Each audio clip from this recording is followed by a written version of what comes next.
Wan Yi jolted awake to an old ringtone, groaning about his aching back and assuming he had just overdone another all-night gaming session. The caller from Amping City's South Street management office calmly told him his pet green sparrow had been detained for flying without a license, and Wan Yi was too stunned to answer. Certain this had to be a dream, he slapped himself hard and instantly regretted it when the pain proved he was awake. As he looked around the room, the evidence piled up fast. This was not his old life but a poor stranger's rented room full of trash, medicine, and bizarre pet books. One open book made the whole scene even more absurd, with a title about turning a pet into a bastard girl that left him speechless. Then he noticed the bird nest by the messy bed, with a few feathers and leftover rice, and finally accepted that the call about a pet had not been random. He ended the call, went to the bathroom, and the mirror confirmed a harsh new reality. He now wore the face of a pale but striking 18-year-old boy. Wan Yi dryly admitted he at least looked like a proper transmigrator, then immediately cursed his luck for getting dragged here before he could even clear his game. Before leaving, he skimmed the first technique in that shady book, found an instruction to shout transform at a pet every morning, and dismissed it as pure scam material. When he stepped outside, the world itself drove the point home with narrow mossy alleys, rust in the air, and a gloomy sky that felt far more dangerous than home. Golden lightning occasionally flashed across the clouds and landed at distant windows like delivery birds, making Wan Yi realize this really was a world built around familiars. Following the body's memories through Anping's remote district, he headed for the South Street office and quietly admitted this transmigration had started in a very bad place. At the management office door, a loud argument about a rocket eagle causing an air traffic accident gave Wan Yi a nervous first look at how seriously this world policed pets.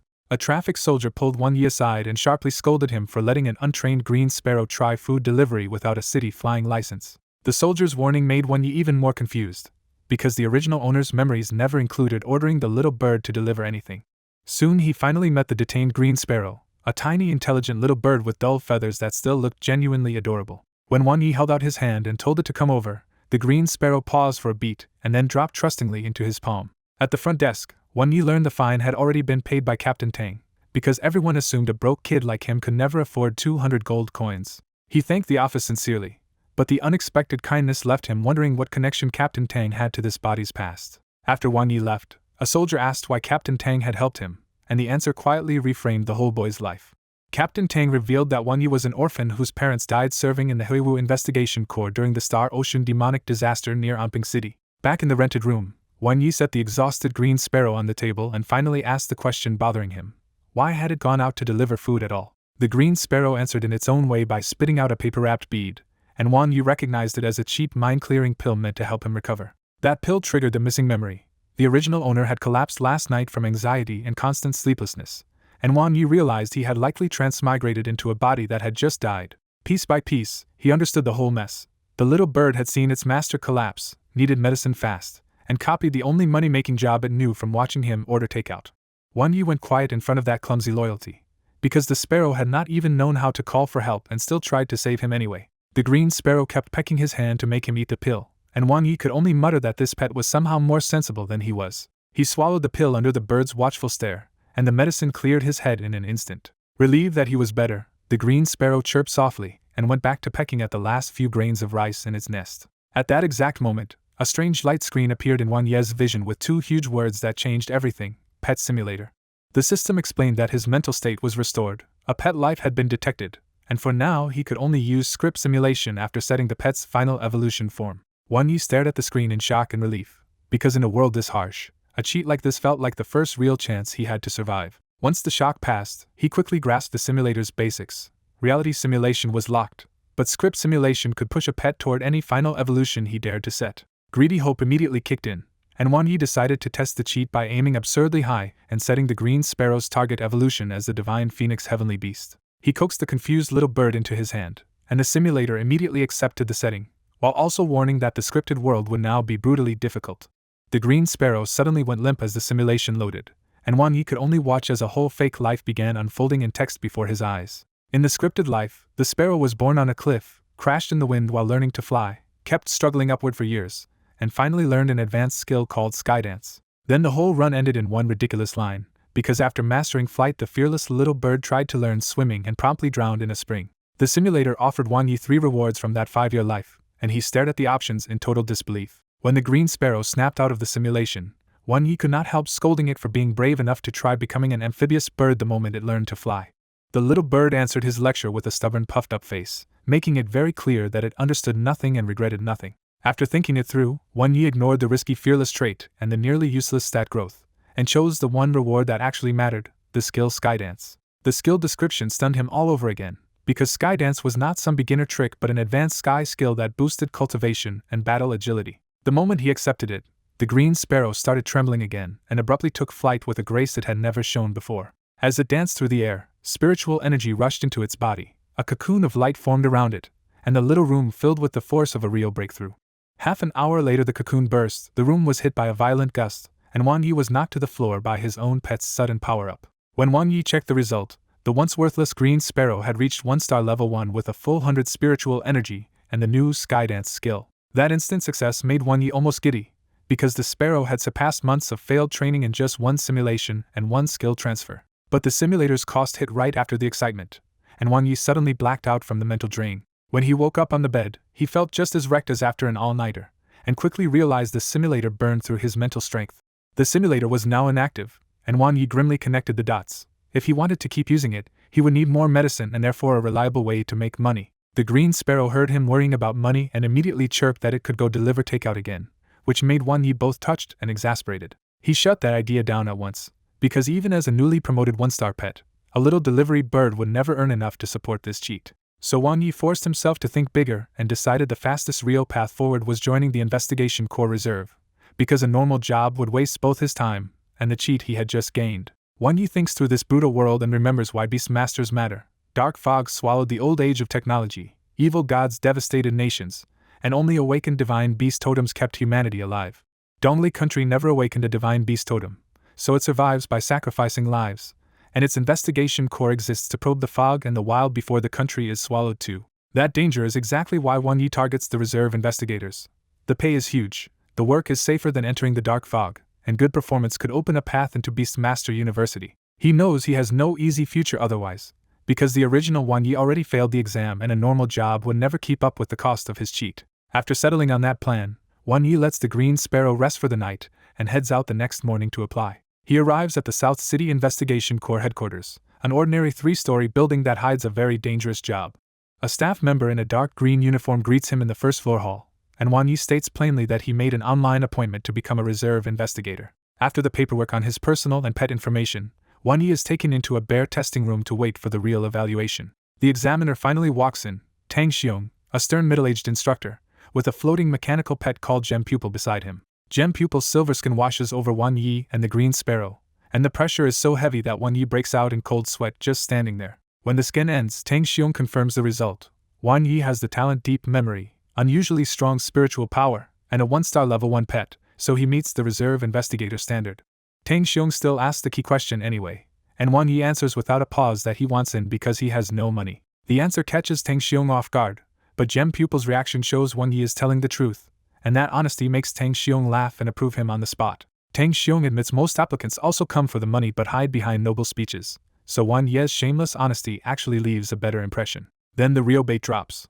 Won Yi is told to collect a huge life allowance and a monthly pet allowance of 10,000 gold coins. Won Yi instantly understands why the money is so high. Joining the corps means being expected to die if the dark fog ever reaches him.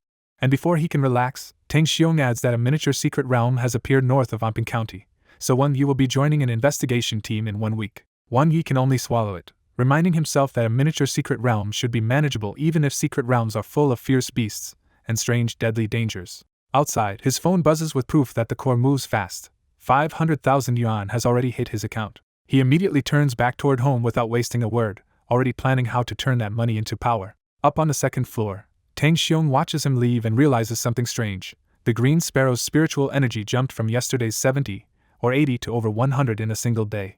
That sudden growth, combined with Won Yi's deep memory talent, makes Tang Xiong quietly wonder if the kid has been enlightened. Back home, Won Yi spends hard and fast, ordering mind-clearing pills, spirit tassel rice for the green sparrow, and a full batch of spiritual energy stones. He starts swallowing mind-clearing pills right away, and after more than 10 of them his drained spirit finally recovers enough to use the cheat again. With his strength back, Won Yi calls the green sparrow over and lays down one strict rule for the next simulation.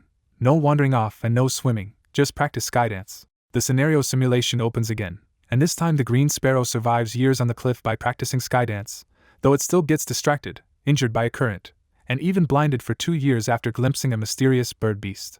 Even so, years of training finally deepen its skill, and the green sparrow reaches the point where Skydance feels truly familiar. Then the whole run ends in humiliating fashion when the green sparrow pounces on an ordinary little green caterpillar for a meat meal and gets smashed to death by one tail strike. The simulation spits out a ridiculous achievement called weak, and both Wan Yi and the green sparrow are left staring at the result in disbelief. Given the reward choices, Wan Yi thinks it through and decides the only worthwhile option is Skydance proficiency, because the weak trade is trash and 10 years of raw growth feels too slow. As soon as he chooses, the green sparrow jolts like it has been shocked and suddenly receives years of Skydance experience all at once. The little bird is so baffled that it stares at Wan Yi like he just did something impossible, and Wan Yi can only dodge the question by calling it a game. The green sparrow is still upset about being killed by an insect, but Wan Yi flicks its forehead and tells it to forget the shame because one day it will be the one eating bugs. The bird immediately wants another round, but Wan Yi is already feeling weak after one simulation and cuts it off until tomorrow. When Wan Yi checks the result, Skydance has only risen to the practice realm, and he is stunned that 10 simulated years still barely moved in advanced skill. He can only blame the green sparrow's weak E-class soul growth and remind himself that advanced skills are much harder to train than ordinary beginner ones. Still, practice is good enough for now, so Wan Yi has the green sparrow trained for real while he rests and watches. This time the move is visibly better, elegant enough to surprise Wan Yi, and he immediately places spiritual energy stones around the dancing bird to push the gain even harder. The effect is immediate. The practiced Skydance pulls in spiritual energy far faster than before, proving the skill can boost cultivation as well as movement. After several exhausting hours and 10 consumed stones, the green sparrow's spiritual energy breaks past 200, and it jumps straight into 2-star level 1. That rapid jump makes Wan Yi imagine just how far the bird could go, even if he knows the higher levels will only get harder from here. He decides the next step is obvious. Soon the green sparrow will need real offensive and defensive skills instead of just movement and growth. The next morning, just as Wan Yi is about to recover his spiritual power again, a phone call interrupts him. The caller is Xiongyin, the original Wan Yi's best friend from the orphanage, asking him to meet before leaving Anping County for university. Wan Yi agrees at once, puts the green sparrow into pet space, and heads out to see him. By the Lin River path, Xiongyin waits by the fence, a skinny short boy who grew up in the same orphanage but drew a much better fate after awakening his talent. Wan Yi slips up beside him so quietly that Xiongyin jumps and laughs, and the easy scolding instantly shows how close they are. Asked what he is thinking about, Xiongyin lights up and starts dreaming out loud about university life, powerful beastmasters, better resources, and his future with Sumo. Wan Yi notes that Xiongyin has become much more cheerful since awakening heroic soul, and the story explains why that matters so much in this world. Human talents are split into 9 sequences, and among them spatial, spiritual, and heroic soul are the ace lines so valuable that awakening one can carry a student into Beastmaster University almost by itself. Xiongyin is one of the lucky few, because his awakened talent is Heroic Soul Sequence 75, Ancient Overlord Heroic Soul. When Wan Yi asks about Sumo, Xiongyin smiles like an idiot in love and says she already left early for Qixing City to wait for him. Then Xiongyin tells Wan Yi to come join him in Qixing City someday once he gets settled there. Before Wan Yi can answer, Xiongyin pulls out a thick stack of cash and says Qixing University just gave him a 300,000 yuan scholarship. He explains that he already gave Sumo 100,000, and because Wan Yi is his brother, he wants to split the remaining 200,000 with him. By the Lin River, Wan Yi quietly weighs his mixed feelings toward Xiongyin, the brother he grew up with in the orphanage, even if those memories are not truly his own. Wan Yi refuses the money at first and tells Xiongyin he has already joined the investigation corps as a reserve investigator. Xiongyin is instantly rattled and blurts out that Wan Yi has done something reckless, because the investigation corps has a brutal death rate and is hard to leave. Seeing that worry, Wan Yi realizes Xiongyin truly cares, and he understands why the original owner never asked his friend for help even when he was desperate. Wan Yi smiles and shuts the topic down, saying there is no turning back now before steering the conversation toward university admissions. Once the mood settles, Xiongyin talks about Qixing University, elite schools in other provinces, and the absurd gap between ordinary students and true Beastmaster prodigies. Their talk stretches on until the sun climbs high and dark clouds roll in, and Wan Yi quietly files away everything he learned from Xiongyan's bragging. Before they part, Wan Yi almost mentions Sumo, then swallows it and simply tells Xiongyin to keep an eye on his beautiful girlfriend once university starts. Xiongyin answers with easy confidence, then stubbornly pushes the 100,000 yuan on Wan Yi and even threatens to jump into the river if he refuses again. Wan Yi finally accepts the money, and the gesture leaves him more moved than he expected. At the small Lin River, they say goodbye and head off in opposite directions, and after a while Wan Yi finally turns away too as the clouds begin to clear. Back in his rented room, Wan Yi says nothing and immediately swallows recovery pills so he can start simulating again. The green sparrow bursts out of pet space full of energy, and Wan Yi bluntly tells it their new strategy is simple: stay cowardly and keep training Skydance. Wan Yi opens the simulation, determined to keep the little bird alive in that deadly world long enough to grow stronger. The new run begins well, and for years the Green Sparrow does exactly what Wan Yi wanted by focusing on Skydance instead of picking fights. At 8 years old, the Green Sparrow encounters the same green caterpillar again and for once smartly circles around it instead of attacking. At 12, the mysterious bird beast appears again, and one casual glance from it knocks the Green Sparrow unconscious on the spot. After 3 years of recovery, the Green Sparrow wakes tougher than before and finally comprehends a new skill, Feather Coat. Decades pass, and the once tiny bird grows into a powerful cliff-dwelling beast that can stir the air itself with Skydance. At 60 years old, the overconfident Green Sparrow dives into a strange pool to learn swimming, only to be crushed by terrifying pressure and caught in a collapsing cliff. The sparrow dies in the storm of air currents, but Wan Yi is thrilled because this cowardly route finally pushed the simulation all the way to 60 years. Studying the reward screen, Wan Yi decides the key picks are Feather Coat, 60 years of 6-dimensional growth, and the 3 reality simulations instead of the blue longevity trait or Skydance proficiency. He also figures out that 60 years may be a fatal wall in that cliff world, where a special airflow disaster wipes everything out if the sparrow cannot survive it. The breakthrough feels huge, but the moment he finishes choosing rewards, Wan Yi suddenly blacks out from spiritual overload. Wan Yi wakes up 2 days later and realizes the simulator seems to burn spiritual power like a talent ability, which explains why that long run knocked him out. The Green Sparrow stays unconscious even longer and only wakes on the 3rd day, but when it opens its eyes, Wan Yi can see the improvement all over its body.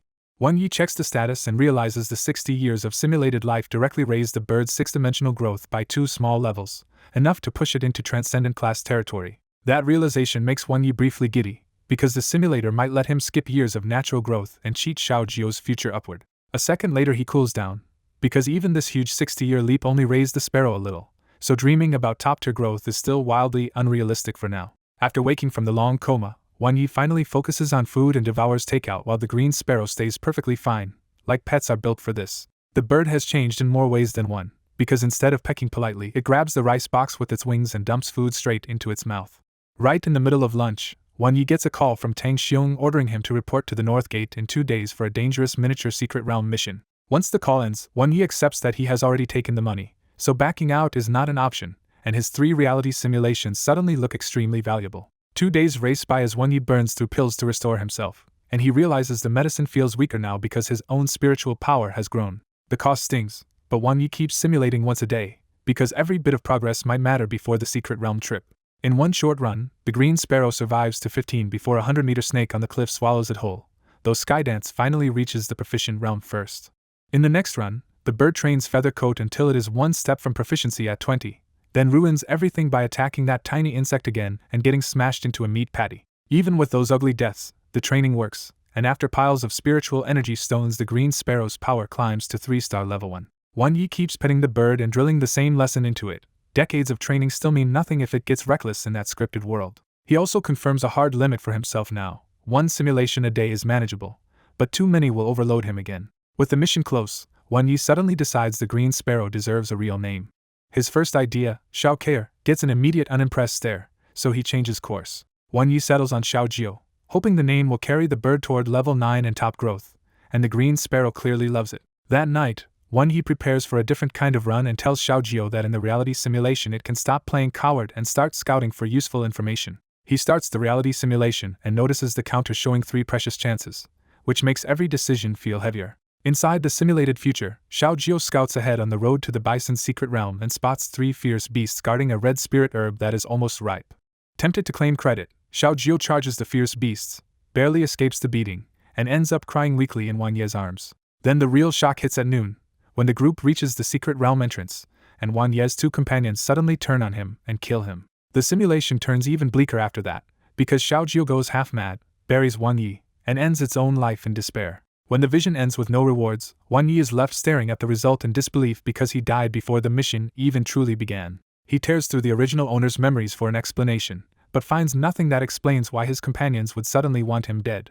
He considers every possibility from old enemies to Tang Xiong himself, but none of them feel right and he has no proof anyone would believe anyway. With no clean answer, Wan Yi decides he will meet those companions tomorrow, strike first if he has to, and rely on his remaining 2 reality simulations to survive. He also marks that red spirit herb as a prize worth seizing tomorrow if the chance appears, and starts thinking about how to raise Xiao Jiu's attack power fast. By morning, Wan Yi packs survival gear, tucks Xiaojiu into his backpack with its head poking out, and prepares to leave the city. With the old pills gone, Wan Yi spends even more money on stronger mind-waking pills for the trip and feels how fast his funds are shrinking.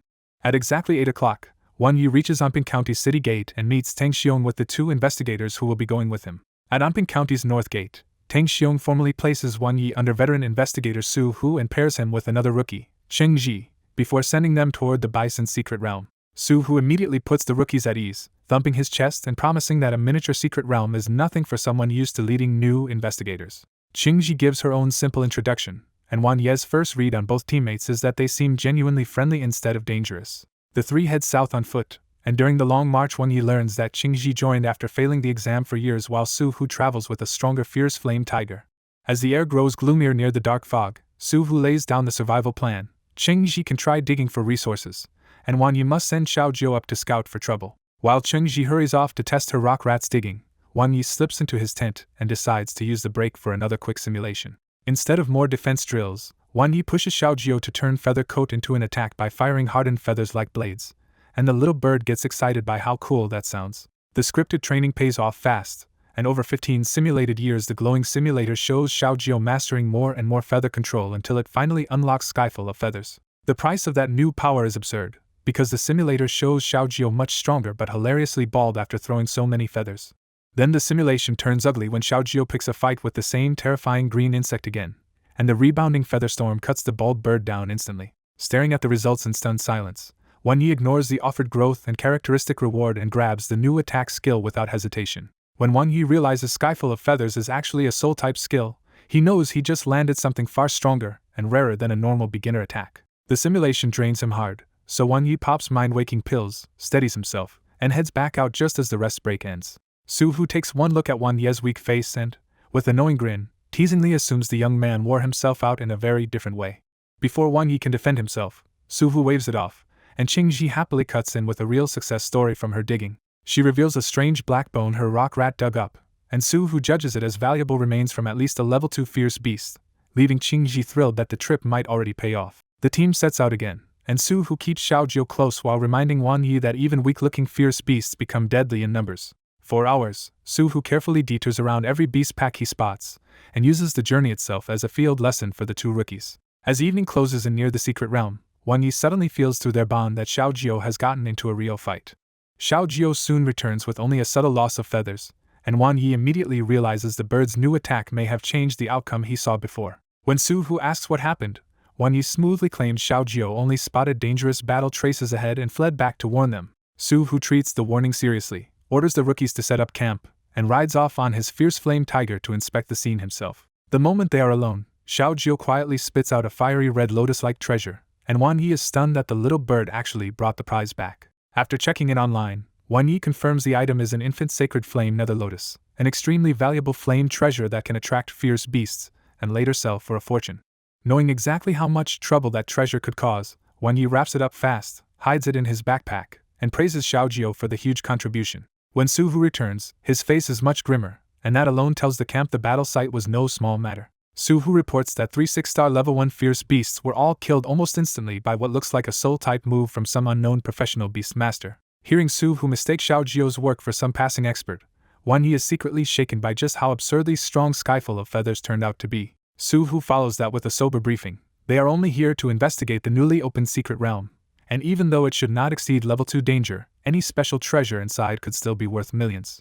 Wan Yi keeps the Nether Lotus secret, and, remembering that these same companions once killed him in simulation, decides to test the future again before stepping inside. He orders Xiaojiu into a second reality simulation, this time planning to roam more boldly so he can squeeze out real information instead of a safe but useless path. The new simulation opens brutally, because the moment they enter the Bison secret realm, an evil cry drives Su Hu and Cheng Ji out of control and they attack Wan Yi together. Because Wan Yi went in prepared this time, the simulation shows Xiaojiu striking first and killing both companions before the ambush can succeed. After that bloody opening, the simulation sends Wan Yi and Xiaojiu deeper alone, where it becomes obvious that something unseen is already watching them.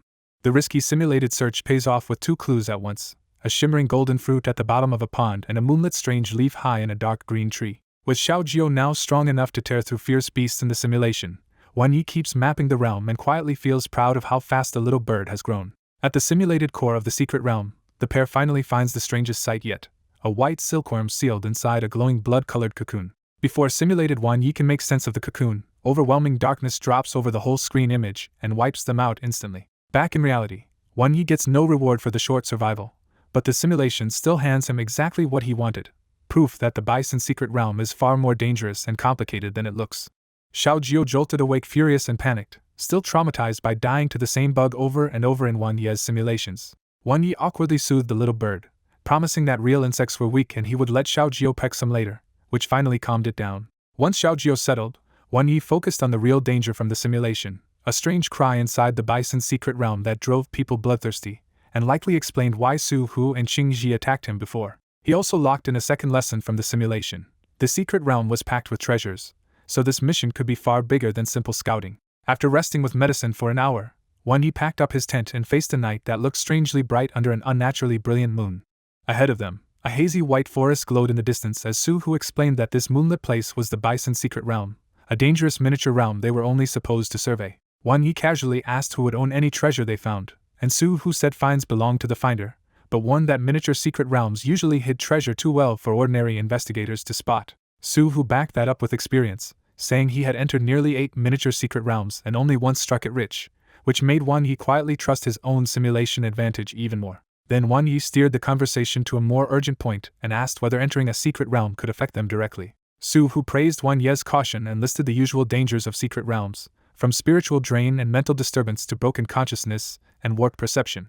When Wan Yi pressed him about hearing strange sounds, Su Hu turned solemn and explained that it usually meant a low-level strange god called a song demon was nearby. Su Hu warned that a song demon hid in darkness, and used its cry to make both beast masters and pets lose themselves and turn bloodthirsty without even realizing what happened. Qing Ji nervously asked if something like that could really be inside this realm, but Su Hu said miniature realms almost never produced one. Wan Yi kept digging and asked what song demons feared, and Su Hu shut down any brave ideas by saying normal elemental attacks were useless against them.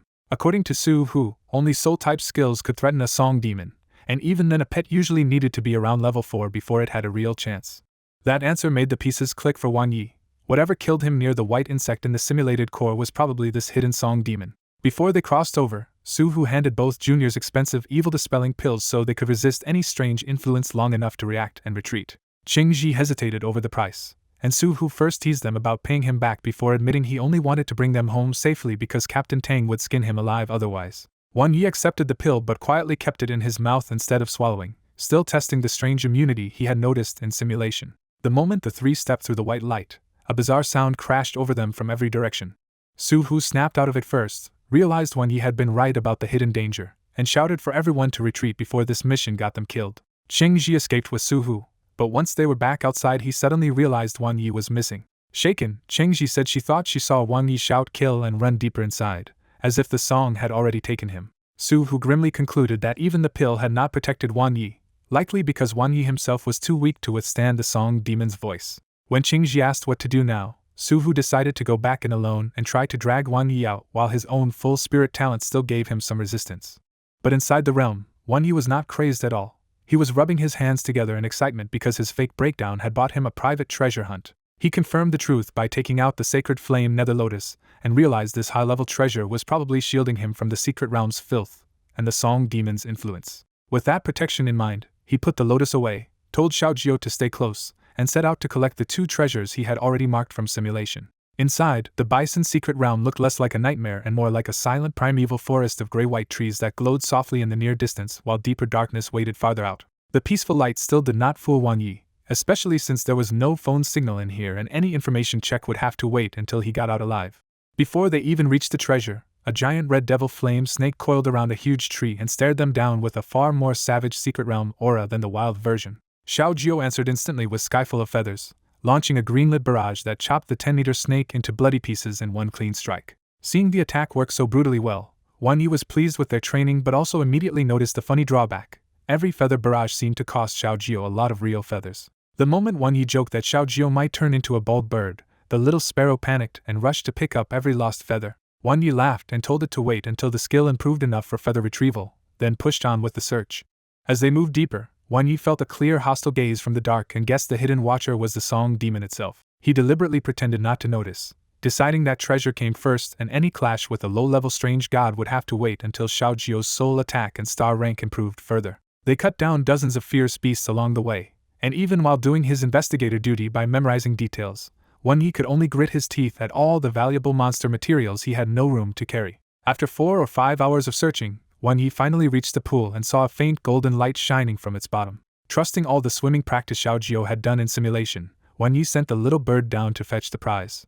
Xiaojio did not hesitate for even a second and dove straight in, which honestly stunned Wan Yi with how fearless this little bird had become. Moments later, Xiaojio burst back out dripping wet with a golden fruit in its beak. That success immediately woke the pool's guardian, and a furious water demon crocodile surged up after them. One look at its aura told Wan Yi the 7-star level 1 beast was too much for them, so he yelled for Xiaojio to run. Instead of fleeing cleanly, Xiaojio hovered above the pool and cheekily taunted the beast, fully aware that the crocodile could not fly. The crocodile spat water attacks, but Xiaojio's skydance made it nimble enough to dodge everything and leave the furious guardian behind. Once they were safe, Xiaojio handed over the fruit, and Wan Yi could tell from one look and one sniff that this patterned golden treasure was extremely valuable. He packed the fruit away and warned Xiaojio that the second treasure, a moonlit leaf high in a tree, would probably be guarded by an even more dangerous flying beast. This time the search went quickly, and within a little over an hour they found the dark green tree from the simulation. Wan Yi recognized the sleeping burning blood eagle at the top and quickly laid out a one-strike plan built on stealth, skydance, and a full-power feather barrage. Xiaojio followed the plan perfectly and shredded the burning blood eagle in its sleep before it could react at all. At the top of the tree, Xiaojio recovered the shining palm-sized leaf, and Wan Yi guessed from its silver patterns that it might be an attributed secret treasure. With 2 treasures in hand, Wan Yi weighed the safe option of leaving against the risky push into the core where the song demon and that white insect were waiting. Xiaojio answered without fear and chose the first option, eager to push deeper and peck that insect if it showed up again. Wan Yi approved the reckless courage and decided to rest under a large tree, refill his spiritual power with medicine, and use the simulator to strengthen Xiaojio before facing the core. He burned through mind-waking pills all night until only 30 were left, waiting until the next day finally arrived inside the strange forest. The moment his spiritual power was ready, Wan Yi launched the simulation again, gambling everything on one more round of preparation before he went deeper. In another simulation run, Xiaojio spends years grinding Skyfall of Feathers until it finally understands the real trick behind the move. By 18, Xiaojio can control every feather with spiritual energy, but when it challenges the green insect again at 20, it still gets pierced to death after only lasting 2 moves longer. The run ends with a rare purple trait called Flying Feather Spiritual Bird, and Wan Yi hesitates because both rewards look genuinely valuable. After weighing a rare trait against raw power, Wan Yi picks 20 years of Skyfall of Feathers training because a soul skill reaching proficient realm is a huge jump right now. Wan Yi swallows recovery medicine and feeds Xiaojio's spirit stones so the bird can absorb the upgrade instead of losing control of its new power. A few hours later, Wan Yi is recovered, Xiaojio breaks through to 4-star level 1, and the occasional beasts rushing and get cleaned up with ease. The skill screen confirms Skyfall of Feathers is now proficient, which means Xiaojio can control every feather freely without going bald anymore. Wan Yi winces at how fast 200,000 disappeared, then realizes this stronger reality simulation burns far more spiritual power than the scripted ones. Because Xiaojio is much stronger now, Wan Yi decides to risk one last reality simulation before heading into the secret realm's core for real. The new simulation shows them reaching the core, surviving a fight in the darkness, spotting a mysterious white silkworm, and leaving after collecting treasures instead of attacking it. Then the future jumps forward. Wan Yi rises fast inside the investigation core, Xiaojio reaches 9-star level 1, and their wins against low-level strange gods make them famous in Anping County. But 5 months later, the simulation turns brutal when dark fog erupts inside Anping County itself and the entire city is swallowed by strange demons. Captain Tang buys them a chance to escape at the city gate, but a black shadow flashes in and kills Wan Yi and Xiaojio on the spot anyway.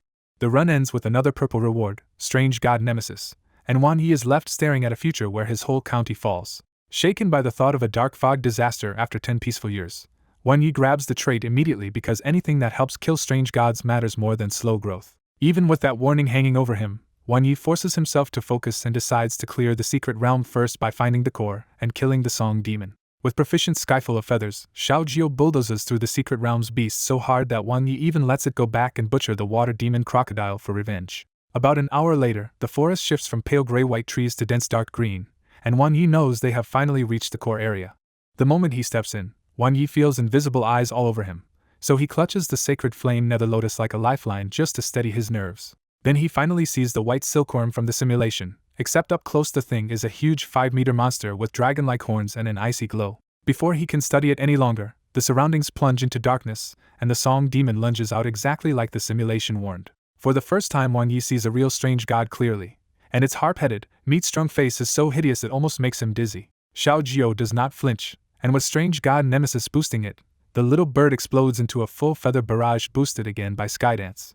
The attack shreds the song demon instantly, and Wang Yi remembers Su Hu's warning that strange gods can rebuild themselves even after being torn apart.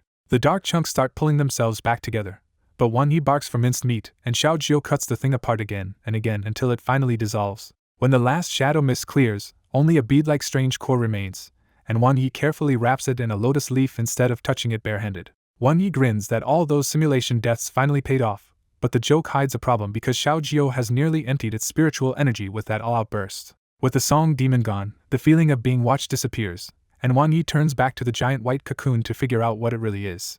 He guesses the cocoon may be the reason this secret realm formed at all, and starts wondering if the song demon was lurking nearby to devour whatever hatches from it. Since the cocoon is far too big to carry and he has no spare simulation run to waste, Wang Yi settles for searching nearby and leaving the rest for other investigators later. After half an hour, they only find decent materials, and compared to the fruit and strange leaf, Wang Yi judges the haul useful but nothing special. Just as Wang Yi decides it is time to leave, Xiao Jiao's old grudge flares up and the bird flies over to peck the cocoon out of pure irritation. The cocoon reacts at once, spitting out silver-white threads that trap Xiao Jiao and drag the bird straight toward a huge abyss-like mouth opening in its front. Even Xiao Jiao's deadly feather blades pass straight through those threads, which tells Wang Yi this thing is far stranger than the monsters they have fought so far. Thinking fast, Wang Yi gambles that the cocoon is simply hungry and hurls the precious golden patterned fruit into its mouth. The cocoon gulps down the fruit, the pull stops, and Xiao Jiao finally breaks free and flies back furious while Wang Yi mourns the treasure he just burned to save it. Instead of leaving, Wang Yi realizes he has triggered something the simulation never showed and decides to trust his own judgment rather than backing off blindly. He tests the cocoon's appetite with the song demon's strange core, but the thing immediately spits it back out like disgusting leftovers.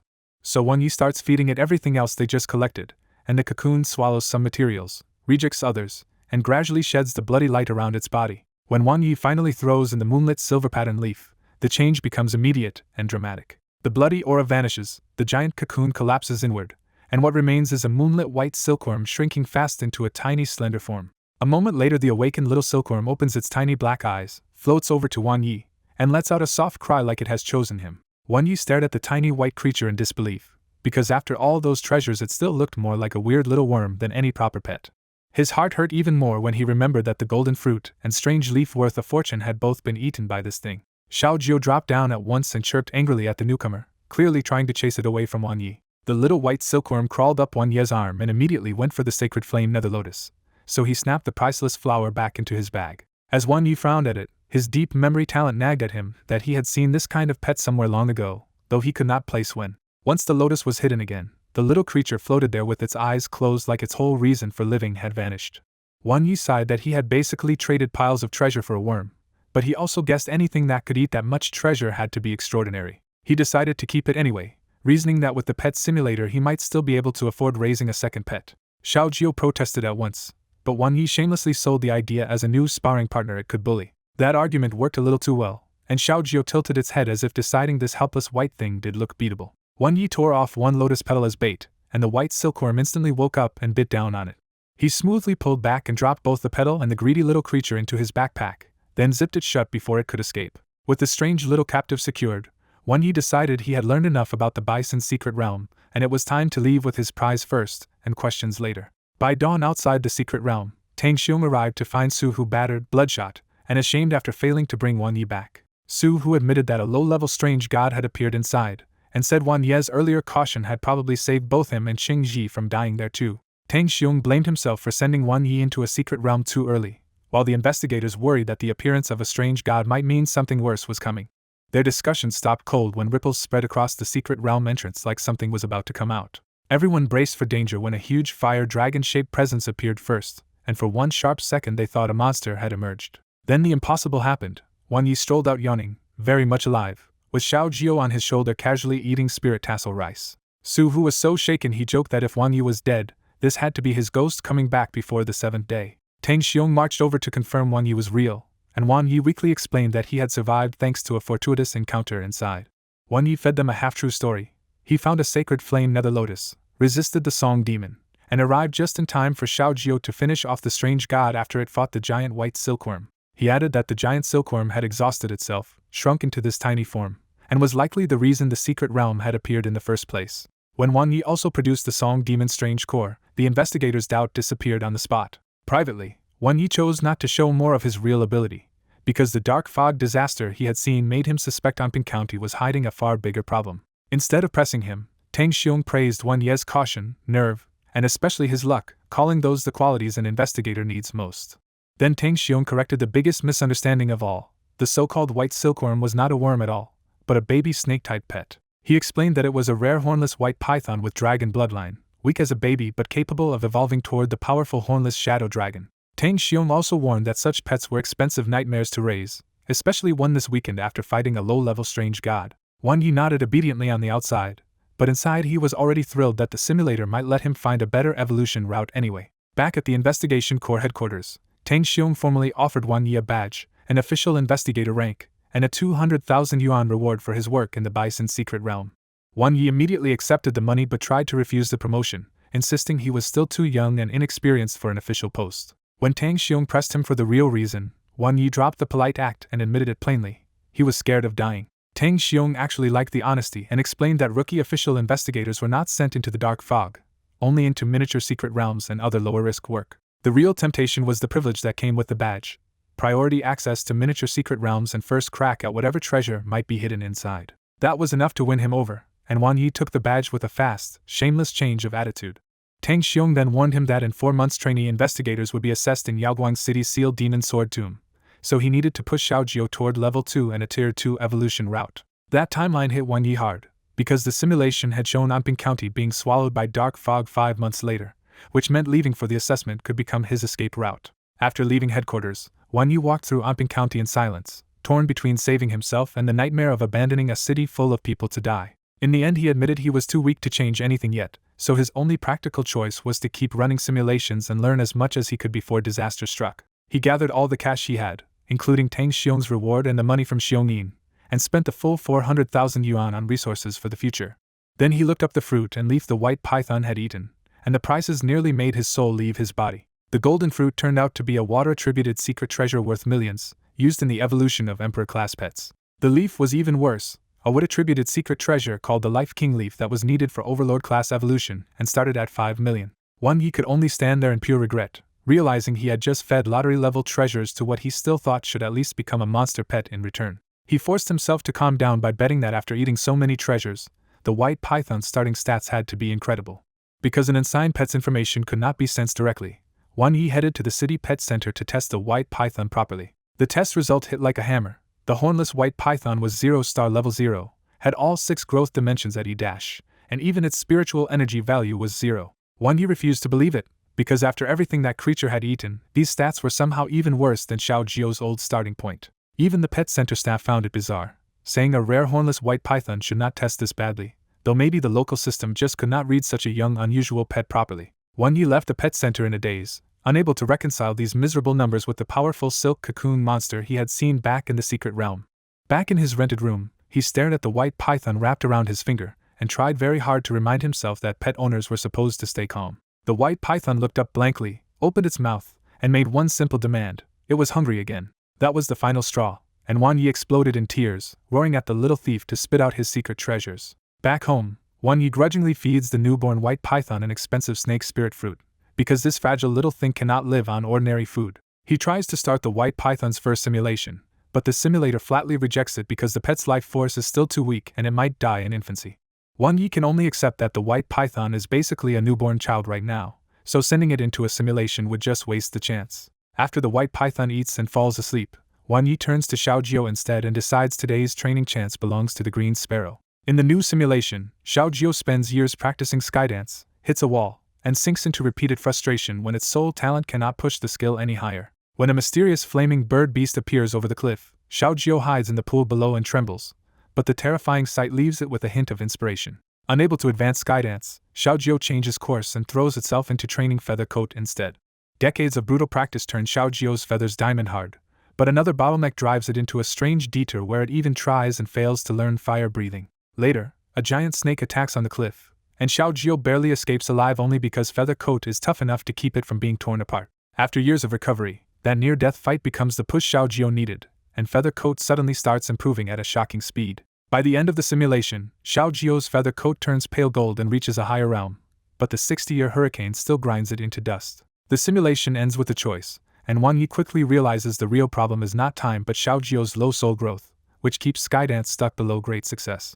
He takes the Feather Coat reward, betting that a direct skill breakthrough matters more right now than a trait or raw growth. The reward hits immediately, and Xiaojio's whole body flashes as its Feather Coat settles into the proficient realm. When the transformation finishes, Xiaojio's feathers shine faint gold like metal, and even Wang Yi is impressed by how solid and powerful it now feels. Wang Yi ends the day satisfied, but he also pinpoints the next goal. If he can raise Xiaojio's soul growth, Skydance might finally break through too.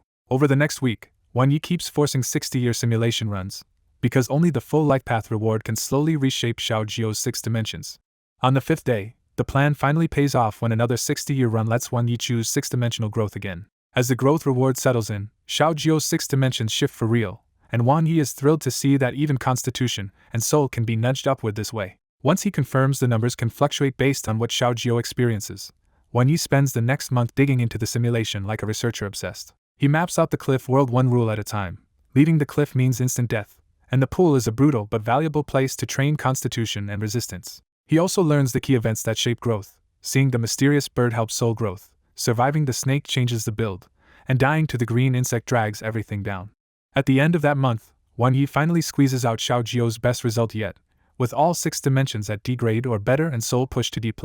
That result comes from a very specific life path, where Xiaojio spends 60 years training its body, surviving the pool, enduring the snake, and observing the mysterious bird twice before dying in the hurricane. Wang Yi judges that D+ soul is probably the ceiling for now, but it should finally give Skydance a real chance to break into the great success realm. Even after all that work, Skyful of Feathers is still stuck just short of another breakthrough, reminding Wang Yi how punishing intermediate soul skills really are. While reviewing the bird beast clues, Wang Yi realizes Xiaojio kept reaching toward a fire skill it could never learn, because a low-level sky pet cannot cultivate another attribute yet. Then reality hits hard. The endless 60-year simulations are burning through medicine and cash, and Wang Yi is close to having to sell the sacred flame nether lotus just to keep going. The white python only makes the problem worse, because it spends every day eating, sleeping, and demanding more food without giving Wang Yi anything back yet. Even so, Wang Yi decides to push a little longer, because surviving the cliff's 60-year hurricane might be the milestone that unlocks a new kind of simulation reward. After a month together, Xiaojio now understands that look on Wang Yi's face and chirps back eagerly, practically demanding another run. The white python briefly wakes at the noise, gives Xiaojio a lazy glance, and immediately goes back to sleep like none of this concerns it. Wang Yi starts the next simulation with one clear order: forget everything else and focus on Feather Coat hard enough to survive the hurricane. Inside the run, Xiaojio's training goes well at first, and by age 9 every feather already shines gold with a hint of deeper understanding. Then the giant snake ambushes it at 16, and Wang Yi watching from outside thinks the run might be over right there. Xiaojio survives the ambush barely alive, and that brush with death turns its anger into a desperate training frenzy. That fury pays off, and by 25 Xiaojio's feather coat breaks through again into dark golden armor wrapped in a thin, moving airflow. At 35, the mysterious bird beast appears again, and this time one burning green feather drops from it and nearly kills Xiaojio on contact. Hovering on the edge of death, Xiaojio finally comprehends a brand new skill called Feathery Habitat. It spends years recovering and training again in the pool, slowly dragging that half-dead body back into fighting shape. When the 60-year hurricane arrives, Xiaojio comes out of it shredded and bleeding, but this time it refuses to break and actually survives. The victory costs everything, and 1 year later Xiaojio dies from those severe injuries after finally crossing the cliff's first true wall. Back in reality, the reward screen explodes with a huge first clear haul, including a new skill, a stronger feather coat reward, 6-dimensional growth, an orange characteristic, and even 5 reality simulations. Wang Yi is left staring in shock, because he expected another failure at 16 and instead got a breakthrough that smashed straight through the limit. After one brutal month of simulations, Wang Yi calmly takes the rewards that matter most: the new skill, the orange genetic trait, and the reality simulation result. The moment the rewards settle in, Xiaojio's feathers glow green as the orange trait Hurricane God Wings awakens for real. Wang Yi quickly realizes how absurdly strong the trait is, because every wing-based skill Xiaojio already uses will hit harder even if the spiritual cost rises. He also checks the new skill Feathery Habitat, and is delighted to find a rare Sky-type recovery move that lets Xiaojio rest and heal inside its own feathers. Proud of how far Xiaojio has come, Wang Yi strokes its hardened wings and feels like the bird now has attack, defense, recovery, and training all in one package. That satisfaction lasts about 1 second before Wan Yi remembers he has burned through a shocking amount of pet food and is now painfully short on money. Even after swallowing most of his remaining pills, Wan Yi still feels drained, which tells him the longer simulations are pushing his own spiritual power higher too. Then Captain Tang calls and, after a bit of teasing, tells Wan Yi it is time for his first trainee investigator mission. Tang explains that a Mingguang Enterprise flying eagle crashed into the Bison secret realm, scattering resources and losing several beast masters across nearby secret realms. Wan Yi first tries to dodge the assignment, but the second he hears the rich company is offering extra payment, he instantly volunteers himself. As Tang fills in the details, Wan Yi learns the missing targets include Mingguang Enterprise's heirs, Ming Kai and Ming Zhu, which turns the search into a very high-stakes job. He also hears how dangerous the wild really is, since even a 7-star level 3 flying eagle was smashed down by a low-altitude hurricane and lightning. Knowing dozens of investigators have already been mobilized, Wan Yi decides not to rush in blindly and starts preparing with information first. The next day, instead of leaving immediately, Wan Yi opens a fresh reality simulation to test the mission before risking his real life. In the simulation, he notices right away that even reserve investigators are being pulled in, which makes the whole mission smell wrong. At the Bison Secret Realm wreck site, he finds the crashed eagle but no people or cargo, only fresh blood from investigation core pets. The search spreads to other realms, and in Donghu he finds 2 level 2 pet corpses with obvious battle wounds, turning his suspicion into cold certainty. In the Fonlin Secret Realm, Wan Yi briefly runs into Su Hu while Su Hu's tyrant Flame Tiger stays beside him, and the 2 investigators split up to keep searching. That night, phantom-like beasts attack, and even though Xiao Jiu beats them back, the fight leaves it badly injured and unable to continue. Once Wan Yi studies the scene, he realizes those so-called fierce beasts were really pets in disguise, so he immediately pulls out and heads back to the county. A few days later in the simulation, news breaks that Ming Kai and Ming Zhu died in Fonglin, supposedly to fierce beasts and dark fog strange gods. The simulation gets even uglier when Wan Yi and Xiao Jiu later die during the Seal Demon Sword Tomb assessment, which feels far too deliberate to be an accident. When the simulation ends, Wan Yi is stunned because the reward list has changed completely, and now offers temporary gains for himself instead of permanent upgrades for Xiao Jiu. He pieces it together fast. Script simulations strengthen the pet, but reality simulations can start strengthening the Beastmaster too, especially now that Xiao Jiu has leveled up. To stop being dead weight, Wan Yi chooses to temporarily obtain Skydance so he can finally cultivate his own body. The borrowed skill floods into him like instinct, and for a bizarre second Xiao Jiu looks thrilled because its Beastmaster suddenly feels like another bird. After 3 full hours of cultivation, Wan Yi comes out physically stronger and far less frail, even if his spiritual power still has not fully recovered. With a clearer head, he reconstructs the trap. Someone in the shadows wants Ming Kai and Ming Zhu kept hidden, and once Wan Yi interferes, that same force arranges his later death too. He knows he could simply avoid the mess, but the reward for saving the Ming siblings is too huge to ignore, so he starts thinking about how to move without exposing himself. That thought turns into a plan, and Wan Yi buys plain white clothes and a bird mask so he can enter Fonglin without looking like an investigator. He even disguises Xiao Jiu with decorations, painted patterns, and a grass hoop until the little bird barely looks like a green sparrow anymore. By evening, the disguised pair reaches the Fonglin secret realm, a dead forest full of wind and old danger, and Wan Yi starts searching without drawing attention. Not long after, Xiao Jiu spots something from the air and leads Wan Yi deeper into the withered woods. On the way, Wan Yi passes 2 dying Beastmasters from Mingguang Enterprise and realizes he is very close to the real disaster. Then he finally sees it. Ming Kai and Ming Zhu, filthy and exhausted, are cornered behind 2 scarred pets while 4 enemy Beastmasters close in, and Wan Yi watches hidden at the edge. The enemy leader coldly offers a final choice: hand over the hidden information for a quick death, or refuse and watch Ming Zhu suffer first. Ming Zhu whispers that they should destroy the information and die, but Ming Kai refuses because he believes destroying it could trigger a future disaster for the whole province. Just as Ming Kai is about to answer the ultimatum, Wan Yi deliberately steps out in his white disguise like a random passerby and tells everyone to ignore him. Ming Zhu desperately tries to hire him on the spot, but Wan Yi keeps up the act and starts walking away so he does not expose himself too early. The enemy side relaxes for a second and mocks Xiao Jiu as a stupid bird, assuming the masked man is just some rookie they can kill casually. That insult flips Wan Yi from indifferent to icy, and he warns them that they can curse him all they want, but not his pet. When the black-clothed Beastmaster demands his name, Wan Yi answers with pure contempt that a dead man has no right to ask. Then Wan Yi gives the signal, and Xiao Jiu explodes into the sky in a flash of azure light. Under Hurricane Godwings, Xiao Jiu's near-great success Skyfall of Feathers turns into a silent storm of light blades that tears through the ambushers before they can react.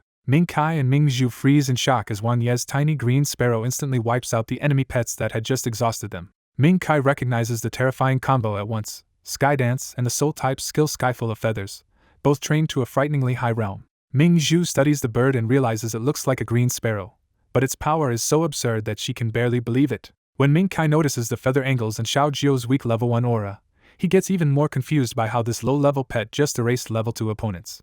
Ming Zhu spots the real answer on Xiao Jio's wings and identifies the rare orange characteristic hurricane god wings. The siblings quietly conclude that Wan Ye's pet must be some ancient high-class sky beast, because a normal green sparrow should never be this monstrous.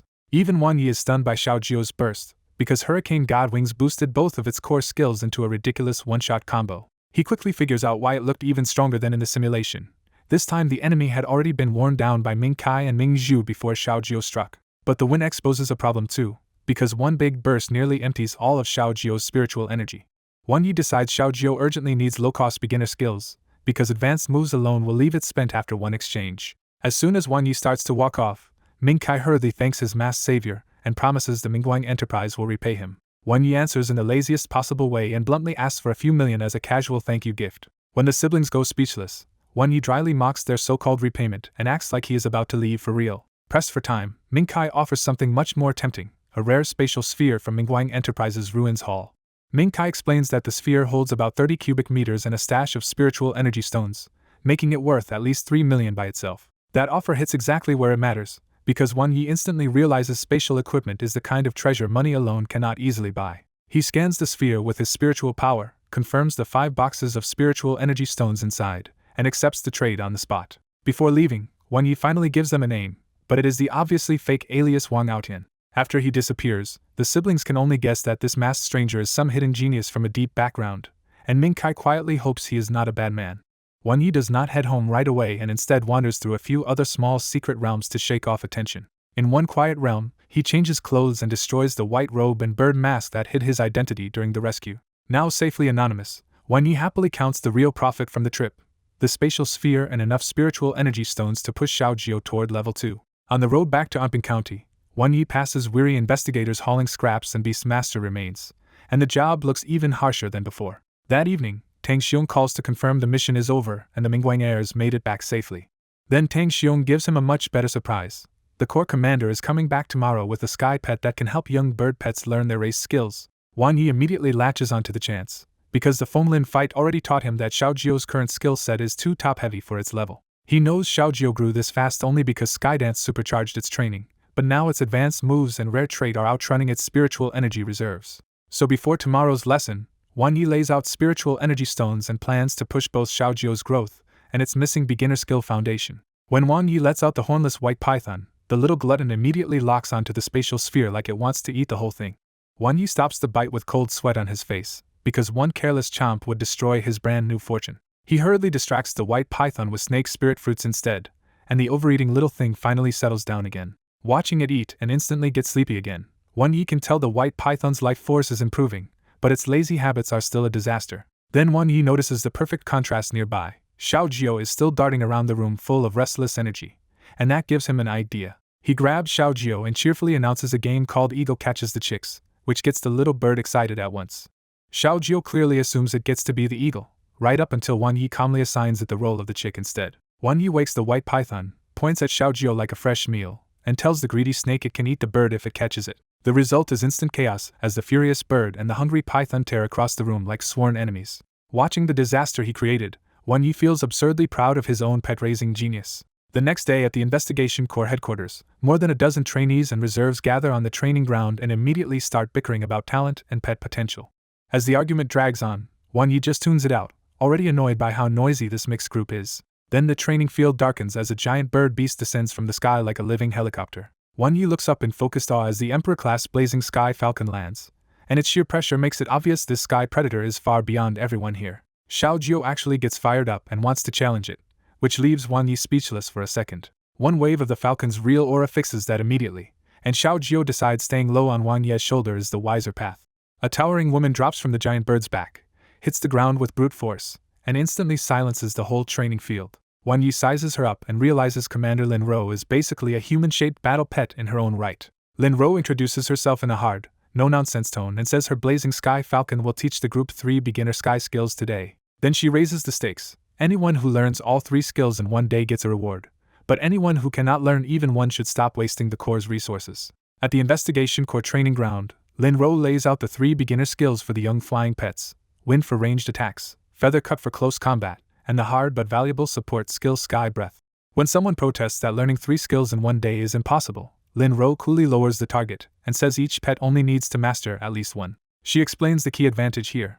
A high-level pet can pass skill knowledge directly to lower-level pets of the same attribute, making beginner training much easier. Wan Yi sends Xiaojio forward and notices that Linro is being unusually responsible, because this kind of teaching puts real strain on her blazing sky falcon. With one commanding cry, Linro's blazing sky falcon lines up the young birds and whips up a hurricane so they can feel the force of wind for themselves. Wan Yi can only watch the birds chirp back and forth, because this lesson is really a spiritual transfer of skill methods, not something humans can follow by ear.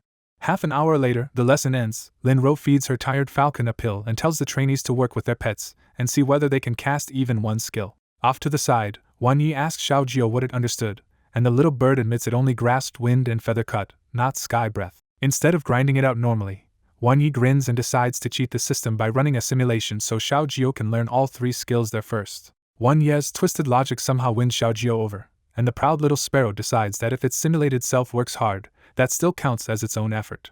Inside the simulation, Xiaojio quickly masters sky breath and keeps training for decades on the deadly cliff until its growth finally slams into a hard wall. At 30 years old in the simulation, Xiaojio finally challenges the giant snake, lasts for dozens of rounds, and still dies from exhaustion. The result gives Wan Yi sky breath and a grim gray trait called innate bottleneck, proving Xiaojio can now grow far stronger but still cannot break past its limit. Wan Yi realizes the old instant deaths are over, but Xiaojio's real weakness is now endurance, and it may need to leave the cliff area or trigger hidden events to break through. By noon, the mood on the field turns awkward as Lin Rose starts calling trainees up one by one to make their pets perform in public. Most of them fail badly, and even the few who manage a cast can barely squeeze out weak versions of wind or feather cut.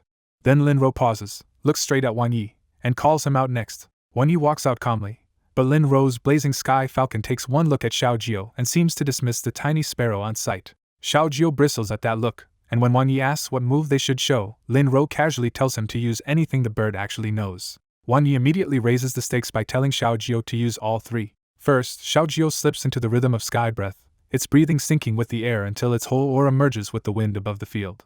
Then it rolls straight into wind, gathering green light on its wings and whipping up a powerful current far smoother than a first-time cast should look. Before anyone can process that, Xiaojio turns its wings silver and fires off feather cut, carving a clean several-meter gully into the ground. After the clean combo, Xiaojio lands on Wan Ye's shoulder and stares at the blazing sky falcon with smug little bird pride. The whole training ground goes dead quiet, because Xiaojio did not just cast the skills, it used them with a fluency that should have taken real training. The other investigators can barely believe a green sparrow learned this fast, and some start wondering if the real monster here is Wan Yi rather than the pet. Lin Rose finally smiles and openly praises Wan Yi as an outstanding trainee investigator for Amping County. Wan Yi immediately ruins the mood by asking for the reward, and Lin Rose, amused, offers either an intermediate skill scroll or cash. Because he is short on money, Wan Yi instantly picks cash, only to learn a second too late that Lin Rose had meant to give him both. Still, Lin Rose takes him seriously and says she is counting on him in the coming demon sealing test to finally bring some glory back to Amping County. Then her casual pat nearly wrecks him, and Wan Yi learns the hard way that a fighter path beast master's physical strength is terrifying. Lin Rose bluntly tells him he is too weak and needs to train his body, and the embarrassment makes Wan Yi swear to work on himself after he gets home. Before leaving, Lin Rose warns everyone that in another month she will bring real fierce beasts for combat practice, because weak investigators will only die in secret realms. She jumps lightly onto the blazing sky falcon and leaves in style, and the trainees watch her go with open respect. After a brief exchange with the others, Wan Yi heads home, already thinking ahead to the coming combat training. At home, a transfer message lands on his card, and Lin Rose has really paid him 500,000. The sudden windfall takes pressure off his finances, but Wan Yi decides the money's real value is buying him room to use this simulator aggressively for the next month. Then he comes up with a new idea: use reality simulation to investigate Amping County's dark fog problem and maybe even learn Xiaojio's abilities for himself. Looking straight at the little bird, Wan Yi shamelessly announces, "Xiaojio, I want you to help me cultivate." He starts the reality simulation, and the future it shows is bleak. A month of investigation turns up nothing before Lin Rose returns with fierce beasts and a woman named Ming Zhu. In that same projected future, Wan Yi and Xiaojio kill several fierce beasts, impressing Lin Rose but also drawing Ming Zhu's suspicion. 2 more quiet months pass in the simulation. Wan Yi gives up the sealed demon sword tomb assessment to stay and investigate the dark fog, and still finds nothing. At the end of the 4th month, Wan Yi finally uncovers ancient leather scrolls hidden under spent spiritual stones inside the spatial sphere, and he instantly realizes something terrible. But the reality simulation ends on a brutal warning. By the time Wang Yi understands the clue, it is already too late, and a few days later both he and Xiao Jiao die in Anping County. The simulation clue points Wang Yi back to the 5 boxes of spiritual energy stones inside his spatial sphere. He searches box after box until the 5th one reveals a hidden compartment in the bottom. Inside, Wang Yi finds an ancient leather scroll and immediately suspects Ming Kai hid it there on purpose. Remembering how Beast Masters chased Ming Kai in the secret realm, Wang Yi realizes this gift may be a dangerous trap, not a favor. Even so, Wang Yi decides that since the scroll is already in his hands, he has to read it. The first page turns out to be a diary from Beastmaster calendar year 660, written during the old Dark Fog disaster. Wang Yi is startled when the writer says he joined the newly formed investigation corps more than 200 years ago. As he reads on, the diary follows the writer's rise and the desperate war against endless strange gods. Then Wang Yi reaches the wildest part yet. The writer ignored orders and led 3 brothers into the Dark Fog itself. Half a year later in the diary, the man writes that he survived, but 2 companions died and only Xiao Tao still protects him. The pages after that are packed with hard data on more than a dozen strange gods, including their powers, levels, and traits. One entry says strange gods are not invincible and could be countered with the right equipment, if only someone could make it. Another entry rattles him harder when the writer claims a high-level strange god he already killed somehow appeared again. The record identifies it as the Mirror Demon Phantom, a monster that devours victims and steals both their appearance and abilities. The next day's correction is even creepier. The writer says he was wrong, meaning there were at least 2 of them. Months later, the diary turns desperate as the writer admits normal equipment failed and his own mind is almost gone. Then he writes the forbidden breakthrough. He embedded a strange core into his arm and consumed a strange god's corpse. When Xiao Jin tries the same method, it evolves successfully and becomes powerful enough to butcher strange gods with ease. The writer names the method Strange Evolution, a way to fuse the power of strange gods into humans and pets and mutate their growth. The diary's ending turns grim. Xiao Jin is buried, Ming Tianxiu's body becomes half monstrous, and he admits strange evolution cannot truly succeed. In his final entry, Ming Tianxiu sends Xiao Tao away with the information and accepts that he can no longer return. After reading everything, Wang Yi sits stunned by how valuable and dangerous the diary really is. He quickly guesses that if this method fell into the wrong hands, it could throw the whole world into chaos. Then one thought catches on a hidden hook in his mind. This strange evolution might connect to Anping County's Dark Fog explosion. Before he can chase that lead further, Xiao Jiao lands on his shoulder and impatiently reminds him to cultivate. Wang Yi follows through and starts cultivating with the temporary skydance skill he copied from Xiao Jiao. The practice works, and spiritual energy pours into his body, though nowhere near as efficiently as it does for a real pet. That success gives Wang Yi a new idea. If skills can be shared temporarily, permanent sharing might exist too. He sets a practical plan for the next month. Stop chasing flashy moves, train Xiao Jiao's beginner skills hard, strengthen Sky Breath, and push for level 2. Once his spiritual power recovers the next day, Wang Yi uses the simulator again because he thinks the diary still hides more clues. Inside the new simulation, Wang Yi keeps obsessing over the diary until he and Xiao Jiao even miss Commander Lin's training. Tang Xiong comes over in person, and Wang Yi uses the chance to ask him about strange gods. What Wang Yi learns is unsettling. Even the investigation corps seems to be missing some of the strange god data from the diary. 2 months later in the simulation, Wang Yi and Xiao Jiao head toward Yaoguang City for the Sealed Demon Sword Tomb assessment. Instead of a normal trip, strange gods attack on the way, and Tang Xiong throws himself into the fight to protect them. Tang Xiong dies buying them time, but before Wang Yi can even reach Yaoguang City, a second strange god attack kills him and Xiao Jiao too. Back in reality, Wang Yi breaks out in a cold sweat because this death route makes no sense compared to his earlier simulations. He suspects the dark fog may be erupting earlier than before, which means the timeline itself is shifting. He also starts wondering why Tang Xiong keeps dying to protect him, as if there is some hidden connection to his parents. After another short cultivation session, Wang Yi notices his own talent seems to have grown a little stronger. That sharpened memory suddenly locks onto the white python, and Wang Yi becomes convinced he has seen this creature somewhere before. He still cannot remember where, so with 2 simulations left, Wang Yi changes tactics completely. For the next run, he tells Xiao Jiao to forget the Anping mystery and survive by leaving early like a coward if needed. The new simulation starts with Wang Yi and Xiao Jiao staying home, cultivating quietly, and later heading to the assessment anyway. This safer path keeps them alive, but Wang Yi only performs mediocrely and soon accepts an invitation from Mingguang Enterprise instead. Not long after he leaves the investigation corps, dark fog erupts in Anping County and wipes the place into a land of death. Half a year later, Wang Yi spends heavily to evolve Xiao Jiao into a supreme-class lustrous bluebird and starts collecting more talented pets. As Wang Yi's pet lineup grows, Xiao Jiao feels pushed aside and quietly miserable. A year later, Wang Yi gets together with Ming Zhu, and the time he spends with Xiao Jiao drops even more. 2 years later, Xiao Jiao reaches level 4 through sheer effort, but Wang Yi already has an Emperor-class cub and barely notices the bird anymore. At the end of the 3rd year, Xiao Jiao wants to return to Anping County, But a terrifying strange god appears there, and the dark fog rolls across all of Shanghai province. Mingguang Enterprise collapses overnight, and only Wan Yi, Ming Zhu, and the Green Sparrow escape Yaoguang City.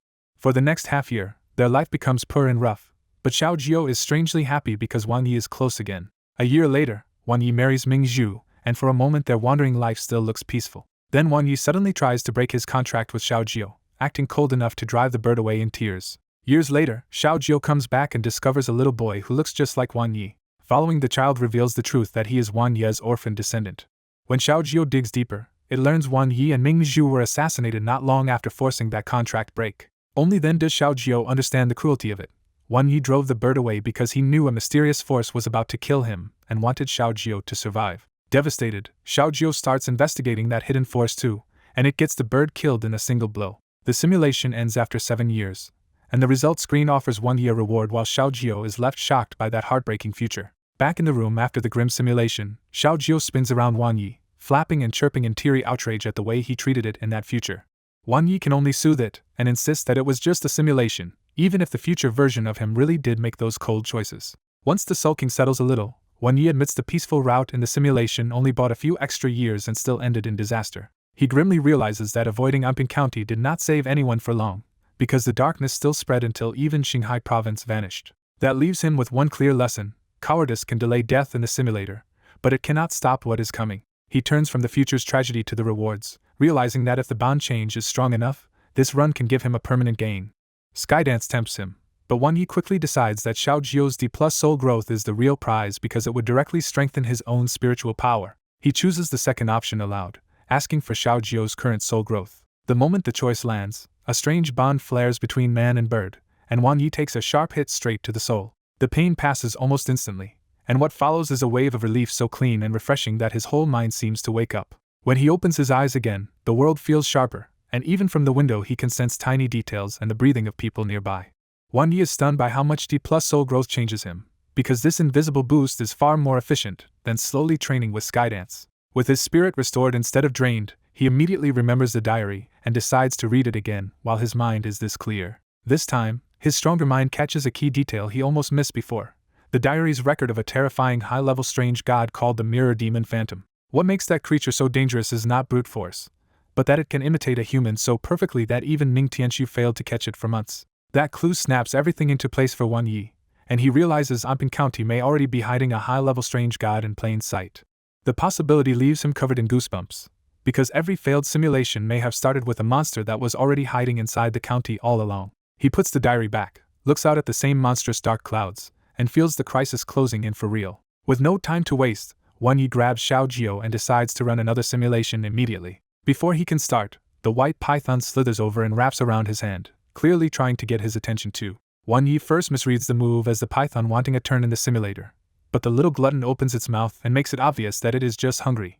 He refuses to feed it first and insists that if it wants anything, it can try entering the simulation instead. Since the python's best normal future is only an overlord-class hornless shadow dragon, Wan Yi immediately starts dreaming much bigger than normal evolution rules allow. He pulls up images online, dismisses the beautiful hornless shadow dragon as not impactful enough, and starts talking like only a supreme divine beast is worthy. Wan Yi gives the python two absurd final targets instead: the sky divine dragon or the heaven devouring python. The white python hesitates, obviously tempted by both, and finally chooses one form with its tail and the other with its head.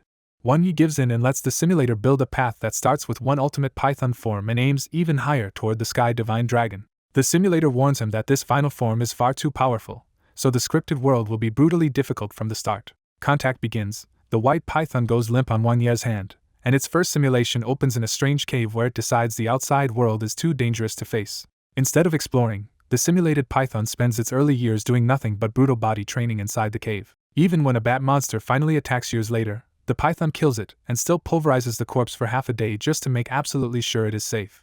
Decades pass, and the python still refuses to leave, only pushing its cave training further until ordinary rocks and metal stop being useful. When its body changes during shedding, the python unexpectedly awakens a new cutting skill called Shadowless Line and happily uses it to improve the cave even faster. By 50, it has turned the cave into a deadly fortress, using traps and terrain to kill intruders while still treating the outside world like certain death. Then the simulation abruptly reveals the real scale of danger, as a red glowing flying sword drops from the sky and wipes out the entire cave in one strike. The sword cuts the python in half, yet it still drags its ruined body away for a staggering distance before the flying blade finally catches and kills it. When the simulation ends at age 60, the rewards are absurdly strong for a first run: a skill, 2 characteristics, 60 years of growth, and reality simulation chances. Wan Yi can only stare and curse, because this cautious little snake survived to 60 on its very first attempt and completely crushed his expectations. His careless inner comparison immediately offends Xiaojio, which chirps furiously the instant it senses he just ranked it below the white python.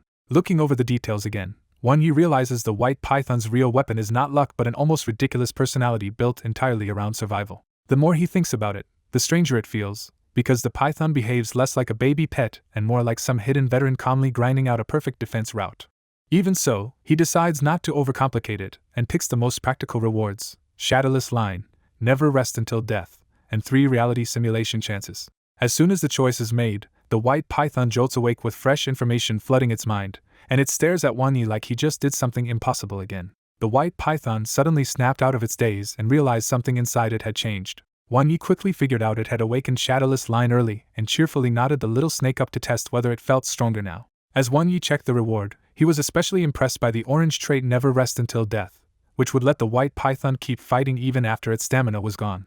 He also guessed the python had some hidden racial trait linked to evolution, and the stubborn survival effect matched the personality he had seen in the simulator. The white python got angry, and Xiaojio swooped in to tug its tail free from Wan Yi's knot. The instant it was freed, the white python spat out an almost invisible shadowless line that flashed across the room. That one attack cleanly split Wan Yi's bed in half and even carved a mark into the room, leaving him completely stunned. Xiaojio was instantly impressed, because the white python's new thread attack looked even deadlier and more precise than its own feather blades. The white python realized it had caused trouble and immediately hid in Xiaojio's nest and went to sleep like nothing happened. Wan Yi could only sigh that raising pets was expensive and exhausting, especially now that his bed was gone. Even while complaining, he was pleased, because Shadowless Line looked like a strong beginner space-type skill and the white python had real potential. He decided not to push the white python yet since it had little spiritual energy after forcing out the new move, and turned his focus back to training Xiaojio. Over the next month, Wan Yi calmly ran 1 simulation a day for Xiaojio and first pushed Skydance to the Great Success realm. After that, Feather Coat and Skyful of Feathers also reached great success, because Xiaojio's improved soul growth finally let those almost finished skills break through. Great Success Skydance made cultivation much more efficient, but it also burned stamina faster. Great Success Feather Coat wrapped Xiaojio in dark gold feather armor, and Xiaojio loved it purely because it looked cool. Great Success Skyful of Feathers became so lethal that Wan Yi judged it could one-shot many level 2 pets, so he treated it as a trump card and told Xiaojio not to spam it. Once the big moves were settled, Wan Yi shifted to the 4 beginner skills, with Sky Breath taking priority because it mattered too much to delay. After several difficult simulations, Xiaojio finally dragged Sky Breath all the way to great success. The first day of that training had looked amazing, because even without special insight, Xiaojio brute forced the skill up to proficient through decades of simulated practice. But Xiaojio's personality kept sabotaging clean progress, because it sometimes got carried away, picked fights it did not need, and died in ridiculous ways. Its favorite bad habit was provoking the deadly green little insect again and again, because to Xiaojio the simulator felt more like a game than real death. Still, that same recklessness occasionally paid off, and one run led Xiaojio to learn swimming and discover a mysterious crimson herb at the bottom of the pool. The first time it swallowed the herb, the energy was too violent, and it died within days, proving the place was a real hidden opportunity. In the next run, Xiaojio deliberately ate it again after years of training, grew several meters larger with red-tinted feathers, and still died from the overload. Wan Yi could only marvel that the novice village really hit a fortuitous encounter, and that Xiaojio's impulsive nature had found what the white python never would. By the end of the month, Xiaojio had improved sharply, and Sky Breath stood at the peak of great success as its strongest cultivated skill. The other 3 beginner skills had also climbed to peak proficient, but Wan Yi could see Xiaojio hitting the same old wall again. Its growth grade was slowing everything down. Even so, the effect of Great Success Sky Breath completely exceeded Wan Yi's expectations. Wan Yi realized Sky Breath at Great Success almost erased the extra energy drain from Hurricane God Wings and even sped up recovery a little, which made the beginner skill absurdly practical. At the same time, Wind and Feather Cut proved much easier to train, though Wan Yi knew beginner skills always slowed down sharply after proficient, and even more after Great Success. Wan Yi also slipped in a few simulations for the white python, but at first the cautious little thing resisted his strange power outright. It only started to accept him after one run where Wan Yi chose 6-dimensional growth as the reward and let the python feel the benefit directly. Because the white python's fundamentals were so poor, Wan Yi spent the next runs focusing almost entirely on raising its 6 dimensions first. That plan worked surprisingly well, since the white python's talent for avoiding danger let it survive to age 60 almost every time and improve with steady discipline. After only a few more runs, Wan Yi had already raised the white python's 6-dimensional growth to 60+, which made its progress look far steadier than Xiao Jiu's wild roller coaster. One night, Wan Yi looked at both pets getting stronger and admitted that while they had improved a lot, his own investigation had run into a dead end. For a whole month he had investigated the hidden high-level strange god in Anping County, but every lead came back empty. The worst part was that 2 reality simulations ended the same way.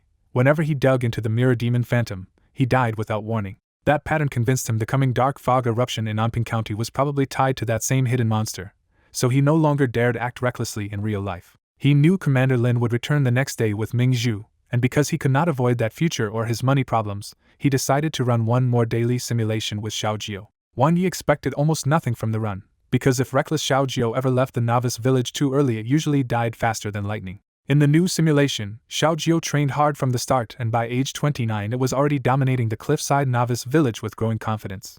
At 32, it faced the big snake again and still lost by a narrow margin, proving its old rival was not finished yet. Xiao Jiu kept cultivating until it grew past 20 meters, but by age 40 it could feel a bottleneck closing in. At 55, eager to break through, it did the most Xiao Jiu thing possible and challenged the deadly green little insect again. This time it dodged the insect's familiar thread and tail attacks, closed the distance for the first time, and got so excited it missed the real danger. The insect suddenly spat scarlet flames into its face, and the burning Xiao Jiu panicked and fell off the cliff. When the flames would not go out in the pool below, Xiao Jiu sank to the bottom in agony and swallowed the mysterious herb as a desperate gamble. The 2 scorching powers clashed inside its body, but instead of dying, Xiao Jiu finally felt the pain start to ease. Years later, it woke from the bottom of the pool with golden light flowing over multicolored wings, clearly transformed by what it had survived. At age 60, Xiao Jiu flew back up into the hurricane, met the big snake again, and this time barely won. Proud after finally killing its old enemy, Xiao Jiu left the cliff at last and was immediately swallowed by a sky-covering giant beast. Even with that ugly ending, the simulation finally produced a huge breakthrough, an orange trait called Golden Flame Spiritual Bird and a 62-year growth reward. Wan Yi was so shocked he compared it to pulling a free SSR, because Xiao Jiu had finally beaten the novice village boss after all those failed runs. He immediately chose the orange trait and the 6-dimensional growth, since more Skydance years would not change nearly as much as those 2 rewards. Golden Flame Spiritual Bird thrilled him, because it broke Xiao Jiu free from its racial limits and even gave it a chance to learn beginner abilities beyond what its species should allow. The growth reward was just as wild, pushing all 6 dimensions to at least D+, while spiritual energy jumped to C and soul rose to C-.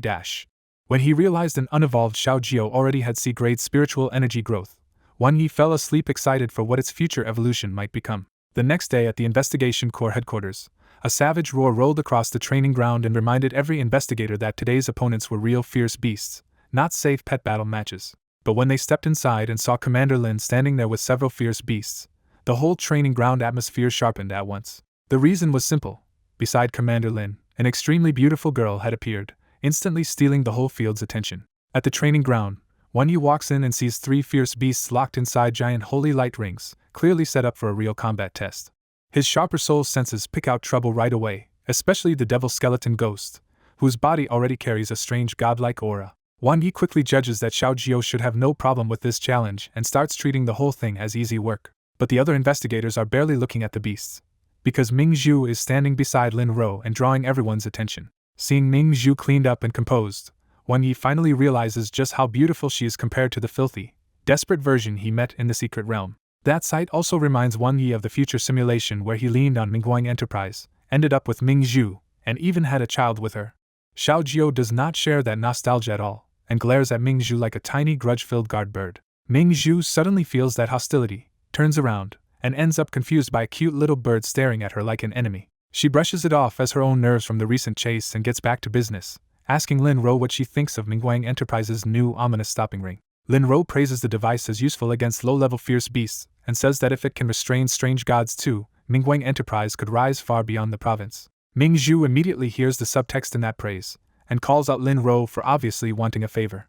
Lin Ro admits it and bluntly asks for sponsorship, saying the County Investigation Corps is dangerous, underfunded, and struggling to keep promising trainees. Tang Xiong backs her up and adds more pressure, pointing out that these trainees will face a city assessment in less than a month and could lose even their trainee status if they perform badly. Ming Zhu keeps a polite smile, but inside she is unconvinced that a small county corps can really have trainees worth heavy investment. Even so, she gives them a chance, and says she will judge for herself after watching the trainees perform. After a brief bit of teasing about her younger self, Lin-Ro moves things along and Tang Xiong announces that it is time to begin the training. Lin-Ro gathers the trainees and reminds them that after a month of skill training, today they finally have to face real fierce beasts in actual combat. She lays down the rule clearly: pick one beast, survive 5 minutes to pass, and kill one to earn a reward. Ming Zhu is startled by that standard, because she knows the devil skeleton ghost is already close to a strange god and far from easy prey. One trainee rushes out first for the sake of face, choosing the Shadow Loach as the least terrifying option. The confidence dies fast when his pet burns through its power, lands no real damage, and nearly gets smashed by the Loach's tail in under 3 minutes. That ugly loss crushes the whole group's courage, and suddenly no one wants to volunteer anymore. Watching the mood collapse, Wan Yi calmly judges that these wild beasts are simply too seasoned for pets with shallow skill mastery and no real battle experience. Lin-Ro loses patience with the hesitation and directly calls Wan Ye's name. The whole group perks up at once, because they all remember that Wan Ye's pet was the only one to master all 3 taught skills almost immediately. Ming Zhu looks over too, and Tang Xiong casually tells her that Wan Yi is the most talented trainee they have.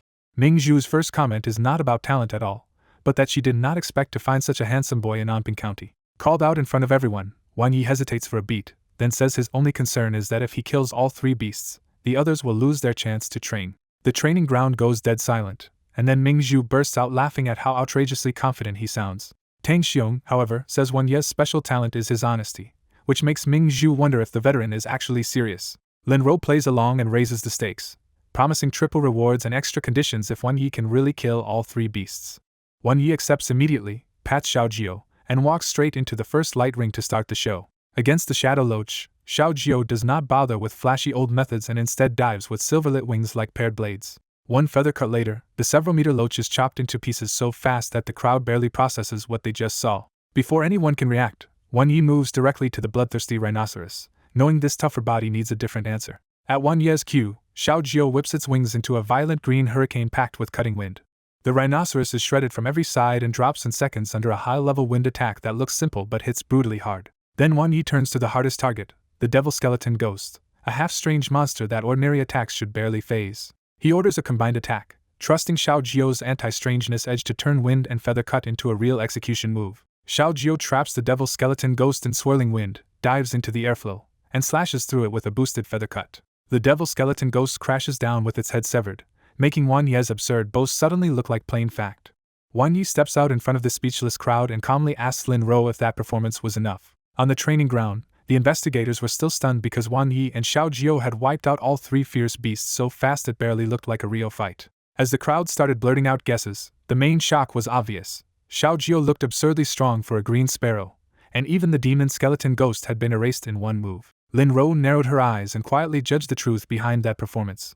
Both wind and feather cut had already reached the proficient realm. Tang Xiong was even more shaken when he realized the trash potential green sparrow had jumped from level 0 to level 2 in less than 3 months. And he could only blame Wan Ye's awakened memories. That timeline made Ming Zhu glance at her own white moon fox and teasingly wonder if its class had been fake all along. When Ming Zhu teased that even Xiao Jiao had reached level 2 in 3 months, the white moon fox angrily wrapped its tail around her leg in protest. Ming Zhu quickly caught the bigger miracle. If those 2 skills were only learned a month ago, Xiao Jiao had reached the proficient realm in just 1 month. Lin-Ro confirmed it with clear satisfaction and praised Wan Yi as the best seedling Anping County's investigation corps had produced in years. Ming Zhu kept digging and realized skill and level alone should not have been enough, so Xiao Jiao's growth and hidden traits had to be unusual too. Lin-Ro smiled and confirmed the last piece outright. Ming Zhu was right, because Xiao Jiao had characteristics. That answer only made Ming Zhu more impressed, because for an otherworldly class pet to have characteristics meant Xiao Jiao had extraordinary potential. Wan Yi finally walked over, dryly calling for Commander Lin, more interested in what came next than in everyone else's amazement. Lin-Ro praised him and casually slapped his shoulder, then noticed with surprise that Wan Ye's own body had gotten much tougher too. She was most impressed by the battle experience between Wan Yi and Xiao Jiao, the kind of calm coordination that looked far beyond a rookie pair. Then Lin-Ro turned the result into a lesson, explaining that Wan Yi had chosen each skill for each beast's weakness instead of attacking blindly. She broke down the key finish in detail too, showing how wind and feather cut could fuse into a combination attack when a pet had enough control and mobility. Her point was simple and brutal. Real investigator combat starts with understanding fierce beasts so well that every hit is fast, accurate, and lethal. Once the lesson ended, Wan Yi immediately asked about the reward, making it very obvious what he actually cared about. Lin-Ro smiled and said that before the reward, she wanted to introduce Wan Yi to someone, then waved Ming Zhu over. Wang Yi instantly went on guard when Ming Zhu approached, because he recognized her but could not afford to show it. So Wang Yi bluntly tried to shut it down, saying he was not interested in meeting anyone and only wanted the reward. Lin Rose stared at him in disbelief and joked that a young man acting uninterested in pretty girls must have lived through something strange. Ming Zhu lifted her chin with obvious confidence, only for Wang Yi to answer with a deadpan claim that he was face-blind. That one sentence left both women speechless, and Ming Zhu looked ready to explode from pure irritation. Then Lin Ro revealed the real bait, saying Ming Zhu was the rich eldest daughter of Mingguang Enterprise and that her company often sponsored promising new beast masters. The moment money entered the conversation, Wang Yi strode over, grabbed Ming Zhu's hand, and solemnly declared that looks did not matter because he was definitely going to befriend her. Ming Zhu was completely dumbfounded by how brazenly fast Wang Yi had changed his attitude. Xiao Jiu was not amused at all, and the little bird started chirping angrily the moment Wang Yi got too friendly with Ming Zhu. Ming Zhu noticed the hostility for real now and asked why Wang Yi's pet bird seemed to dislike her so much. Wang Yi paused for half a beat and then made up a ridiculous explanation, claiming Xiao Jiu reacted more strongly the more beautiful a person was. Ming Zhu was baffled, so Wang Yi immediately tried to prove his nonsense with a live demonstration. He pointed Xiao Jiu toward Captain Tang first, and the bird gave almost no reaction, which made the poor captain instantly realize he had been used as the ugly control sample. Then Wang Yi aimed Xiao Jiu at himself, and the bird immediately shrieked in protest, which he shamelessly treated as proof that he was handsome too. The whole group went silent again, but this time Ming Zhu could not help laughing because Wang Yi was too strangely entertaining to ignore. Once she warmed up to him, Ming Zhu offered a serious reward of her own, rare evolution knowledge and materials for Xiao Jiu instead of a normal prize from Lin Ro. Wang Yi's eyes lit up on the spot, and he told Ming Zhu to explain everything in detail. Lin Ro approved the arrangement, and had Captain Tang lead Wang Yi and Ming Zhu to the pantry so she could return to training the others. In the pantry at headquarters, Ming Zhu immediately switched into teacher mode and started with the basics. The Green Sparrow's two mainstream paths both end as ordinary pure sky-type pets. She reminded Wang Yi that evolution research is a national core secret, because a pet's final form directly affects a country's strength. She also laid out the usual pattern that pets evolve once around level 2, then again around level 4 and level 6, though actual growth can still shift the timing. Then Ming Zhu opened the first rare route on her phone and introduced the announced path that led to the Azure Flame Dragon Sparrow. This path fused fire power with part of an Earth Dragon bloodline, creating a hard-to-reach combat form with strong offense and broad coverage but weaker soul growth. Ming Zhu even showed the harsh requirements, including strong base stats, proficient feather cut, and rare fire materials for the route. Wang Yi looked over the route and quietly lost interest, because even if it was strong, it did not match the end form he had in mind for Xiao Jiu.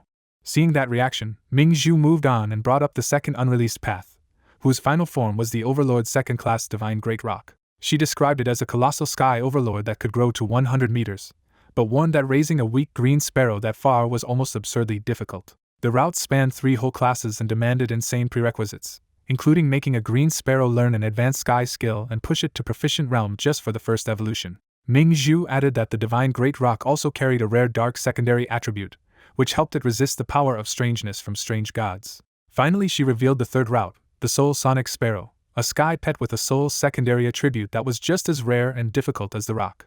She explained that this form could produce beautiful soul sounds that buff beast masters and pets while still keeping real offensive power. Because she genuinely recognized Xiao Jiu's talent, Ming Zhu told Wang Yi he could consider those last 2 routes, but warned that a failed level 2 evolution would delay everything until level 4. Wang Yi fell into deep thought, because those last 2 paths were clearly extraordinary enough that ordinary beast masters would never even hear about them. Then Wang Yi asked the question that had been bothering him the whole time: if 1 secondary attribute was possible, why not 2? When Wang Yi gave light and fire as an example, Ming Zhu was startled and immediately said that would be nearly impossible. She explained that even adding 1 new attribute already caused heavy conflict, and before the beast vein opened, different materials could clash so badly a pet could not absorb them at all. She pushed the point further by saying light was the purest attribute, so for normal sky pets, fusing it with anything else was almost impossible unless they were born that way. That answer should have closed the door, but it instead gave Wang Yi a final realization: Xiao Jiu's golden flame spiritual bird characteristic might make the impossible possible. At the investigation core, Ming Zhu seriously recommends the Azure Flame Dragon Sparrow route, warning that the stronger options are far riskier and a failed evolution could cripple a pet for a long time. Wang Yi awkwardly asks if she can just hand over the materials first so he can think about the evolution himself, and Ming Zhu immediately looks baffled.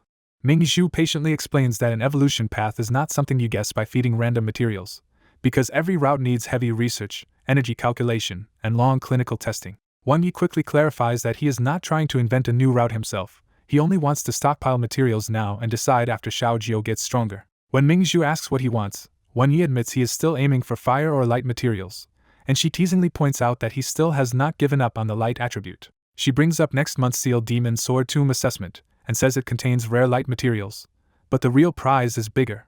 Passing the test would let Wan Yi attend the 100 Birds meeting in Yihuang Forest. Mingzhu says that if Xiao Jiu can receive a true phoenix blessing there, it might fuse 2 secondary attributes and trigger a unique mutation evolution, and even she sounds tempted by the chance. Wan Yi admits he has never even heard of that meeting, and Mingzhu bluntly reminds him that people in Anping County simply do not know much about opportunities on that level. She warns that other assessment candidates from Yaoguang City will likely already have Tier 2 pets, so if Xiao Jiu does not evolve first, Wan Yi will be walking into the test at a clear disadvantage. After a few more questions about Xiao Jiu, Mingzhu suddenly transfers 1.5 million yuan, including Lin Ro's reward and extra support from Mingguang Enterprise. She tells him to go think over the evolution paths first, and once he chooses one, the company will provide the materials. Seeing the money hit his account, Wan Yi can barely hide his relief, while Xiao Jiu sulks a little and Mingzhu casually adds his contact before he leaves. After Wan Yi leaves, Mingzhu's white moon fox cries out from behind her, and she quietly realizes it thinks Wan Yi might be Wang Outyan from that earlier incident. Mingzhu laughs off the suspicion, arguing that Wan Yi and Wang Outyan were far too different, and she insists Wang Outyan's bird should have been some ancient divine sparrow, not an ordinary green sparrow. Back at his shabby rental house, Wan Yi replays the whole meeting and decides he probably did not expose himself after all. He figures the only overlap was that the birds look somewhat alike, and because he had disguised Xiao Jiu so messily back then, that should not be enough to truly connect the two identities. What still bothers Wan Yi is how he got exposed inside the reality simulation at all, but he pushes that mystery aside and turns to the more urgent problem of Xiao Jiu's evolution. Wan Yi tells Xiao Jiu that the next month's mission is to simulate its evolution, because he may not be able to research a route himself, but the pet simulator can test one for him. He spends the day gathering every bit of information he can find on attribute materials, especially light element ones, and uses his strengthened spiritual power to memorize and sort it all. Once he has the data, Wan Yi gives Xiao Jiu a simple but bold plan: search the scripted world for similar materials, absorb them there, and see what kind of evolved form appears. If the simulated evolution matches Xiao Jiu's final form settings, Wan Yi plans to confirm it with a reality simulation too, giving them a double safety check before trying it for real. Xiao Jiu answers with a fierce chirp and flapping wings, and Wan Yi finally starts the first true evolution simulation. Inside the scripted world, Xiao Jiu spends years flying farther and farther from the original cliff, searching for materials and eventually gathering the fiery plants it needs. At 35 years in the simulation, Xiao Jiu eats the materials, gets flooded with fire energy, and successfully evolves in front of a stream. The triumph lasts only a heartbeat, because a gigantic divine crocodile bursts out of the stream and lunges at the newly evolved bird in a lethal ambush. Even though the run ends in death, the simulator now unlocks evolution compatibility data, which is exactly the breakthrough Wan Yi needed. He checks the result and confirms this path reproduces the green flame sparrow, the same fire evolution route Ming Shu had described earlier. The result screen lays out the whole route clearly: green flame sparrow, a skyfire pet with new fire skills, a requirement for proficient feather cut, and materials of 1 Yahello fruit plus 3 Qingyan herbs. Wan Yi realizes the real prize is not just one route, but the ability to evolve Xiao Jiu in simulation first and preview the 6 dimensions, skills, and traits before choosing anything in reality. That insight turns him almost giddy, because now he can test many evolution paths and keep only the one with the best compatibility for Xiao Jiu's final form. He sets a clear goal for the coming month: simulate until they find the most suitable Tier 2 evolution form for Xiao Jiu. Wan Yi doubles down on light as the target attribute, because light pets are rare, highly effective against strange gods, and far more useful for an investigator facing dark fog in the future. His decision is also personal, because every reality simulation ends with him dying to the hidden high-level strange god in Anping County, and he hopes a light secondary attribute might finally change that outcome. He tells Xiao Jiu that this evolution may decide whether they can keep moving forward in Anping County, or whether they will have no choice but to run. Xiao Jiu thumps its chest in confidence, and the little white python immediately chimes in from the side for a much simpler reason: it is hungry again. Now that he finally has money, Wan Yi feeds the little white python a costly snake spirit fruit and grumbles that raising this glutton is harder than it looks. Watching it eat, Wan Yi cannot shake the feeling that the little white python seems strangely dull in reality, nothing like the cautious veteran it became in simulation. His imagination runs wild enough to wonder if the little white python is some reincarnated boss with a split personality that only wakes up inside the simulator. The little white python shyly offers him a fruit from its own mouth, and Wan Yi can only rub his temples at the absurd little gesture. Even so, Wan Yi knows the little white python's spiritual energy is still rising, and as he looks around the rundown room, he decides it is finally time to upgrade their training environment too. With the plan set, Wan Yi dives into a brutal month of research and simulations, sometimes forcing out 2 evolution runs a day thanks to his money and improved spiritual power. The work is exhausting because unlike the known green flame sparrow route, every new form takes endless trial and error, and Xiaojio dies over and over in the scripted world trying to force breakthroughs. One after another, new forms appear from the simulations, but Wan Yi can preview their stats at once and calmly throws out the ordinary ones instead of getting distracted. He even tests the last 2 routes Ming Zhu mentioned, and the more he experiments, the more he realizes Xiaojio's golden flame spiritual bird trait is what lets them survive reckless mixed attribute trials that would normally be fatal. On the 5th day of the 4th week, after nearly 100 simulations and hundreds of in-world evolution attempts, the breakthrough finally arrives. The simulator reveals a newly named Brilliant Light Sparrow, an Emperor First-Class Fire and Light Sky pet with far stronger stats than the earlier routes. Its projected package is outrageous: Advanced Divine Light Flame Strike, Advanced Shine Upon the World, the Emperor Skill King's Prestige, and an orange genetic trait called Flame-like Light Blade.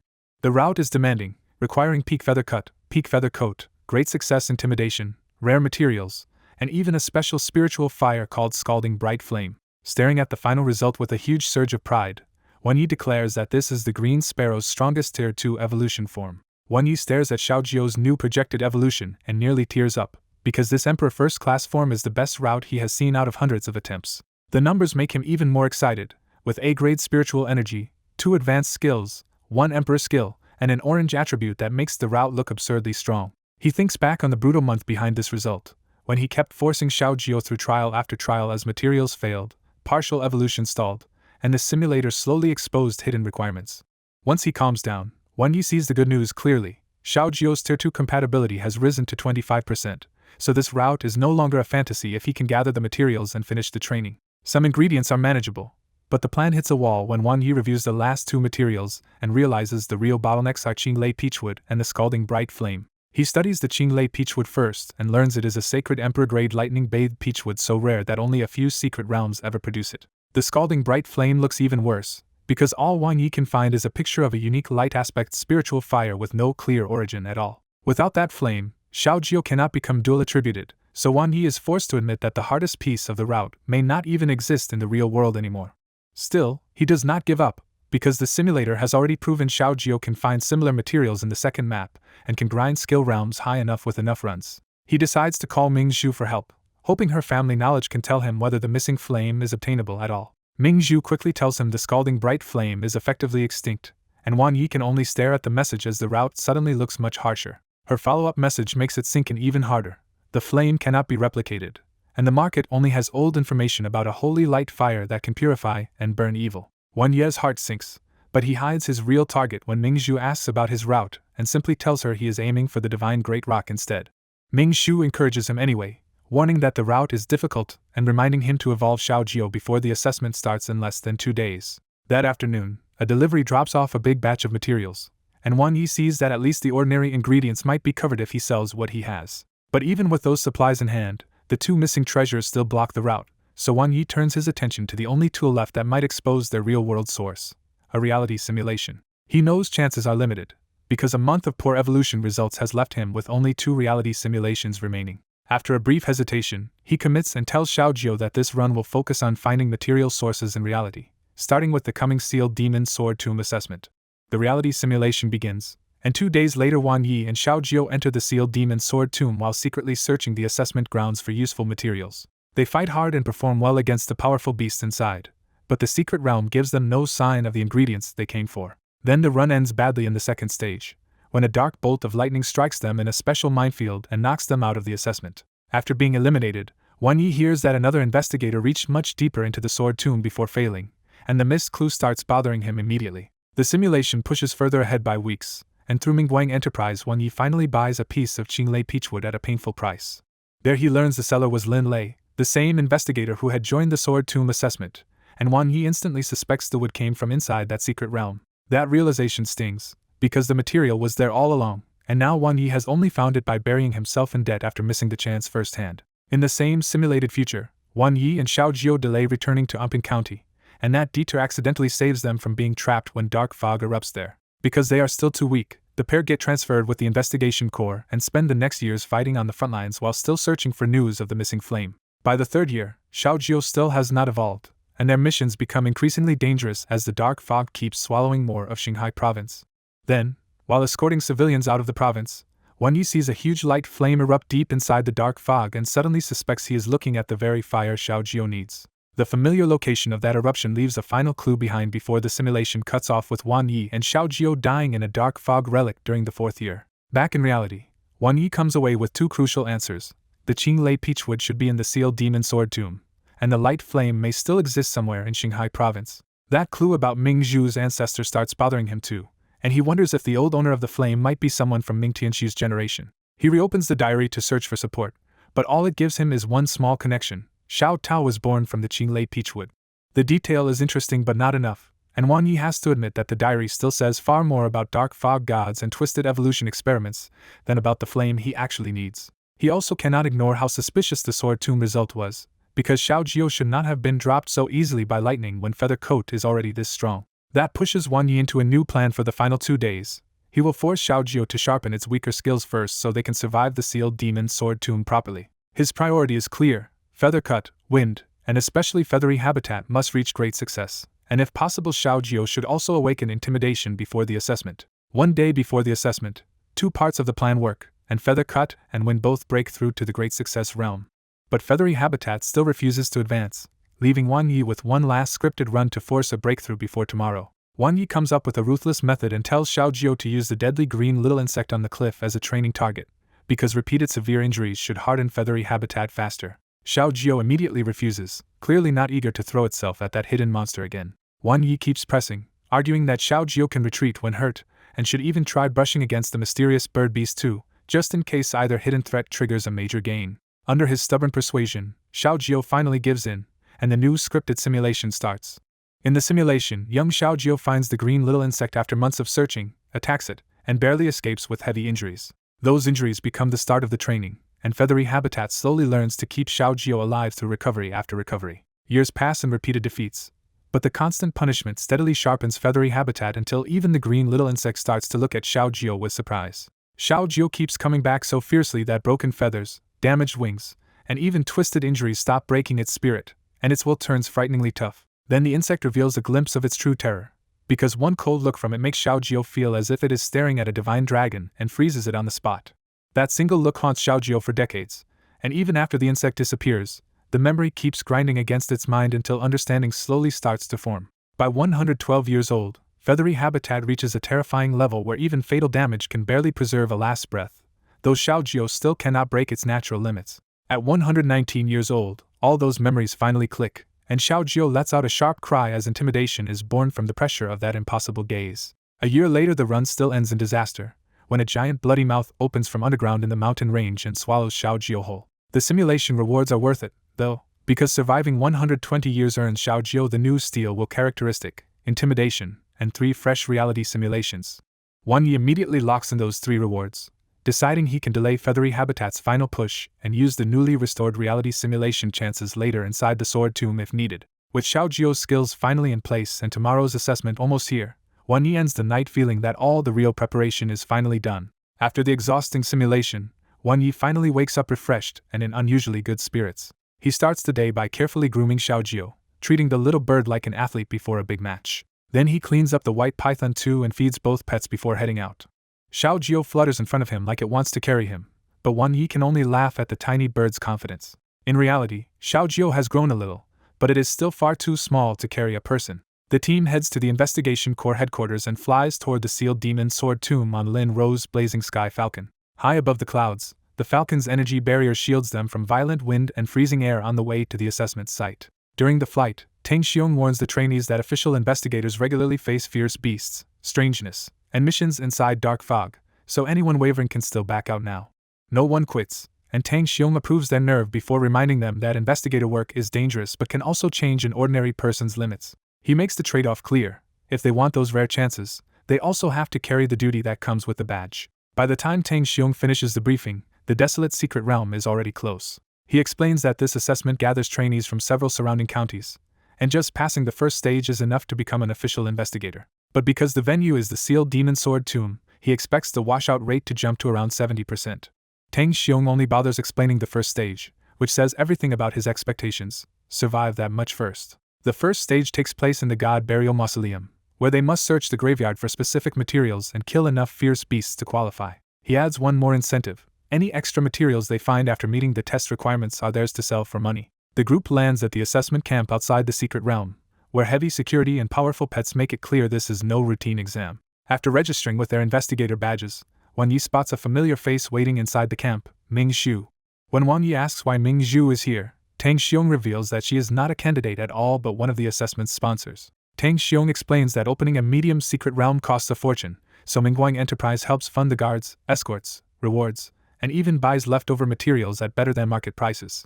One trainee blurts out that Mingguang sounds too rich to be called a small company. Lin Ro steps in and says Mingguang is state-supported, with huge revenue and huge expenses, so its modest profit numbers do not mean it lacks power. She goes further and says foreign capital undervalues Mingguang because the pet equipment industry is resource-limited and dominated from abroad, while Mingguang chose not to sell out. In Qinghai province, though, Mingguang is basically unmatched and simply chooses not to squeeze ordinary people for money. That finally makes Ming Kai's earlier comments click for Wang Yi, and he realizes he judged Mingguang too quickly. With that cleared up, Wang Yi goes over and greets Ming Zhu much more warmly. Ming Zhu immediately notices Xiao Jiu still has not evolved, and Wang Yi admits the evolution ran into a problem. Even so, Wang Yi promises her the expensive evolution materials were not wasted and that he will not let her support go to nothing. Ming Zhu does not press the issue, because she never really expected a green sparrow to become the divine great rock so easily. Instead, she gives practical advice. Wang Yi should be able to clear the first stage, but the second stage will likely be rough for a bird-type pet like Xiao Jiu. She tells him that if he passes stage 1, he would be smarter to keep searching that area for valuables, because breaking into the top 10 rewards will be hard if he cannot clear stage 2. Wang Yi casually asks whether he can just skip straight to passing the third stage, and his deadpan confidence catches Ming Zhu completely off guard. Even Ming Zhu's white moon fox lets out a quiet laugh at that one. Ming Zhu can only laugh and send him off as the assessment begins. Wang Yi steps through the spatial membrane and enters the sealed demon sword tomb alone. The moment he gets inside, he stows his luggage in the spatial sphere to move more lightly. Then he finally takes in the God Burial Mausoleum, a dark cemetery of worn stone markers under a lifeless sky. The deeper problem hits him right away. The air is full of mixed energy, and his spiritual perception feels noticeably suppressed.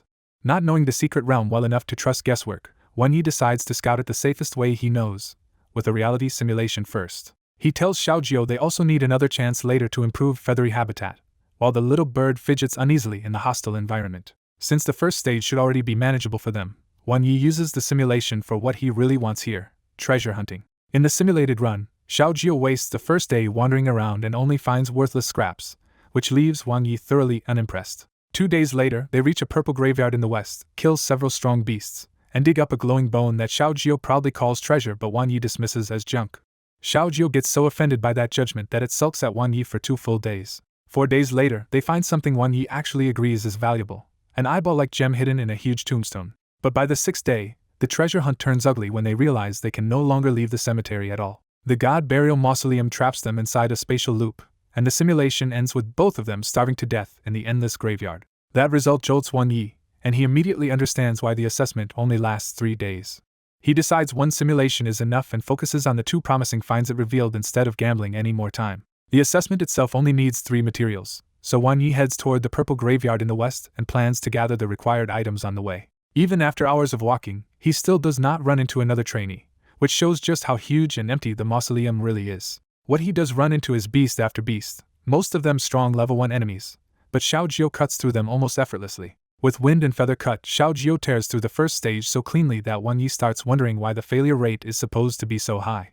For Xiao Jiu, though, this easy slaughter feels like proof that all the brutal training in the simulation was worth it. Within a few hours, Wang Yi has gathered almost every material required for the assessment except one last drop from a rare monster, a demon skeleton ghost. After another hour, he finally finds one standing in front of a tall tombstone, and this version is far worse than the sample Lin Ro once showed them. The thing reeks of decay and strangeness, but Wang Yi only sees the final missing material and tells Xiao Jiu to bring it down. Xiao Jiu flies in to provoke it, only to freeze when the demon skeleton ghost does absolutely nothing and just stares into the distance like it is lost in a trance. In the graveyard, Wang Yi stares at the motionless demon skeleton ghost and realizes something is off, because it still has not reacted at all. Since the monster is not moving, Wang Yi decides to play it safe and has Xiao Jiu attack from long range instead of risking close combat. Already annoyed at being ignored, Xiao Jiu lashes out with a full-force wind attack and wraps the ghost in a roaring green hurricane. The wind shreds the demon skeleton ghost with wound after wound, but the thing still refuses to move, which makes the whole scene feel even more wrong. Wang Yi keeps Xiaojiu from rushing in, because this demon skeleton ghost feels stranger than the one he heard about before and gives off a foul, dangerous aura. A moment later the ghost finally collapses, and its body turns into black mist and blood foam, leaving behind only a weathered skeleton. Wang Yi steps up to the tombstone, brushes away the weeds and dirt, and decides to see who was buried here. The inscription hits hard. Li He swore that even in death or as a ghost, he would keep guarding this place and never let the devil's sword leave. Wang Yi falls silent, realizing this grave belongs to a dead senior from the same investigation corps as the original owner's parents. He suddenly wonders if the demon skeleton ghost was formed from Li He himself, and that thought leaves him deeply unsettled.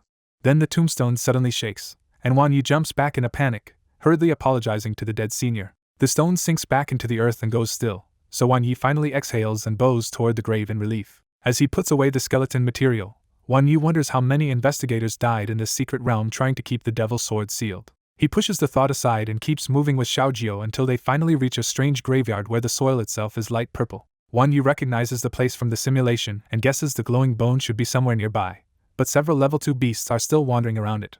Because reality has moved much faster than the old simulation route, Wang Yi suspects this special area might still be hiding elite monsters they never met before. He has Xiaojiu clear out the nearby level 2 beasts first, making the area safe enough to search. Once the monsters are down, Wang Yi starts digging through the purple soil for the hidden treasure. In less than half an hour, he finally digs up the glowing bone, but it looks more strange than valuable at first glance. The giant bone feels old, light for its size, and shaped almost like a machete, but Wang Yi still cannot tell what makes it special. When Xiaojiu chirps proudly for finding treasure, Wang Yi quickly praises it instead of ruining the mood by calling the thing worthless. Satisfied, Xiaojiu accepts the compliment, and Wang Yi decides to move on because half a day has already passed. By now Wang Yi's backpack is crammed with assessment materials, beast remains, and everything else worth keeping from the mausoleum. He pats the packed bag and immediately decides it is still not enough, because he has a spatial sphere to fill and no reason to leave good loot behind. Wang Yi plans to sell one batch of materials to Mingguang Enterprise, save the deeper secret realm loot for later, and head toward the next stage before this place traps him. As they go deeper, Wang Yi still feels one small regret. For a place this strange, the God Burial Mausoleum never gave him a real boss fight. That wish backfires almost instantly when the ground splits open and a huge 7-section demonic centipede bursts out in front of them. Wang Yi quickly identifies it as a 5-star level 2 7-section demonic centipede, but after one look he decides it still is not much of a threat to Xiaojiu. He casually tells Xiaojiu to end it fast, treating the sudden boss like just another cleanup job. Xiaojiu explodes into motion, stacking Skydance with wind before rushing in under the Hurricane Godwing's buff. Its feather cut lands like a pair of spinning blades, and the centipede is sliced cleanly into 7 pieces in an instant. Watching the monster die that easily, Wang Yi can only shake his head and admit it was too weak to be worth the fight. The dead centipede dissolves into black mist and leaves behind only a tentacle and some rotten bones, proving even this boss is mostly just material now. Wang Yi picks up the material and finally leaves the God Burial Mausoleum with Xiaojiu, heading for the second stage. As soon as they step out, the weather changes and ghostly lightning begins crawling through the dark sky over the valley ahead.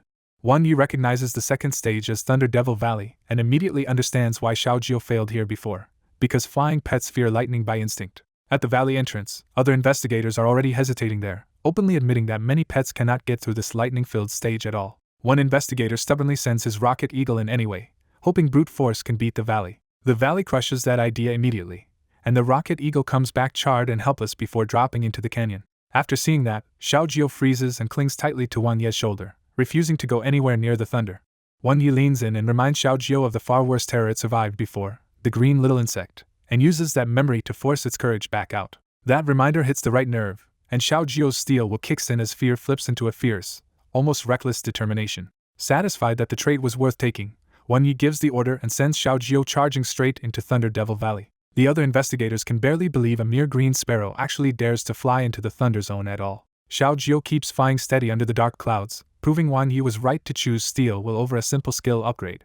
Seeing Xiaojiu hold its nerve, Wang Yi decides this is the right moment to search for the Qinglei Peachwood before anyone else can take it. To save time, Wang Yi immediately starts a simulation to scout the valley and find the Qinglei Peachwood in advance. In the simulation, they search for a full day before finally reaching a purple forest with a huge peachwood-like tree and several dead investigators around it. Wang Yi realizes the giant tree is likely the key, but it looks like a dying plant beast covered in battle scars and already half robbed. At the broken top of the tree, he finds the clearest clue yet. The Qinglei Peachwood was probably there, but someone already took it first. The simulation ends even worse when Wan Yi and Xiao Jiu leave the valley and are suddenly cut in half by pitch-black sword energy from nowhere. Back in reality, Wan Yi ignores the unexplained death for now and locks onto the one useful lead. The Qinglei Peachwood is in a purple forest, and he has to reach it first. He and Xiao Jiu rush through the valley and finally spot the purple forest near the edge before a full half-day can pass. At the center of the forest, the huge purple-gray tree stands out at once, and Wan Yi realizes he might have beaten the other claimant here this time. But as soon as he walks in, Wan Yi notices he is not alone, because several investigators are already gathered near the tree. At the front of that group, Wan Yi spots a striking young man with long violet hair and a violet cloud dragon beside him, and immediately guesses he must be Lin Lei. Looking at the violet-haired rival's calm smile and perfect timing, Wan Yi can only think with dry disbelief that this guy feels like the main character of someone else's lucky break. Wan Yi reached a dark clearing and froze, because the so-called Qinglei Peachwood looked nothing like a holy green sacred tree. Instead of rushing in, Wan Yi stayed hidden and watched the group first, especially because in his earlier simulation only Lin Lei had made it this far alive. Out in front, Lin Lei stirred up the whole group by calling the tree a surviving descendant of the old demonic disaster, and a target they had a duty to kill. The speech worked, and the investigators charged with their pets while Wan Yi quietly decided Lin Lei was far too good at controlling people. The giant tree suddenly erupted, and Wan Yi noticed something odd at once. Its lightning branches were lunging straight at Lin Lei. Lin Lei dodged straight toward a nearby investigator and shouted for teamwork, using that person as cover when the lightning branches closed in. Then Lin Lei turned on his own side, ordering around the chaos while his cloud dragon and sword strike targeted the investigator and pet beside him instead of the tree. When the branches flung that investigator away, Lin Lei instantly twisted it into a rescue cry and pushed the confused group to keep attacking. The group wore the tree down in a brutal exchange, but Wan Yi kept watching the real pattern and became sure that the tree was trying to hit Lin Lei, not the others. As the tree's light faded and the others begged for a finishing blow, Lin Lei stepped forward and coldly declared that these beasts were finally paying for their sins. Right before the end, a hoarse voice came from the trunk and denied Lin Lei's story, insisting that Xiao Tao was not what he claimed. That single name hit Wan Yi like a shock, because Xiao Tao matched the clue from Ming Tianxiu's diary, and suddenly made this whole scene feel connected. Wan Yi walked into the open, and Lin Lei frowned at the newcomer just as the others assumed he was simply another late-arriving assessment candidate. When Lin Lei accused him of coming to steal the spoils, Wan Yi answered that he was actually there to save everyone. He kept everyone off balance by mocking their inexperience, and warning that boss beasts could fake death right before a deadly second form. Then Wan Yi pointed everyone upward and, in that distracted instant, flicked a black strange core into the tree. Lin Lei thought Wan Yi was bluffing, but Wan Yi calmly doubled down and claimed he could handle the beast himself if they wanted to survive. A second later the tree really transformed, rising upright in ghostly mist as its aura surged hard enough to terrify the whole group. The investigators broke first and ran, and even Lin Lei had to retreat, though he kept staring at Wan Yi like he had just ruined something important. Wan Yi stayed put despite Xiao Jiu's anxiety, because this was the only chance to get the truth directly from the tree. Instead of attacking him, the giant tree raised walls of branches and sealed the area, cutting Wan Yi and itself off from everyone outside. Inside that barrier, the tree spoke clearly at last and asked the question that mattered most. Who was Wan Yi, and how did he know about strange evolution? Wan Yi brushed off his own identity and got to the point, while the tree weakly admitted it was not a fierce beast and was already losing memories. When Wan Yi asked about Xiao Tao, the tree revealed that Xiao Tao was a peachwood sword it called Big Sister, one that once saved them from dark fog and helped some of them undergo strange evolution. The tree insisted Xiao Tao was no demonic sword at all, but a protector that killed strange gods until it lost its soul and ended up here under false blame. That answer clicked with Ming Tianxiu's forbidden diary, and Wan Yi realized the tree's current strength was only a brief surge from a low-level strange core forcing a temporary strange evolution. He pressed one more point from what he had seen outside. If the tree refused to attack humans, why had it targeted Lin Lei so fiercely? The tree answered with a chilling line. They were not beasts because beasts attack humans, and as for Lin Lei, it did not know what he was. Its final explanation was even stranger. Lin Lei's slander about Xiao Tao had awakened it from sleep, and that was why it could not let him go. Inside the tree, Wan Yi pieces together a troubling clue. Ming Tianxiu once sent Xiao Tao back to human society with his diary, but that diary somehow reached Ming Kai much later through a chain that no longer makes sense. The timeline bothers him even more when he remembers Ming Tianxiu lived 200 years ago, which means the diary must have passed through other hands and likely pulled in the same mysterious force that hunted Ming Kai. He abruptly asks whether the jacaranda has really slept in confusion all this time, and the tree's voice admits it only vaguely sensed humans harvesting branches, flowers, and fruit without ever fully waking. That answer makes Wan Yi realize the tree survived because humans kept harvesting it as a resource instead of destroying it outright. He presses his suspicion out loud. If Lin Lei alone knew the exact words to rouse this tree, then Lin Lei may also know Xiao Tao and what really happened in that old disaster. The tree can only say it has never seen Lin Lei before, leaving Wan Yi with suspicion but still no proof. Wan Yi sets Lin Lei aside for the moment, and directly asks the tree about the Qinglei peachwood. The tree admits a piece of sacred Qinglei peachwood is hidden inside its trunk because Xiao Tao once placed it there to keep the dying jacaranda alive. That confirms Wang Ye's guess, because a corrupted tree should not have been able to form Qinglei peachwood on its own. When Wang Yi asks what it plans to do next, the awakened tree answers without hesitation that it wants to find Xiao Tao. Wang Yi wants the same answer for himself, but first he decides to use the tree and force Lin Lei to show his true colors. He quietly lays out the act step by step, and the tree's unseen reply leaves him with one dry verdict: humans are truly cunning. Outside the cocoon of branches, the surviving investigators hover in anxious silence, and can only guess Wang Yi is probably dead inside. Lin Lei waits off to the side with narrowed eyes, watching everyone else more than the tree itself.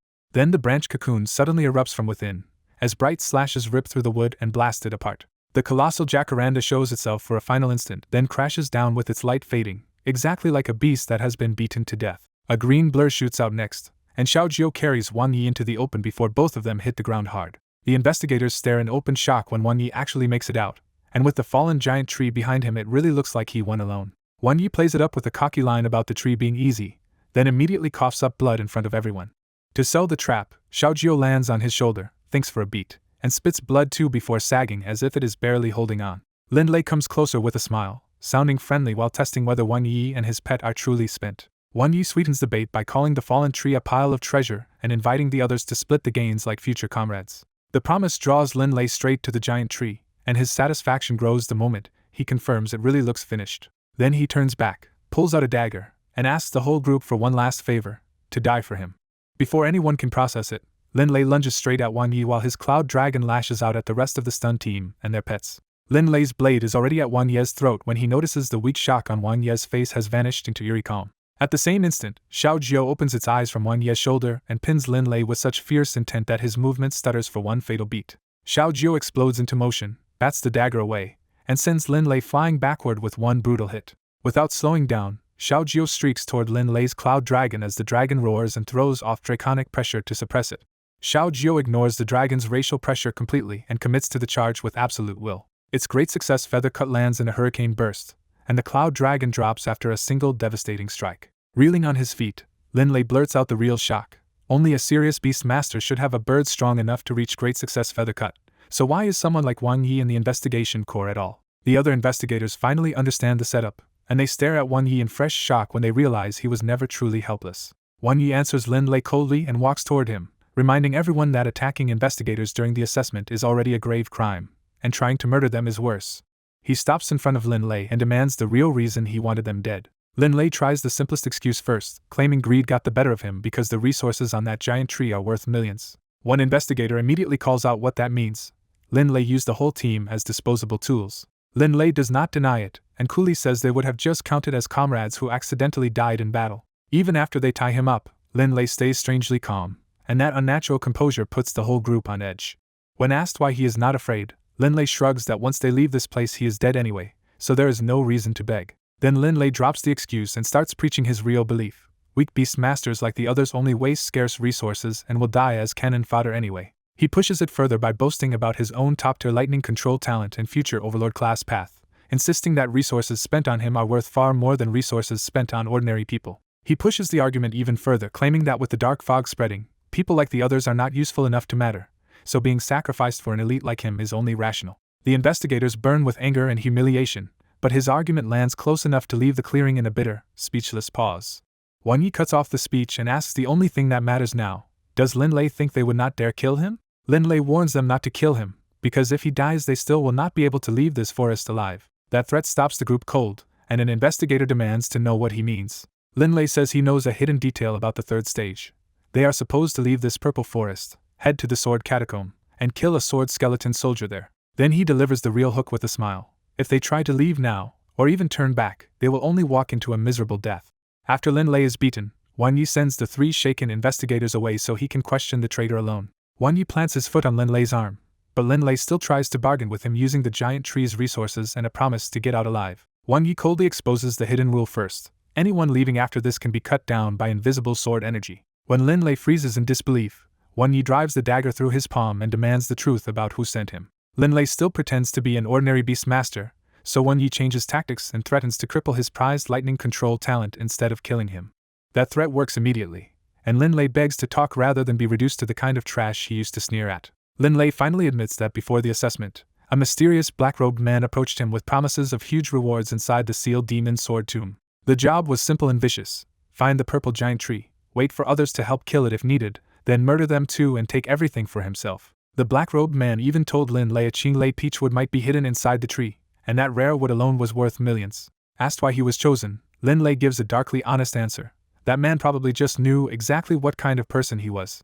Wan Yi studies him and decides Lin Lei is probably not a disguised strange god, just a useful pawn holding dangerous information. He also admits to himself that not all of that intimidation was bluff, because he really did weaken himself by improving Xiao Jiu's feathery habitat in the middle of all this. After deciding Lin Lei is more useful alive, Wan Yi knocks him out with one punch and ends the interrogation. He tells the 3 investigators to drag Lin Lei back and hand him to the investigator core, where spiritual perception will expose everything he did here. When Yun Xiaobei asks about him, Wan Yi casually says he is still going deeper and plans to see the 3rd stage for himself.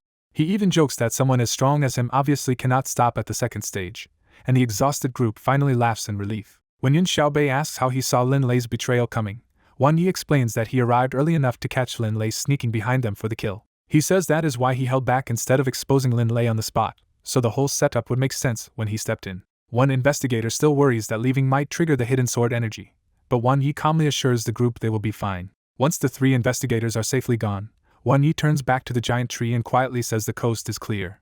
The giant tree finally rises and reveals itself openly, and Wan Yi asks it to lead him into the 3rd stage sword catacomb to find Xiao Tao. The tree answers with certainty that it can sense Xiao Tao's aura, then carries Wan Yi forward on one of its branches. The 3rd stage turns out to be the core area called the sword catacomb, where dangerous level 2 sword skeleton soldiers roam among old blades. Seeing that wasteland, the giant tree grieves that the little swords which once followed Xiao Tao have all been twisted into fierce beasts. Wan Yi quietly says the Qinglei peachwood inside the tree may be the only reason it never ended up the same way.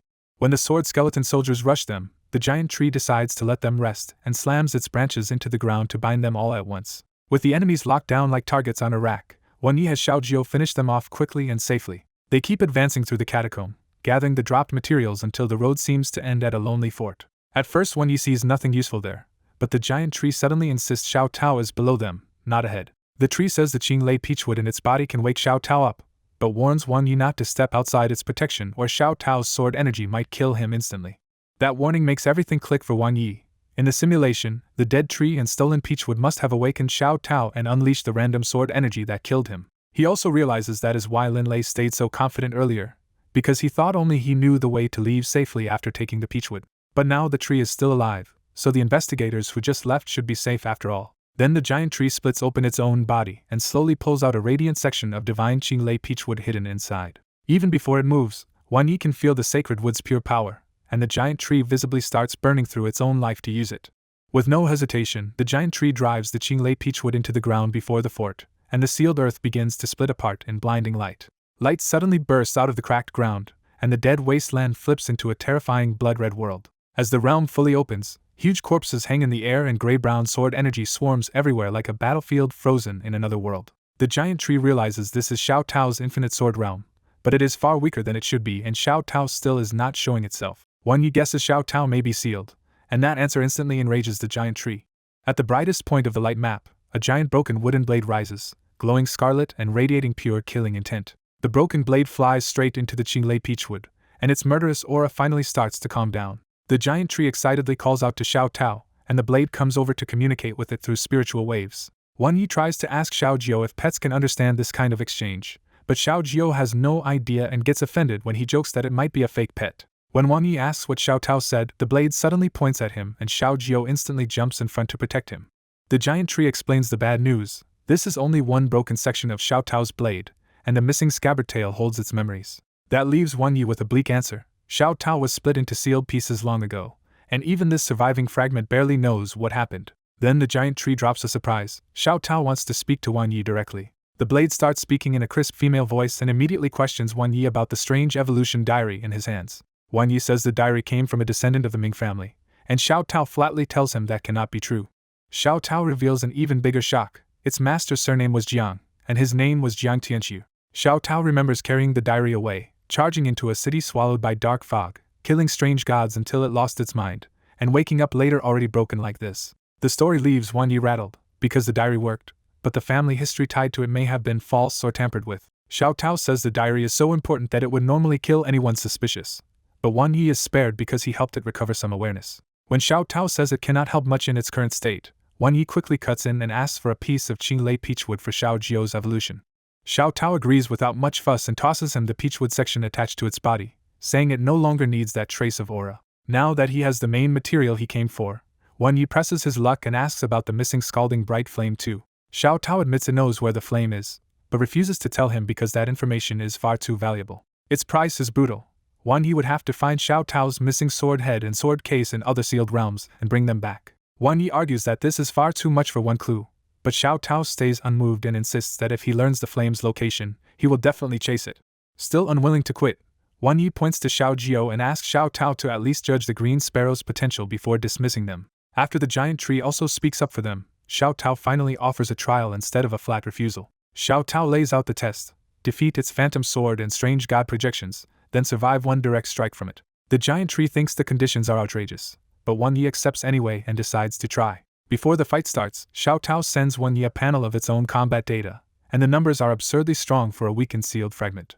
Even after seeing that terrifying status, Wan Yi tells Xiao Jiu to go all out and end the first round fast. Xiao Jiu opens with Skydance, and its body surges with a smooth rhythm that even makes Xiao Tao notice something is off. Then Xiao Jiu stacks Skyful of feathers on top of it, unleashing a dense storm of sharp feather blades with boosted speed and power. The phantom sword is shredded from every direction and blown apart on the spot, ending the first part of the trial in an instant kill. The giant tree blurts out that Xiao Tao just got insta-killed, and even Xiao Tao can only admit Xiao Jiu is much stronger than expected.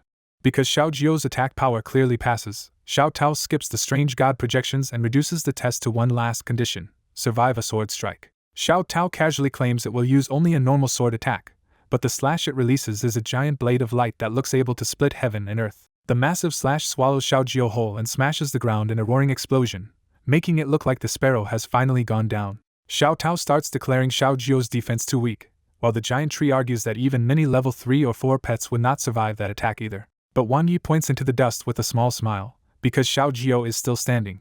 When the dust clears, Xiao Jiu is revealed bracing itself with steel-like wings and a cracked dark golden feather coat, battered but not beaten. The giant tree is stunned that Xiao Jiu has even trained the difficult feather coat to great success at such a young age, and Wan Yi waits for Xiao Tao's answer. The broken blade falls silent, completely thrown by how absurdly strong Wan Yi's level 2 green sparrow has become. The giant tree quickly reassures Xiao Tao that this is not normal pet strength and gives Wan Yi the credit as an unusually capable beastmaster. When the tree talks about how exhausting it is to train a young sparrow, Wan Yi dryly agrees from experience. Xiao Tao gets suspicious about Feather Coat and bluntly asks if Wan Yi has been torturing the bird to force that level of training. Wan Yi denies it on the spot and insists all of Xiao Jiu's training was voluntary. Xiao Jiu eagerly chirps and poses like a model student, which only makes the whole exchange more awkward. Seeing the trial is over, Wan Yi pushes the conversation back to what really matters and asks about the scalding bright flame. Xiao Tao stuns him by saying the scalding bright flame is not somewhere else at all, but hidden inside its own body.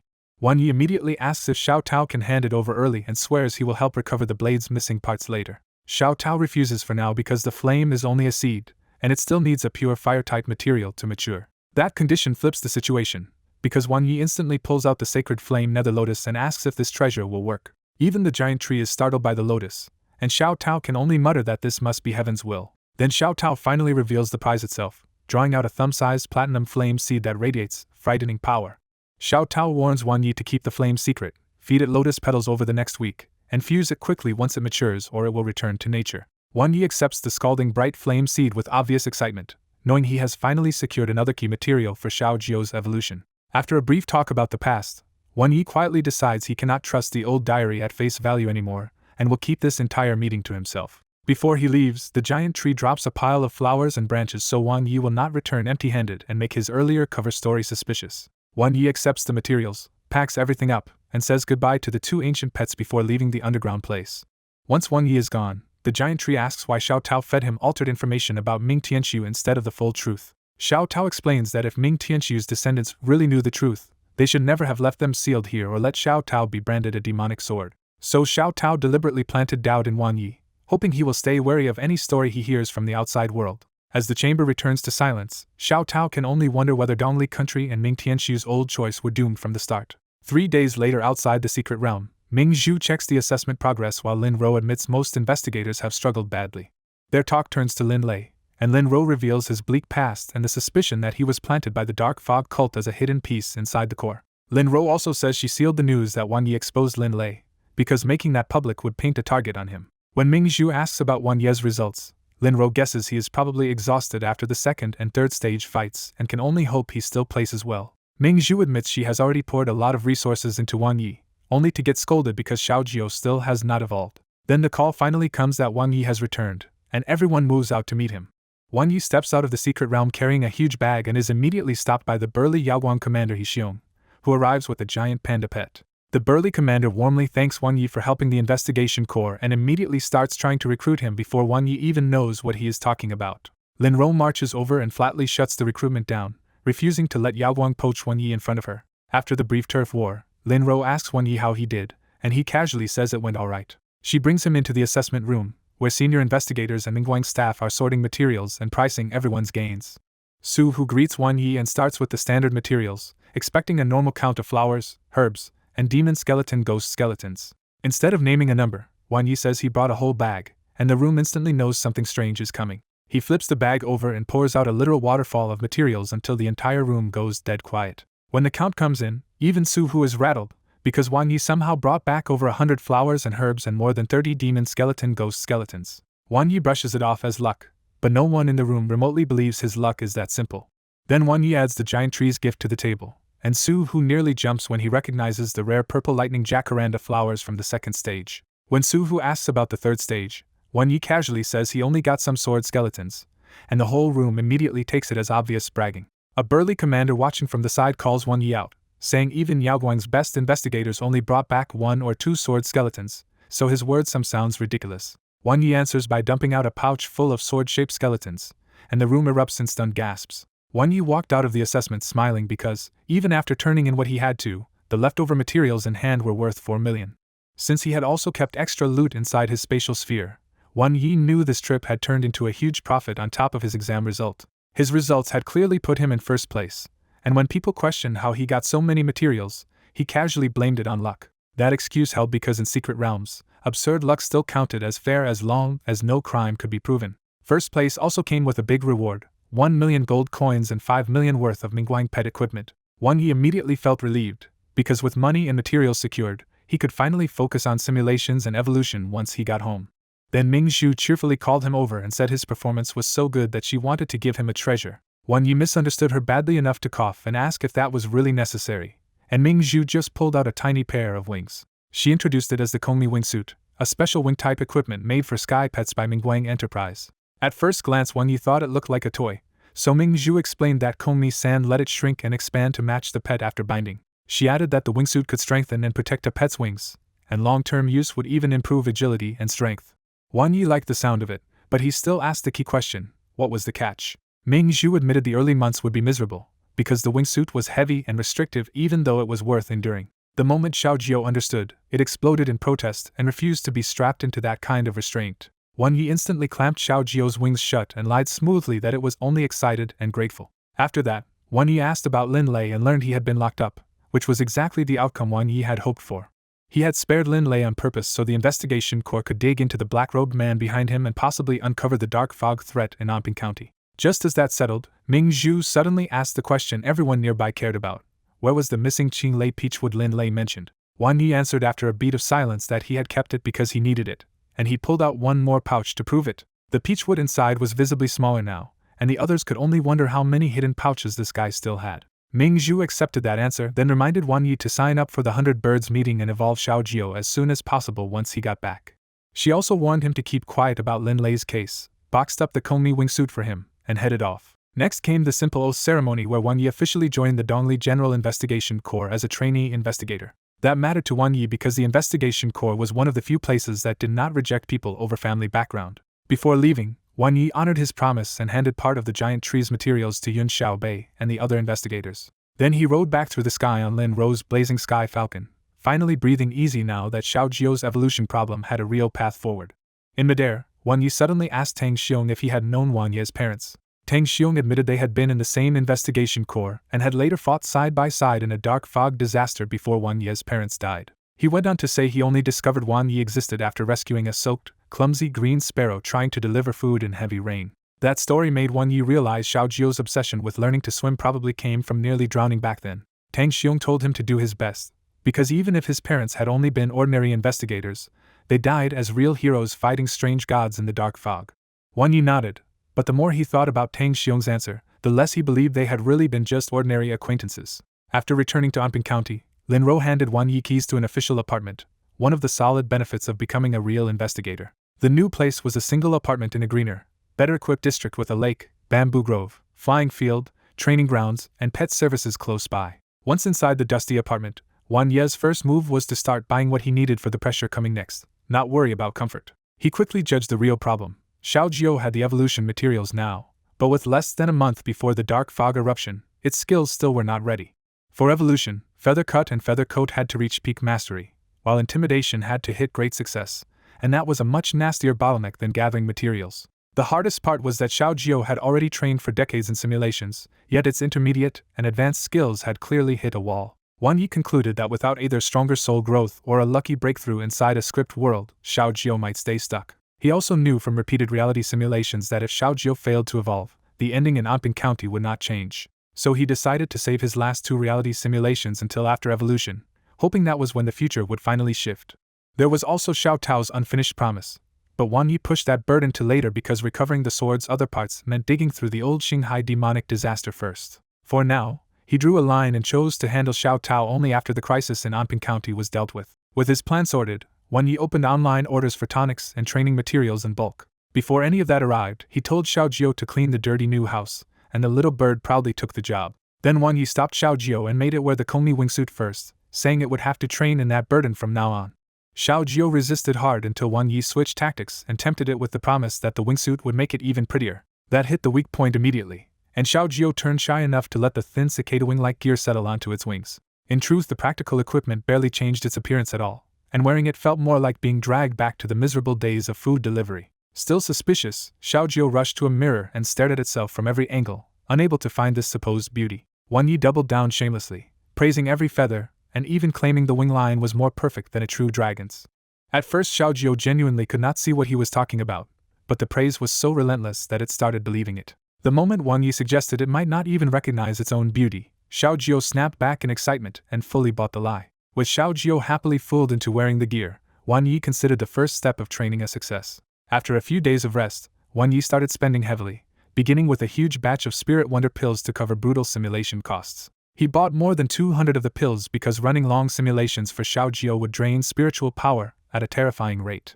He knew the white python would be even worse one day, because that timid little thing could hide out in a simulation for ages. Next he bought 10 boxes of spiritual energy stones so Xiao Jiu would have enough raw cultivation resources for the month ahead. He also spent heavily on premium flame tassel rice, planning ahead so Xiao Jiu could build the right attribute base for the scalding bright flame later. The white python had to make do with snake spirit fruit for now, because even after the windfall Wang Yi still could not afford everything. 3 million vanished almost immediately, so Wang Yi deliberately held on to the last 1.5 million for whatever disaster came next. To refill his wallet a little, he put the extra materials from his spatial sphere up for sale online and estimated another million would come back. Only after money, food, pills, and stones were in place did Wang Yi finally start Xiao Jiu's next simulation cycle. He chose to train intimidation first instead of the wing skills, because that was the fastest weak point blocking evolution right now. Inside the script world, the green sparrow spent years practicing intimidation, but the progress crawled and it started looking for weaker creatures to scare. It finally found a group of white worms and, with complete confidence, decided those had to be the only things weaker than itself in the whole mountain range. Years of constant intimidation mutated the worms into strange butterflies, and the green sparrow somehow felt proud of itself for that outcome. Later it found the bones of a mysterious giant bird, turned them into a crude wingsuit, and started parading around like some terrifying superior species. That act worked on a young black bear cub, which got bullied into becoming the green sparrow's daily intimidation target. For a while the plan actually worked, and intimidation kept improving as the cub got terrorized day after day. Then the cub finally snapped, brought its parents over, and the green sparrow got slapped to death by a black bear over 100 meters tall. The simulation ended at 66 years and offered Wang Yi 3 choices, including a white achievement called Phoenix Masquerade. He was stunned that the reward was only a white characteristic, because that was supposed to be the lowest and most useless grade. But when he read the description and saw that Phoenix Masquerade was actually upgradable, Wang Yi's eyes lit up on the spot. Back home, Wang Yi learns that some pet characteristics can actually be upgraded, even though most are fixed from birth. The online explanation says upgradable characteristics can rise through training, but every recorded case only climbs as far as magenta. That still does not satisfy him, because with his simulation cheat, Wan Yi refuses to believe magenta should be the limit. He also starts connecting the dots and suspects this upgradable trait could work especially well with Xiao Jio's intimidation skill. After the simulation, Wan Yi takes Xiao Jio and the white python out to get used to the area and squeeze in some real training. At the training ground, Xiao Jio keeps practicing while adapting to the Komi wingsuit before its coming evolution. By evening, Wan Yi brings the white python to the pet center for another inspection, hoping to see some progress. The result is disappointing again, with almost no change except a small rise in spiritual energy. The examiner advises Wan Yi to contract the white python soon, saying his current spiritual strength should already support 2 pets. But Wan Yi has already tried many times, and every attempt to contract the white python gets blocked by resistance from its soul. What makes it absurd is that the white python acts completely attached to him in every other way. When Wan Yi complains that it eats his food, lives in his home, and still resists the contract, the little thing just opens its mouth for more food. Later at home, Wan Yi washes up the tired Xiao Jio after training and starts putting things away. Then he suddenly notices something missing from his spatial sphere and freezes. The missing item is the bead he picked up in the sealed demon sword tomb, and he immediately suspects the white python ate it too. When he searches it up, the truth hits hard. That bead was a scarlet eye divine crystal, a rare soul treasure worth more than 3 million. Realizing the white python has already swallowed nearly 10 million worth of top-grade treasures, Wan Yi can only stare at it in disbelief. The worst part is that it ignores normal materials and seems to have a perfect taste for only the most expensive ones. Wan Yi finally gives up arguing and bitterly accepts that he may have brought home a terrifying little money burner. Just then, Lin Rose sends him information about the 100 Birds meeting and tells him to study it before the event in 3 weeks. As he reads, Wan Yi learns that Yihuang Forest is a rare relic north of Yaoguang City, opened only to qualified beast masters with sky-type pets. The file explains that a myth-class Crimson Flame Phoenix died there protecting the city, and its remains turned the forest into a place that guides sky pets to stronger realms. If a pet performs well inside the forest, it can ignite the phoenix's soul fire and maybe even win a bloodline inheritance that opens a new evolution path. Even so, Wan Yi hesitates, because Xiao Jio can probably evolve without this trip, and the timing is dangerously close to the dark fog disaster in Anping County. That fixed timing bothers him even more, because in every reality simulation the dark fog explosion always happens at the same moment. Then a new idea clicks. If there really is a connection, he should test it, and Yihuang Forest could even become Xiao Jio's evolution site. He starts gambling on Xiao Jio's Phoenix Masquerade, wondering if a stronger fake Phoenix aura might fool the Crimson Flame Phoenix's soul fire long enough to create an opening. With that plan settled, Wan Yi spends the next stretch running daily simulations focused on Xiao Jio's skills. During the first week, he pours most of that effort into Feather Cut, hoping the beginner skill will be the easiest one to push to the limit. On the 10th simulation, Xiao Jio finally breaks through inside the scripted world. At first, the Green Sparrow simply trains as usual, then decides to look for a real sparring target in the mountain range to speed things up. It finds the little black bear again, scares it into submission with intimidation, and turns the poor cub into a living practice dummy for Feather Cut. The arrangement changes when giant snakes corner the black bear and Xiao Jio swoops in to save it with wing blades slashes. After that rescue, the black bear stops dreaming of revenge and honestly starts treating Xiao Jio as its boss. Years of harsh training follow, and both of them toughen up, with Xiao Jio's Feather Cut and intimidation growing steadily stronger. Then the routine shatters when Xiao Jio arrives one day and finds the black bear dead under a 2-headed bird monster's attack. Enraged by its little brother's death, Xiao Jio throws itself into a desperate fight even though the 2-headed bird monster is stronger. The battle drags on for days, and in that grief-fueled struggle, Feather Cut finally changes under Xiao Jio's wings. At the breakthrough moment, Xiao Jio's pressure spikes, the 2-headed monster falters, and Feather Cut cuts it down at last. Xiao Jio wins, but the fight leaves it badly hurt, and after burying the black bear it dies a few months later from those injuries. When the simulation ends, Wan Yi sees the big payoff, Phoenix Masquerade upgraded, and Feather Cut reached peak mastery. The new result is outrageous, because peak mastery Feather Cut awakened a dual profoundness effect called Blood Rage Combo.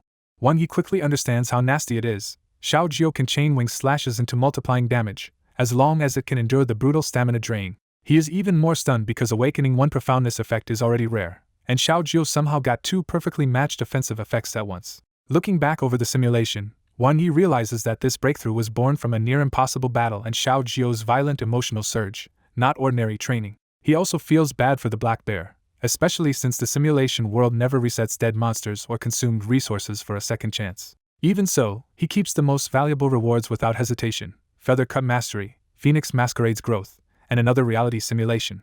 When Xiao Jio wakes up, the memory of that life leaves it visibly downcast, and Wan Yi has to comfort it for days before it fully recovers.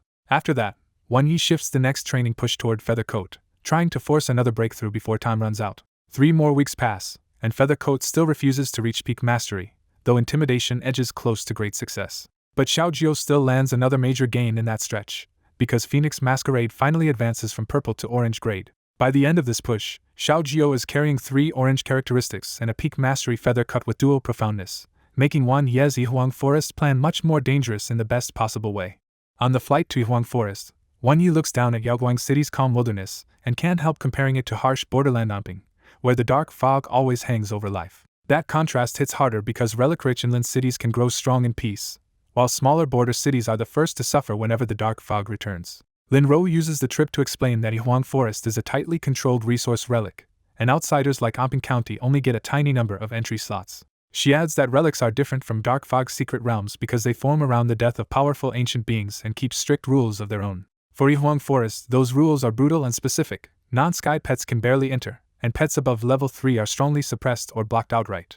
When Wan Yi assumes that is just a protection mechanism, Lin Ro corrects him. The Phoenix wants unevolved or still flexible young pets that can actually inherit and reshape their path. She explains that once a pet reaches level 3, its evolution route is basically fixed, so the relic is really searching for younger pets with room to change. Then she warns him that the relic also judges the Beastmaster, because a pet chosen to inherit the Phoenix's power cannot have a weak master standing behind it. Lin Ro also tempers expectations by saying Xiaojio probably will not be directly recognized by the Crimson Flame Phoenix's soul fire, but clearing trials can still earn a true Phoenix's gift. As Lin Ro describes what a true Phoenix's gift can do, Wan Yi and Xiaojio both perk up at the thought of skill growth, body tempering, and better overall potential.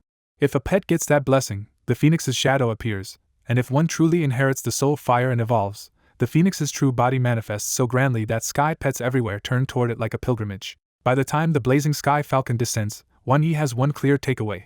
This relic is not about surviving danger, but proving a pet's full potential. At the entrance, the relic rises as a giant circular stone wall engraved with ancient bird patterns, with armed guards checking every candidate before entry. Lin Ro escorts Wan Yi through the security process, and after his identity and pet details are recorded, he is sent on alone to the inner square. Inside, Wan Yi sees only about 100 participants and immediately realizes how scarce these relic spots really are.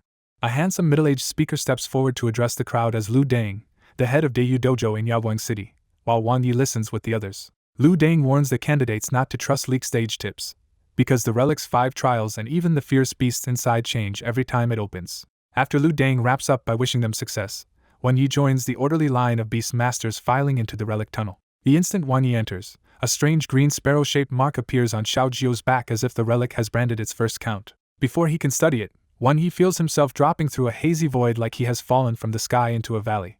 A gentle force catches him before he crashes, and when his head clears, he finds himself alone in an isolated trial space with no road behind him. Ahead lies the first clear obstacle, a broad river, with a dense crimson forest and a blue wonder faintly visible beyond the opposite bank. At first Wan Yi thinks a sky pet can just fly over, but the relic's rules show themselves the moment Xiaojio tries to take off and awkwardly drops instead. Wan Yi quickly figures out the first rule of Yihuang Forest.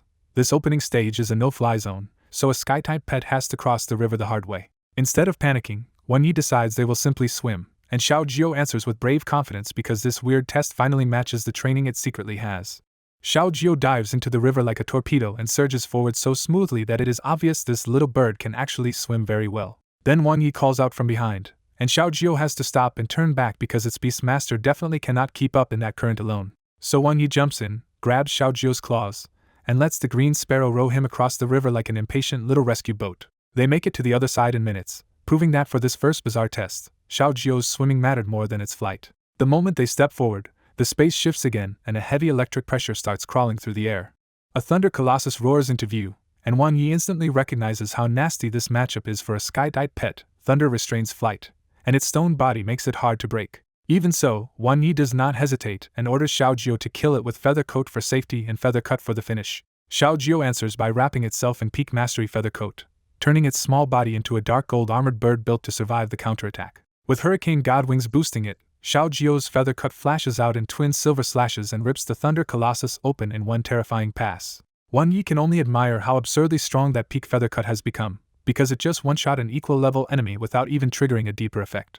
But the relic stays vicious to the end, because the dead Thunder Colossus explodes into a storm of lightning that floods the whole area around it. Feather Coat holds, and Wang Yi dryly realizes his caution just saved Xiao Jiao from getting badly hurt by a self-destructing enemy. The fight leaves no reward behind, but Wang Yi still counts it as an easy clear and keeps moving without using reality simulation. As they advance, 2 more bird-shaped marks have appeared on Xiao Jiao's back, making their early progress through the relic visibly count. Then the mood changes again when Wang Yi notices the temperature dropping, which makes no sense inside a relic tied to a crimson flame phoenix. A moment later, the answer appears in the worst possible form. Not one enemy this time, but a whole group of ice-type frost mammoths blocking the way. At the 3rd stage, Wang Yi faces a whole herd of frost mammoths and immediately realizes this is worse than the lone Thunder Colossus. He judges that the mammoths are weaker individually than the Thunder Colossus, but their stacked group skill makes them far more dangerous in a real fight. Since Xiao Jiao is too small to trade blows head-on, Wang Yi decides they have to pin the herd first and wipe it out in one burst. To set the trap, Wang Yi pulls out the white python and orders it to lay shadowless lines across the snow in a crisscross circle. While the white python spends all its spiritual energy building the trap, Xiao Jiao quietly stacks its own combat buffs and breathing rhythm for the kill. After putting the exhausted white python away, Wang Yi checks every detail of Xiao Jiao's condition before sending it out. Then Wang Yi gives his over-the-top send-off, and Xiao Jiao launches like a flash to prove it really is the future overlord of the skies. The resting herd snaps awake at once, eyes turning red as the mammoths answer with savage war roars and charge together. Xiao Jiao hates the idea of retreating, but it still follows Wang Yi's plan and turns to bait the herd straight into the hidden trap. The moment the herd hits the shadowless lines, mammoths crash down one after another, as the unseen space threads slice and bind them. Wang Yi calls the timing, and Xiao Jiao dives from above with feather cut blazing across both wings. The profoundness effect triggers, and Xiao Jiao spins into a blood rage combo that drills through the entire herd in a storm of light. When the attack ends, the frost mammoths are already finished, and Wang Yi can only admire how deadly Xiao Jiao's full combo has become. Wang Yi notes that the combo burns both mana and health, but with Sky Breath and Xiao Jiao's other skills working together, this is its strongest combat form yet. As the mammoth bodies break apart, actual loot appears this time, and Wang Yi quickly heads over with a grin. He collects 10 frost mammoth tusks, calculates they are worth about 1 million after purification, and decides the relic is being unexpectedly generous. With the spoils packed away, Wang Yi pushes on toward the 4th stage, expecting only one more trial before the Crimson Flame Phoenix's soul fire. Before entering the next danger, Wang Yi has Xiao Jiao recover with feathery habitat and steadily refill its spiritual energy with Sky Breath. Several hours later, Xiao Jiao is back to full health and mana, but Wang Yi can still tell the back-to-back battles have worn on its mind. As they continue, the relic turns dark and oppressive, and Wang Yi instantly recognizes the 4th stage aura as a strange god's territory. That realization actually boosts his confidence, because Wang Yi would rather fight a low-level strange god than another unfair beast trial. Outside the relic, Lin Ro and the local investigation corps leaders gather behind the gate to watch the special stone wall that tracks each stage clear. An investigation corps leader starts worrying when no one seems to clear the easy early stages, and Lin Ro listens in the tense silence by the wall. Then the first bird pattern finally lights up, and the mood at the wall eases for a moment. Lin Ro immediately punctures the optimism, reminding the others that nobody reaches the end no matter how often this hope comes up. Almost as soon as they say it, the first eliminated Beastmaster stumbles out of the relic, soaked and battered. Then the eliminations start pouring out in a line, with Beastmasters and pets alike dragged out half-defeated and dripping wet. When they learn the first stage was a river that Sky-type pets had to cross without flying, Lin Ro and the others are stunned by how unfair that setup is. Even so, the contestants scrape through with bizarre methods, only to get smashed by a Thunder Colossus waiting in the 2nd stage. The leaders are still calling the 2nd stage outrageously hard when the 2nd bird pattern suddenly lights up anyway. One investigation corps leader proudly guesses the mystery clearer must be his own elite Tianhe, and Lin Ro listens with open skepticism. Lin Ro immediately points out that Tianhe is actually standing among the eliminated, forcing the proud guests into an awkward collapse. Once they hear the 3rd stage is 15 frost mammoths moving as a group, even the veterans go visibly tense at how brutal this relic has become. One veteran grimly recalls that even a smaller frost mammoth group once appeared only at the 5th stage years ago, and nobody cleared it then either. Just as one leader starts declaring that everyone will be stopped at the 3rd stage, the 3rd bird pattern lights up and shocks the whole group again. Now rattled, the people at the wall can only stare and wonder who this impossible contestant is. Trying to recover the mood, one official confidently claims the hidden genius must be his own prized new disciple, and Lin Ro already looks unconvinced. Lin Ro ruins that claim too by pointing out the supposed prodigy among the defeated, and at that exact moment the 4th bird pattern lights up. In the relic's dark 4th stage, Wang Yi kicks aside a fallen song demon and realizes Xiao Jiao is tearing through these strange gods even faster than the frost mammoths. What really catches Wang Yi's eye is the scarlet raccoon dog ghost, a red-furred humanoid strange god with intelligence, endless stamina, and fire control. Wang Yi remembers the diary warning that this thing barely reacts to normal attacks or restraints unless light power is involved. Even so, Xiao Jiu's strange god nemesis trait and feather cut are enough to trigger a profound strike and kill it in one clean burst. After the fight, Wan Yi is pleased with the power but annoyed that Feathercut's profound effect still feels like luck instead of control. He decides Xiao Jiu has probably pushed Feathercut as far as this form can go, because true enlightenment would take more comprehension than the little bird has right now. While collecting the strange cores, Wan Yi grows uneasy because strange gods should not exist inside this relic at all. The thought chills him. If someone without Xiao Jiu's strange god counter trait reached this stage, they would probably just die here. He decides the relic's difficulty is seriously wrong, but instead of retreating, he rests for a few hours and pushes on to see the final stage. As the space changes, scarlet trees rise around them, and Wan Yi recognizes the rare flame-tongue trees linked to Phoenix bloodlines. Seeing those trees, Wan Yi guesses the Crimson Flame Phoenix's soul fire is close, but the brutal earlier stages make him stop and consider a simulation first. Outside the relic, Lu Wanqing reports that the fourth stage held real strange gods, and even she had to forfeit after meeting two of them. Lu Dang is stunned, because strange gods have never belonged in Yihuang Forest in the first place. He Xiong explains one possibility. Someone may have snuck in with a stronger pet disguised under level 2, forcing the relic to raise the trial difficulty. But even that theory does not explain the core problem, because an ancient beast relic still should not be spawning strange gods at all. Lu Dang orders a check on who is still inside, determined to find out whether someone disguised their way into the relic. The report comes back with only 3 names left inside: Tang Quan, Zhou Xing, and Wan Yi. Lin Ro vouches for Wan Yi and Zhou Xing, which makes the suspicious name stand out even more: Tang Quan. Lu Dang immediately suspects Tang Quan may be a prodigy from Qixing City who smuggled in a level 3 pet for some hidden purpose. Even then, nobody can explain why strange gods are appearing, and that unanswered question leaves the whole group grimly silent. Back in the relic, Wan Yi decides not to trust the last stage blind and starts a reality simulation before stepping in. The simulation shows the 5th stage as a blazing sea of fire with a huge scarlet tongue tree waiting at the end. In that future, Xiao Jiu nearly burns itself out protecting Wan Yi across the fire, and both of them reach the tree already half dead. Then a masked man in black appears near the giant tree with his pet, reveals a level 3 combatant, and effortlessly kills the badly injured Wan Yi and Xiao Jiu. The simulation ends so abruptly that Wan Yi just stares in shock, realizing he would have died for nothing if he walked in blind. He starts picking the vision apart, wondering who the masked killer is and why someone with a level 3 pet would be hiding inside the relic. The more he thinks, the more Wan Yi suspects the intruder may be the real reason the relic's difficulty went crazy. Then his thoughts jump to Anping County, and he wonders if this hidden person could also be tied to the dark fog disaster coming later. He also faces an awkward truth. Crossing the sea of flames nearly killed Xiao Jiu because it had to carry his weak human body through it. With only 2 simulations left, Wan Yi decides one must be saved for Xiao Jiu's future evolution, so he spends his remaining extra run on a safer test. This time, in the simulation, he withdraws from the relic instead of entering the 5th stage and earns praise for reaching the 4th. Later, he learns the hidden winner was Tang Quan, a Qixing City prodigy who really did sneak in and take the soul fire. That makes Wan Yi suspect the masked killer, and Tang Quan may be the same person. In the same simulated future, Wan Yi warns Lin Ro about Anping County's coming dark fog outbreak, and uses his memory talent as cover so she will believe him. The next day, a mysterious woman from a relevant department appears and confirms that his warning is true, even if they still cannot find the source. Wan Yi is shaken that this department had already traced part of the danger through Lin Lei's case, even before he spoke up.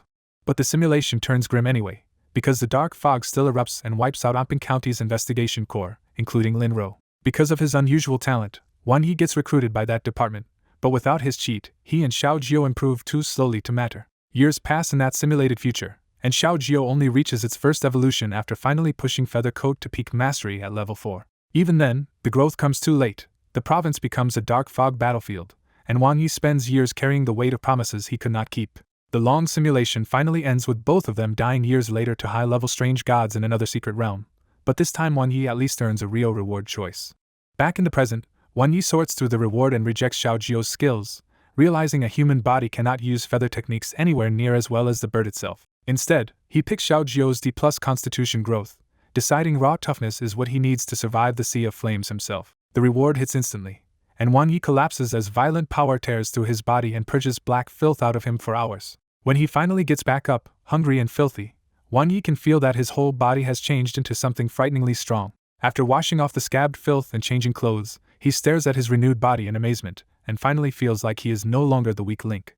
Xiao Jiu had guarded him for a while but eventually fell asleep drooling nearby, which makes Wan Yi grumble at the little brat's timing. Then he forgets his new strength and lightly pats Xiao Jiu awake, only to smack the little bird flying by accident. Xiao Jiu jerks awake like an enemy has attacked, only to find Wan Yi standing there somehow stronger than before. Wan Ye's confidence comes roaring back, and he points ahead with a grin, ready to charge the 5th stage and meet Tang Quan head-on. Wan Yi follows his simulation straight toward the giant flame-tongue tree, convinced the 5th stage's sea of flames should be waiting there. Wan Yi jokes that these flame-tongue trees are treasures worth digging up, while Xiao Jiu happily circles them like it wants to move in. As the heat rises, Wan Yi reflects on how absurdly powerful the dead Crimson Flame Phoenix must have been if its relic can still preserve a place like this after so many years. Then the real 5th stage obstacle comes into view, not just a patch of fire, but a vast ring of flames encircling the 1,000-meter giant tree. Even standing outside it, Wan Ye's skin already stings, and he realizes his old self would have been half-cooked just trying to cross. Xiao Jiu stares at him with a worried chirp, clearly asking the real problem now. How is it supposed to protect its beast master through this? Wan Yi calmly tells Xiao Jiu the trick from the simulation. Use skyful of feathers on him first, then layer feather coat over those feathers to turn its defense into his armor. Xiao Jiu is so stunned by the bizarre idea that its beak hangs open, but Wan Yi insists the logic works and starts turning the moment into a lesson about flexible skill use. He pushes the lesson further, telling Xiao Jiu that feather coat should not be treated as one fixed dark gold form, because changing the armor's nature might also change its effects. For now, Wan Yi decides to test his own limits first, swallowing prepared medicine and saving Xiao Jiu's protective trick for the moment he truly cannot endure anymore. He changes into fire-resistant clothes and steps into the sea of flames, while Xiao Jiu rides his shoulder like a tiny battle standard. Inside the flames, Wan Yi endures by circulating his own power step by step, while Xiao Jiu has it much easier under its dark gold feather coat. Wan Yi tells Xiao Jiu to treat the brutal fire as training and gamble on a breakthrough, because only an epiphany can push feather coat from great success to peak mastery now. While enduring the burn, Wan Yi keeps one eye on the road ahead and one eye on the bigger danger waiting at the end, Tang Quan and his level 3 pet. He reminds himself why that threat matters so much. A level 3 pet is on a completely different tier, with combat techniques and spiritual energy that can overwhelm Xiao Jiu head-on. His clothes start melting under the constant heat, but Wan Yi grits through it anyway because every bit of stamina he saves now could decide whether he lives later. Then the calm fire suddenly starts rushing toward Xiao Jiu, and Wan Yi realizes with a jolt that the little bird may actually be breaking through for real. Wan Yi quickly sets Xiao Jiu down and shouts for it to use wind, helping the gathering fire twist into a controlled spiral around its body. Inside that blazing cyclone, Xiao Jiu's hurricane-baptized wings ignite, and every feather starts shining with a new scarlet gold brilliance. The breakthrough lands exactly where Wan Yi hoped. Feather coat reaches peak mastery and gains bipolar profoundness, letting Xiao Jiu's armor shift what attributes it boosts. Wan Yi is half speechless and half delighted when he realizes Xiao Jiu really took his weird lesson seriously, and evolved the skill along that exact line of thinking. With one casual wing slash, Xiao Jiu splits the sea of flames apart, and opens a broad road straight to the giant tree. Wan Yi praises the new phoenix-like aura on Xiao Jiu, and the pair rushes through the open path to clear the 5th stage in one push. Past the flames, the giant flame-tongue tree suddenly feels cool instead of burning, and a bright phoenix phantom dancing in its branches tells Wan Yi the soul fire is right here. But Wan Yi is still too late to arrive alone, because a black-clothed figure is already waiting under the tree. When the man turns, Wan Yi sees the veiled black bamboo hat clearly, and beside him lies a rare cloud bluebird in the middle of a burning cultivation state. That level 3 pet and that hidden face fit Wan Ye's simulation so well that he instantly suspects this veiled man as Tang Quan, the one who killed him there. The black-clothed man is openly surprised that Wan Yi reached this place with nothing but a green sparrow, and Wan Yi quietly has Xiao Jiu keep Skydance running in case the fight starts instantly. Instead of attacking, the man flatly says Wan Yi cannot have the soul fire because splitting it weakens the effect, and he wants every bit of it for his own pet. He even offers Wan Yi compensation instead, a divine hurricane crystal worth millions, claiming it would help a sky-type pet more than the phoenix soul fire anyway. That sudden generosity feels wrong to Wan Yi, and he quickly spots the reason. The cloud bluebird is still cultivating, so the man wants to avoid a clash before it wakes. The black-clothed man admits nothing is wrong, boasts that he himself is a level 3 fighter, and warns Wan Yi not to mistake his pet's temporary stillness for weakness. Then the whole standoff shatters when a dark blur suddenly dives from behind the giant tree straight at the helpless cloud bluebird. The veiled man roars and throws himself in front of his pet, wrapping himself in a fighter's force, but the collision still blasts him away in a spray of blood and fresh wounds. When the attacker lands, Wan Yi finally sees it clearly, a level 3 shadow-flying crane, a rare dark and sky assassin pet built to kill in one strike. The wounded veiled man crashes down near Wan Yi and can barely process the humiliation after bragging that a level 3 fighter could match a level 3 pet.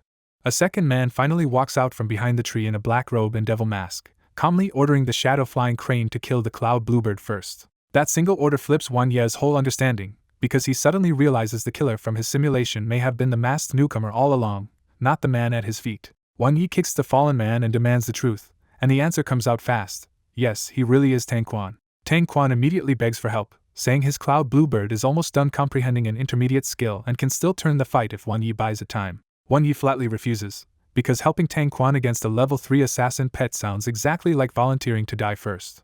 Tang Quan starts bidding in panic, first throwing out 3 million and then 5, but Wan Yi keeps walking and keeps rejecting him. Wan Yi even talks Xiaojio down while refusing, loudly listing how hopeless their side should be against a stronger Emperor-class level 3 enemy. Only when Tang Quan shouts 10 million plus the divine hurricane crystal does Wan Yi finally stop and turn back. In an instant, Wan Yi puts on a righteous face, claims this is about loyalty instead of money, and agrees to help his fellow countrymen after all. Wan Yi immediately orders Xiaojio to move, while Tang Quan is left speechless by how shamelessly fast that noble spirit appeared once the price got high enough.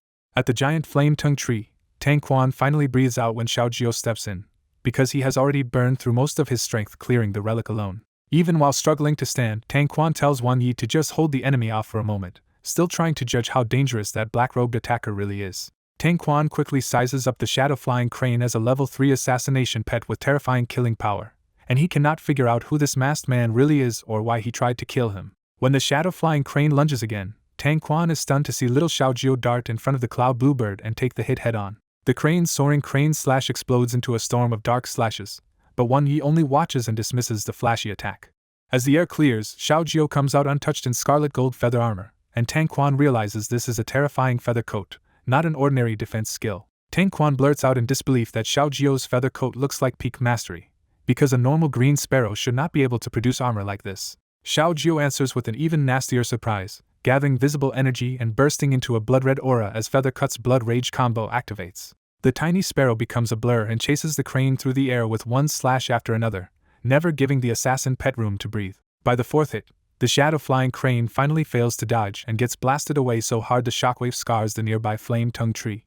Even the masked attacker goes rigid at that sight, because this green sparrow is hitting like a monster instead of a beginner bird. The black-robed man gives up instantly and orders a retreat, and the battered crane turns into a shadow and vanishes.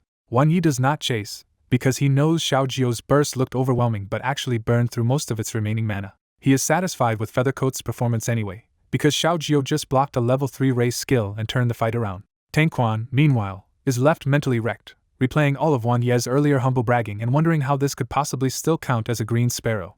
Once the danger passes, Wan Yi walks over and casually reminds Tang Quan to pay up, even shamelessly asking extra compensation for Xiaojio's so-called mental trauma. When Tang Quan asks where Xiaojio is hurt, Wan Yi insists the bird was emotionally frightened, and Xiaojio instantly plays along with a fake weak act. Wan Yi then shocks Tang Quan again by saying he is not leaving, because he wants to try for the Crimson Flame Phoenix's inheritance itself. Tang Quan can only stare, because he knows Xiaojio is absurdly strong, but he still cannot believe a mere green sparrow could meet a Phoenix inheritance's bloodline requirement. Soon Tang Quan's cloud bluebird wakes up looking delighted, which tells him its trip here was not a total loss.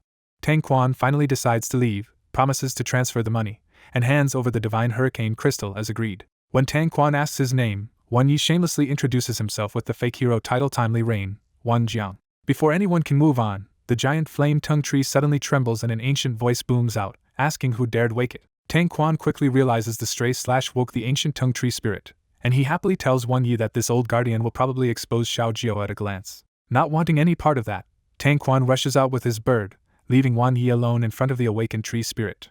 Wan Yi immediately bows and explains that a villain's stray attack accidentally scratched Senior, trying to smooth things over before the tree gets angry. The tree spirit lets that pass but bluntly says the soul fire is already exhausted for this relic opening, so Wan Yi should come back in a few years. When Wan Yi asks why it is so rare, the tree explains that soul fire is leftover phoenix spiritual energy powerful enough to strengthen bodies, raise abilities, and even repair damaged souls. That one line hits Wan Yi hard, because he suddenly connects the soul fire theft to the dark fog disaster in Anping County and suspects the hidden high-level strange god is badly wounded. He follows the logic further and realizes the masked man was probably collecting soul fire to heal that hidden strange god, which would explain why the county's disaster timing always matched the relic opening. Wan Yi steadies himself with a plan. After leaving the relic, he will investigate the black-robed man and confirm the whole chain once Xiaojio evolves. The tree spirit, however, is done talking and tells the young human to leave if he has no other business. Wan Yi stops it at once and admits he still wants to try for the Crimson Flame Phoenix's inheritance, carrying Xiaojio forward as his candidate. The ancient tree spirit is baffled and flatly says that no matter how capable Xiaojio is, a green sparrow is still just a green sparrow. So Wan Yi launches into a bold lie, claiming Xiaojio is actually a divine phoenix bloodline spirit bird whose true form just has not awakened yet. Xiaojio is embarrassed by the nonsense, but it still puffs itself up and chirps along with Wang Ye's shameless story. The tree spirit is not fooled for even a second and angrily points out that bloodline can hide, but a true phoenix aura cannot. It admits the human raised this bird absurdly well, but as far as the ancient tree consents, Xiaojio still has no phoenix aura at all. Wang Yi refuses to back down and suddenly tells Xiaojio to show Senior its phoenix aura by using intimidation. Wang Yi did want the Crimson Flame Phoenix inheritance after all, not out of greed, but because even a little phoenix bloodline could raise Xiaojio's future ceiling and help it survive longer in simulations. Right then, Xiaojio suddenly unleashed intimidation with Phoenix Masquerade, and its tiny body gave off a startling half-phoenix aura. The ancient tongue tree spirit was genuinely shaken, because the aura coming off a plain green sparrow felt unmistakably close to the king of birds. Then an ancient cry rang out from the top of the tree, as if something sleeping in the relic had just been awakened. When Wang Yi looked up, he finally saw the crimson flame phoenix circling overhead in a huge, beautiful divine form that left both him and Xiaojio stunned. Just from seeing the true phoenix once, Xiaojio's intimidation broke through to great success on the spot. The tree spirit still had doubts, saying the phoenix had awakened but refused to descend, as if even it was unsure what Xiaojio really was. To test Xiaojio for real, the tree spirit offered a condition: learn an advanced skill called Free Size within 3 days, and it would try to call the phoenix down to grant inheritance. A branch tapped Xiaojio's head and passed on the technique, while another branch shifted size to show what Free Size could do. Wang Yi picked up on the warning behind the praise, because the tree spirit clearly suspected Xiaojio's phoenix aura might still be a bluff. Once they moved aside, Wang Yi calmly told Xiaojio to focus on training Free Size and leave the rest to him.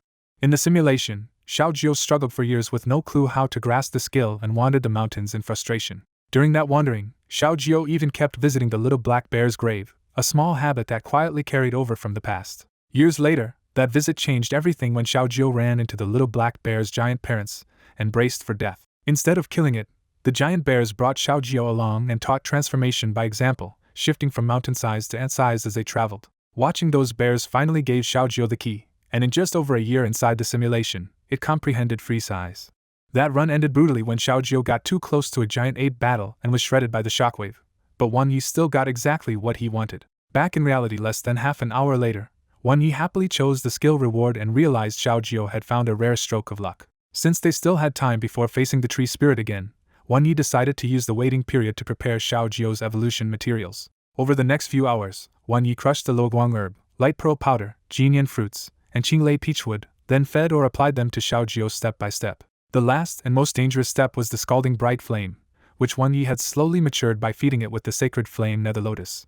Wang Yi knew the evolution could still fail, because Xiaojio had to absorb that flame while protecting itself with feather coat or risk being burned alive. To tilt the odds, Wang Yi brought Xiaojio back to the tree spirit and declared that it had already learned Free Size. The tree spirit was instantly suspicious, because not even the Crimson Flame Phoenix had learned that move this fast. When the tree spirit demanded proof, Wang Yi simply told Xiaojio to show it.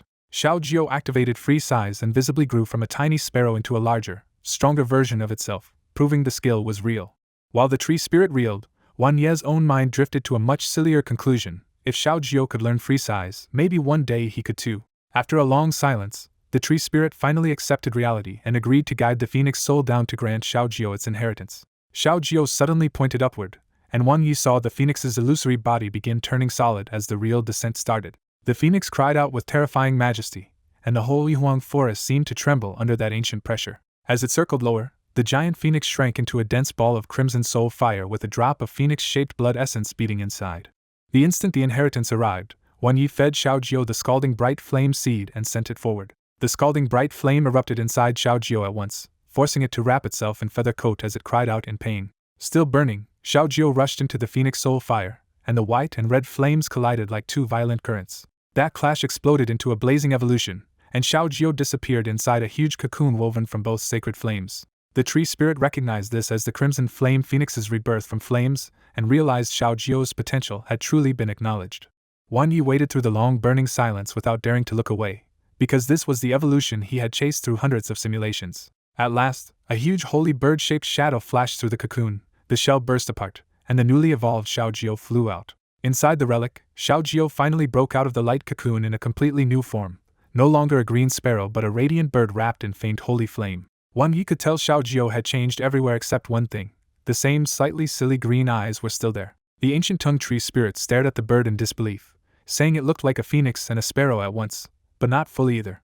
When Wang Yi admitted this was a human-designed evolution route, the tree spirit praised it as something extraordinary. The tree spirit explained that Xiao Jiao had inherited phoenix bloodline power, but also gained a rare light attribute and a fused holy flame that should strongly suppress strange gods. It even admitted it had never seen a phoenix with light power before and said only a genius could have pieced together a route like this. Wang Yi felt guilty hearing that, because he knew this miracle route had really been built through endless simulation deaths and brute force trial and error. Xiao Jiao flew over proudly for inspection, and Wang Yi's first reaction was to complain that even after evolving, its chirp still sounded exactly the same. But the moment Wang Yi tried to pet it, the heat almost cooked his hand, and he jerked back in shock. Xiao Jiao got annoyed and tried to flap the flames out, only to make them burn even bigger. The tree spirit said Xiao Jiao was simply too newly evolved to control its power yet, and suggested shrinking first. Xiao Jiao used free size, shrank down to a smaller body, and the terrifying surface flames finally faded away. Once the heat dropped, Xiao Jiao rushed over and rubbed against Wang Yi again like nothing had happened.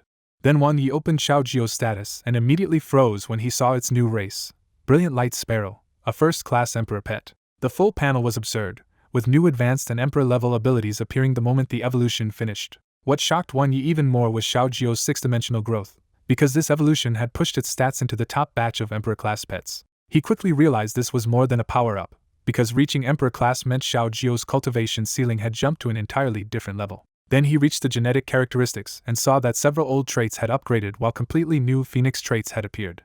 Strange God Nemesis and Phoenix Will were now orange-grade, turning Xiao Jiao into something terrifyingly hard for strange gods to face. But the biggest shock was Phoenix Bloodline and the magenta trait Nirvana, which meant Xiao Jiao could revive once from death as an egg and come back stronger. Wang Yi was thrilled, because even a tiny trace of Phoenix Bloodline had already rewritten Xiao Jiao's future. He also noticed a new trait called Flame-like Light Blade, which would lace Xiao Jiao's wing attacks with inextinguishable light flame damage. When he saw Xiao Jiao's spiritual energy had jumped from 1,500 to 9,500, Wang Yi could only stare at the interface and call it ridiculous.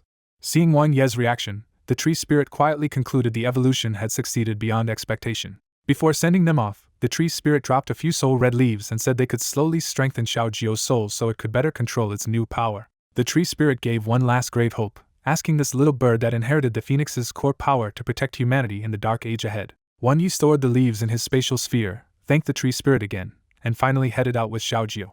Outside the relic entrance, the mood was much tenser, because Zhou Xing was already out and only Tang Quan and Wang Yi were still missing.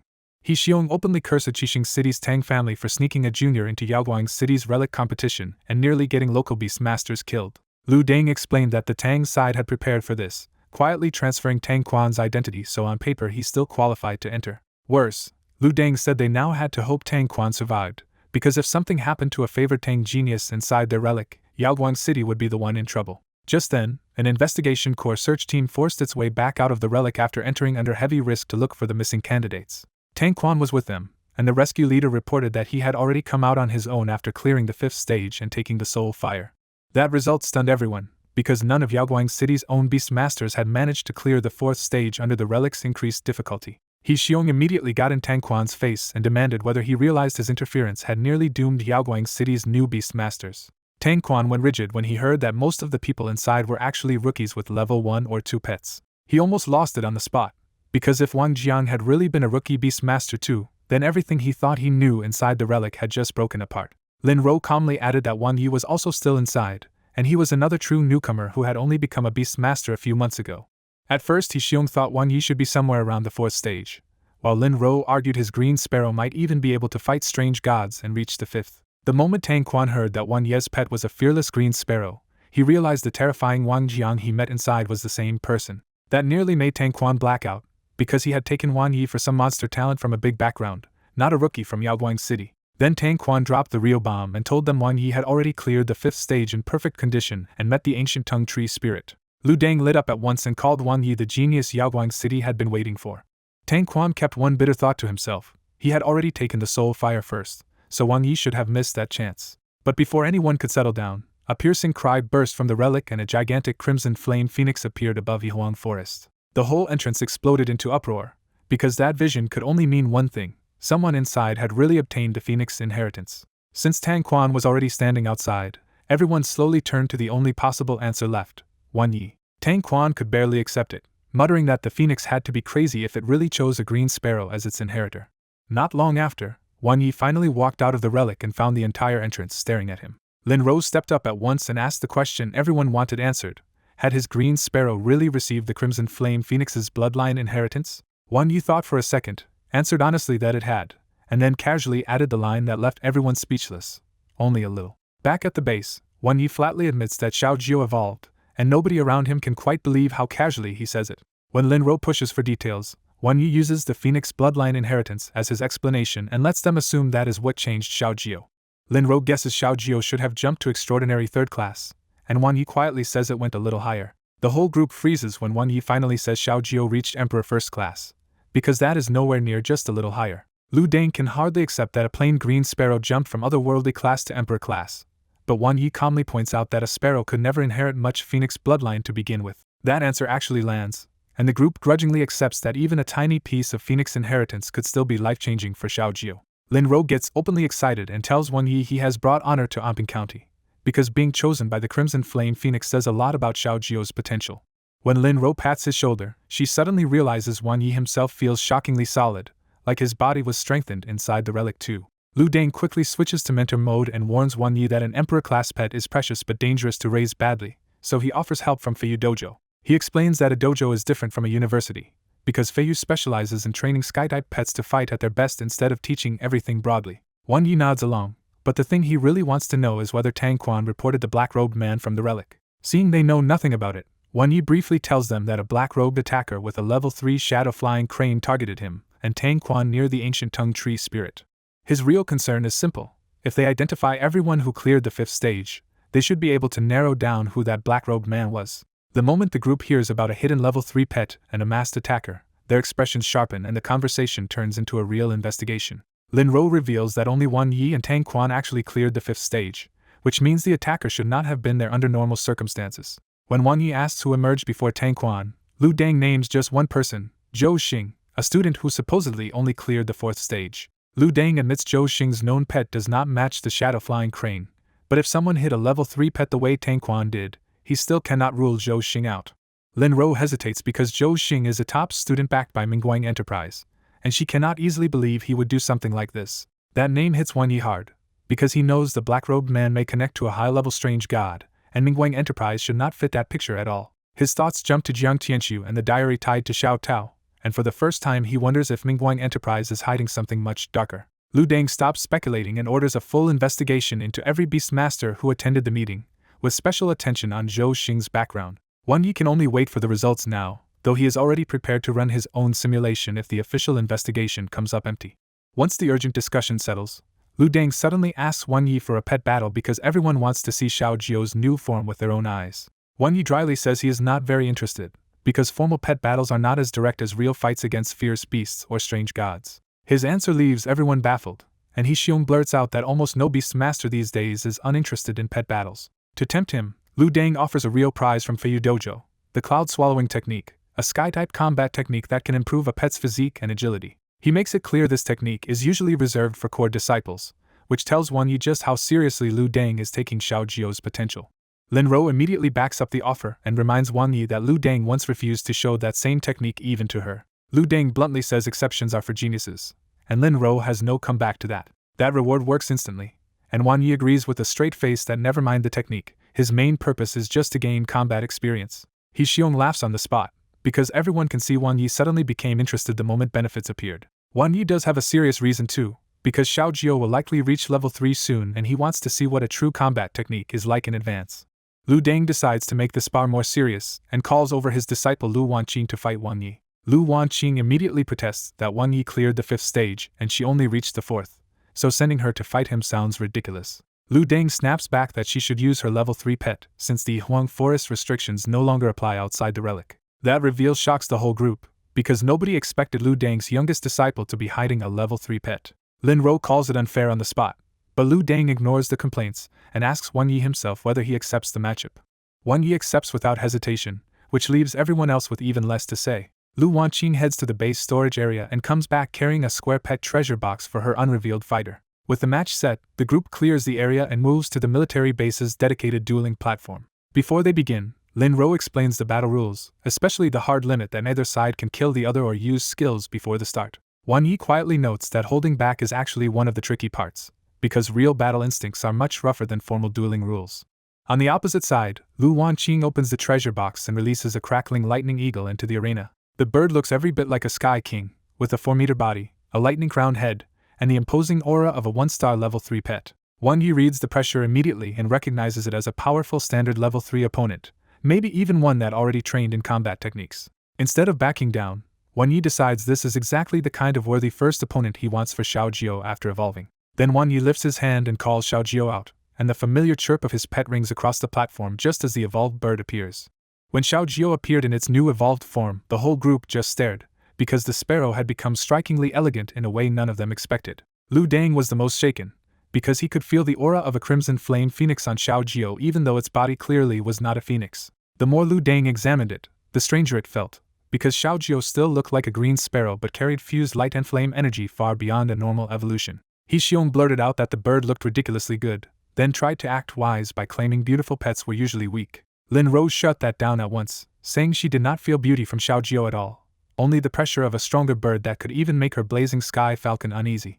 He Xiong could only cough awkwardly when Lin Rose's answer made it obvious she cared about strength far more than appearances. Lu Wanqing and the other women were openly dazzled, because Xiao Jiao looked beautiful enough to steal attention before the fight even began. That only gave Wan Yi a new worry, because if Xiao Jiao looked this gorgeous, he felt he would need a much more masculine pet later to save his own image. Lu Wanqing was so charmed by Xiao Jiao's appearance that her battle intent dipped on the spot. Her lightning eagle noticed that affection immediately, got jealous on the spot, and shot into the sky to start the match. At this level, the pets did not need constant orders, so everyone watched for how the two trained birds would read each other on their own. The lightning eagle struck first with a near-proficient lightning strike, scattering accurate arcs of purple electricity across the field toward Xiao Jiao. Instead of dodging, Xiao Jiao cried out and charged straight into the lightning, leaving everyone around the ring completely dumbfounded. The bolts hit Xiao Jiao cleanly, but it only paused for a heartbeat and kept flying forward as if brute courage mattered more than pain. Even the lightning eagle froze for a moment, because it had clearly never seen another sky pet just eat the attack and keep coming. Watching from the side, Wan Yi knew exactly what this was. After evolving Steel Will into Phoenix Will, Xiao Jiao had become even more fearless and even less interested in dodging. Xiao Jiao reached the stunned eagle and slammed into it with no technique at all, just a brutal body check powered by its evolved stats. The hit knocked the lightning eagle right out of the air, proving Xiao Jiao's raw strength alone was already enough to break the fight open. Xiao Jiao did not follow up with Feather Cut, because the last impact had already hit so hard that a deadlier skill might have finished the eagle outright. Instead, Xiao Jiao switched to Wind, and the glowing lines on its wings flared as it unleashed a pair of giant tornadoes. Lu Dang was stunned all over again, because that wind skill looked far too strong for a level 2 pet and pointed to absurdly high spiritual energy and rare inherited traits. The real shock for him was the timing, because Wan Yi had trained a basic wind skill to the edge of peak great success in only a few months. The tornadoes swallowed the lightning eagle, and inside them Xiao Jiao's wind blades kept slicing through the trapped bird like a spinning kill zone. Less than 10 seconds later, the tornado died down and the lightning eagle dropped to the ground twitching, with the fight already over. The whole spar ended so fast that everyone fell quiet, because Xiao Jiao had won with the same blunt answer from start to finish. No tricks, just charge. Xiao Jiao landed with stray lightning still snapping across its feathers, but it looked completely pleased with itself after the win. Wan Yi could see the flaw even in victory, because Xiao Jiao could have come out unhurt if it ever learned to stop treating every fight like a beast hunt. Still, Wan Yi praised Xiao Jiao, while quietly noting that the lightning eagle had lost mainly because it was careless enough to be caught off guard once. Lu Wanqing hurried over to comfort her lightning eagle, while everyone else was still digesting how cleanly the match had been decided. Lu Dang finally broke the silence by praising Xiao Jiao's style as decisive and direct, and he said it looked exactly like the kind of ruthless opening an investigation corps fighter would use. He was even more amazed by Xiao Jiao's future potential, because an Emperor First-Class evolution with this much force and this much training progress was a treasure in plain sight. When Lu Dang called Wind Xiao Jiao's absolute kill move, Wan Yi only nodded, because he knew Xiao Jiao was still holding back far deadlier options. Lin Ro was still stuck on another problem entirely, because Xiao Jiao's skill growth had become absurdly fast even by everything she had already seen before. He Xiong, on the other hand, loved the result even more after the fight, because Xiao Jiao's savage style fit his taste perfectly and made Wan Ye's 5-stage clear feel much easier to believe. Lu Dang then handed Wan Yi the promised combat technique, explaining that the scroll was only a guide and Xiao Jiao would need a one-use genetic capsule to truly absorb the method. He also warned that once Xiao Jiao started practicing the technique, Wan Yi would have to follow its rules carefully to avoid dangerous conflicts. Wan Yi accepted the scroll and felt its weight, while the remaining reliquary rewards turned out to be much less impressive, standard cultivation resources for each stage. Then the mood shifted again when the team sent to investigate Zhou Xing finally came back, bringing the next development right to the door. He Xiong confirms the captured suspect had a hidden shadow-flying crane and smuggled it into Yihuang Forest the same way Tang Quan did, which means this was never a simple theft attempt. He Xiong adds that Zhou Xing only wanted to snatch the soul fire after Tang Quan took it first, but Wan Yi drove him off and the city has already handed the man to security custody. When He Xiong says Mingguang Enterprise may also be investigated, Lin Ro immediately pushes back because that implication is far bigger than one captured attacker. He Xiong only points upward, and Lin Ro goes silent because that gesture makes it clear the pressure is coming from a higher power above the city. That answer bothers Wan Yi even more, because the whole case suddenly feels too neat and Zhou Xing still does not fit the role of the black-robed mastermind in his head. Instead of staying there, Wan Yi claims he needs to rest and slips away to a Beastmaster restroom so he can quietly test the truth for himself. Behind that closed door, Wan Yi ignores the combat technique for now and burns his last reality simulation on the question that is still nagging him. The simulation starts with an almost normal return home, except Wan Yi discovers that something inside his spatial sphere has been eaten again and the small detail already feels ominous. On the very next day, disaster still arrives on schedule as dark fog erupts in Anping County, and strange gods pour out in a swarm. Wan Yi and Xiao Jiao fight their way to the center, only to find no obvious ruler there, just a glowing spatial arch that makes the attacking strange gods go mad at the sight of them. When the swarm nearly overwhelms them, Tang Xiong rushes in to shield Wan Yi and Xiao Jiao, but because he has no approved character ID here, the panel should keep him as an unnamed adult rescuer dying to buy their escape. Outside the city, the real terror appears at last as a powerful shadow-like high-level strange god descends and forces Xiao Jiao into a brutal life-and-death fight.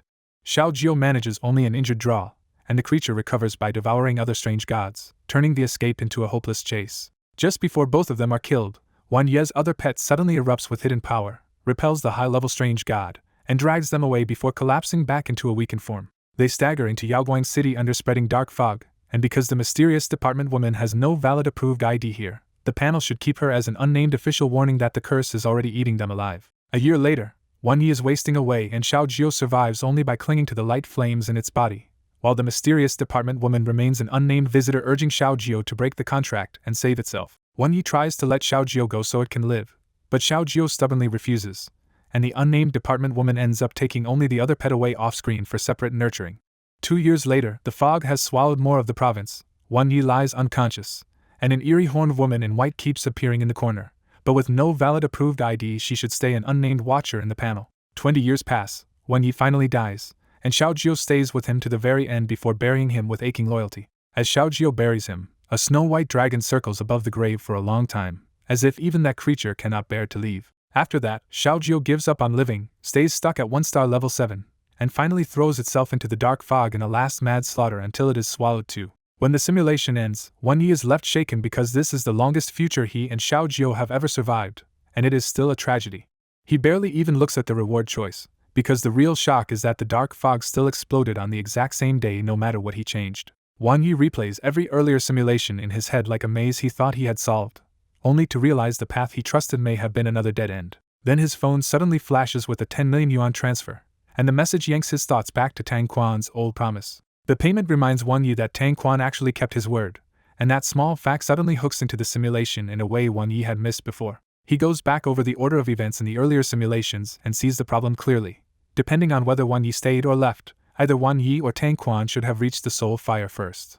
From that, Wan Yi draws a harsh possibility. In the simulation where Tang Quan supposedly got the soul fire, the black-robed man may have killed him, disguised himself as Tang Quan, and walked out under everyone else's nose. That theory explains why the dark fog still erupted on time before, but it crashes into the newest simulation, where the black-robed man failed to get the soul fire, and the disaster still happened anyway. He refuses to believe the simulator is wrong, because every earlier result matched reality too perfectly, so the mistake has to be in his own assumptions.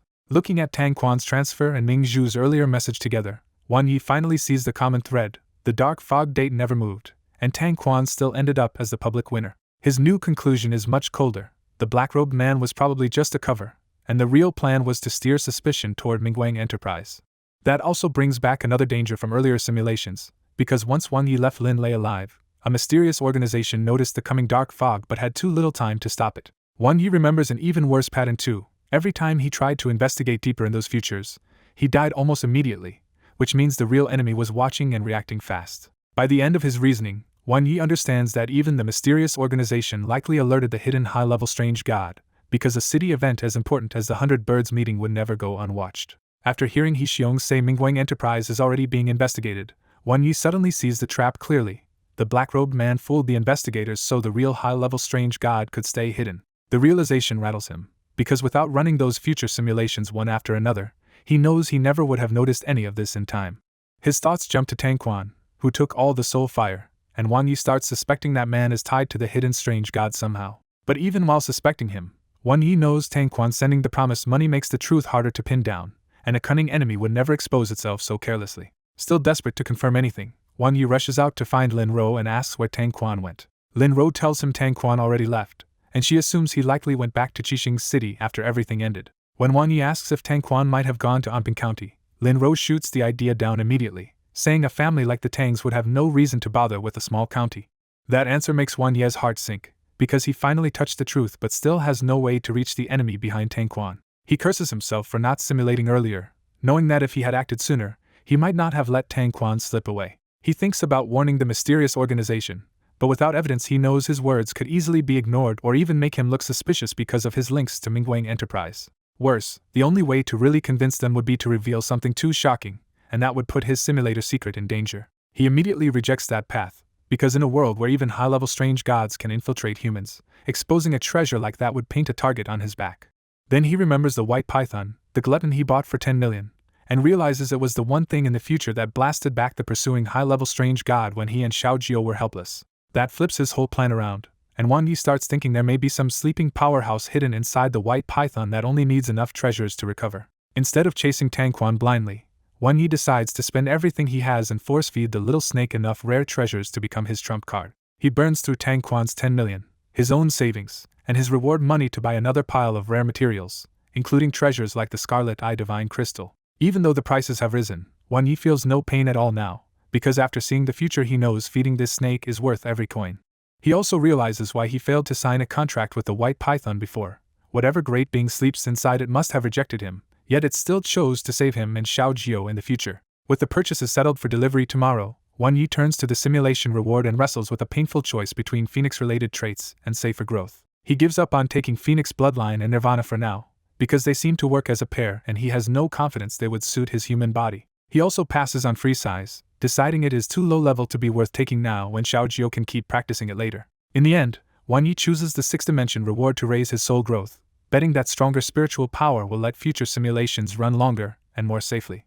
The moment the reward takes effect, a huge wave of spiritual power floods his head and his soul feels like it has gone through a real transformation. With his newly strengthened B+ soul, Wan Yi can even sense Lin Ro's faint spiritual presence outside, and the whole world suddenly feels sharper. After that breakthrough, he heads back to Anping County and waits for the mountain of expensive materials to arrive the next day. Once everything is in place, Wan Yi releases the white python and bluntly asks if it secretly ate the leaves stored in his spatial sphere again. The little snake instantly gives itself away by curling up and hiding its head, looking guilty before Wan Yi even gets angry. Instead of scolding it, Wan Yi smiles and pulls out 7 different secret treasures like a lavish feast. He invites the stunned white python to keep eating and not hold back, completely flipping the little glutton's expectations. After a cautious little sound to confirm he means it, the white python dives in and devours all the treasures on instinct. As soon as it finishes eating, the little snake falls asleep, and Wan Yi can only hope this huge gamble really pays off. He puts the sleeping python back into the spatial sphere and decides to head to the investigation core, still planning to report the meeting results to He Xiong. On the way to the investigation core, Wan Yi is still thinking about how much he owes He Xiong for saving Xiao Jiao's life. Then, before he even reaches the building, Wan Yi spots a familiar figure in black with a bamboo hat, and his eyes snap wide in shock. It is Tang Quan, suddenly right in front of him when Wan Yi thought that lead was already gone. Outside the investigation core, Wan Yi walks up smiling when he spots Tang Quan waiting there in person. Tang Quan blurts out the wrong name, fixes it fast, and awkwardly says they are square now because he already sent the money. When Tang Quan says he has a feeling Wan Yi will be amazing in the future, Wan Yi smugly tells him to drop the words "I have a feeling." Tang Quan laughs it off and says if Wan Yi ever goes to Qixing City, he can come find him for some pointers. That skeptical look sets Tang Quan off, and he insists he only looked weak in Yihuang Forest because he was not allowed to fight there. Wan Yi answers with a deliberately bland "of course," and Tang Quan is left annoyed all over again. Wan Yi casually probes him next, joking that a rich young master would not come to tiny Anping County unless a lover was involved. Tang Quan shuts that down at once, insisting he stays clean and that in Qixing City, fierce competition makes pets far more worth caring about than women. He finally gives the real reason. While passing through, he heard a strong rookie beastmaster from Amping County had appeared and came to see Wang Yi for himself. Tang Quan says there was nothing unusual to find here, which only makes Wang Yi more wary because the whole visit feels too flawless. With that, Tang Quan waves goodbye and heads off, leaving Wang Yi standing there in uneasy silence. Inside the core, Wang Yi asks what Tang Quan came for, and the staff excitedly tell him the famous visitor spent the whole time asking about Wang Yi. When the office talk starts drifting toward whether he and Tang Quan are some kind of thing, Wang Yi hurriedly cuts it off and denies it on the spot. The report confirms Tang Quan's visit was exactly what it looked like, and that flawless cover makes Wang Yi even more convinced something deeper is hidden. He then heads into the investigation room, where He Xiong warmly greets him and says Commander Lin already sent word about what happened in Yihuang Forest. He Xiong praises Wang Yi as a rising celebrity after the 100 Birds meeting and points out that even a genius like Tang Quan came to inquire about him. But the praise turns serious when He Xiong admits Amping County is already too small for Wang Yi, and Commander Lin likely has bigger plans for him when she returns. For now, He Xiong warns him not to relax and to help Xiaojiu adapt, because a bloodline mutation evolution often comes with hidden problems. Wang Yi briefly reports what happened in Yihuang Forest and Xiaojiu's condition, then leaves the core with the warning still on his mind. Back in his apartment, Wang Yi sits alone and replays Tang Quan's sudden appearance. But every angle still looks perfectly ordinary on the surface. That perfection only confirms his real fear. Whoever is behind the dark fog has hidden everything so well that even what he learned from repeated simulations leaves him with no proof. He calculates that the dark fog should erupt by tomorrow at the latest, so his plan is simple now: kill the high-level strange god fast enough to keep casualties down. Before that fight arrives, he decides to squeeze in one more simulation to push Xiaojiu's strength even higher. Wang Yi releases Xiaojiu and lays out the training target for the night. The evolved birds for weaker skills still need work. As he reviews Divine Light Flame Strike, Wang Yi realizes how brutal it is, a dual attribute advanced attack that turns Xiaojiu's whole body into a near light speed killing blow. Then he checks Shining Upon the World and realizes it is an advanced field skill, the kind of core support ability that can anchor a whole team. King's Prestige shocks him too, because unlike Intimidation or Feather Coat, this Emperor's special skill boosts all of Xiaojiu's attributes at once. After comparing the new skills, Wang Yi decides Divine Light Flame Strike matters most, because with Scalding Bright Flame and Strange God Nemesis behind it, it might finally hit the high-level Strange God hard enough. Trusting Xiaojiu's stronger B+ soul growth, Wang Yi takes medicine and starts the simulation, hoping she can push the move to proficient in one run. The moment it starts, the drain hits much harder than before, a reminder that Xiaojiu's evolution has made every simulation more expensive. Inside the simulated life, Xiaojiu spends years training Divine Light Flame Strike under the strongest sunlight, slowly forcing the dual attribute move to take shape. By 7 years in, the training finally clicks, and Xiaojiu begins to grasp the move for real. Xiaojiu grows so striking in the simulation that a majestic divine eagle is moved to admiration and willingly becomes her follower. Decades later, Xiaojiu's Divine Light Flame Strike shines like a rising sun, and more birds gather around her as underlings. When Divine Light Flame Strike reaches a bottleneck, Xiaojiu shifts part of its focus to King's Prestige while teaching its growing flock to cultivate. By 100 years old in the simulation, Xiaojiu leaves the cliff with her followers and enters the mysterious mountain range. There, an old parrot reveals the mountain range's grim secret. Every 120 years a bloody mouth appears below, and the 3 emperor beasts keep sacrificing weak beasts to it. When the cursed year arrives, Xiaojiu breaks open a corner of the blockade and forces her underlings to escape first. Xiaojiu stays behind alone to face the siege of the 3 emperor beasts, and the simulation ends with her death after saving the flock. Back in reality, Wang Yi is stunned that evolved Xiaojiu turned one training run into a 120-year life as a mountain bird king with 100 followers. He gladly takes the rewards he wanted most: Divine Light Flame Strike at great success, a refreshed 6-dimensional growth update, and one more reality simulation chance. The refreshed stats confirm another gain too, with Xiaojiu's agility climbing to A- after all that long training. When he reviews the finished Divine Light Flame Strike, Wang Yi realizes it is a terrifying trump card so strong that using it hurts Xiaojiu and leaves the move on cooldown for a while. But the cost of that long simulation leaves Wang Yi sprawled weakly on the floor, and when he looks outside, night has already fallen. He forces himself back up, starts swallowing pills one after another, and fights to recover before the real crisis arrives. 2 hours later, after dozing off on Xiaojiu's soft feathers, Wang Yi finally feels much better. That brief calm shatters when a terrifying strange fog suddenly erupts in the distance, and spears straight into the clouds. Wang Yi's eyes snap open as he recognizes the sign at once, and Xiaojiu cries out beside him. With no point wasting time on a reality simulation now, Wang Yi orders Xiaojiu to move and decides to end this head-on tonight. After sorting through the simulation in his head, Wang Yi puts on his investigator uniform, takes Xiaojiu, and heads straight for the fog outbreak. Amping County feels wrong the moment he steps outside, because the streets are dim, quiet, and missing the usual guard presence. Before he gets far, Wan Yi spots Su Hu leading more than a dozen investigators out from the investigation corps in full emergency mode. Su Hu is surprised to see him out, and Wan Yi answers that the sky felt wrong enough to drag him here. Su Hu confirms it is dark fog, and reveals the corps got a warning half a month ago that Amping County might face an outbreak even if they did not know when. That warning makes Wan Yi realize the mysterious organization really did pass the news along, but they clearly knew too little to stop what was coming. When Wan Yi asks if the corps really mobilized everyone, Su Hu answers sharply that dark fog inside the city is exactly what the investigation corps exists to handle. Wan Yi quietly recalls the glowing arch from his simulation and realizes that unless the high-level strange god dies, the teleportation door probably cannot be closed. Su Hu warns that dark fog battles are different and tells Wan Yi to go back, because a rookie has no reason to step into this mess. Wan Yi refuses to sit this out and reminds Su Hu that he is an official investigator who has already fought strange gods in the Huang Forest relic. Su Hu finally lets him join, while Wan Yi keeps one grim thought to himself. In the simulation, this whole investigation corps was wiped out. At the center of the outbreak, the sky is almost pure black, and strange eyes and crawling shadows flicker inside the fog. A senior investigator uses a mystical sight ability to identify the creatures as low-level strange gods, but he also sees something worse hidden deeper inside. The team hesitates between diving into the center or containing the fog first, and the safer choice is clearly to stop the spread and evacuate civilians. Wan Yi cuts through the debate by volunteering to investigate the center alone, while the others contain the dark fog outside. When the others doubt him, Wan Yi just says he is very strong and stays unnervingly calm about going in alone. He summons Xiao Jiu openly, and reveals that his green sparrow has evolved into a light-type brilliant light sparrow. Then Wan Yi leads Xiao Jiu straight into the dark fog and orders it to use shine upon the world. The real dark fog presses on Wan Ye's mind at once, but his strengthened soul still keeps him steady enough to move forward. Xiao Jiu, protected by its light attribute and phoenix will, answers with a cry and ignites a white-gold flame that pushes the dark fog back. As the light clears a 50-meter zone, the hidden low-level strange gods are exposed in horrifying numbers and start shrieking. Wan Yi does not flinch and immediately orders Skyful of feathers. Dozens of Xiao Jiu's feathers blaze with scalding bright flame, turning into controlled light blades that butcher the strange gods row after row. The investigators outside are left staring, because the monsters they usually fear are being harvested as if they were helpless targets. Su Hu forces everyone back to their job, even while admitting he can barely process how strong Wan Ye's pet has become. Deeper inside, Wan Yi loses sight of the city entirely and can only move through the tiny island of visibility Xiao Jiu's light creates. Even under that pressure, Wan Yi stays cool and calculates that Xiao Jiu can probably keep this up for a full day unless medium-level enemies start appearing in force. After pushing on through the darkness, Wan Yi finally reaches the glowing arch that is pouring out strange gods and fresh dark fog.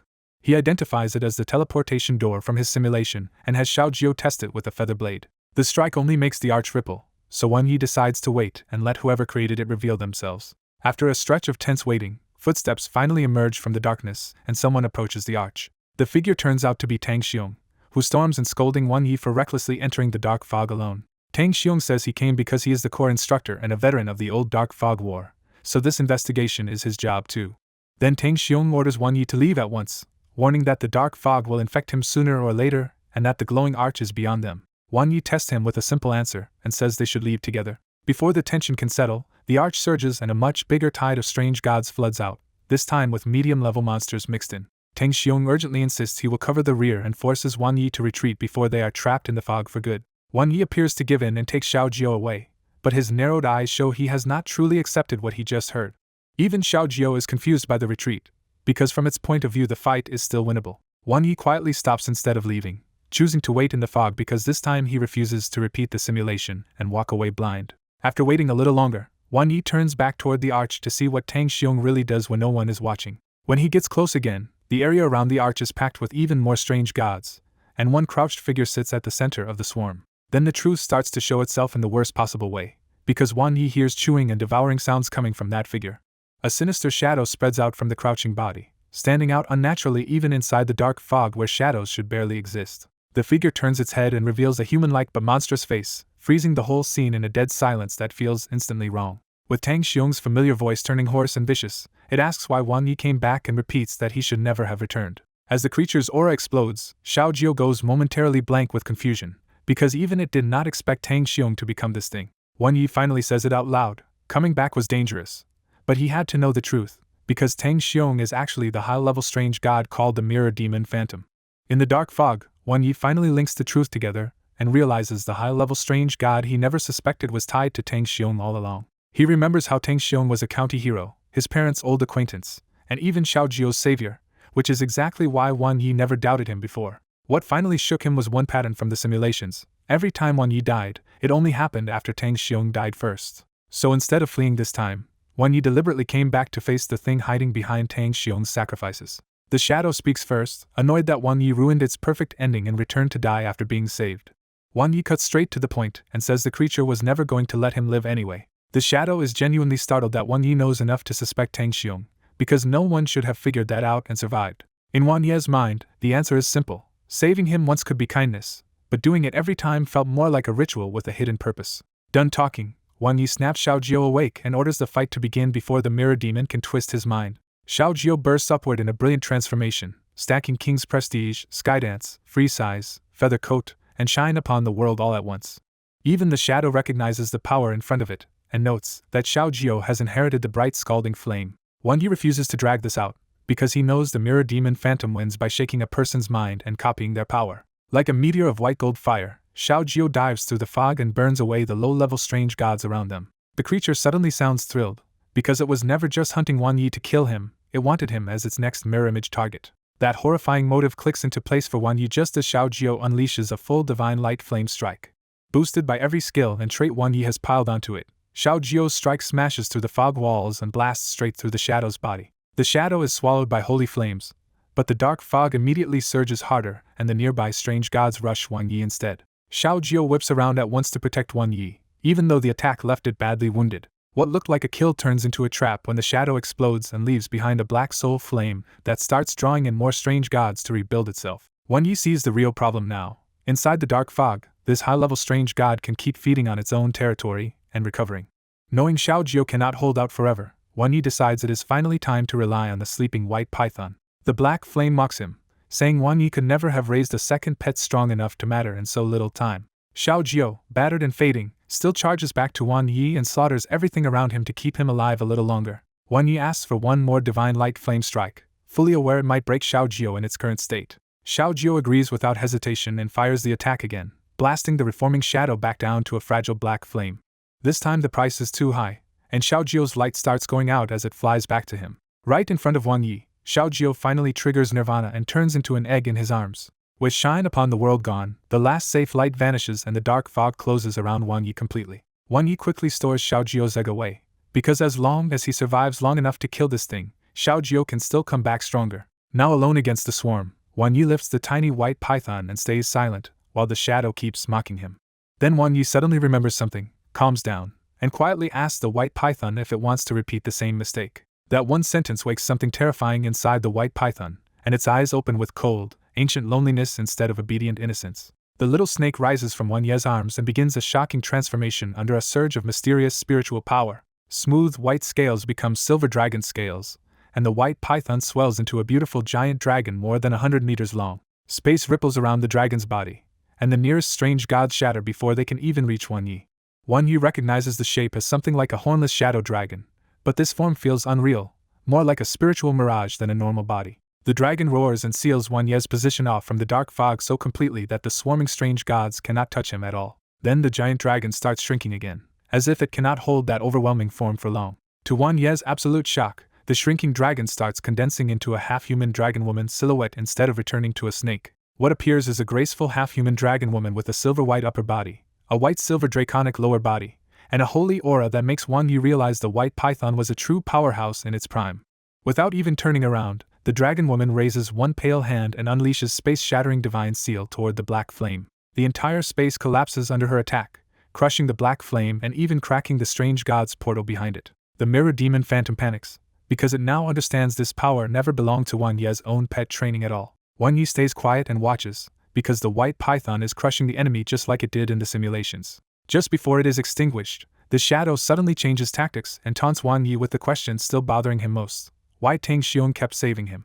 The dying creature claims Tang Xiong was not saving Wan Yi out of simple loyalty at all, but to fulfill Tang Xiong's own wish and atone for his sins. Then the dying creature starts the real confession, claiming Tang Xiong was the only survivor of that old demonic disaster because its mirror image possessed him without fully replacing him. The dying black flame keeps talking, claiming the so-called human hero sacrificed Wan Ye's parents as bait during the demonic disaster and only survived by abandoning everyone else. It pushes even harder, saying that man's guilt became a mental demon, so after taking over his body, It deliberately let him die for Wan Yi and calls itself Wan Ye's benefactor. Wan Yi gives it nothing back, holding a flat face so steady that the last mental attack has no opening to grab onto. Realizing words will not work, the black flame suddenly compresses into a streak and lunges straight for Wan Ye's soul. Above him, the white python speaks in human language for the first time and coldly warns Wan Yi not to listen to anything in his head. The final possession fails on an invisible barrier, and the horrified strange god realizes Wan Ye's mind has no flaw for it to enter. Its last threat fades into nothing, and all that remains is a pitch-black strange core dropping onto the ground with a hard clear sound. Wan Yi finally exhales, understanding that the high-level strange god tried to shake him with the original body's family tragedy, but as a transmigrator he simply never gave it that leverage. He thinks grimly that even Jiang Tianxiu suffered against something like this, and without repeated simulations, he would never have uncovered the truth in time. Then Real's sunlight breaks in, and Wan Yi looks up as the silver-white python descends through the dawn. The white python says bluntly that she is about to die from spending too much soul power, and she also asks if Wan Yi had already noticed something hiding inside the snake. Caught off guard, Wan Yi explains that he only guessed there was some stronger existence inside because the white python kept eating his treasures without showing normal changes. When Wan Yi asks how to address her, the presence inside the snake finally gives a name, Longing. Longing also sees through him enough to suspect he can glimpse the future, hinting that Wan Yi seemed prepared for everything that happened tonight. Wan Yi immediately dodges that dangerous topic and asks the real question instead: is Longing the same existence as the white python or not? Longing realizes he had partly bluffed her before, and a crushing aura briefly presses down on him while she forces him to explain himself. So Wan Yi admits he only guessed she had once fought a strange god, been injured, and was hiding inside the white python, then tried that line earlier just to wake her up. Longing gives him a cryptic answer: she is both the white python and not the white python, and since he is worthy of it, he should sign the contract and nurture it well. Wan Yi instantly hears the hidden meaning behind that line and wryly realizes she is basically telling him to nurture me well. Before Wan Yi can ask anything else, Longing's presence vanishes and the body drops back into the ordinary white python. The white python wakes up like nothing happened, rubs its eyes with its tail, and immediately coils around Wan Yi in familiar affectionate confusion. That contrast convinces Wan Yi even more that the white python and the dragon-like Longing are connected but clearly not the same personality. With the danger gone and the dark fog thinning, Wan Yi decides not to chase the mystery now and heads out first. He steps out of the last of the darkness into a strip of warm sunlight, and for the first time all night, the world feels calm. By dawn outside in Anping County, Su-Hu finally feels the night easing and notices the dark fog in the distance has thinned more than it should have. Then Su-Hu is told Lin-Ro has arrived, and he hurries over as a huge blazing sky falcon descends with her. Lin-Ro arrives with a frosty face and two unfamiliar investigators in dark windbreakers and sunglasses whose heavy presence instantly sets them apart. When Su-Hu reports that Wan Yi went into the dark fog alone to investigate, Lin-Ro snaps immediately at the recklessness of it. Su-Hu hurriedly defends the choice, saying Wan Yi insisted on it, and his green sparrow had already shown the absurd ability to instantly kill low-level strange gods. That impossible detail finally makes one of the strangers speak, and the huge bearded man judges that Wan Ye's evolved pet may have a trait that specifically suppresses strange gods. Su-Hu adds that Wan Yi still has not come out, but the dark fog stopped spreading a while ago and is now clearly receding, with no casualties outside. He also explains that earlier teams sensed terrifying pressure and compressed space inside, so they were forced to retreat instead of pushing deeper. To the two specialists, that changes everything, because dark fog is not supposed to vanish on its own after eruption unless the door behind it has been destroyed. Lin-Ro introduces them properly as Chen-He and Xiao Wenge, dark fog scholars sent by the organization, and even Su-Hu is shaken by how rare that class is. Xiao Wenge coldly concludes that their earlier investigation was misdirected, and the real infiltrator is likely hidden inside Anping County's own investigation corps. She goes further and says the only clean explanation for the fog collapsing is that whoever opened the dark fog door was killed inside. That shocks Chen-He, who asks if anyone on the investigator's side behaved oddly during the night. Su-Hu thinks it over and remembers one extra detail. After Wan Yi entered, Instructor Tang also went in, saying he wanted to bring the boy back. Chen-He immediately latches onto that name, and Xiao Wenge closes her eyes to trace his records through a strange investigative ability. Above her, a crown-like winged mechanical pet appears as countless image fragments flash through her analysis. When the visions stop, Xiao Wenge says Tang Xiong's records look clean. He was Wan Ye's parents' comrade, survived the old disaster by luck, and caring enough to go after Wan Yi fits the story on paper. But one last clue stops Chen-He cold. If the dark fog had already erupted, then Tang Quan was the only person who obtained the soul fire, which may tie him directly to Tang Xiong and the hidden truth. After thinking it through, Xiao Wenge says Tang Xiong's records look clean now, but she remembers an old rumor that the Tang family once cast out an untalented illegitimate son named Tang Chong. The clue hits at once, and Xiao Wenge and Chen-He realize Tang Xiong and Tang Quan may be the same person. Lin-Ro demands an explanation, but Chin-hee only says they need to save Wan Yi first because he may already be dead. Lin-ro leaps onto her blazing sky falcon to rush out, while Xiao Wenga and Chin-hee keep silent because the truth about Tang Xiong is too monstrous to say aloud. Just as they move, the dark fog suddenly stirs and a lone figure begins walking out of it. In the sunlight, the pale but unharmed survivor is revealed to be Wan Yi, leaving everyone stunned. Lin-ro rushes over to check him, and Wan Yi calmly tells her he is fine. When Lin-ro asks about Tang Xiong, Wan Yi pauses and says Tang Xiong sacrificed himself to save him. The investigators are shaken by that answer, and Chin-hee nearly speaks up before Xiao Wenga silently stops him. Pressed for the full story, Wan Yi starts from the teleportation door and Tang Xiong urging him to leave first. He says he turned back out of worry and found Tang Xiong already dead, swallowed by strange gods beneath a terrifying giant shadow. Then Wan Yi dramatically claims a mysterious powerhouse arrived in divine light, riding a silver dragon with a phoenix-like bird circling him. He keeps going, saying that with a flick of one finger the expert shattered the huge shadow, erased the strange gods, broke the halo door, and tore open the void itself. When Su Hu eagerly asks the savior's name, Wan Yi says the mighty stranger left only one word, Thanos. The group is left hanging between awe and disbelief, and even Lin-ro can only frown that such an expert should not exist anywhere nearby. Seeing Chin-hee and Xiao Wenga's strange silence, Lin-ro finally snaps and accuses Wan Yi of messing with her. Wan Yi smoothly changes stories again and with a straight face, claims his deep memory talent awakened memories from a past life where he was an ancient emperor. He pushes the tale even further, saying he foresaw Amping County's dark fog disaster, investigated in secret for months, raised his pet, trained himself, and finally killed the high-level strange god behind it. After letting that absurd version land, Wan Yi casually asks if they prefer this one instead. Lin-ro scolds Wan Yi for turning a deadly incident into fantasy nonsense, even if his rambling does take some of the suffocating weight out of the moment. But while the others write it off as jokes, Chin-hee and Xiao Wenga quietly realize the part about a future dark fog eruption is probably true. Tired and unwilling to explain more, Wan Yi says they can believe whichever story they want because the crisis is already over. He starts walking off on shaky legs, and his sudden stumble is the first plain reminder of how drained he really is. Back at his apartment, Wan Yi finally gets a full night's sleep. In his dream, all the ridiculous bragging he told outside becomes real, and the absurdity jolts him awake. The apartment feels strangely quiet without Xiao Jiao chirping beside him like usual. After washing up, he sits at his desk and grimly counts the price of the whole ordeal, figuring he lost more than 20 million. What he has to show for it is Xiao Jiao's reborn egg, which suddenly bounces when he talks to it. The egg status shows weak vitality and ongoing incubation, proving Xiao Jiao is not gone but still needs time to recover. He tests it anyway, but the simulation fails because Xiao Jiao is too weak in this state. With Xiao Jiao out for now, Wan Yi decides the next few days belong to the white python. When the white python comes out, it immediately perks up, clearly sick of being shut inside the storage sphere with little food left. Before contracting it, Wan Yi reflects on how Dongli country had to invent its own pet contracts because it lacked the protection of a divine beast totem. He remembers that Dongli's contract method is also harder, because human and pet need real intimacy and matched intent for it to work. Wan Yi begins the incantation, and a glowing spatial contract array opens beneath him and the white python. As Wan Yi closes his eyes to focus, an ethereal female soul phantom quietly rises from the white python and circles him unseen. The pale soul phantom touches Wan Ye's brow with one finger, then dissolves into light and merges back into the white python. A strange spiritual force surges through Wan Yi, and when he opens his eyes, he knows the contract has succeeded. Hours later, Wan Yi checks the result with tired, mixed feelings because after all that trouble the white python is still just a 7-star level 1 white python. The white python only rubs against his finger, so Wan Yi drops the mystery of longing for now and moves on to training it through simulation. Using his remaining supplements, Wan Yi starts the white python's first simulation.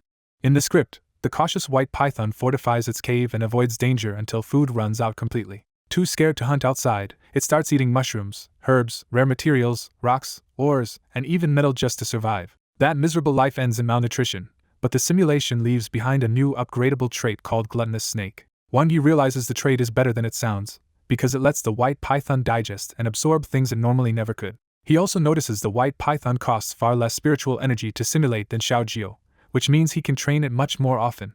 By noon, he chooses the gluttonous snake trait, feeds the white python, and gives it one blunt instruction for the next run: just eat.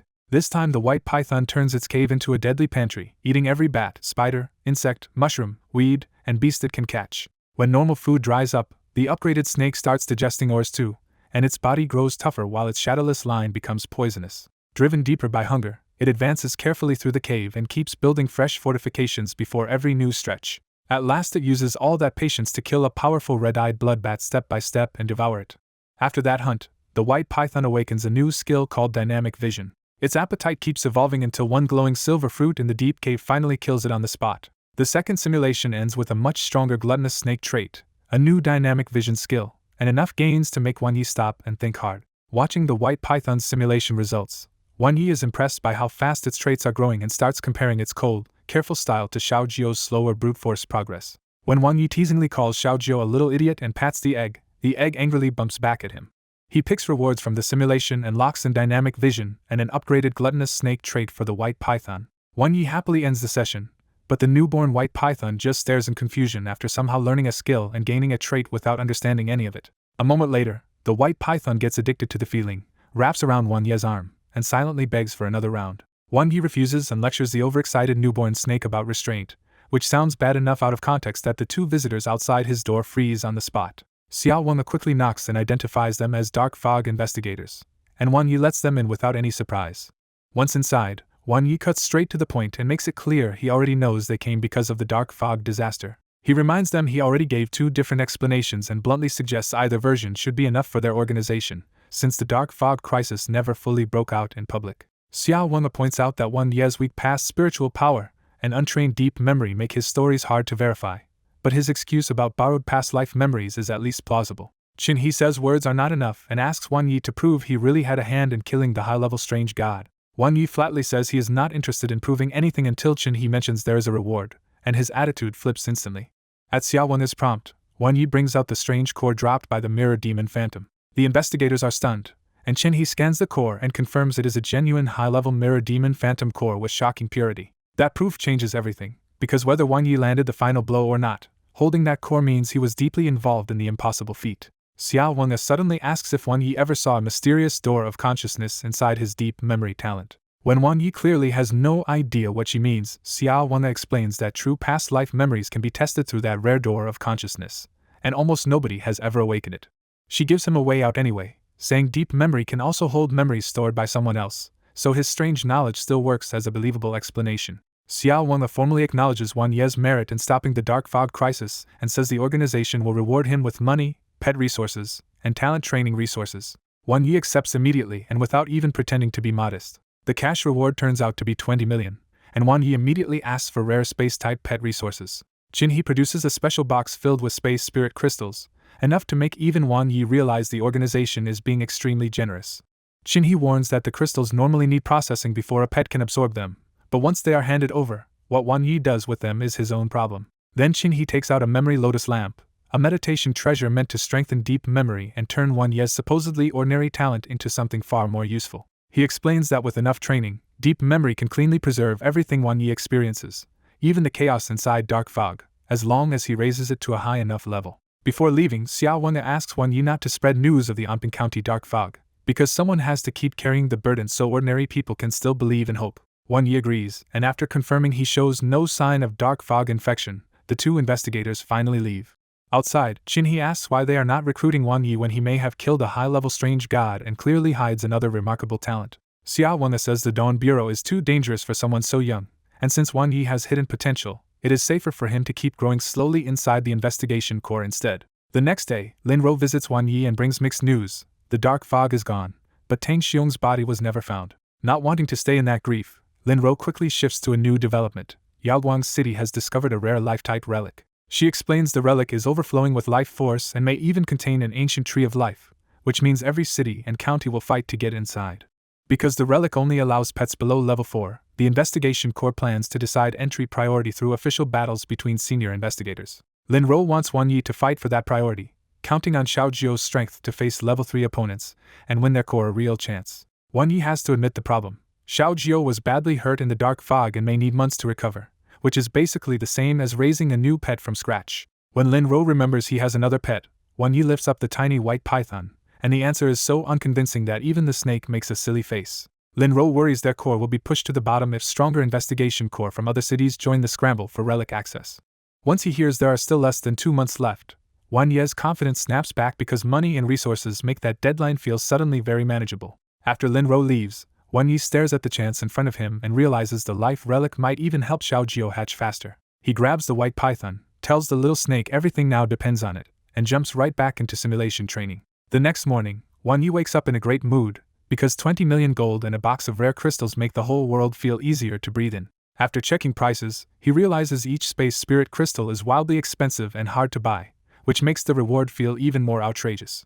He estimates the crystals should be enough to carry the white python all the way to level 3, even if processing them is still a headache for now. The white python instantly smells the crystal, slithers over with bright greedy eyes, and makes it obvious it wants the treasure right now. Wan Yi refuses, explaining the newborn snake is still too young to digest raw space crystals, and puts them back in the box. The white python refuses to leave anyway and curls up on top of the crystal box like a tiny guard dragon, content just to stay close to the food it wants. With less than 2 months before the relic competition, Wan Yi sets a practical goal for the white python: forget full evolution for now and focus on stacking skills fast. He decides the real target is 2 or 3 more skills, one pushed as high as possible, and a couple of strong orange traits if the snake can manage it. He launches a new simulation with one clear order: keep training dynamic vision and explore the deeper cave more carefully than before. Inside the simulated life, the white python becomes almost absurdly cautious, turning its cave into a real base instead of just a nest. As dynamic vision improves, the snake starts seeing hidden life signs and uses that edge to keep expanding its underground home. It even finds tattered weapons and a nest of weird 4-legged cave beasts, tastes one, and immediately decides to start farming them as food instead of risking future hunts. Later it finds a shaft of sunlight high above the cave, stares directly into it, and pushes dynamic vision even further through the pain in its eyes. Once its food stores feel secure, the snake finally dares to push deeper into the cave system again. At the old bat zone, it finds the silver fruits again, notices the strange energy flowing through them, and wisely saves them for later instead of eating them at once. Deeper in the cave, its sharper sight uncovers several strange round cores hidden in rock cracks, and that discovery changes its whole survival plan. Instead of wasting them, the snake hauls those cores back to the sunlit opening and turns the place into a strange little farm. The planted cores sprout, mature into purple fruits, and after eating them, the white python feels its own energy rise steadily. By 59 years into the simulation, dynamic vision has become terrifyingly sharp, letting the snake see almost nothing within 1,000 meters that can still stay hidden. Then the usual 60-year disaster arrives as a rainbow sword light tears into the cave, and the snake barely survives by dodging at the last second and burning through every trap it built.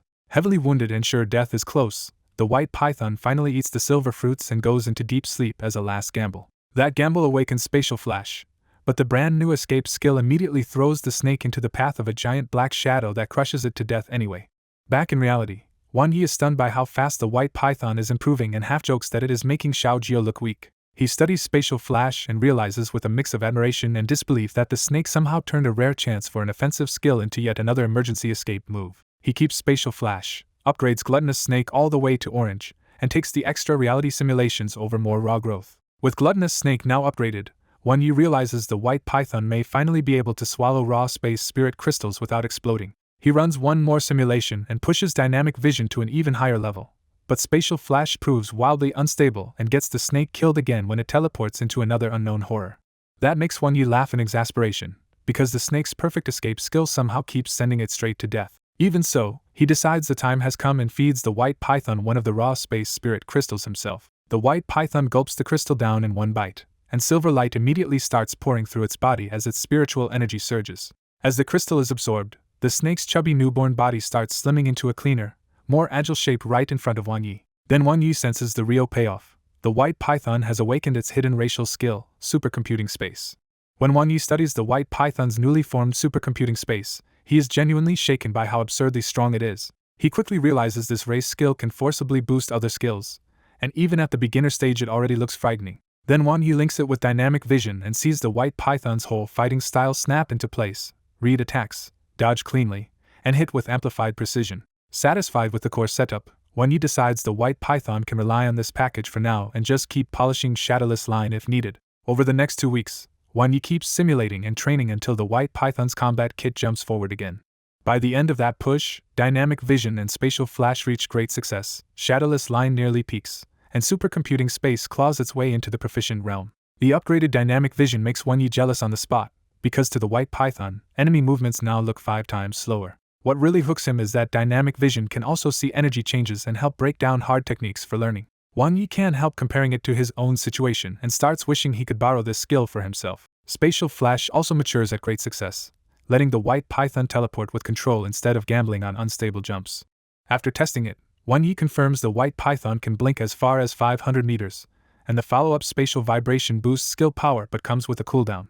But the biggest shock is still supercomputing space at proficient rank, because now its amplification jumps to 6 times and even raises the white python's spiritual energy. To Wan Yi, that unstable advanced skill already feels far beyond its label, almost like an emperor-grade ability. Once he checks the full build, Wan Yi decides the white python barely even needs a defensive skill anymore with this mix of dodging, blinking, and brutal offense. The status screen confirms another major milestone too. The white python's spiritual energy breaks past 1000 and pushes it into 1-star level 2.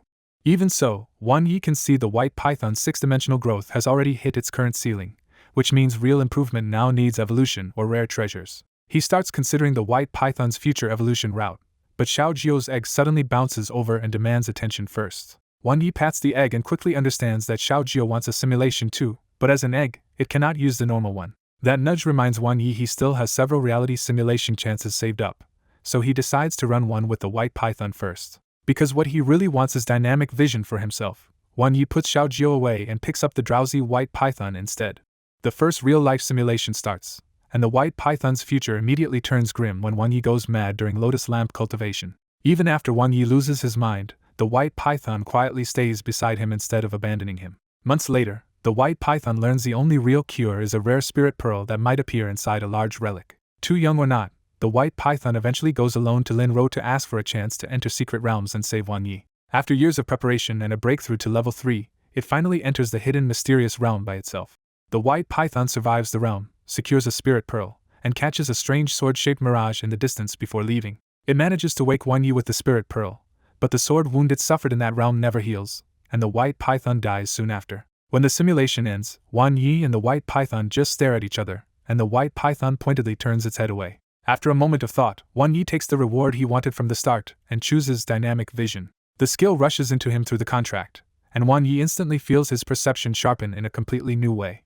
To test it, Wan Yi goes to the window and uses dynamic vision on the real world for the first time. At once, ordinary motion seems to freeze, and the whole outside world opens up into slow, razor-clear detail. He can even see hidden energy flowing through nearby beasts, which makes the skill feel even more outrageous. The test leaves him thrilled but winded, because the skill burns through physical energy fast when he uses it himself. Even so, Wan Yi immediately realizes that dynamic vision paired with his deep memory talent could make his learning speed terrifying.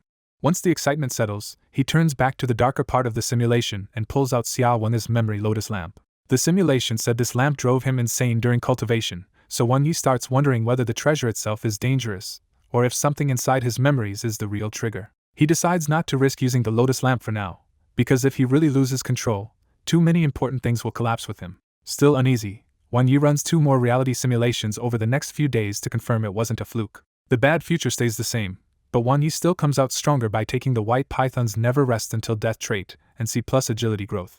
Now carrying pet traits, pet growth, and pet skills in his own body, Wan Yi can only laugh that he is starting to feel like a pet himself. With the lotus lamp shelved, Wan Yi shifts all his attention to finding an evolution path for the white python instead. He reviews the white python's normal route into a spatial shadow python and later a hornless shadow dragon, but he already wants something better than the standard line. Because gluttonous snake can absorb unusual materials, Wan Yi realizes the white python has far more room to branch out than an ordinary pet. That also makes Wan Yi rethink the white python's strange bloodline choice, and he wonders if Long Ying's leftover will influenced only the dragon half while the python kept its own will. For now, he gives the white python a clear direction: focus on dark, light, and spatial materials, with dark as the most realistic answer against strange gods. The white python nods, and Wan Yi sends it into another long script simulation aimed entirely at hunting materials deeper in the cave. Instead of rushing, the white python spends years doing exactly what Wan Yi should have expected from it: building storage rooms first. After that, it spends even more years combing the cave for every kind of useful fruit, herb, fungus, bone, ore, and metal it can stash away. Only when the 10 storage rooms are still not enough does the white python finally decide it is time to go deeper and fight for rarer resources. As it advances, the white python keeps killing cave monsters and collecting what they leave behind, but it never forgets the terrifying giant shadow that once crushed it. Decades later, after growing much stronger, it dares to use spatial flash again and goes looking for that old terror on purpose. This time it sees the truth. The shadow is an enormous black rock crowned in dark feathers, sleeping with terrifying emperor-like pressure even at rest. The white python wisely refuses to attack and instead waits, steals a bunch of black feathers, and escapes cleanly. After that, the white python turns the cave into a treasure farm, using spatial flash to steal or gather valuable materials from all kinds of dangerous corners. When the storage rooms are finally full, It starts eating through the mountain of materials and forces an evolution attempt. The gamble works, and the white python sheds into a black shadow python with a successful dark space evolution. But the unique aura of that evolution immediately draws the rock, and the newly evolved snake is eaten before it can enjoy the result. Even with that ending, Wan Yi eagerly opens the evolution report, because the white python actually found a real route on its first try. The result is a shadow python, a dark space-type supreme first-class form with better growth, new shadow skills, and a purple shadow body trait. The required materials are rare but viable, which means Wan Yi could force this evolution now if he really wanted to. But after remembering Xiaojio's first evolution simulation was Emperor grade, Wan Yi refuses to settle for the white python's first acceptable answer. So he loosens the restrictions and lets the white python chase a better route more freely in the next round of long simulations. A few days later, Lin Ro comes to check on him, and with only 4 weeks left, she is clearly worried about how weak the white python still looks on paper. She reminds Wan Yi that most opponents will bring level 3 pets, and some of them have already trained real combat techniques on top of that. That pressure lands, and Wan Yi finally answers with the blunt truth. The white python is only 1-star level 2, and it has just 4 skills. Lin Ro bluntly tells Wan Yi the white python starts weak, and even its normal space-type evolution path is not impressive until much later. She offers to find a trainer for the hard-to-raise space pet, but Wan Yi refuses and asks for information on the competition instead. After Lin Ro leaves, Wan Yi keeps pushing simulations with the white python, determined to find a real evolution route. 2 weeks later, the grind finally pays off when Wan Yi gets a satisfying result. The white python's route can become the sole shadow-devouring python. The route looks incredible on paper, with Emperor-class potential and 3 nasty attributes stacked together: soul, dark, and space. But the route is brutally demanding, needing peak mastery in rare skills and expensive materials that Wan Yi can only partly identify. He figures the ordinary materials alone cost around 10 million, and the rarest 2 still cannot be found at all. Even so, Wan Yi asks the white python what it thinks, and the little snake nods hard, clearly thrilled with this high-value future. The route only showed up because the simulation had already collected the materials, and Wan Yi sees that the white python still failed the evolution because its skills were below the requirement. So Wan Yi sets the next goal fast. In the 2 weeks before the competition, the white python must learn dimensional cleave, spiritual barrier, and intimidation through simulation instead of ruinously expensive skill scrolls. 3 days later, a new simulation starts badly because the white python wants to train dimensional cleave but has no clue where to begin. It spends decades rebuilding the cave, exploring, and thinking until it finally discovers a broken sword floating in midair and senses terrifying pressure from it. The white python returns to study the sword again, but the sword stirs and unleashes silent slashes that badly wound it even as it escapes. After recovering and risking one more confrontation, it dies fighting the sword light but finally understands dimensional cleave at the last moment. Wan Yi is relieved the skill was learned at all, and he suspects that terrifying broken sword is the cave's hidden boss. 3 more days of practice push dimensional cleave up to great success, giving the white python a real offensive move beyond pure utility. Next, Wan Yi turns to spiritual barrier, and the white python enters another simulation with a rigid long-term cultivation plan. Decade after decade in the simulation, the white python's body grows huge and its tail-based dimensional cleave becomes a deadly long-range attack. By 60 years old in the simulation, the giant white python can smash apart sword light and even drive back the human attacker outside the cave. After years of preparation, the huge simulated white python finally kills the rock by combining control, support, and repeated dimensional cleaves. The rock's blood changes the simulated white python's tail, and when it returns to the broken sword, a sword chime hits its spirit instead of its body. Under the sword chime's spiritual pressure, the simulated white python finally comprehends spiritual barrier and endures the attack. The run ends suddenly when a thunderous roar from deeper in the cave wakes something far worse and kills the simulated white python on the spot. Wan Yi is stunned when the rewards explode into view: 4 orange traits, multiple high-level skills, and 6 reality simulation chances all at once.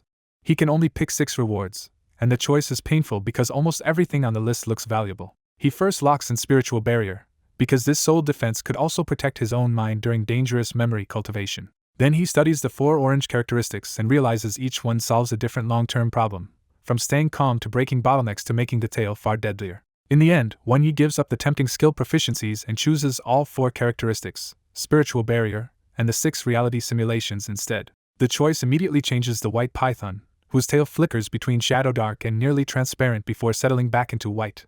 Wan Yi gets curious and starts rubbing the upgraded tail, while the white python squirms and protests in obvious embarrassment. When the white python finally snaps back, one soft tail slap sends Wan Yi flying into the wall and proves the new power is very real. Wan Yi climbs back up impressed, decides to squeeze in one more push before the competition, and ends the day's training there. He ends the day by taking the white python for a walk while carrying Xiaojio's egg, enjoying a rare stretch of peaceful routine between training sessions. The next morning, Linro arrives to remind him that tomorrow they head to the relic competition, so this is his last simulation for now. Wan Yi starts that final simulation, and the white python once again chooses the broken sword as the key to breaking through its bottlenecks. This time the white python prepares carefully, uses spiritual barrier to face the sword safely, and keeps returning even when the sword light injures it. Its persistence pays off when Shadowless Line reaches peak mastery again and suddenly evolves a new profoundness called Shadowless Sword. It keeps studying for years longer and develops a second profoundness, 10,000 Shadowless Swords, turning one skill into a whole killing system. After many more decades of study, Spiritual Barrier reaches great success, and the white python squeezes out a third profoundness from Shadowless Line, Ultimate Efficiency. Then the broken sword suddenly changes and strikes the white python with fierce red lightning, wounds that kill it a few months later. Seeing the result, Wan Yi can only stare at the new purple characteristic and admit again that this white python's traits are absurdly strong. After years of simulation training, Wan Yi finally locks in the white python's race skill, Shadowless Line, and the result is absurdly strong. The skill comes with 3 rare profoundness at once, including the invisible killing move Shadowless Sword and the all-in finisher 10,000 Shadowless Swords. Wan Yi quickly realizes this is not ordinary growth at all, because 3 profoundness on one race skill is a one-of-a-kind jackpot. He credits Revise and Learn and the Broken Sword teacher, because the white python has been studying under that sword for decades inside the simulation. The white python feels a flood of strange new knowledge in its head, so Wan Yi takes it out to test how often the profoundness actually trigger. The test goes even better than expected, with Shadowless Sword appearing several times, 10,000 Shadowless Swords appearing twice, and Ultimate Efficiency triggering often. Wan Yi decides the white python is already battle-ready, especially with Dimensional Cleave as a backup, and he goes to sleep dreaming of it crushing the field. The next day, Linro escorts Wan Yi to the Life Relic and explains the stakes. 6 investigation corps are competing, and he must beat 5 representatives to win investigation priority. Linro also warns that this relic is likely over 200 years old, unpredictable inside, and governed by rules very different from Yihuang Forest. When they arrive in the mountain forest, Wan Yi is surprised to learn the relic entrance is hidden inside a 1,000-meter peak, even though the inside may look nothing like the outside. At the nearby relic base, Linro gives one more warning. This contest uses real combat rules, so Beastmasters can support their pets with talents, which puts Wan Yi at a clear disadvantage. She singles out Qing Xian from the Huiwu Investigation Corps as especially dangerous, a university dropout prodigy whose weaker pet has already reached level 3. Linro reminds him the Huiwu Corps is elite enough that even his parents were only ordinary investigators there, which makes Qing Xian's rise at such a young age even more striking. She then points to another problem. Most of the other representatives also have level 3 pets, including Tian He from the Yaoguang Corps, whose Dragonhawk has just evolved and started training combat techniques. Linro bluntly says Dragonhawks naturally counter Python-type pets, then adds with a little regret that Xiao Jiu's Phoenix bloodline would have suppressed it easily if Wan Yi used the Sparrow instead. Wan Yi stays relaxed anyway, already imagining his future Python-Sparrow Swallow Dragon combo and treating even a dragon as something his team could take down. Once everyone gathers, Lu Deng steps up as referee and announces the simplified format. Most wins gets priority, but anyone who sweeps 5 straight can enter the relic a full day early. The rule sounds good until no one wants to volunteer first, because the first person up will become the shared target and fight challenge after challenge at a disadvantage. As Lu Deng is about to solve it with lots, Wan Yi suddenly volunteers to go first just to save time and get into the relic faster. Lu Deng accepts immediately, calls Wan Yi onto the platform, and asks who wants to challenge him first. On the platform, Lu Deng expects Xiao Jiu, but Wan Yi casually releases the white python instead and instantly freezes the smile on everyone's faces. Even Lu Deng has to recheck what he is seeing, because the young hornless white python looks only around level 2 and nowhere near evolved enough to inspire confidence. The other representatives are just as stunned, and one woman reacts fastest by rushing up to claim what looks like a free win. She introduces herself as Luo Ran of the Yuhing Investigation Corps, smiling like the tiny python is adorable even while clearly planning to end this fast. Because this contest follows Secret Realm combat rules, both Beastmasters can act and victory only comes when the opposing Beastmaster and pet are both beaten or forced to yield. Luo Ran summons a majestic blazing wind dog, a top-tier all-rounder with strong speed, strength, and firepower, then flatly warns Wan Yi she will not go easy on him. Wan Yi treats this as the white python's first real battle, but the matchup is no joke because Luo Ran's pet is a 9-star level 2 blazing wind dog. The instant Lu Deng starts the match, Luo Ran boosts her pet with choppy wind and launches a ruthless flaming wind assault without any hesitation. Instead of panicking, Wan Yi backs off and trusts the white python to handle it alone, betting that all those simulations will hold up in real combat. At the critical instant, the white python's eyes sharpen with dynamic vision, turning the blazing wind dog's lightning-fast charge into something it can actually read. Then the little python jumps straight into the line of attack and whips its tail into the dog's exposed abdomen with terrifying precision. The result is brutal. The blazing wind dog gets blasted away howling, while the white python lands steadily as if it had expected the whole exchange. The whole crowd freezes, because a tiny level 2 hornless white python should never have reacted to that speed, let alone one to clash with one normal tail strike. One sharp-eyed observer immediately identifies the trick as dynamic vision, but even he is unsettled that the white python used it at such a high level and struck the weak point so cleanly. Luo Ran is left staring at her own pet in confusion, because the blazing wind dog's weakest defense got hit dead on and dropped by what looked like a simple physical attack. After a brief stunned pause, Lu Deng declares Wan Yi the winner of the first match and calls for the next challenger. Wan Yi stays quiet, but he knows exactly what happened. The white python's great success dynamic vision turned a plain tail hit into a devastating weak point strike. The next challenger finally steps out, Tian He of the Yaoguang Investigation Corps, who greets Wan Yi with a friendly smile and calls him the genius their commander keeps holding up as a model. Wan Yi answers with a dry little jab, asking if they actually learned anything from using him as the template, and the whole crowd goes awkwardly silent. Tian He finally steps up and admits he still cannot figure out how Wan Yi trained his pets. Then he calls out his real answer to the white python, a steel-clawed dragonhawk. The steel-clawed dragonhawk burst into the sky looking every bit like a metal predator, and its bloodline advantage over python-type pets immediately makes this matchup feel bad for Wan Yi. Even with the pressure in the air, Wan Yi stays relaxed when Lu Deng checks on him, because he knows this fight of restraint is not as simple as it looks. The moment the match starts, the dragonhawk climbs higher and fires off intimidation first, trying to crush the white python's fighting spirit before anything else happens. The crowd recognizes the soul-type skill right away, because practiced intimidation plus bloodline suppression should have been enough to shake a weaker pet badly. But when everyone looks back at the arena, the white python is still staring up with the same steady eyes, and the expected suppression simply does not land. Lu Deng narrows his eyes at that unnatural calm, wondering if the little beast has gained some battle-hardened trait, because an ordinary hornless white python should not look this composed. Wan Yi knows this reaction is just the white python's nature, because unlike Xiaojiu, it does not flare up at pressure. It quietly decides that anything flying overhead is a problem to remove. Then the white python moves first and flicks its tail at empty air, leaving the whole audience baffled for one heartbeat.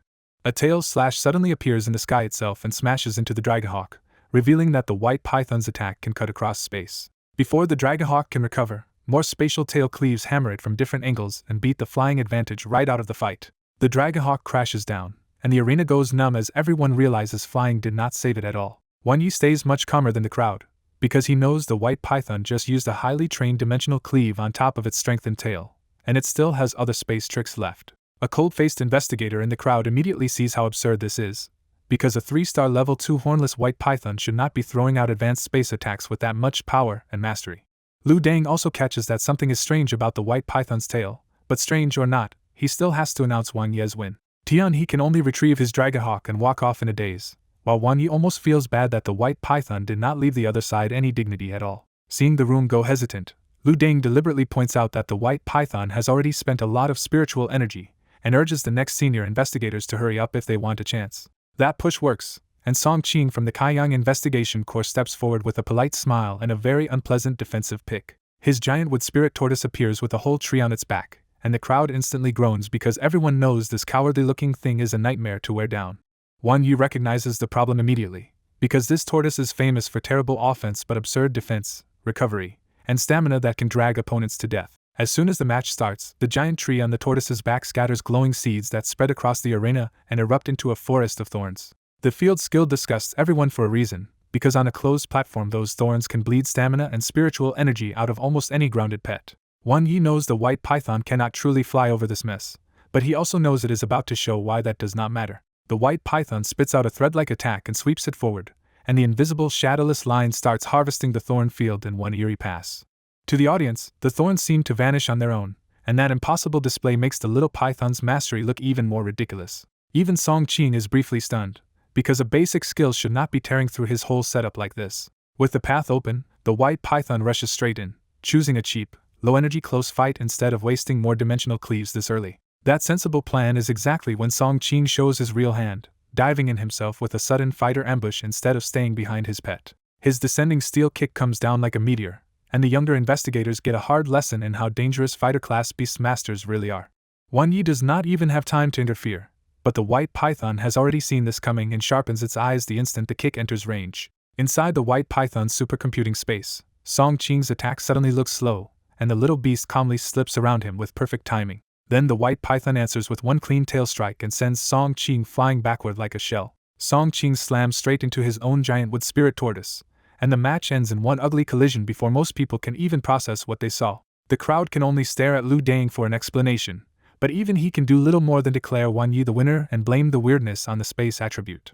Wan Yi quietly understands why nobody can explain it, because supercomputing space is the white python's own racial trick and almost impossible to recognize if you do not know what you are looking at. When Lu Dang asks for the next challenger, one remaining senior investigator immediately gives up, because at this point the white python feels flat out unreasonable. But the cold-faced investigator does step forward at last, introducing himself as Qing Xian of Huiwu Investigation Corps and making it clear he still wants to test this monster of a pet. Qing Xian summons a mountain giant, a towering rock war fortress that makes the white python look almost too small to matter. Then the real quality of the beast shows itself, because green plants are already growing over the mountain giant's body, marking it as one of the rare orange characteristic elites.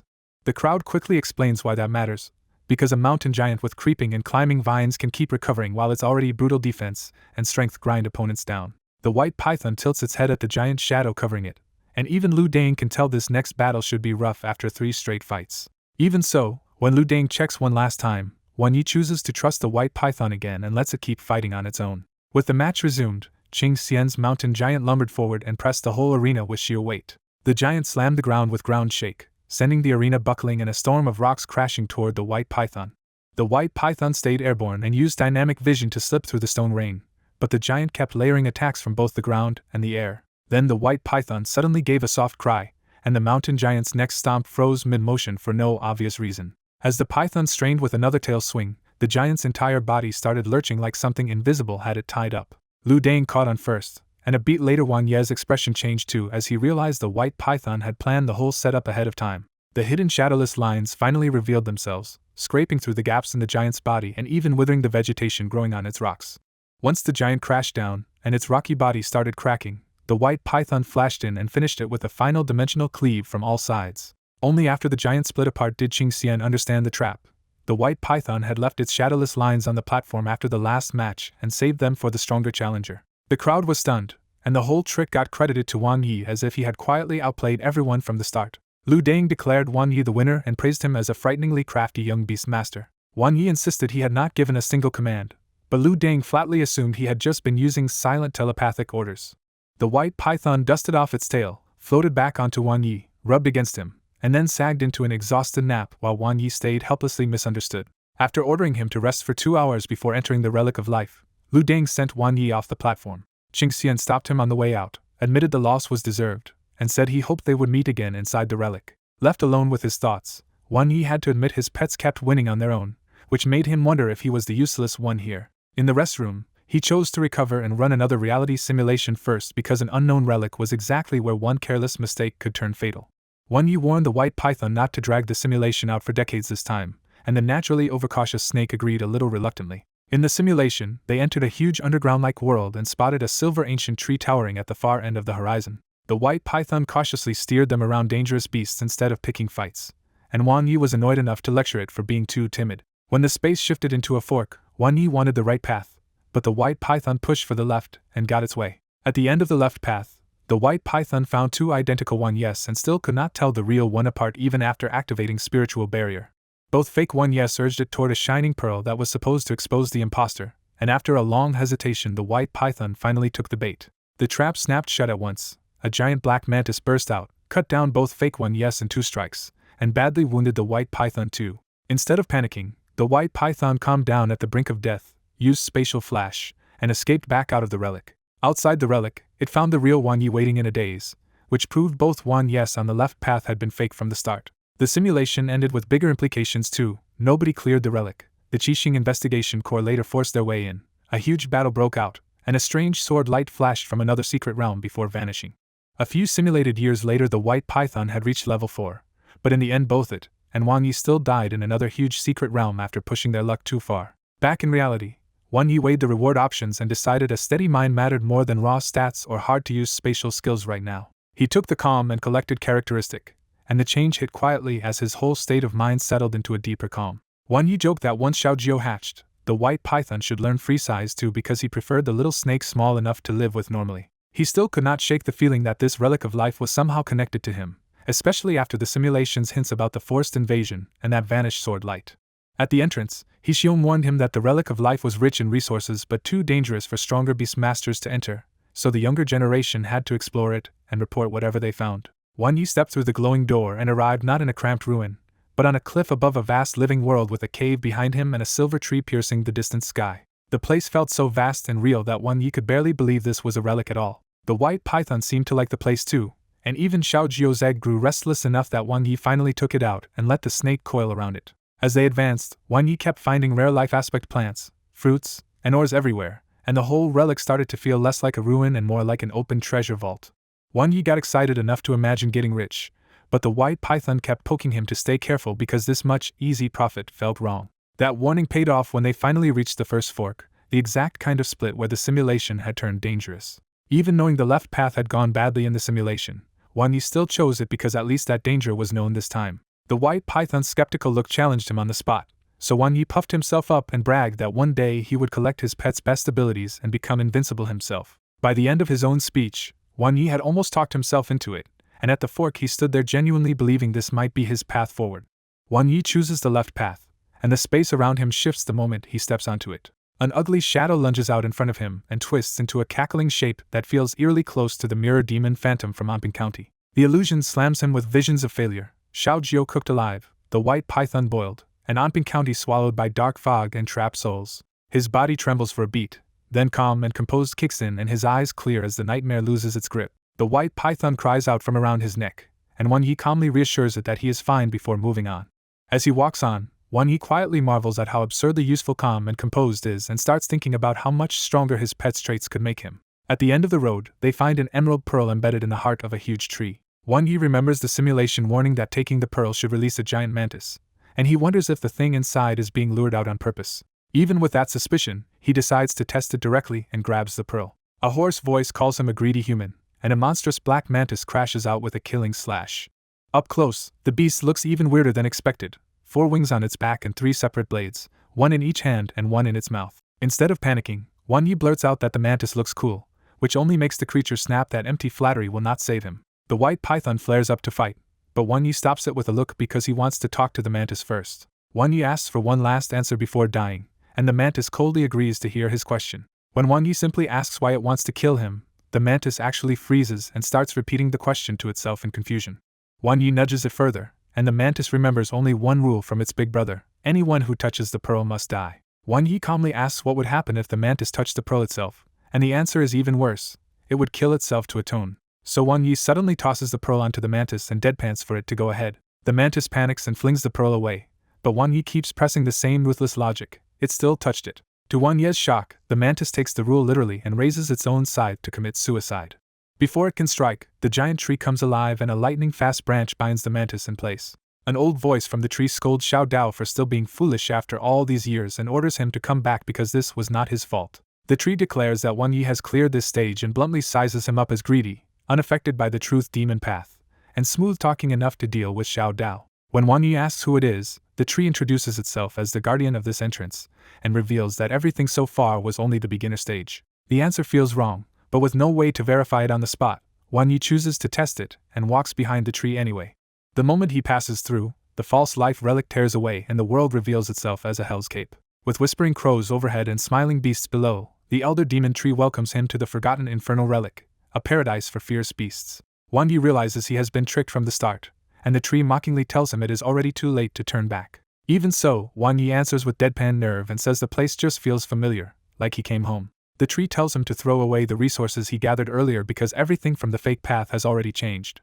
When Wan Yi checks his spatial sphere, the fortune he collected is gone, replaced by useless stones and rotten flowers. The elder demon tree openly mocks him for believing the infernal relic would hand out free treasure, and says they prepared a special reward for the first human to enter in years. Wan Yi tells it to stop talking and show the reward, so the same emerald pearl drops in front of him again. The tree calls it the Bloodwood Divine Seed, a talent treasure that can strengthen human talent, and even awaken powerful gifts. That sounds too good to trust, and Wan Yi immediately starts weighing the danger because everything about this relic already feels far above what he can handle alone.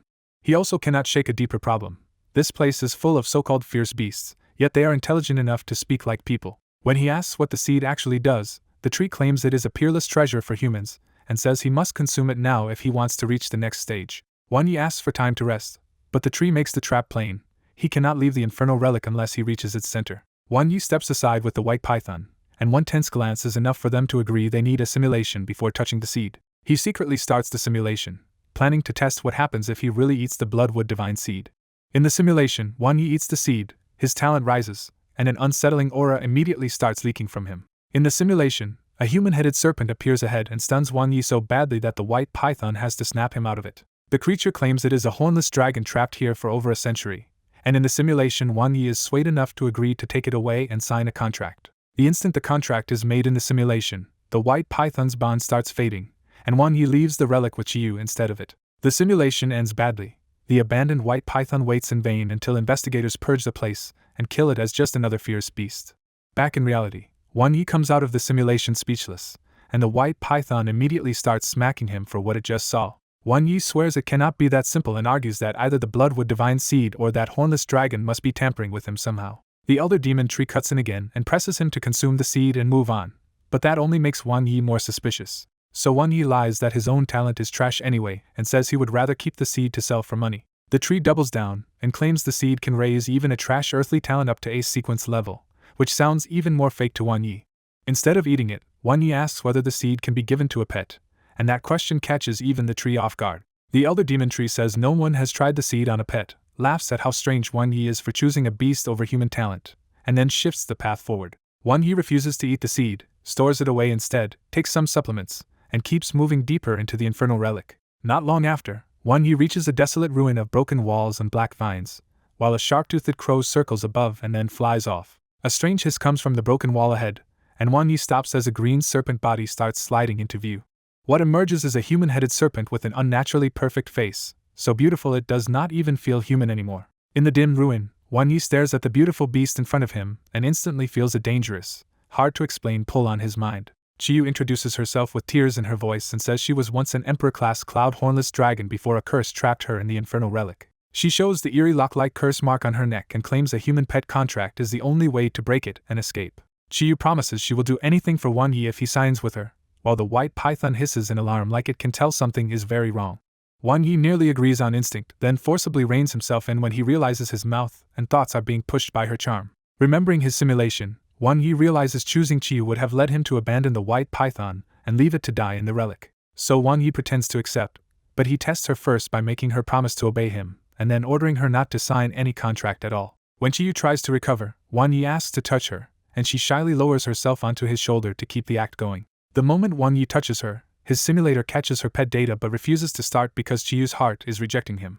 Wan Yi calls out the lie to her face, and Chiyu, shaken, insists he try again. On the second touch, Wan Yi triggers a full reality simulation of Chiyu's future after contracting with him. The simulation shows Chiyu would recover through the contract, erase Wan Ye's bonds with his other pets through the curse, and secretly despise him as another beast master who treats pets like tools. The same simulated future ends with Chiyu using Wan Yi for years to hunt down the beast master who abandoned her, then leaving a pet cub somewhere safe before dying in a revenge battle. When the simulation ends, Wan Yi realizes his power works on other pets too, not just his own, if he can lower their guard enough. Chiyu suddenly snaps back, backs away in fear, and demands to know how Wan Yi broke free from her charms so fast. Wan Yi calmly refuses her offer and bluntly says he knows she wants out so she can take revenge on the beast master who abandoned her. As her mask drops, Chiyu's face visibly rots into a scarred, twisted form that matches the bitterness she was hiding. Chiyu turns her back and says Wan Yi has passed her test, which only makes the infernal relic feel even stranger to him. Instead of leaving, Wan Yi shamelessly asks for a reward and specifically demands to see Chiyu's full information. Chiyu lets him see it, and Wan Yi is stunned by her absurd panel of peak skills, A- stats, and terrifying red-grade traits. Now that he knows her panel, Wan Yi realizes he does not need Chiyu to hand over a reward at all, because he can steal one through the simulation choice himself. He weighs the options carefully and rejects Chiyu's red traits because they suit her body and bloodline far better than a human like him. He also gives up on ultimate sublimation and self-growth for himself, deciding the safest gain is Chiyu's orange trait innate divine soul to strengthen future simulations. The instant he takes the reward, the backlash nearly drops him dead, and he crashes to the floor from brutal spiritual exhaustion. Wan Yi gulps down a pill from his spatial sphere and feels his mind clear as innate divine soul speeds up his recovery. That scare teaches him a hard limit. Simulating stronger outside pets is possible, but pushing it recklessly could kill him. Once he can stand, Wan Yi politely asks Senior Chiyu to teach the white python a skill instead. He picks ultimate sublimation for the white python, while the little snake acts stubborn and turns its head away like it wants nothing from Chiyu. Chiyu casually points at the white python's head to pass on the skill, but the effort clearly costs her as her face grows even paler and more scarred. Before leaving, Chiyu says Won Yi is the first human in 100 years to walk the demon path and resist her charm, then tells him to seek Yama's approval if he wants to leave this sinful place. After Chiyu disappears, Won Yi looks up at the bleak sky and the giant silver tree in the distance, more suspicious than ever that this relic is hiding a much darker history. Too drained to move on, Won Yi decides to rest in the ruins and leaves the white python on watch, especially to keep Xiaojio from rolling off somewhere. He sleeps for more than 10 hours and wakes up restored, interrupted from a ridiculous dream by the white python licking his ear. Seeing the silver tree still ahead, Won Yi chooses not to advance blindly and decides to test the next stretch with another reality simulation first. The simulation leads them into a grotesque field where a beast calling itself Gluttony says they can only pass by eating everything there or become the field's nutrients. Even forced to eat the field's grotesque food, Won Yi and the white python still collapse in the simulation, later drag themselves out crippled, and die in despair months afterward. That ugly result convinces Won Yi the next obstacle is too abnormal for a direct attempt, even with the white python's gluttonous snake trait. So instead of pushing forward now, Won Yi decides to run a scripted simulation on the white python first and strengthen its eating-related trait for whatever nightmare comes next. Won Yi runs another life simulation for the white python, and this time it grows into a glutton that survives by eating almost anything it can find. As the simulated years pass, the python learns to guard itself, mutate its body, and finally awakens the skill ultimate sublimation. The simulation turns deadly when countless sword lights fall from the sky, and the white python actually swallows them instead of running. The sword lights shred the python from the inside, but that final struggle pushes its glutton ability into a red-grade trait before it dies. When the simulation ends, Won Yi is pleased to see 3 huge gains: ultimate sublimation, the space-based skills supercomputing space, and the red trait gluttonous snake. Won Yi realizes the python's new red trait is absurdly strong, because after eating enough, it has formed a tiny world inside its body that can store and slowly absorb energy-filled items. Confident that this should solve the next obstacle, Won Yi keeps those new rewards, takes recovery pills, and moves deeper into the relic with the python. Not long after, Won Yi reaches a bizarre field where vines carry lifelike fruits shaped like beasts, pets, and even humans. The creepy part is that those fruits also radiate incredibly pure spiritual energy, enough to make Won Yi, the white python, and even Xiaojio's egg react on instinct. Then an ancient voice calls this place the Infernal Karmic Vine Patch and warns that anyone who wants to keep going must first taste its karma. The speaker reveals himself as Tao Tai, a headless farm guardian with a ghost mask on his stomach, and his appearance is every bit as cursed as the field. As Tao Tai speaks, more mutated beasts gather from every direction, their cursed bodies and greedy stares making it obvious this is a trap, not a gift. Tao Tai lays out the rule with a smile: eat a fruit and move a step, finish all 3,600 fruits, and they can reach the Inferno blood pool and meet Yama. When Won Yi asks what happens if they fail, Tao Tai casually says their blood and flesh will become fertilizer for the patch. Won Yi stares at the tempting fruit and remembers that in simulation, he and the python lost their strength and potential here, so he starts suspecting the real danger is hidden in this so-called karma. Even so, with monsters hemming them in from all sides, Won Yi decides to play along and asks the white python if it is ready. The white python is unusually excited and immediately gulps down the first fruit, a twisted bird-shaped one that reminds Won Yi of a darkened green sparrow. The effect is immediate. The python's spiritual energy starts skyrocketing, so it races to the next fruit and keeps eating. Won Yi quickly senses something is off, because the rapid growth is making the python more and more intoxicated with power. Tao Tai just watches the feeding frenzy and chuckles, clearly enjoying the sight. By the time Won Yi calls for it to stop, the python has already slipped into a trance-like madness and keeps eating without listening.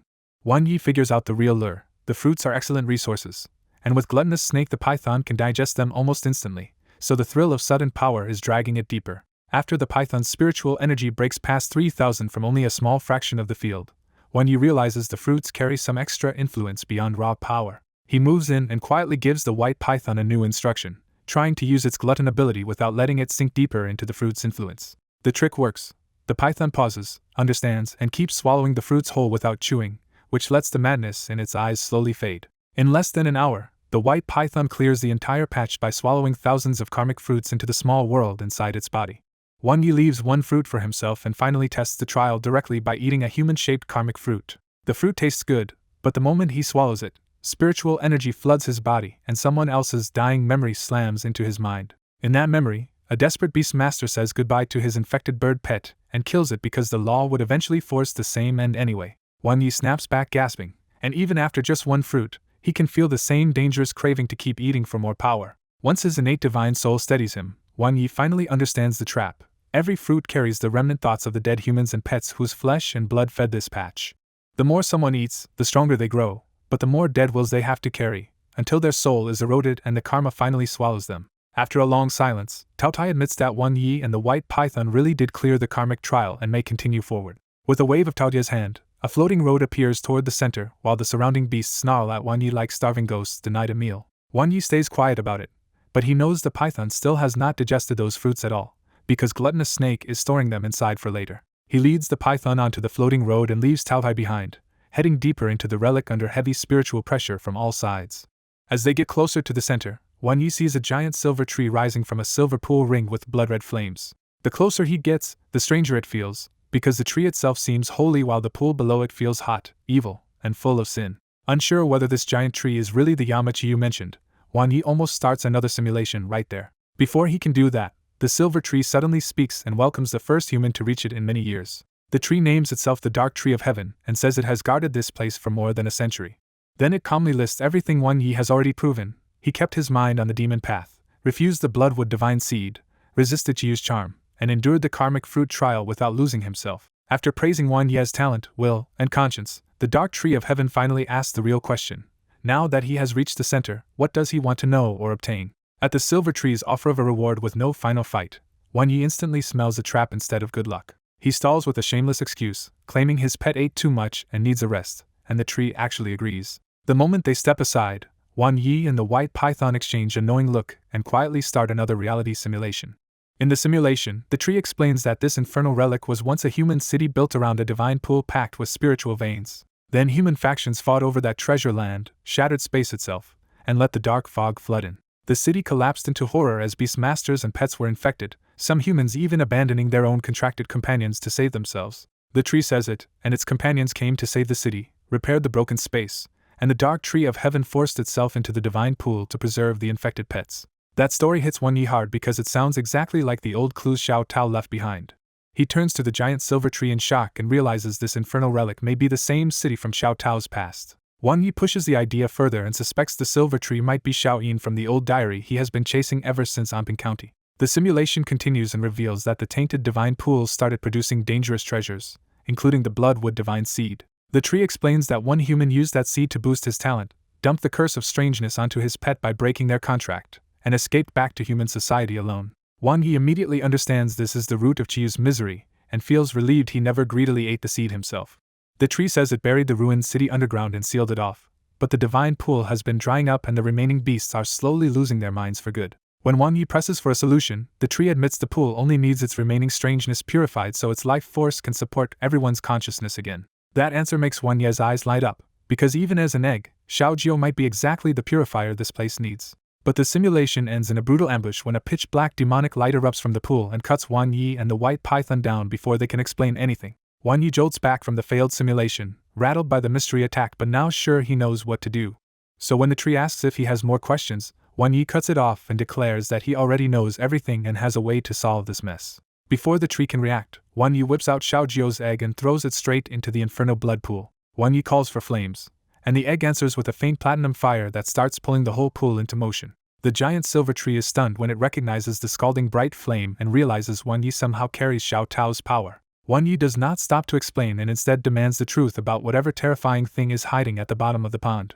The tree hesitates, and that hesitation is enough for Wan Yi to guess the hidden monster might be the Yama everyone warned him about. Instead of answering cleanly, the tree suddenly tries to send Wan Yi away, admitting it no longer has the strength to suppress that thing if it appears. A second later the pond erupts anyway, as black power surges upward through the blood-red flames and shoots straight for Xiaojiu's egg. Wan Yi had been waiting for that exact moment, and he instantly orders the white python to attack. The white python opens with dynamic vision and ultimate sublimation, pushing its body into a razor-sharp combat state before the clash.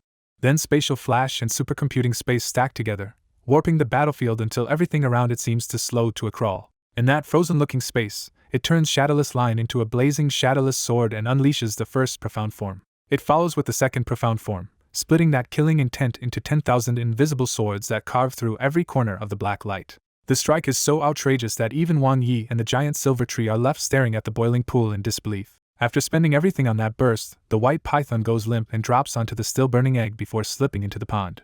Wan Yi dives in at once, scoops up the drained white python, and looks up to see whether the threat is finally gone. Instead, a cold voice answers him from the fading black light and announces that Wang Ye's body would suit it very well. The thing finally shows itself as a silver-black sword-shaped netherwood, and Wang Yi realizes this is the real Yama. Yama praises the white python for breaking its shell, but calmly says the silver tree can no longer stop it from leaving this place. The giant silver tree defends Wang Yi by saying Xiaojio carries its companion Xiao Tao's aura, so he cannot be treated like an enemy.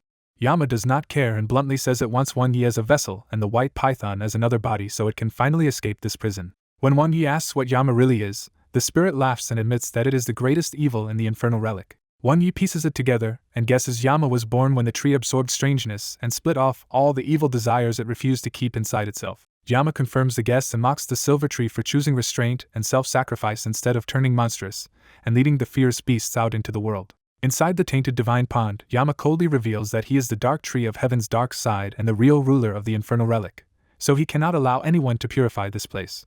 The silver tree argues that this relic still has a sliver of life left, but Yama snaps back that they share the same origin and openly declares he will eat Wang Yi before any god rank can stop him. Wang Yi can see Yama's logic about humans causing this disaster, but the moment Yama treats him like prey, he pushes back instead of cowering. Yama laughs and admits that Wang Ye's talent is exactly why he wants his body, because once the relic seal weakens further, Yama plans to drag the fierce beasts outside and unleash revenge on humanity. Wang Yi grimly accepts that humans planted the cause of this disaster, then drops the moral debate and asks the silver tree to buy him some time. When Wang Yi says he may have a plan, the giant silver tree immediately raises countless silver branches around him to hold Yama off.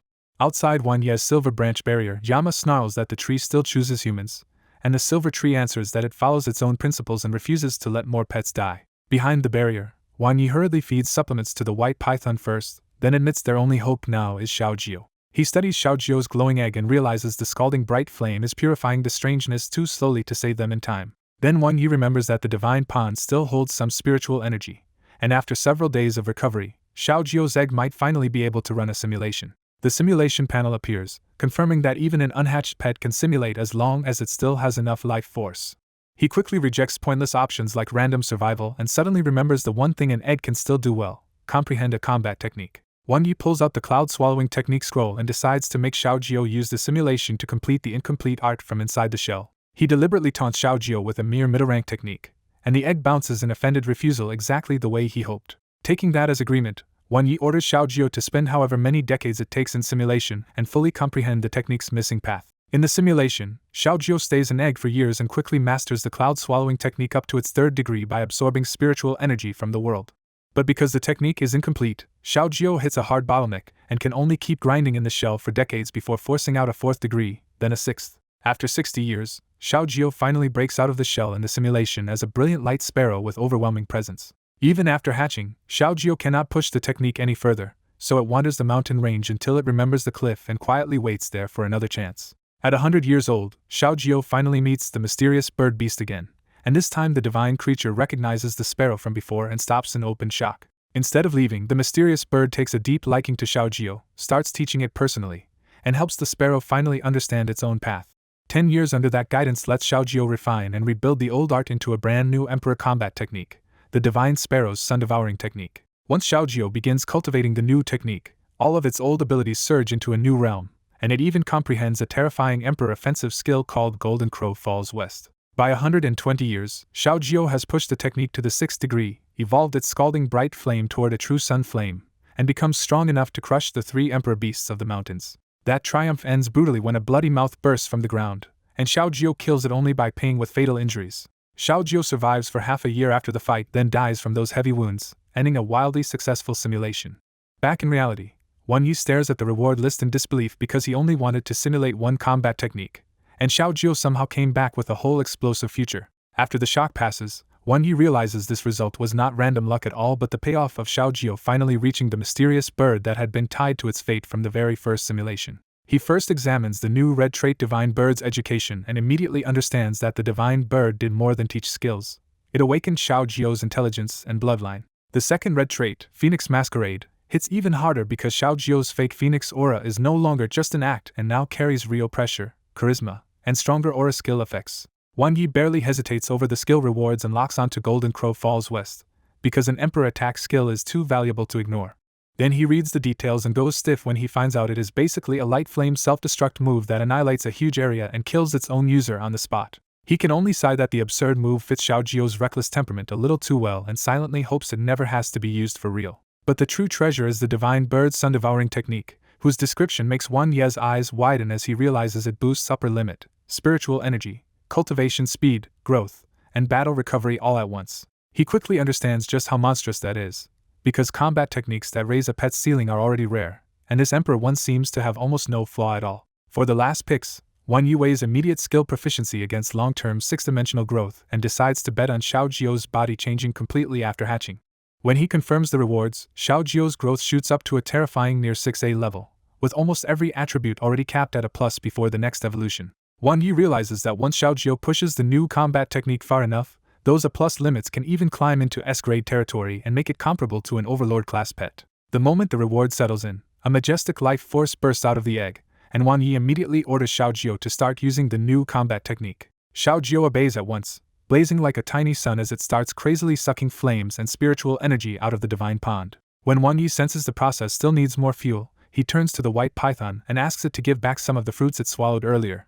The white python cooperates without complaint, spitting out fruit after fruit so Wan Yi can crush them into the pond and feed Xiaojio a flood of purified spiritual energy. As Xiaojio's flames rapidly purify the surrounding strangeness, Wan Yi watches the corrupted divine pond itself begin to stir with a faint returning life force. Hours crawl by as the white python keeps feeding fruits into the process, and after roughly 500 fruits, Wan Yi finally sees cracks spreading across the shell. Wan Yi senses that Xiaojio has already broken into 1-star level 3 with a huge 40,000 point spiritual energy jump, yet even after 5 hours the battle outside is still not over. His own spiritual power is so drained that even supplements cannot restore it properly, but there is no chance to rest, so he can only keep waiting beside Xiaojio.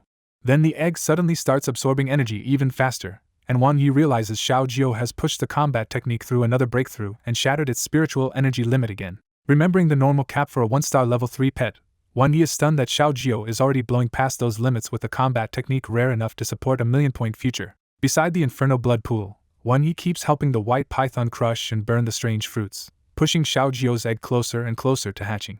Then a huge blast tears open the silver vines, and Wan Yi sees the sky-reaching silver tree has been smashed apart after its brutal fight with Yama. Yama is wounded too but still standing, and it declares that even if it could not kill the giant tree, the tree can no longer stop it. The giant silver tree can only tremble weakly, and its movement makes the whole relic feel like it might collapse. Seeing Wan Yi still alive, Yama turns on him and sneers that his hiding is over. Wan Yi answers with the same words, and Yama suddenly realizes too late that something is wrong with its fading strength. Wan Yi finally calls Xiaojio out, and the egg explodes open in a burst of blinding light flame. From the broken shell, Xiaojio is reborn stronger than before, its new body blazing with overwhelming spiritual energy and all 6 dimensions pushed to A+. Xiaojio immediately enlarges itself and stacks skill after skill, turning into a blazing sun over the pond. The blood flames of the divine pond are sucked into Xiaojio instead of hurting it, feeding the bird's power even further. Then Xiaojio dives like a meteor and slams Yama with the divine light flame strike so fast the netherwood cannot even react. Wan Yi realizes this reborn Xiaojio is already far beyond the version that once fell to the mirror demon phantom. Xiaojio keeps firing divine light flame strikes in a ruthless barrage until even the space over the pond is carved full of burning trails. In less than 10 minutes, the one-sided fight ends with Yama dimmed, broken, and jammed headfirst into the ground beside the giant silver tree. Yama trembles in disbelief, unable to accept that a hatchling it ignored just came out in perfect condition and crushed it. Wan Yi can almost sympathize, because from Yama's view this was the worst possible reversal after paying everything to reach the brink of victory. With the danger finally broken, Wan Yi tells Yama it is finished and gets his first close look at Xiaojio's reborn form. Wan Yi notes that reality let Xiaojio finish Nirvana far faster than the simulation ever did, thanks to resources, the improvised technique, and this special environment. Once the fight is over, Wan Yi turns to the giant silver tree and asks what should be done with the defeated Yama. The giant tree gives the harsh first option, kill Yama now, because if it survives, it will eventually recover and come back. Wan Yi hesitates because killing Yama might drag the giant tree down too, so he wonders if human help could somehow free the relic instead. The giant tree shuts that hope down, explaining that the divine pond and dark corruption have already twisted this place so badly that outside humans would treat its beasts as monsters to be caged or erased. That warning makes Wan Yi think of Xiao Tao and realize the truth outside this relic may already be badly distorted. The giant tree offers a second option too, leave Yama alive under a seal, but eventually the weakening barrier will break, Yama will devour the tree, and the beasts here will march out against humanity. Wan Yi asks the key question anyway, is there any way to kill Yama without losing the giant tree too? The giant tree says it is only possible if some pet can absorb Yama's body, Because this thing is not ordinary wood but an infected extreme darkness netherwood born from its own source. That name hits Won Yi like lightning, because extreme darkness netherwood is exactly the missing evolution material he has been unable to find for the white python. Won Yi immediately claims he actually can use it, because one of his pets should be able to absorb the netherwood if the giant tree can keep it sealed for now. The giant tree accepts that Xiao Jiu's inherited suppressive power from Xiao Tao should keep Yama under control, so carrying it away is not impossible after all. Even so, the giant tree still wants to keep sealing the relic and slowly restore it with the divine pond over the next 100 years. Won Yi rejects that plan at once, because a century is far too long when outside investigators may already be ready to break in and turn the relic into a massacre. So Won Yi says he has another way, but to try it the giant tree must stop resisting and let him interact with it completely openly. The giant tree agrees, and Won Yi decides to rest first because his body and mind cannot take another high-intensity simulation immediately. He tells Xiao Jiu to guard Yama, uses the white python as a pillow, and drops into a hard-earned sleep inside the damaged relic. When Won Yi wakes, it is Xiao Jiu, now shrunk down again, rubbing his warm feathers against his face. His spiritual power has recovered a little, Yama is still sealed and silent, and the divine pool is already slowly giving off life again. Won Yi is quietly amazed that this divine pond survived centuries of corruption and heavy use without drying up. After the giant tree confirms it is ready, Won Yi walks over, places a hand on the trunk, and starts the simulation plan for real. In the first simulation, Won Yi takes the weakened giant tree out with him and publicly claims it as a newly contracted pet, which shocks the investigation corps. He secretly reports everything to Lin Ro, but while she investigates the old Qinghai demonic disaster, she dies inside another secret realm. Soon after, the Qixing Investigation Corps enters the Relic of Life anyway. Surrounding cities fall into chaos from the spatial disturbance, and Won Yi is captured before he can escape. The first simulation ends almost immediately in prison and death, proving that simply taking the giant tree out solves nothing and may even get people killed faster. Won Yi is especially unsettled that even Lin Ro's status was not enough to touch the buried truth behind that old disaster. He briefly considers going to the two mysterious scholars instead, but another simulation still collapses before he can even reach them because the Qixing Investigation Corps moves too fast. That makes the pattern clear to him. Once the Qixing Investigation Corps enters the relic, his experiences inside will become a reason to seize him on the spot. Won Yi starts to believe Yama's ugly guess was right. This local investigation may have been bait, while the higher-level Qixing Corps already suspected the relic and planned to move in later. He runs one more simulation with the opposite approach and stays hidden inside the infernal relic instead of going out at all. In that future, the giant tree slowly recovers with the divine pond while Won Yi and it spend half a month talking and building trust. In the simulation, whenever Yama's consciousness briefly returns, Xiao Jiu immediately beats it back down before the threat can grow. As the relic stabilizes, Xiao Jiu starts roaming through it and subduing one fierce beast after another until it becomes the new Flame Lord keeping the whole place in order. 5 years later the relic has partly recovered, but that quiet progress still ends in disaster when humans finally rip open the seal and start slaughtering everything inside. That future ends with a powerful human named Ji Woman killing the giant tree and Won Yi being captured again, proving that hiding and waiting only delays the same outcome. Back in reality, Won Yi admits that slow development inside the relic is useless too, so he will still need to go outside and dig up the full truth. The giant tree says it now understands Won Yi's strange ability a little better, and it admits its old hope was to send someone out to find its scattered companions, just as Xiao Tao once wanted. Won Yi does not argue with that yet and instead asks the giant tree for something more practical, its full status panel. Though it calls itself a crippled shadow of its former self, the Dark Tree of Heaven still reveals a terrifying panel in weakness. Legend First Class, Plant Space Dark Type, Level 3 Combat Power, S- across all 6 dimensions, and a stacked set of top T. Inside the relic, Won Yi studies the giant silver tree's rewards and quickly decides the rare red trait matters more than skills he might gain later. The trait he chooses is Natural Divine Energy, a frighteningly useful affinity that calms fierce beasts, speeds cultivation, and lets his body hold more natural elements. The moment Won Yi accepts it, a strange natural power floods his body so intensely that even the giant silver tree is shocked and asks why he now has its ability. With the new power settled, Won Yi proposes a practical deal. He will take the netherwood away, keep the humans outside from breaking in, investigate the truth, and later let Xiao Tao reunite with its missing body parts. The giant silver tree thinks it over and agrees because once the netherwood is gone it can finally recover in peace. Before leaving, Won Yi wants one more reality simulation with the white python to test whether his cover story will actually keep trouble away. Xiao Jiu immediately complains because she wants Won Yi to run the simulation with her instead, but he pats her head and promises her turn will come next time. In the simulation, Won Yi and the white python leave the relic, say they were trapped in the first stage, and for a while nobody challenges their story. Even after the relic closes and the Qixing Investigation Corps starts questioning everyone who entered, Won Yi keeps his story perfectly steady and avoids trouble for the moment. Half a month later, Lin Ro sends him toward the Beastmaster assessment in the hidden mysterious realm, so Wan Yi goes despite being an investigator already. Months later in that realm, Wan Yi reaches the end and secures a spirit pearl, only for a strange sword light and a clash with mysterious investigators to interrupt the white python's evolution. The simulated future ends brutally when Wan Yi is caught in the chaos, loses consciousness during evolution, and dies before earning any reward from the run. Back in the relic, Wan Yi frowns over that warning and starts wondering if the mysterious investigators in the hidden mysterious realm are tied to the Qixing Investigation Corps. Outside the sealed entrance, 3 long days have passed, and Lin Ro's team is tense because everyone else came out quickly but Wan Yi still has not returned. When someone suddenly shouts that Wan Yi has come out, the whole base erupts because he is the only first batch investigator who stayed inside this long. Wan Yi walks out looking mostly unharmed, though the others can tell something about his aura feels subtly different. Lin Ro rushes over, checks that he still has all his limbs, and demands to know what happened after he vanished for 3 days. Sticking to his prepared story, Wan Yi says the relic was eerie. He got trapped in the first stage for ages, and he only thought he had gathered a lot of resources inside. One of the senior investigators presses him to show the resources, clearly expecting the same nasty trick the others already suffered. When Wan Yi pulls them out, every precious plant has become worthless stones, and he puts on a very convincing breakdown. That reaction convinces the senior investigators he hit the same fake reward trap they did, so their suspicion eases immediately. Lu Dang comforts him by saying the relic itself must be the test, and lasting 3 days there is already impressive compared to the others who were thrown out in hours. Wan Yi keeps up the act and sighs like a young man who just lost a huge haul, which makes the story even easier for everyone to accept. On the trip back to Amping County, Lin Ro tells him not to brood because new relics are far stranger than old explored ones like Yihuang Forest, and failing early is normal. She then steers the talk toward his future, reminding him that beast masters need roles, teams, and a clear path instead of just fighting alone forever. Lin Ro suggests he aim for a support-oriented class and offers to train his own body too, since his pets are strong enough that he mainly needs to stop dragging them down. Wan Yi agrees at once, already thinking about stacking more traits and power until he is almost like a human-shaped pet himself.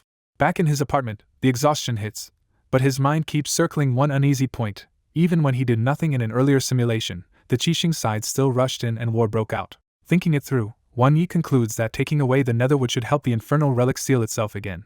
But the bigger danger is still the old Qinghai demonic disaster beast masters who escaped long ago. Since those survivors may now be powerful figures, Wan Yi puts aside grand worries and sets a hard short-term plan for both pets instead. His schedule is brutal. Xiao Jiu's skills need to reach great success. The white python must prepare for evolution with the extreme darkness Netherwood, and some key skills still need peak mastery before the hidden mysterious realm. The only ugly part is the cost, because every high-level simulation now burns so much spiritual power that recovering it takes either a fortune in supplements, or several days of rest.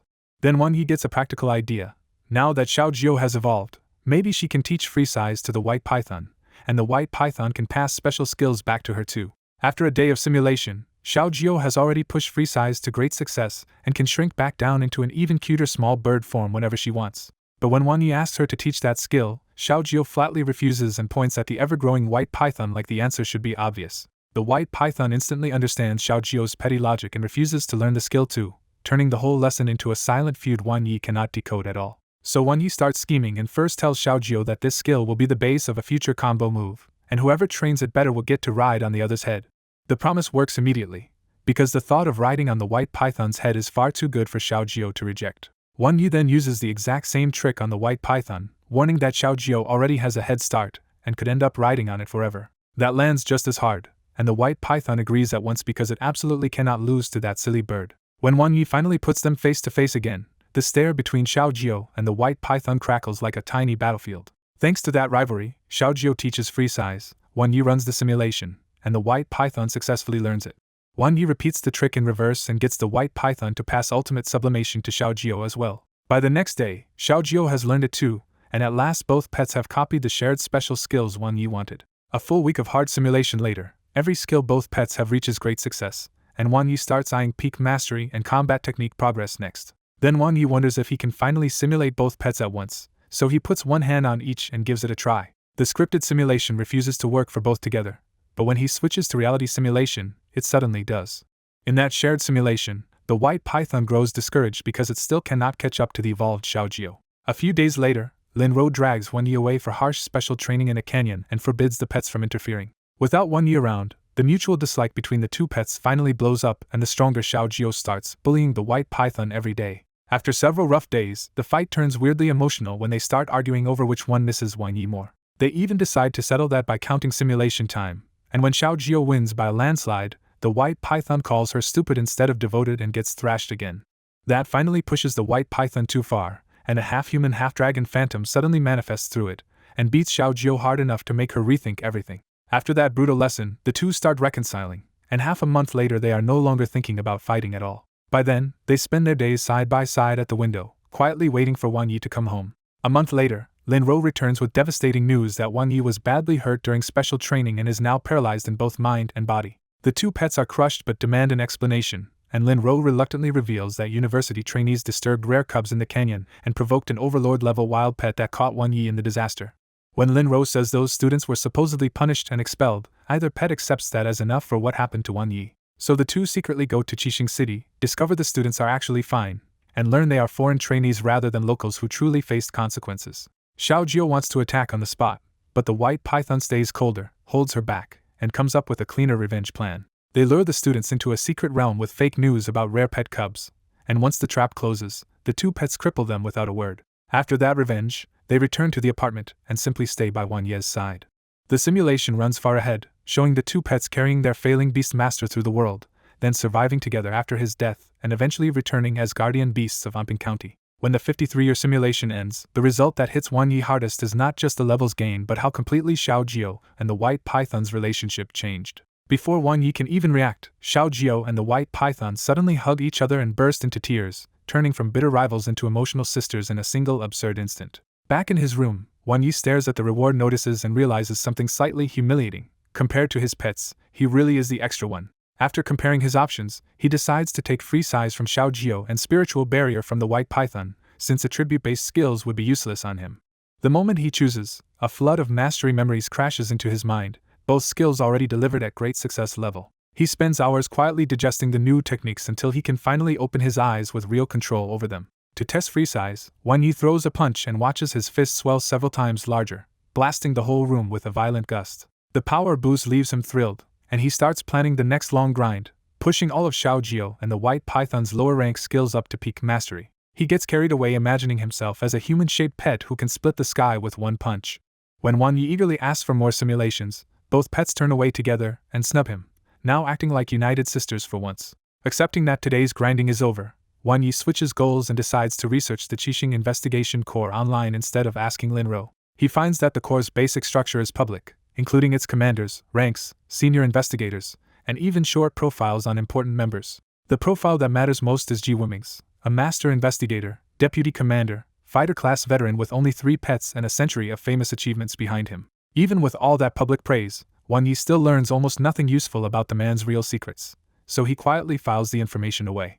That night, peace lasts about 2 seconds before Xiao Jiao and the white python both demand to sleep beside him and start bickering again. Wan Yi shuts down the plastic sisterhood by putting each pet back in its own nest, then finally sleeps alone on the bed.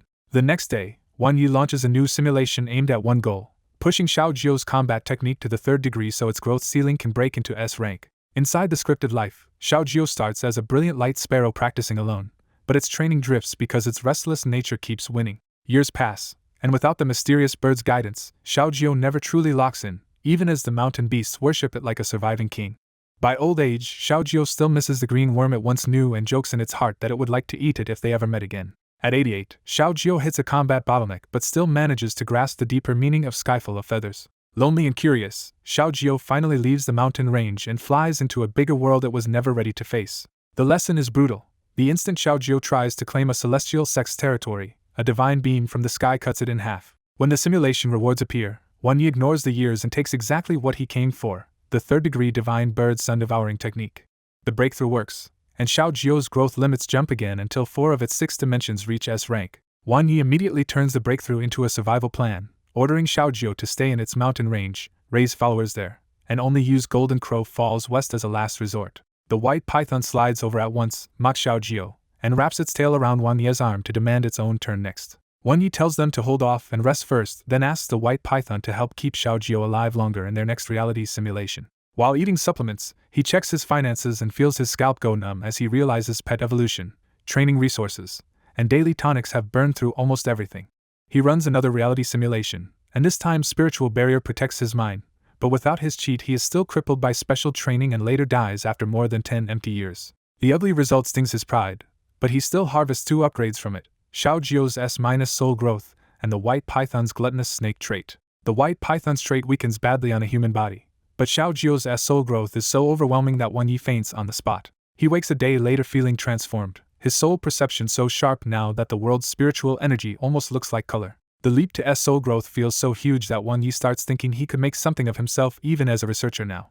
With that new confidence, he brings out the memory lotus lamp and decides to test whether he can finally cultivate his deep memory talents safely. He checks through simulation first, and the result is unexpectedly promising. Once the lamp is lit, it pulls him into a vast white inner world where deep memory rapidly strengthens before time ejects him. That safe test also shows a better future path. With more caution, Wan Yi survives special training, shines in the hidden mysterious realm assessment, and even finds a spirit pearl in the depths. When terrifying sword light erupts in the hidden mysterious realm, Wan Yi wisely stays hidden and watches investigators fuse a strange skill into a giant dragon just to suppress it. He passes the assessment, joins the Qixing Investigation Corps, and then quickly discovers the Corps is full of factions, foreign hands, and trouble serious enough to make him retreat back to Amping County. The long simulation keeps going. The white python eventually evolves. Wan Yi makes a name for himself back home, but Xiao Tao's body is lost forever after the hidden mysterious realm gets sealed. More than 10 years later, Wan Yi rises all the way to county commander, only for the whole group to die fighting a western dark fog disaster anyway. Even with that grim ending, Wan Yi takes the simulation as proof that his new soul growth has finally made him useful instead of dead weight. He uses the next rewards to patch his own weak points, taking Xiao Jio's S strength growth and the white python's spiritual resistance. The new growth surges through his body at once, leaving his frame tighter, tougher, and far closer to Xiao Jio's raw potential than before. Over the next few days, he keeps burning reality simulations until only one use remains, steadily filling in agility, spiritual resistance, and constitution too. By the end of that spree, Wan Yi's 6 dimensions almost match Xiao Jio's across the board, except that his spiritual energy growth is still lagging far behind. He knows the gap is still real though, because Xiao Jio's cultivated body can still crush him outright despite those beautiful numbers. He also uses the remaining runs to grab more support skills for himself, especially Ultimate Sublimation and King's Prestige, even if pet skills weaken when forced onto a human. As time passes, the white python pushes to 9-star level 2, and Xiao Jio's third-degree technique lets its growth explode so hard that its spiritual energy reaches the limit at every star. Watching his pet surge ahead, Wan Yi makes a new practical decision. Someday he needs a normal-type pet too, because only that will give him attack skills his human body can actually use. After a month of recovery and growth, Lin Ro finally arrives with the next real-world step. Wan Yi's special training is starting. Lin Ro lays down the rule immediately. This training is for beast masters only, so Wan Yi cannot bring his pets or even keep them hidden in his pet space. Wan Yi looks to Xiao Jio and the white python for an emotional farewell, but because they have lived through this in simulation so many times, both just wave him off casually. Trying to save face, Wan Yi insists they are definitely reluctant deep down, even if they are not showing it at all. Then Lin Ro takes Wan Yi onto the blazing sky falcon, and the two of them lift off towards special training while Xiao Jio and the white python watch from the window below. On the way to special training, Lin Ro explains that investigators train without pets because in a real fight, a weak beast master becomes the easiest target. She lays out the training ground at Tianxian Gorge, climb the mountain, cross the Zilua River, and walk through Lifeng Valley, with rescue available only if things turn fatal. Lin Ro adds that the gorge's natural spiritual energy makes the old-school training harsher than school simulations, but also much more effective. When the falcon slows, Wan Yi finally sees Tianxian Gorge ahead, a dramatic split between massive flattened mountains with dense white fog beyond. At the guarded entrance, Wan Yi senses the stronger spiritual energy right away as Lin Ro brings him down beside tents and armed patrols. After registration, Lin Ro warns that pet guides only lead the way and record data, and if danger comes, they will probably run before he does. That is enough for Wan Yi, so he refuses a guide on the spot and trusts himself instead. He checks one more thing with Lin Ro, asking if a place this safe could still hide any real treasure, and her look makes the answer obvious. Wan Yi notices the crowd is a mix of eager students and stern investigators, then shoulders his pack and heads alone into the gorge for 3 days of training. At the edge of the training grounds, Wan Yi spots a flock of sharp-billed ink crows and decides to test just how absurd his red characteristic really is. He throws the stone and tags one crow cleanly, instantly provoking the whole flock into a furious dive. Wan Yi stays put, expecting a hit, but the lead crow suddenly breaks in front of him and turns weirdly affectionate. Instead of attacking, the crow nuzzles him and even picks up the same stone to hand it back, while the rest chirp around him like he is their favorite person. That ridiculous turnaround finally convinces Wan Yi that natural divine power is terrifyingly strong against wild pets. Even so, he cannot figure out why he still got battered so badly in simulation if this red characteristic can erase aggression so completely. Behind him, A girl in a baseball cap watches the whole scene and wrongly decides the trick must be staying calm after hitting the birds. She copies him exactly, throws her own stone at the crows, and braces herself like this should work. What she gets instead is the real response. The entire flock activates swooping attack and chases her screaming through the air. Meanwhile, Wonyi keeps moving, and with wild pets treating him like family, the first stretch of training feels almost suspiciously easy. When he reaches Lifeng Valley, Wonyi decides easy is useless and stuffs more than 50 kilos of rocks into his backpack to force real growth. Standing at the entrance, he sees how brutal the valley really is when a dark shape suddenly gets blown overhead and someone screams in the distance. He activates dynamic vision for a quick check, confirms it really was a person, and walks in anyway. The headwind hits like a wall, but the extra weight stabilizes him, and he starts climbing the rising valley one hard step at a time. Instead of feeling crushed, Wonyi realizes the pain is oddly invigorating and that this rough training is feeding his body's growth exactly the way he wanted. As he goes deeper, the wind grows sharper until the first real wind blade slices open his arm and tells him he has reached the dangerous middle zone. He starts weaving around the blades, and his great agility makes the storm feel less like a trap and more like a brutal practice field. Then Wonyi raises the stakes again by letting some blades hit, trusting his A+ constitution and rapid recovery to harden his body faster. Feeling his body and spiritual power both rising, he quietly sets a new goal for this trip. By the end of training, he wants to beat a level 2 supreme class pet with his bear self. By the time the exit finally opens up, Wonyi is battered but stronger, springing between the valley walls as the wind can barely touch him anymore.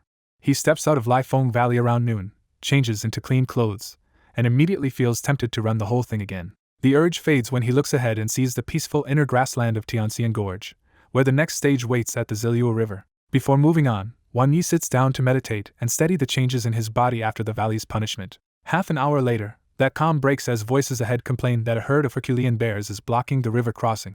At the front, Wonyi finds the problem. Huge Herculean bears have formed a living wall in front of the Ziliu River and refuse to let anyone pass. Their leader is an old white-bearded Herculean bear with a walking stick, and one look at his 4-meter frame tells everyone this standoff is not a bluff. A beastmaster with beast language steps up to negotiate, only to get swatted away after a few roars back and forth. From the dirt, he reports the bear's message. Their bear king is swimming in the river, so everyone else can come back tomorrow. A student from Qixing University tries spiritual communication next, and although the bears react more politely, she can tell they are hiding something behind that excuse. Then a hot-tempered white-haired beastmaster loses patience, unleashes Frost Earth, and tries to force the passage open by freezing the ground under them.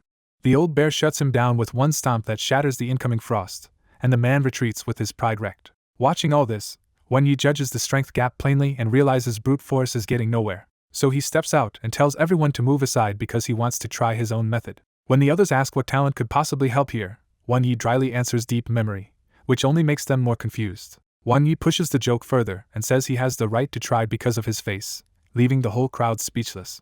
The student who used spiritual communication warns Wonyi that the bears are already irritated and that looks mean nothing to male wild pets, but he still walks forward. The onlookers brace for him to get slapped away too as Wonyi stops right in front of the white-bearded leader and asks one simple question, "Can I go over?" Instead of attacking, the old bear softens on the spot, smiles kindly, and waves him through. Then every Herculean bear steps aside at once, and Wonyi walks through the opening while the crowd behind him freezes in pure disbelief. After Wonyi strolls past the Herculean bears, the people behind him are left staring because the beasts treated him like an honored guest instead of an intruder. A few unconvinced trainees rush over to copy him, only to get slapped away one after another by the same bear that welcomed Wonyi. Even Shin Shui can only watch Wonyi's back and admit that the real wild teaches things school never could. Once he reaches the crossing, Wonyi spots the real ruler here, a black and blue Herculean bear king standing on the rushing river like the current means nothing. What really catches Wonyi's eye is the row of rafts beside the bear king, each packed with land pet cubs from all over Tianxian Gorge. The mystery clears up fast when the bear king leaps high above the river, lands smoothly, and orders all the cubs into the freezing current for swim training. Wonyi realizes this king is training not just its own kind but every cub equally, which says a lot about its status in the gorge. The cubs soon lose their nerve, and the bear king patiently fishes them out, lets them rest, and starts the lesson again. Then the bear king notices Wonyi, waves him over, and bluntly asks for help with the training. After a few gestures, Wonyi figures out the plan. The bear king wants him to swim with the cubs and use his weird charm to motivate them. Since he has to train in the river anyway, Wonyi changes into swim trunks, stores his backpack in the spatial sphere, and jumps into the icy water. The moment Wonyi reaches the raft and claps for attention, the cubs mob him like they have just found their favorite person in the world. When Wonyi starts swimming, the cubs leap in after him at full speed, and even the bear king has to stop and rethink what it is looking at. As he pushes forward, Wonyi feels the river's spiritual energy pouring into his body, but the bone-deep cold is still brutal. Halfway through, Wan Yi suddenly stops and asks the Bear King for a rock because plain swimming is not enough for him anymore. The Bear King first brings a rock that is too small, then another that is still too small, until Wan Yi forces it to haul over the giant boulder it uses for its own training. Wan Yi ties the massive rock to himself with a rope and starts swimming upstream under crushing resistance, leaving the Bear King wondering if this guy is secretly the pet here. The cubs copy his rhythm, climbing onto the giant rock to rest and jumping back down again until they slowly stop fearing the river. By sunset, Wan Yi reaches the end of the river with a whole crowd of gathered pets behind him and feels just how much that brutal swim strengthened his body. The Bear King comes ashore, stares at Wan Yi and the now improved cubs, and looks genuinely shaken about its own teaching skills. Then the Bear King opens its paw and offers Wan Yi a dark stone that turns out to be a dark meteorite, a combat secret treasure worth millions. Wan Yi immediately gets suspicious because no wild king gives away a treasure like that for free, and the answer arrives with an awkward snoring sound. The source of the snoring is a snow-white sword rabbit cub sprawled asleep on the giant rock while everyone else has been training. Wan Yi recognizes it as a rare-looking sword rabbit cub, cute enough to stand out even if its race is not especially famous. When Wan Yi asks how long it has been sleeping, the Bear King points at the rabbit and finally makes its real request. Please take this troublesome cub away and train it. The Bear King explains that it once found the rabbit abandoned in a bamboo basket and raised it like the many other cubs it looks after. At first the sword rabbit trained hard, but later it turned lazy, shut itself away, and stalled so badly that at 1 year old it is still only level 1 and knows no skills. The poor king is so desperate that it has spent a year screening passing beastmasters, hoping a decent one would contract the rabbit, but nobody wants a lazy low-potential pet. Still, the Bear King insists the rabbit is gifted because it once copied a saber-toothed tiger's skill after seeing it only once, then later forgot it from never practicing. Wan Yi finally gets the terms straight. If he can make the sword rabbit follow him, the Bear King will hand over the dark meteorite too.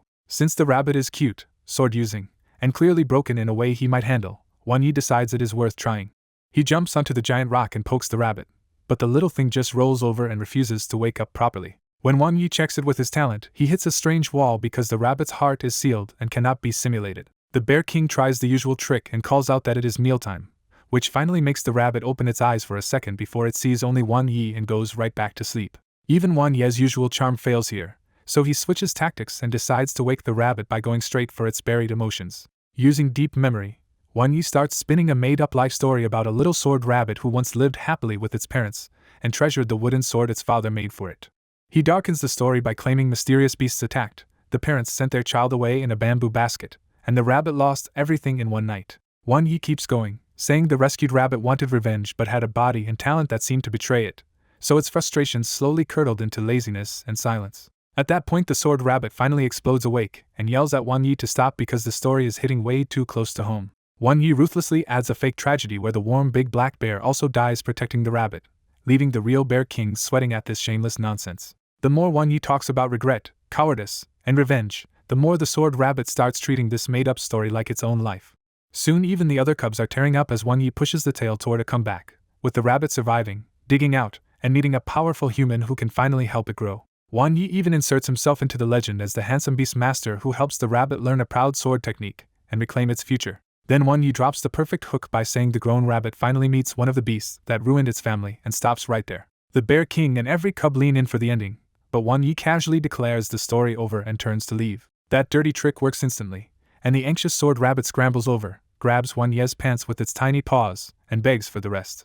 Watching the rabbit finally chase after a person on its own, the Bear King stares at Wan Yi's back and silently realizes this is what real professional skill looks like. Wan Yi keeps petting the sword rabbit, and the fluffy little thing shamelessly asks for more story time. When Wan Yi says the story can wait until tomorrow, the rabbit flops down to sleep but still clutches his pants so he cannot slip away. The rabbit's constant sleepiness bothers Wan Yi, and even the Bear King can only admit the problem will be his to handle now. The Bear King hands Wan Yi a dense dark stone, and the moment he grabs it, the weight slams him flat into the ground.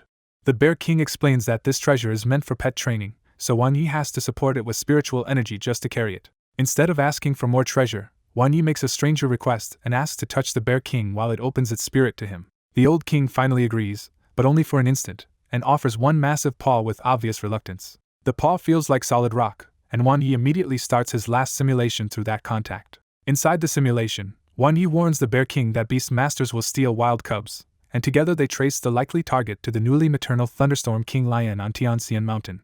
They find the Thunderstorm King Lion has just given birth, and one cub is a rare wind and thunder mutation worth kidnapping. Just as predicted, a beast master team attacks for the cub, And because the lioness is weakened after childbirth, Wan Yi and the Bear King have to take the fight themselves. The simulated battle ends badly when the golden-haired Beastmaster's totem flares, crushes Wan Yi and the Bear King, and lets him seize the rare cub by force. 2 days later the lion's mate returns, discovers the missing cub, and goes berserk slaughtering human trainees across the gorge. Tianxian Gorge is eventually cleaned up and the thunderstorm lion is taken away, leaving the Bear King to brood over a peace that no longer feels right. As the simulated years pass, the Bear King keeps protecting the gorge and keeps remembering Wan Yi and the lazy sword rabbit after they leave. In the 4th year, Wan Yi really does return in the simulation with the stronger, but still lazy sword rabbit, and the Bear King is quietly pleased. The simulated years take a strange turn when the lonely Bear King falls for a frost-green goose passing through the gorge. By the 12th year, Wan Yi is somehow giving the Bear King flirting advice, but the giant still backs off because they are different species. When the goose leaves in the 18th year, the lovesick Bear King turns that heartbreak into a new skill called Dejected Palm. In the simulation's final years, the aging Bear King hears Wan Yi died in war, leaves his race behind, and walks toward a fatal last battle on his own. Back in reality, Wan Yi comes out of the simulation stunned and can only think that the Bear King's whole future looked miserably lonely. Wan Yi awkwardly tells the shaken Bear King to chase happiness for himself and stop worrying about racial differences. To prepare for the real threat, Wan Yi asks to see the Bear King's actual stats, and this time the Bear King cooperates. The stats confirm the Bear King is a level 4 Emperor-class beast with strong brute force traits and advanced moves like Meteor Fist. Wan Yi judges that the Bear King's raw battle sense could still trouble Xiaojiu, but what he personally needs most right now is a real offensive skill. After weighing his options, Wan Yi picks Meteor Fist, the Bear King's advanced Shockwave Punch, as the offensive skill he needs most. The reward hits like a mental shooting star, and Wan Yi nearly blacks out while the new combat memories flood in. Once he wakes, Wan Yi says they should go to Tianxian Mountain in person, even though he already knows the warning is real. After saying they will leave when he wakes, Wan Yi collapses against the sword rabbit and falls asleep almost at once, leaving the Bear King to brood over the odd pair. The next day, Wan Yi rides on the Bear King's shoulder with the still sleeping rabbit in his arms as they head for Tianxian Mountain. On the way, Wan Yi links tomorrow's coming chaos to the sword rabbit's suspicious background and starts wondering if his guess was right all along. At the foot of the mountain, the rabbit finally wakes up, and Wan Yi bribes it with fruit and a fresh chapter of his little sword rabbit story. He tells the rabbit that the hero in the story starts climbing Tianxian Mountain, then points at the real mountain and says it has to cultivate if it wants the rest. The sword rabbit takes one look at the climb and chooses to lie flat, so Wan Yi decides he will need a future simulation to build it up properly. He also realizes he still cannot contract the rabbit yet, so for now he has to keep raising their intimacy the slow way. When the Bear King offers a ride, Wan Yi refuses because he wants the climb itself to become training. Then Wan Yi shocks the Bear King by driving his hand straight into the cliff and scaling the sheer wall like a monster. The higher they go, the more the Bear King wonders if this ridiculous human is secretly some kind of pet in disguise. After 2/3 of the climb, Wan Yi finally starts sweating hard, and the half-awake sword rabbit quietly wipes the sweat from the back of his head. The rabbit blushes faintly at the scent on Wan Yi and drifts right back to sleep while he keeps climbing anyway. By noon, Wan Yi and the Bear King reach the summit of Tianxian Mountain, the highest point in the whole gorge. Wan Yi stays near the summit to watch for intruders while the Bear King heads into the Purple Thunder Forest to speak with the lioness. A little later, the Bear King comes back with the Thunderstorm King Lion, and Wan Yi can immediately tell the lioness is powerful but weakened from childbirth. Neither the Bear King nor the lioness really believes his prediction, so Wan Yi can only wait and let reality prove it. Then several lion cubs tumble out from the forest, and Wan Yi instantly picks out the rare mutated one among the ordinary thunder cubs. Wan Yi recognizes the mutant cub as a rare Tempest King Lion, envies it for a second, and then reminds himself he already chose the sword rabbit. He suggests the lioness should hide with her cubs in advance, but the suspicious mother refuses to abandon the place she has lived for years. With no better option, Wan Yi settles on the summit and quietly adjusts his breathing while the Bear King patrols around the mountain. By sunset, the calm finally breaks when noise erupts below, and the Bear King roars a warning from the far side of the peak. Wan Yi rushes over and finds a team of beast masters confronting the Bear King while the lioness roars from her den behind them. A familiar student, Shin Shui, steps in front of the group and openly condemns them for trying to force a contract on wild cubs. The leader, a tall golden-haired man named Mo Kai, coolly says Dongli's rules do not matter to him because he is from Dang country and uses a totem contract instead. When Shin Shui keeps resisting, Mo Kai casually shoves her so hard she nearly goes over the cliff. Some of the other students back Mo Kai instead, praising Dang's divine beast totem and acting like forced contracts are just a stronger system. Shin Shui refuses to back down and shouts that the cubs are unwilling, so this is still a direct violation of Dongli law. Mo Kai ignores her, sizes up the Bear King, and offers the surrounding students 6 months of cultivation resources if they help pin it down. 7 students move to surround the Bear King, clearing the way for Mo Kai to walk straight toward the lion cubs himself. The weakened lioness plants herself in front of her cubs and glares at Mo Kai, ready to fight even in her condition. At that moment, Wan Yi finally steps out of hiding and cuts through the standoff with one sharp line. Who's been barking here? Wan Yi steps out exactly where the simulation said he would, already decided to settle this before the attackers can hurt anyone else. Kai stops and questions him, but Wan Yi does not waste a word and bursts forward first. Wan Yi drives a heavy punch straight into Kai, and the hit sends him flying hard enough to prove just how much stronger Wan Yi has become. Kai drops the talk, unleashes his sky lightning talent, and the whole area starts filling with wind and thunder. Kai vanishes like a lightning bolt, but Wan Yi snaps on dynamic vision and suddenly catches the attack path in the slowed world around him. Kai's thunder chop barely schemes past Wan Yi, and Wan Yi answers with a clean counterpunch that slams him into the ground again. Watching from the side, Shin Shui is stunned that Wan Yi can suppress Kai without even using a visible talent of his own. Cornered and furious, Kai calls on his totem contract, and a pet phantom sinks into his brow as his aura surges to a new level. Wan Yi realizes he is facing a foreign beast master's god descent method, and Kai immediately answers with a skyfall of wild lightning. Even the Bear King and the Sword Rabbit freeze at that attack, because one clean hit from so much lightning could easily kill a human. Wan Yi finally goes all in, stacking King's Prestige, Freeze Size, and Meteor Fist until a terrifying golden pressure rolls off him. His Meteor Fist swells into a hill-like storm of punches that crushes the incoming lightning and engulfs Kai before he can react. Kai is blown right off the mountain, and Wan Yi is left with bloody hands from the backlash of using that monstrous power for the first time. Wan Yi only waves at the remaining Beastmasters, but after seeing that punch, they panic and flee without daring to test him. The Bear King walks over in disbelief, and the Sword Rabbit stares at Wan Yi with open worship now that it has seen how strong a human can be. Shin Shui approaches nervously and bluntly asks if Wan Yi is even human, or just some pet in disguise. When Wan Yi dryly asks if there is any pet as handsome as him, Shin Shui can only swallow the joke and move on. Shin Shui explains that Kai is a favored student from Qixing University, and is known for his arrogance, which makes what he did here even more infuriating. Asked if he is a fighter, Wan Yi finally drops the line that leaves her completely stuck. No, he is a supporting aide. Wan Yi reminds her that his talent is deep memory, and Shin Shui struggles to process how a support-type beast master fought like that. Once she realizes Wan Yi is tied to the investigator system, Shin Shui relaxes a little because even Kai will have a harder time reaching into that world. She admits investigators live dangerously but earn a reputation for being ruthless enough that most people would rather not provoke them. Wan Yi answers that investigators are still serving the country too, so they have every reason to stop anyone who breaks the rules, foreigner or not. Shin Shui leaves after urging him to join the powerful Qixing Investigation Corps, and Wan Yi lets the suggestion pass without committing. With Shin Shui gone, Wan Yi gets ready to leave too, and the Thunderstorm King lion cubs come running over to rub against him like clingy kittens. He likes the lion cubs, but he knows he cannot afford to raise a pet born with such terrifying potential while he is already supporting Xiao Jiao and the white python. Then the lioness mother walks over and drops a thin horn in front of him as a blunt, priceless thank you gift. After checking it, Wan Yi realizes the thunderstorm horn is a real treasure that can help a pet cultivate thunder, and even alter its attribute path. The lioness gathers her unwilling cubs and heads back into the forest, leaving Wan Yi to accept the gift without making a scene of it. Wan Yi leaves the mountain with the Sword Rabbit in his arms, and the Bear King escorting him as far as the exit of Lifeng Valley. At the valley exit, the Bear King loudly tells him to bring the Sword Rabbit back someday, and the little rabbit waves before falling asleep on Wan Yi's shoulder. 3 days later at Tianxian Gorge's outer base, Lin Rose sees Wan Yi return and instantly senses that the special training changed him. She also reveals the chaos he missed at home. Xiao Jiao and the white python have spent the last 3 days fighting whenever they got bored. Wan Yi briefly explains what happened in the mountains, saying only that he defeated Kai with help from the Bear King and the Thunderstorm King Lion. Lin Rose's answer is even colder than his. If she had met that kind of trash herself, she would not have let him leave the mountain alive.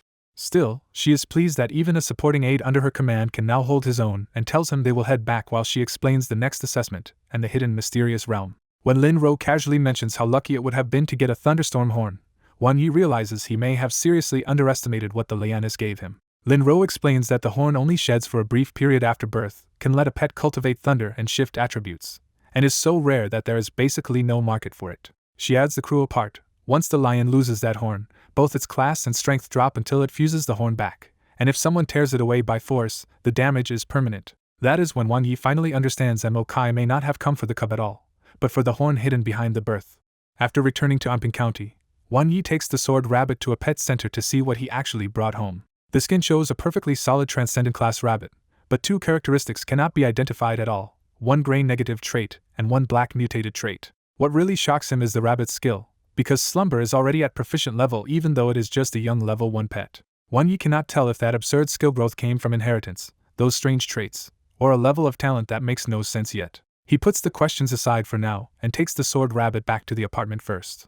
The moment he opens the door, he catches Xiaojio pinning the white python while the white python's tail is wrapped around Xiaojio's neck in a full apartment brawl. Both pets instantly stop and rush toward Wan Yi in excitement, until they notice the sword rabbit he brought back and freeze on the spot. At home, Wan Yi formally introduced the sleepy sword rabbit as the new partner for Xiaojio and the white python. The three pets stared each other down so hard that the room felt like a silent battlefield. The sword rabbit simply gave up on the awkward meeting, flopped beside Wan Yi, and went straight to sleep.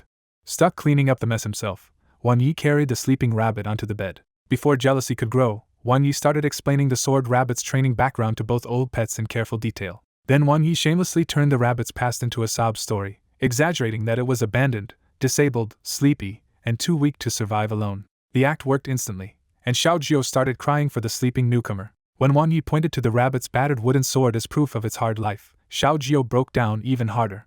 Satisfied that sympathy had replaced hostility, Wan Yi told Xiaojio to protect the rabbit, teach it, and feed it well. Xiaojio nodded hard, and Wan Yi quietly relaxed now that the new arrangement looked workable. When the sword rabbit finally woke up, it found Xiaojio waiting with food instead of hostility. Xiaojio enthusiastically shoved the meal closer and patted the rabbit, making the welcome impossible to miss. The sword rabbit could only stare at Xiaojio and the food, completely unable to understand the sudden change.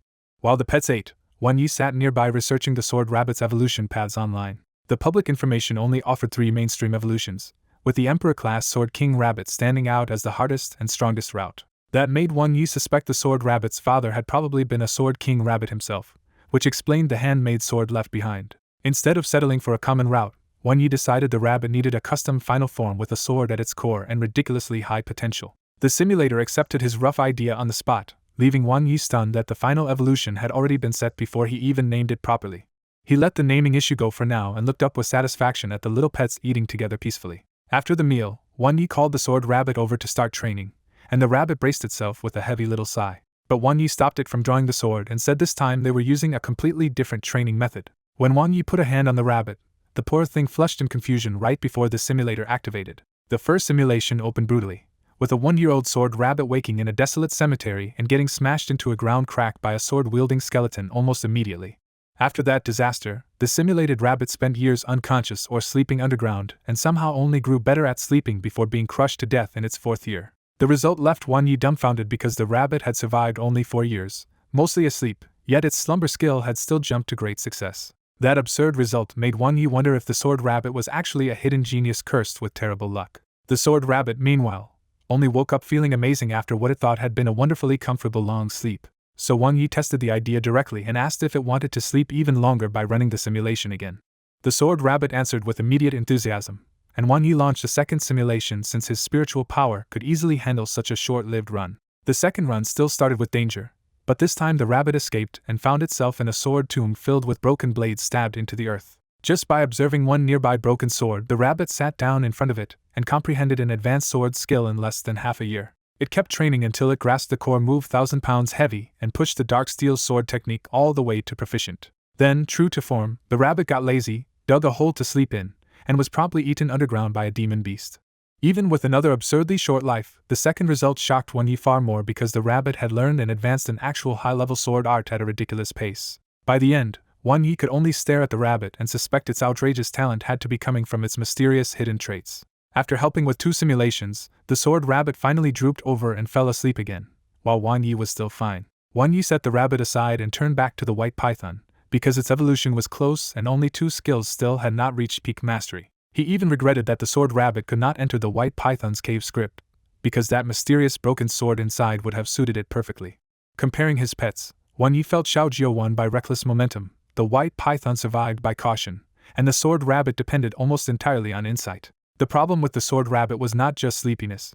It had grown up wild, half-starved, and physically weaker than normal pets its age, so Wan Yi decided the rabbit needed patient care first, just like the white python had before. In the following days, Wan Yi poured most of his effort into simulating the white python and studying the coming professional Beastmaster assessment. Linro explained that Dongli's class assessment was brutally comprehensive, covering talent, pet strength, real combat, survival, and even secondary class selection.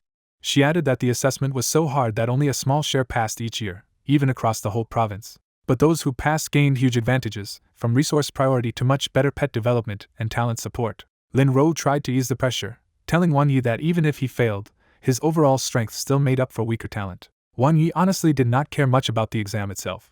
What he wanted was entry into the hidden mysterious realm. That secret realm mattered because it held evolution materials for the white python and also a clue tied to Xiao Tao's body. Lin Ro told him the assessment would happen mid-month at Shanghai Plaza in Qixing City, where the province's young geniuses would all gather. When Wang Yi asked what he needed to prepare for, Lin Ro warned that meeting monsters of talent in person could crush a young beast master's confidence. After a pause, she summed up the biggest gap with one dry word: reincarnation. Wang Yi could only cough and admit that the exam was secondary to him anyway. Getting into the secret realm was the real point. Lin Ro approved that mindset, then offered another favor. After the assessment, she would introduce Wang Yi to a sword expert who might help raise the sword rabbit. Once Lin Ro left, Wang Yi got back to planning the white python's next round of simulations. He checked the hornless white python status and saw a strong but still slightly weaker lineup than Xiao Jiao had before evolving. Its skill list looked impressive, but Wang Yi immediately spotted the weakness underneath it all. The white python's spiritual energy pool was too small. Unlike Xiao Jiao, it had no breathing skill to save energy, so a full combo of space abilities could burn through most of its power in one burst. That meant pushing Dimensional Cleave to peak mastery right now might backfire, because the stronger combo would be even harder for the white python to afford.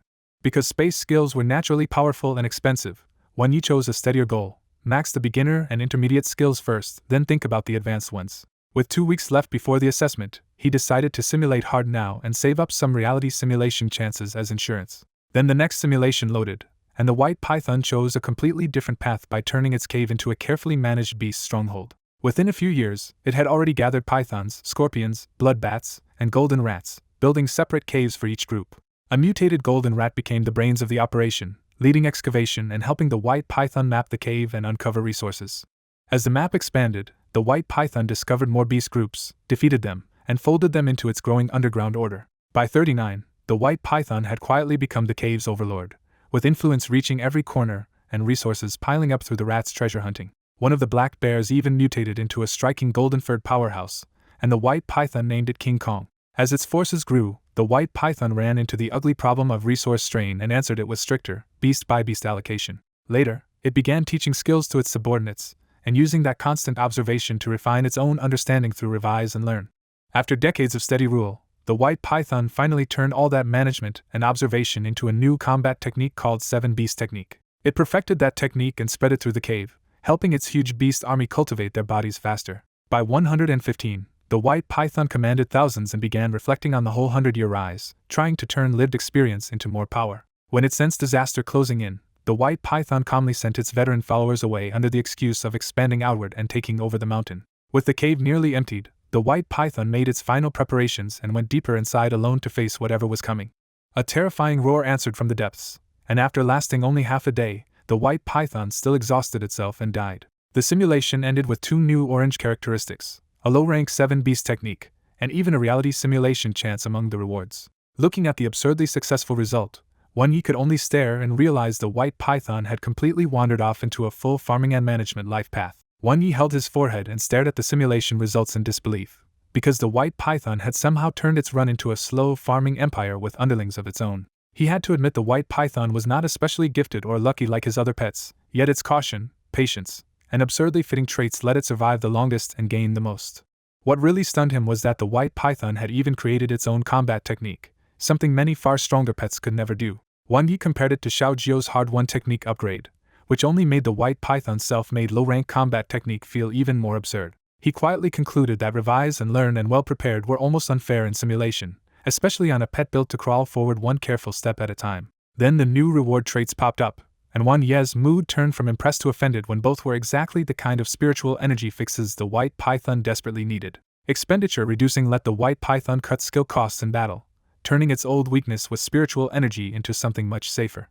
Slow and steady stacked that advantage even further, making repeated skill use cheaper and rewarding the python's usual methodical fighting style. Wang Yi could only curse his luck, because the white python once again seemed to have rolled the exact abilities it wanted with impossible precision. He even suspected Long Ying's influence was still hanging over these simulations, because this kind of accurate reward pull felt way too deliberate. After weighing the choices, Wang Yi gave up the self-created combat technique for now and chose the more immediately useful simulation rewards instead. In his mind, that choice was simple. With those traits, spiritual barrier and dimensional cleave could be pushed to the limit, and the white python's long-range combo would finally take shape. The next stretch turned into a grinding routine, with Wan Yi spending day after day mostly simulating the white python and only occasionally checking in on his other pets. Xiao Jiu had an easier time of it, and in less than 5 days the bird pushed Wind all the way to peak mastery just through its naturally high comprehension. Even so, Wan Yi was not satisfied yet, because Wind still had no profoundness, and he knew Xiao Jiu could squeeze more out of it. 2 more days of simulation paid off, and Wind finally awakened its profoundness, turning the skill into a vortex that could boost Xiao Jiu while dragging enemies down. Wan Yi immediately judged the new Wind Vortex as a half-support skill, the kind of upgrade that would make Xiao Jiu much nastier against strong opponents. By the 3rd day before the assessment, the white python's dimensional cleave also hit peak mastery, and it awakened a second profoundness of its own. The new effect was blunt but deadly, letting its spatial cleaves punch through both spiritual resistance and physical defense from even farther away. Looking at that result, Wan Yi felt the white python was becoming a pure long-range killer that barely needed to defend itself at all. The only disappointment was that a full week of simulation still had not produced another combat technique, because the python's outside subordinates were apparently still busy fighting for territory. Even so, the white python's spiritual energy had climbed to 3,000 and was still rising little by little, proof that the slow build was working.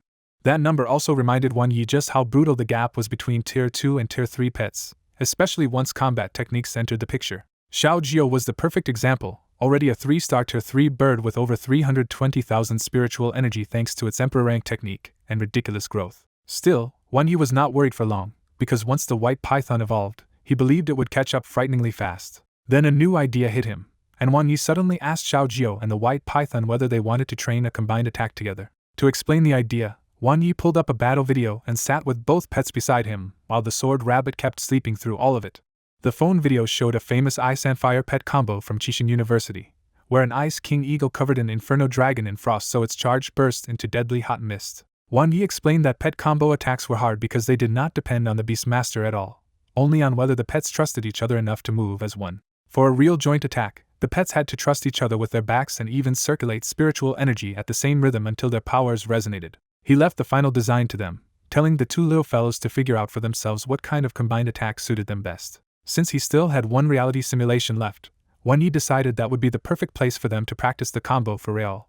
The moment Wan Yi stepped back, Xiao Jiu and the white python started communicating on their own, taking the new challenge surprisingly seriously. With the other 2 busy, Wan Yi turned to the sleeping sword rabbit and started writing more of the adventures of the little sword rabbit to raise their intimacy the easy way. Wan Yi knew exactly how to handle the rabbit by now, because the little otaku loved dramatic old-fashioned stories even more than training or moving around. He even remembered that a story was what had helped him lure the rabbit away from the Bear King in the first place, which made the whole trick feel even more reliable. After writing a few chapters, Wan Yi set the story aside and brought out the memory lotus lamp so he could finally work on his own talent instead of only raising his pets. His target was deep memory, because if he pushed it far enough, his mind could store information almost like a living computer. He also knew memory alone was not understanding, and even if he could recite whole evolution papers years later, truly comprehending them was still a separate battle. Even so, Wan Yi saw one huge practical use for the talent. In Dark Fog and Secret Realms, where technology failed, his own mind could become the safest recorder of crucial clues. That line of thought reminded him of the mysterious door of consciousness, but he still could not find any reliable information about it anywhere. Then he linked deep memory with his master dynamic vision and realized that live battles could be broken down, memorized, and studied in far more detail than normal people ever could. For the first time in a while, Wan Yi felt genuinely enlightened, because his own talent no longer looked like a side tool but a path he could keep cultivating and combining with pet skills. He realized he had nearly neglected that growth entirely, only thinking seriously about it now because he hated feeling too weak and too far behind his own pets. A few more days slipped past in that determined rhythm, with Wan Yi training himself while his pets kept preparing in the background. As the assessment drew near, Wan Yi stayed calm because the white python only lacked peak spiritual barrier for its evolution, even if training progress was still slow. What actually felt urgent was his money disappearing fast. So when assessment day arrived, he eagerly left with Lin Ro for Qixing City. After hours on the road, they finally reached Qixing City's skyport, where big city rules kept even flying pets under tight control. The first thing that hit Wan Yi was how different the city felt from Anping County, with mechanical pets woven into the sky like everyday traffic. When he spotted the magnetic suspension spiritual train gliding by, Wan Yi realized this world's technology was far beyond what he had imagined. Then he saw the sea mechanical Kuan, a colossal carrier-like pet so huge it made ordinary flying beasts look like toys. Lin Ro noticed he was dazzled, and Wan Yi could only admit the big city really was overwhelming.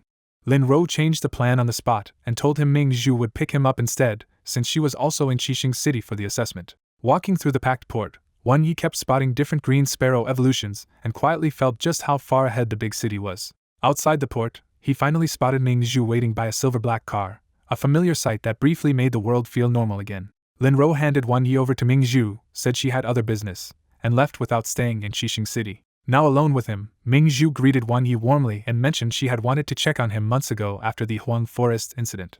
Then Ming Zhu casually called to Xiao He and asked the car to open up and take a backup flight route through the traffic. The next second, Wan Ye's harmless little car turned into a humanoid machine right in front of him, and his sense of familiarity shattered instantly. Still reeling, Wan Yi followed Ming Zhu through the open hatch into the transformed machine. Inside, the cabin looked unexpectedly luxurious, and Ming Zhu introduced the machine as Black Warrior No. 1, a supreme third-class mechanical pet built for survival, leisure, and travel more than battle. Ming Zhu excitedly explained that the country was pushing new energy mechanical pets because they used little spiritual power and could recharge from natural energy like light, wind, and electricity.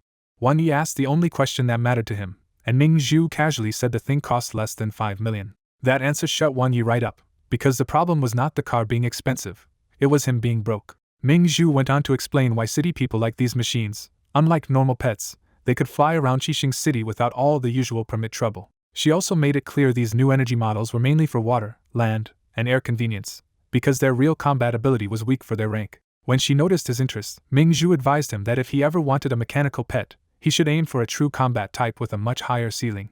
Wan Yi quickly backed off that idea, and Ming Zhu reassured him that professional beast masters had plenty of ways to earn money once they passed the assessment. She told him his investigator background would give him priority when new secret realms opened, which meant rare chances to find valuable treasures first. Ming Zhu added that professional beast masters also had to choose 1 or 2 secondary classes, and she revealed her own was alchemy for refining pet equipment. From there, she shifted into full tutor mode and started laying out the big picture of Beast Master Society for the university-less Wan Yi. First, Ming Zhu split Beast Masters into 3 broad paths: rookies with weak or missing talent, amateurs focused on secondary professions, and professionals who centered everything on combat power and talent growth. She emphasized that professional beast masters held real status because they were the ones strong enough to handle disasters. Then she explained the higher ladder, where 6 professional ranks matched the world's 6 surviving countries, and above them stood master rank, deity rank, and the long-lost supreme rank. Ming Zhu pointed out that supreme rank had basically vanished in Dongli, because without a divine beast totem, raising a true supreme class pet was impossible. Most important for Wan Yi, she said the professional assessment was the 1 real gate, because after passing it, later rank promotion would happen automatically once his pet level and talent met the requirements. She warned him that other beast masters treated this exam like a once-in-a-lifetime turning point, and Qinghai Province's version was already considered generous by comparison. By the end, Ming Zhu bluntly said Dongli's professional assessment was almost disaster level compared to countries protected by divine beast totems, because without brutal selection the country would not have survived. On the way to the assessment, Wan Yi keeps thinking about why the country controls professional beast masters so tightly, because only the strongest can truly fight back against the dark fog. Black Warrior No. 1 lands at Qixing Plaza, and the sheer scale of the place hits Wan Yi at once. Ming Zhu explains that this old competition ground becomes the center of Qinghai's annual professional assessment, and the final duel here crowns the province's rookie king. After they get out, Black Warrior No. 1 folds back into car form and drives off on its own, while Wan Yi quietly takes in a world far bigger than the missions and relics he usually sees. When Ming Zhu asks how he feels, Wan Yi answers with total confidence that he should be this year's rookie king. They head into the orderly lines, where the first 2 tests will judge the beast master first, and the pet right after. A sudden stir in another line draws Wan Ye's eye to a black-clad investigator with eerie purple spiral eyes and a rare fox-shaped water elf floating beside him. Ming Zhu recognizes him as Zhao Ping from the Qixing Investigation Corps, a vice leader with dual sequence talent, Ji Wuming's backing, and assessment results strong enough to shake the crowd. As the line keeps moving, Wan Yi studies the testing process and sees that the real hurdle is not just talent, but whether each class meets its required body or soul standards. Ming Zhu splits off first, since her fighter class needs both her talent and her physical strength tested on top of everything else. On the platform, Ming Zhu places her hand on the hexagonal gem pupil, and the machine immediately reads her as a level 2 Soul Link fighter with C-grade strength and constitution. Her numbers stun the nearby candidates, and Wan Yi realizes just how monstrous a top spiritual talent like Soul Link really is. Wan Yi quickly checks what Soul Link does and sees why it is so feared. Later on it can let a beast master borrow a pet's growth, and even part of its abilities. Then Ming Zhu brings out her white moon fox, and even before the reading finishes, its holy little appearance turns heads. The next scan confirms it is a 2-star level 3 white moon fox with a shocking 6-digit spiritual energy value, and the line around them instantly fills the gap. Even after that display, Ming Zhu only shrugs and says she still falls short of people like Zhao Ping and the real top students at her university. Wang Yi reaches out to pet the white moon fox, and Ming Zhu hurriedly warns that Xiao Bai usually hates being touched by strangers. Instead of lashing out, Xiao Bai calmly pushes its head under Wang Yi's palm and starts rubbing against him on its own. Wang Yi gives the fox a satisfied ruffle, quietly comparing its soft fur to the very different feel of his own pets. When the examiner calls the next candidate, Wang Yi pulls back and bluntly tells the fox that it feels very good to touch. Left behind with an obedient fox that usually rejects everyone, Ming Zhu is so baffled that she starts teasing Xiao Bai about only liking handsome men. Still curious, Ming Zhu turns back to the platform to see what kind of numbers Wang Yi is hiding. Wang Yi walks onto the platform, and the hexagonal gem pupil wakes with a mechanical chime as it scans him. The examiner checks his file and warns him that, as an 8-class candidate, Wang Yi must at least pass the spiritual power standard or he will be stopped before the later tests even begin. Wang Yi nods, places his hand on the gem pupil, closes his eyes, and begins using deep memory to draw out the test properly. On the testing platform, the gem pupil suddenly flared so hard while scanning Wang Yi that even the examiner froze in surprise. When the scan finished, Wang Yi's results stunned everyone. A level 3 aid with peak level 3 spiritual power, and an absurd S- grade soul. The examiner could barely believe it, because that kind of soul growth should belong to a high-end soul pet, not a human. The waiting candidates erupted on the spot, and even Ming Zhu thought the machine had to be wrong. To explain the impossible result, Wang Yi casually claimed he once ate a spirit-type secret treasure while escaping a beast in a secret realm. The examiner accepted the story for now, then reminded Wang Yi that passing the professional threshold still required at least one level 3 pet. Wang Yi answered by summoning Xiao Jiu, and the examiner was caught off guard because he had never seen this bird before. Xiao Jiu's bright cry and gorgeous new form instantly stole the whole plaza's attention. Watching from below, Ming Zhu realized this had to be the phoenix bloodline evolution Lin Ro mentioned, but even she couldn't believe a green sparrow could change this much. When Wang Yi had Xiao Jiu touch the gem pupil, the device exploded with light again, and this time its surface actually cracked. The examiner immediately understood the cracks meant something worse than raw power. The machine couldn't properly identify this brand new evolution. Then the pet data appeared, and the result was outrageous even by monster standards. Emperor First Class, 3-star level 3, with over 320,000 spiritual energy. Even this veteran examiner went numb, because Xiao Jiu had somehow hit the extreme growth ceiling for every single star. When the examiner asked what this impossible pet evolved from, Wang Yi answered with a straight face that it used to be a green sparrow. Once Wang Yi mentioned Yihuang Forest and the phoenix bloodline, the examiner finally connected the rumors and praised him for having a huge future ahead. Wang Yi gave the new form a name, Brilliant Light Sparrow, and the examiner eagerly logged it as a rare light flame dual attribute evolution. The examiner even encouraged Wang Yi like a lucky prodigy. But the silent crowd was still trying to process what they had just witnessed. After Wang Yi stepped off the platform, Ming Zhu was so overwhelmed she could barely get words out. She admitted the phoenix bloodline evolution was shocking enough, but Xiao Jiu's spiritual energy was the part that truly broke her understanding. Ming Zhu laid out why this result was terrifying. Xiao Jiu had reached the theoretical limit at every star, something resources alone could never force. She told Wang Yi that if he had raised a pet like this at Qixing University, the professors would have dragged him off for research on the spot. Ming Zhu also reminded him that every pet is unique, which is exactly why copying another beastmaster's method can never recreate the same monster. Wang Yi agreed in his own way, saying every pet should be one of a kind, and Ming Zhu let the matter drop instead of prying into his secrets. With the shocking pet test behind them, they moved on as the next hurdle was announced, the Fierce Beast Combat Assessment, where survival in a secret realm would decide whether someone really counted as a professional.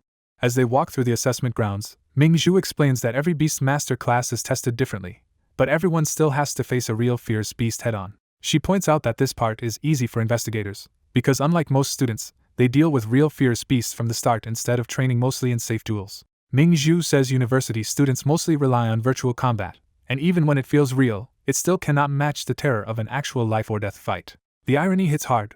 Those safe virtual beast models were built from data paid for by countless investigators' lives. Wang Yi quietly reflects that investigators start with real danger, so their death rate is brutal from the very beginning. By the time they reach the eastern side of the plaza, the crowd has thinned, and the next test waits behind a huge transparent spatial wall. The moment they arrive, the vicious roar of real fierce beasts crashes over the area and instantly strips away any illusion of a harmless exam. All around them, shaken candidates panic, curse, and beg to leave after realizing a wounded fierce beast is still far deadlier than anything they fought in school simulations. Wang Yi sees the ugliest side of the test up close, with people fleeing, pounding on the cages for help, and even abandoning their own pets in terror. Ming Zhu is not surprised, and she bluntly tells Wang Yi that only a small number of beast masters have the nerve and will to stay steady when death feels real. She reminds him that this is still just a simple cage match, while real secret realms and dark fog kill people with no warning and no safe walls.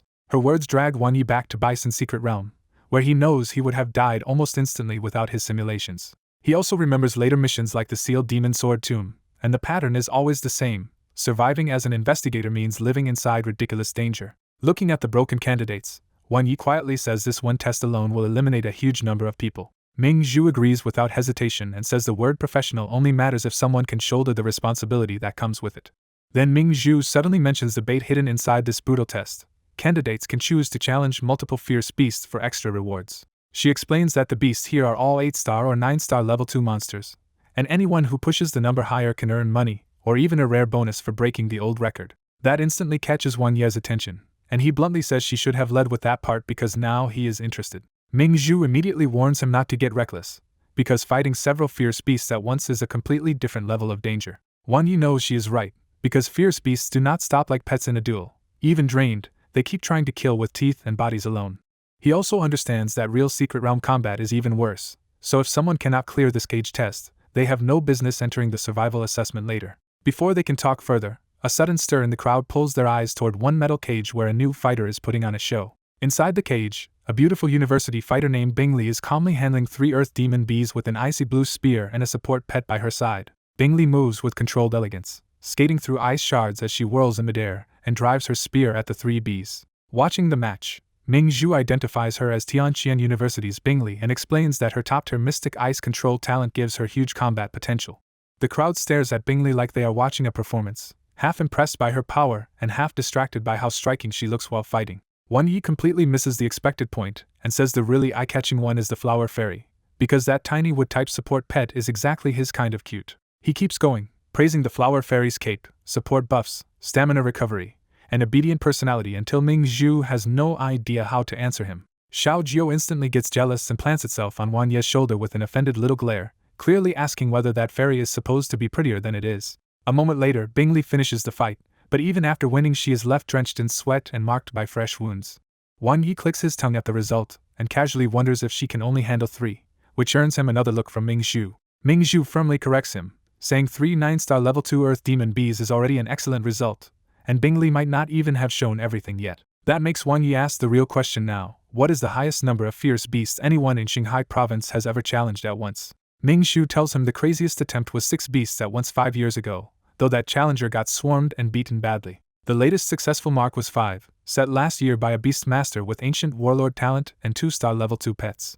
Wang Yi quietly mulls over the number 6, and the way he goes still suggests he is seriously measuring himself against it. Seeing that look, Ming Zhu warns him that ambitious candidates usually hide part of their strength here because the real fight for Rookie King comes later. She explains that to chase Rookie King, he still needs top results in the Secret Realm survival test and every professional duel, so spending everything now would be foolish. Her advice is simple: hold something back, challenge only as far as it makes sense, and treat a record break as a bonus instead of the whole goal. Wang Yi accepts the point, nods, and absently pats Xiao Jiu's head while keeping his own plans to himself. As the assessments continue, Ming Zhu heads in first and decides to push herself by taking on a 9-star level 2 fierce beast. The moment the fight starts, Ming Zhu links with her white moon fox, drawing out a sharp boost in combat strength. Her fox proves why it is so dangerous, showing the kind of all-round phantom abilities that can charm, control, defend, and strike. After watching Ming Zhu win, Wang Yi quietly realizes her soul link talent is terrifying, because it lets a beast master borrow a pet's skill for herself and maybe even master it permanently one day. He measures talent types in his head and feels even more clearly why the top 4 ace sequences are so valuable. Even their weaker talents start strong, unlike elemental talents that can be absurdly uneven.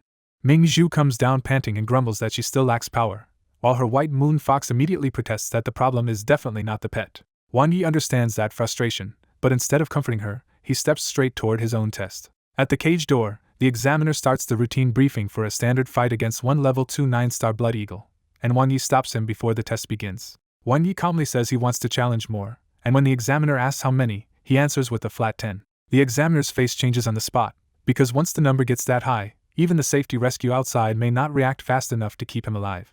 Wang Yi answers with investigator bluntness that it does not matter even if he dies, and that cold answer makes the examiner flip through his file and look at him differently. Now treating him like a real investigator, the examiner approves the 10 beast challenge and sends him inside. Inside, Wan Yi realizes the iron cage is really a special battle space when the first fierce beast drops in with a flash of spatial teleportation. That instant teleport makes him realize high-level experts are moving live fierce beasts in from far away while also standing ready to pull them out if a candidate is about to die. The more he thinks about it, the clearer the pressure becomes. Even a top university cannot casually spare enough master-rank beast masters to watch every cage and save everyone in time. Far away in the wilderness outside Qixing City, two white-haired senior beast masters chase wild fierce beasts through the air while chatting about this year's rough assessment results. Their talk turns to the students, the harsher modern beasts, and one elder's disciple who has already cleared the second assessment and fought 4 enemies in combat. Then a fresh message reaches them. Someone in the assessment just asked to fight 10 beasts at once. Old Bai gets interested immediately, opens a mirror-like spatial screen in the air, and decides a boy with that kind of nerve is worth watching. With casual power that makes the gap obvious, Old Bai grabs several wild fierce beasts out of the air as if they were chickens and throws them into the spatial mirror for Wan Ye's test. Old Li jokes that reckless challengers are usually investigators, and Old Bai answers that this is exactly why he has to watch more closely. Back at the arena, 10 fierce beasts start dropping into Wan Ye's cage like heavy rain, and the crashing impacts turn the whole test ground silent for a second. The people outside finally react, and the stunned crowd blurts out the same thought. This guy must be trying to die. Ming Zhu goes numb when she sees the full scene, because even knowing Wan Yi liked to play wild did not prepare her for something this absurd. All she can do now is pray Wan Yi comes out of the cage in one piece. Inside the cage, Wan Yi sees blood eagles mixed with demonic flame wolves and earth demon bees, then gives Xiao Jio one look that says finish this fast. Xiao Jio launches into the air, expands back to its full more than a meter body, and shines under the sun with white light flames already rolling off its feathers. It does not waste time on buffs at all and simply unleashes wind at peak mastery, turning the entire iron cage into a roaring hurricane. The 10 fierce beasts are dragged straight into the storm as the boost from Hurricane God wings and flame-like light blade turn that simple skill into something vicious. At the center of the storm, a strange new vortex takes shape, and Wan Yu recognizes it as the Profoundness Light Flame Wind Vortex. That profoundness strengthens Xiao Jio inside the storm while suppressing the beasts caught in it, pushing the whole attack to a level close to its buff skills without using any of them. In less than half a minute, the 10 fierce beasts are shredded apart and burned dry until nothing is left but bones. The fight ends so cleanly that Wan Ye's only regret is practical. Xiao Jio's characteristics cannot be sealed the way combat techniques can, so there was no way to hide this much strength. Xiao Jio chirps proudly, shrinks back down with free size, and returns to Wan Ye's side as if the massacre was routine. When Wan Yu walks out of the cage, the air outside has gone dead quiet because no one watching can process what they just saw.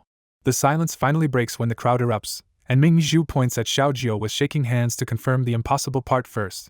That was peak mastery wind. Wan Yi just nods, and that plain answer hits harder because Ming Zhu knows even many 5th and 6th rank beast masters never raise a skill to that threshold.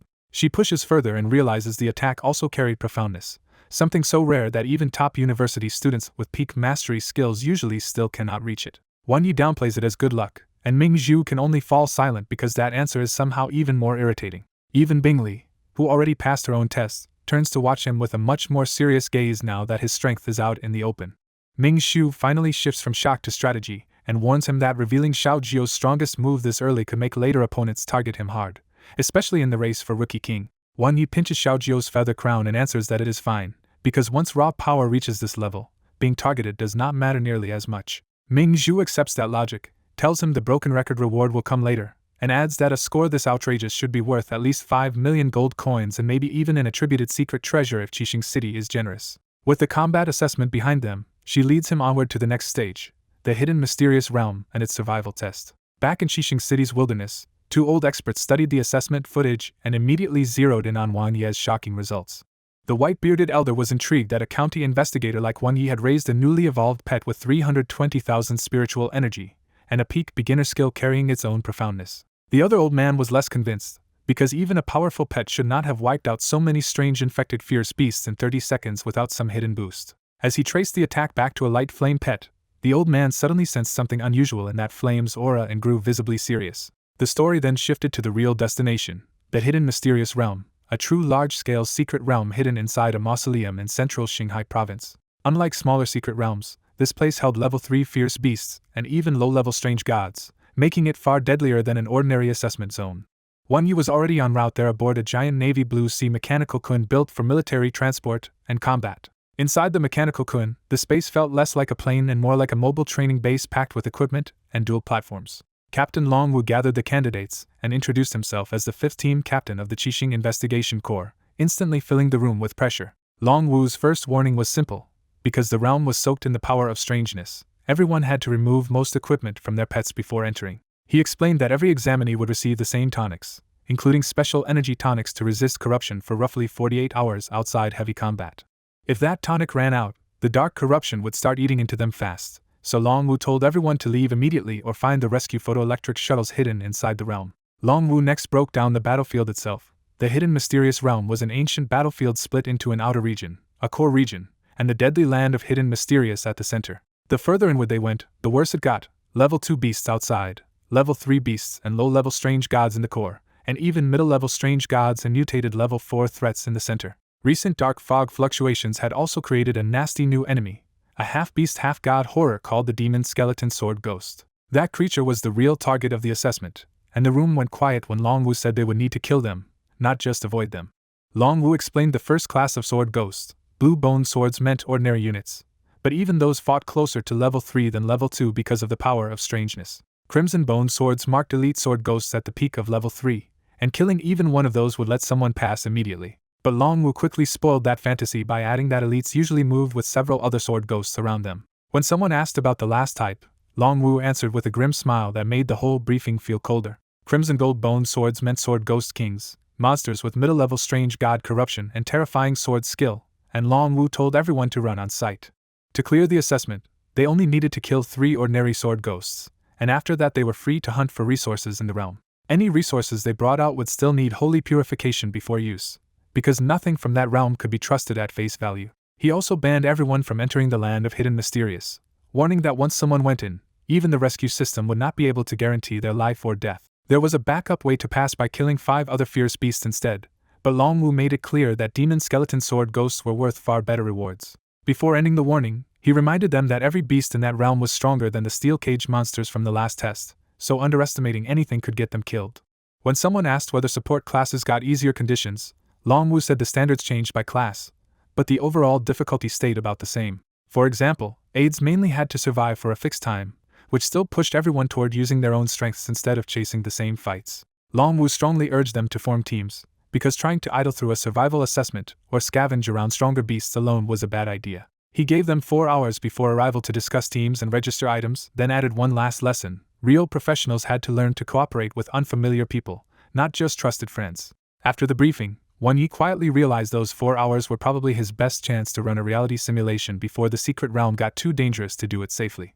He chose a treasure hunting simulation and, as usual for reckless exploration, decided Xiao Jiao was the better partner than the overly cautious white python. With that choice made, Wan Yi pretended to nap as the reality simulation began loading in secret. Inside the simulation, Xiao Jiao and Wan Yi entered the hidden mysterious realm and immediately started sweeping the area for materials with a lot more confidence than caution. Their first find was grim, a corpse in an eastern cave, and after burning it clean with light flame, they uncovered a mysterious purple wooden stick. Later, in a dense scarlet forest, they found what looked like a rare high-grade spatial cloud mushroom and nearly had it in hand.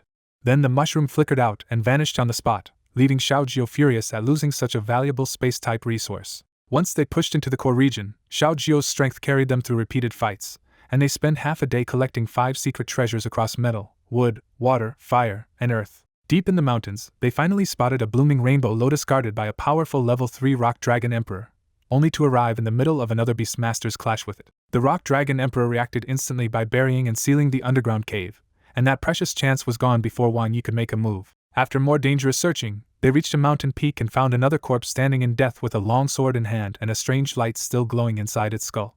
That glow turned out to be the spirit pearl Wan Yi wanted, and the moment they pulled it free, something in the far-off land of hidden mysterious seemed to stir. After a short discussion, Wan Yi and Xiao Jiao decided to head straight for the land of hidden mysterious instead of backing off. Even with Xiao Jiao's power, the land of hidden mysterious was brutal enough that every step inside still cost them real effort. Before long, they spotted a huge battle in the distance where several mysterious investigators and their pets had merged into a giant dragon to fight an overwhelming sword light.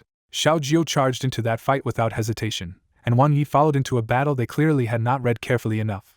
After only a brief exchange, they realized the enemy was far beyond them and had no choice but to flee. They escaped the central land, only to be seized by the Qixing Investigation Corps and dragged into interrogation over what they had seen. Fortunately, 2 mysterious scholars soon intervened and took Wan Yi and Xiao Jiao away from that trouble. Years later in the simulation, Wan Yi heard that the large secret realms had all been cleared and even the relic of life had reappeared, only to be quickly purified by the investigation corps. Later still, a depressed Wan Yi left Dongli country with Xiao Jiao, and the two wandered through foreign lands until a dark fog incident finally killed them both. When the simulation ended, Wan Yi ignored the skill and trait options and picked Xiao Jiao's spiritual energy growth from the 6 dimensions instead.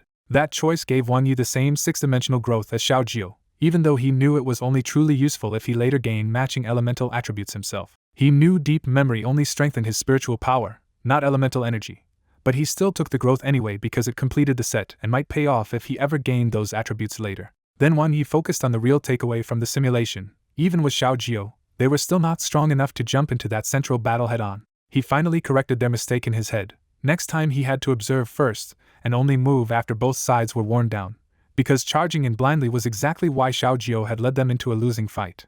After reviewing the simulation, Wan Yi decides the white python should evolve as soon as he finds the spirit pearl, because only then can it properly team up with Xiao Jiao for the crisis ahead. The sea machine Kun lands, and Wan Yi arrives at the same giant haloed gate from the simulation, now surrounded by open wild land far from the city. Around the gate, many beast masters quickly pair up with strangers for safety, but Wan Yi turns down the invitations and chooses to enter alone. As soon as Wan Yi crosses the arch, the realm entry hits him with a dizzy falling sensation before it throws him into a random outer area landing point. He lands safely with no enemy in sight, which is a lucky start in a realm where some people appear right beside dangerous beasts and fail immediately. Feeling the realm's pressure, Wan Yi studies the supplies in his backpack and confirms the official energy tonic only offers limited resistance against the realm's corrupt spiritual energy. Since they cannot bring the spatial sphere inside, Wan Yi releases the white python and tells it their main job is gathering resources and storing them in its gluttonous snake space. The white python opens its mouth at him as if offering to swallow him too in an emergency, and Wan Yi immediately shuts that idea down with a dark look. To prove he is not the weak link, Wan Yi insists he is strong enough to fight before danger reaches them. Wan Yi calls out Xiao Jiao and orders it to use Skyfall of Feathers in a new way by combining the feathers into a blade. Xiao Jiao returns to its original form and sends countless glowing feathers into the air, showing just how refined its control over the skill has become. At Wan Ye's urging, the floating feathers lock together into a 3-foot sword with a phoenix red line running through the middle. Wan Yi grabs the feather sword and casually swings, unleashing a flaming sword wave that carves a long crack across the ground. Even Xiao Jiao is stunned, because Wan Yi has just shown its old skill can be pushed into a much deadlier form. Wan Yi is still not satisfied, so he tells the white python to wrap the sword in shadowless lines and show them what a real shadowless sword looks like.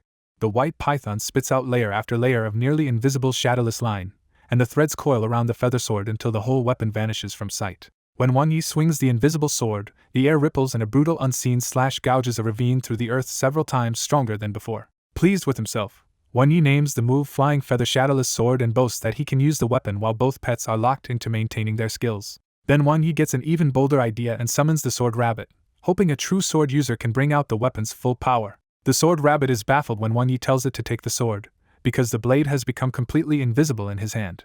Once Wan Yi guides its paw onto the hilt, the Sword Rabbit finally feels the hidden blade, and its eyes snap wide open. Wan Yi urges it to use the Dark Steel Sword technique, aiming to stack the rabbit's sword art on top of Xiao Jiao and the white python's combined weapon. The Sword Rabbit settles into a calm, almost mystical state, and Wan Yi instantly activates dynamic vision and deep memory to study every detail. Through Wan Ye's enhanced sight, he watches the rabbit circulate spiritual energy in a precise cycle before pouring it into the Flying Feather Shadowless Sword. With one plain downward chop, the Sword Rabbit unleashes a terrifying strike that splits the earth apart and devastates everything within 1,000 meters. The blast is so violent that Xiao Jiao throws up steel-like wings to shield Wan Yi and the white python from flying rock and sword energy. When the shock finally fades, Wan Yi is left staring in disbelief at a level of power the Sword Rabbit should not normally be able to release. Wan Yi looks at the panting Sword Rabbit and admits the Flying Feather Shadowless Sword only shows its real power in a true sword user's hands. The Sword Rabbit drops back down panting, and Wan Yi praises it while noting that advanced sword arts are still a heavy burden on its current strength. After sending the exhausted rabbit away to rest, Wan Yi figures out the move drained not just the rabbit, but also Xiao Jiao and the white python, confirming it really is a 3-part combination skill.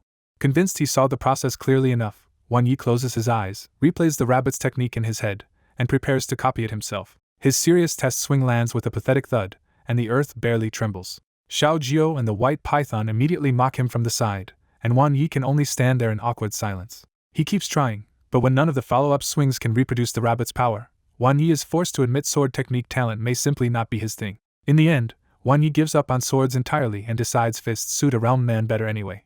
Wan Yi decides to use the shadowless sword as his cover, letting him fight in style without exposing how strong Xiao Jiao and the white python really are. He heads east because the simulation showed a cave there, and after the corpse inside is burned clean, Xiao Jiao should find a mysterious wooden branch worth taking. Before long, Wan Yi spots his first enemies here, 3 nightmare griffins crouched in a pit with huge clubs, as if they were digging for something. The griffins look out of place in Dongli, and that makes Wan Yi wonder how beasts tied to another alliance ended up corrupted inside this secret realm. After judging them as level 2 9-star threats like the assessment beasts, Wan Yi chooses them as the perfect target to finally test the flying feather shadowless sword himself. The 3 nightmare griffins notice him first and launch into the air, their black bodies and red eyes locking onto Wan Yi as they rush in. Facing fierce beasts alone for the first time, Wan Yi stays calm and casually swings the shadowless sword, sending invisible sword force straight at them. The strike batters all 3 griffins, but the one in the middle proves much tougher and comes through without real damage. That lead griffin immediately wraps itself in feather coat, covering its body in a heavy layer of pitch black armor to resist the next blow. Wan Yi clicks his tongue at the limit of his own swordsmanship, then calls for Xiao Jiao to coat the shadowless sword in scalding bright flame instead. Xiao Jiao obeys at once, spitting pure white gold flame over the invisible blade until the shadowless sword becomes a burning hidden weapon. Wan Yi steps in and hurls the flaming shadowless sword like a javelin, turning it into a blazing streak that punches straight through the armored griffin. The same holy flame spreads on impact and ignites the other 2 nightmare griffins, instantly turning the whole clash in Wan Yi's favor. Wan Yi is impressed by the power of the combo, but the throw also breaks the construct apart because the scalding bright flame burns away the shadowless lines and exposes the sword body. He points at the aftermath and uses it as a lesson, telling Xiao Jiao and the white python that smart skill combinations can create far stronger attacks. Watching the combo work, Wan Yi starts dreaming bigger. If he learns spiritual control, he could guide the shadowless sword with his mind and stop relying on sword techniques. That fantasy jumps again when he takes out the thunderstorm horn and starts wondering whether a treasure made to alter pets might also give a human a lightning attribute. He gets carried away picturing a lightning shadowless sword under his control, then sours just as fast when he remembers that even if it worked, a human without the right talent could not keep cultivating that power. After calming down, Wan Yi searches the battlefield and finds why the griffins were digging, shiny dark or buried in the pit.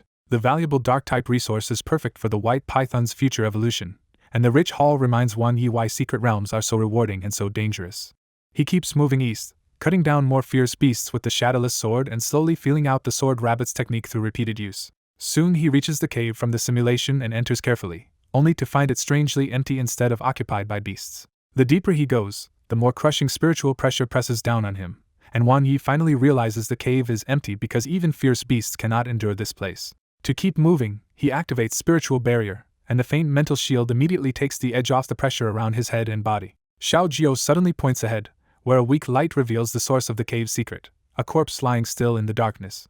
When Wan Yi gets closer, he sees a dead beast master covered in thick long red hair, and the sight instantly reminds him of the strange god corruption called ominous hair. He quickly figures out this senior beast master died after being infected, and the red hair should have kept spreading by feeding on spiritual energy if something stronger here had not held it in check. After giving the dead beast master a respectful bow, Wan Yi tells Xiao Jiao to burn the hair away with scalding bright flame. The moment the white gold flame touches the red hair, it erupts like oil on fire, proving again that Xiao Jiao's pure light flame is a natural counter to strangeness. When the corruption burns out, even the bones are gone, and only a bright green branch is left resting where the corpse had been. Now that the hair is gone, Wan Yi can finally feel the branch's huge spiritual energy, and realizes it was likely absorbing the corruption all along, which kept the red hair from spreading. That makes the branch feel even more precious to him, because anything that can stay intact under the power of strangeness has to be a treasure of at least emperor grade. Wan Yi happily praises Xiao Jiao's simulation guidance, then decides this thick spiritual branch will be carved into a new wooden sword for the weak sword rabbit. In Wan Yi's eyes, this unknown branch is exactly the kind of treasure that can finally give the sword rabbit a real leap in strength and vitality. After packing up inside the cave, Wan Yi steps back out in a great mood, already thinking the emperor-grade branch alone made this trip worth it. He plans ahead too, deciding to find Ming's Shu after leaving the secret realm and ask the alchemist equipment expert to forge him a wooden sword. But the assessment has only just started, so Wan Yi turns serious again and fixes his next goal on the simulated route through the mountains and lakes to a scarlet forest. He refuses to miss the spatial cloud mushroom, guessing that even this space-type resource should still be emperor-grade. Since they spotted plenty of mountains on the way in, Wan Yi decides the fastest answer is to search from the air and tells Xiao Jiao to use free size. Xiao Jiao finally uses free size in the real world, swelling from a 1-meter bird into a blazing giant over 10 meters long. The sight leaves Wan Yi staring in awe, because now Xiao Jiao really looks like a phoenix instead of a small sparrow. Xiao Jiao answers with a thunderous chirp that rattles the rocks, a reminder that this huge form burns through spiritual energy fast. Wang Yi is still satisfied, because Xiao Jiu's huge spiritual reserve means it can actually stay airborne in this oversized state for a long time. With the giant bird ready, Wang Yi grabs the white python and hops onto Xiao Jiu's back to start the aerial search. The white python immediately sprawls down on the enlarged feathers, pleased that Xiao Jiu's back feels softer at this size. Then Xiao Jiu launches, flames bursting from its wings as it shoots into the sky hard enough for Wang Yi to feel the raw takeoff pressure. Riding a real flying pet feels nothing like the sea mechanical Kuan, but Wang Yi loves it, especially now that the secret realm gives Xiao Jiu room to truly soar. High above the secret realm, Wang Yi uses dynamic vision like a living map and picks out the forest and lake ahead through the dark fog. Even the hard winds do not shake him much, because his body has toughened up and Lifeng Valley already trained him to handle brutal airflow. As Xiao Jiu shines like a small sun in the dim world, beast masters on the ground notice the giant glowing bird and start arguing whether the rider is impressive or just doomed. Wang Yi keeps flying unaware of that chatter, and before long the scarlet forest is almost right in front of him. Just then, an urgent cry cuts across the sky, and Wang Yi turns toward the sound, suspecting someone else is flying nearby. Out of the haze comes a wind rainbow bird, and Wang Yi is surprised to see such a rare wind and phantom dual attribute pet here. Its rider is a windblown young man clinging low to the bird's neck, and after spotting Xiao Jiu's giant form, he hurriedly flies over and slows down. The youth yells for Wang Yi to descend immediately, clearly panicked by whatever chased him out of the sky.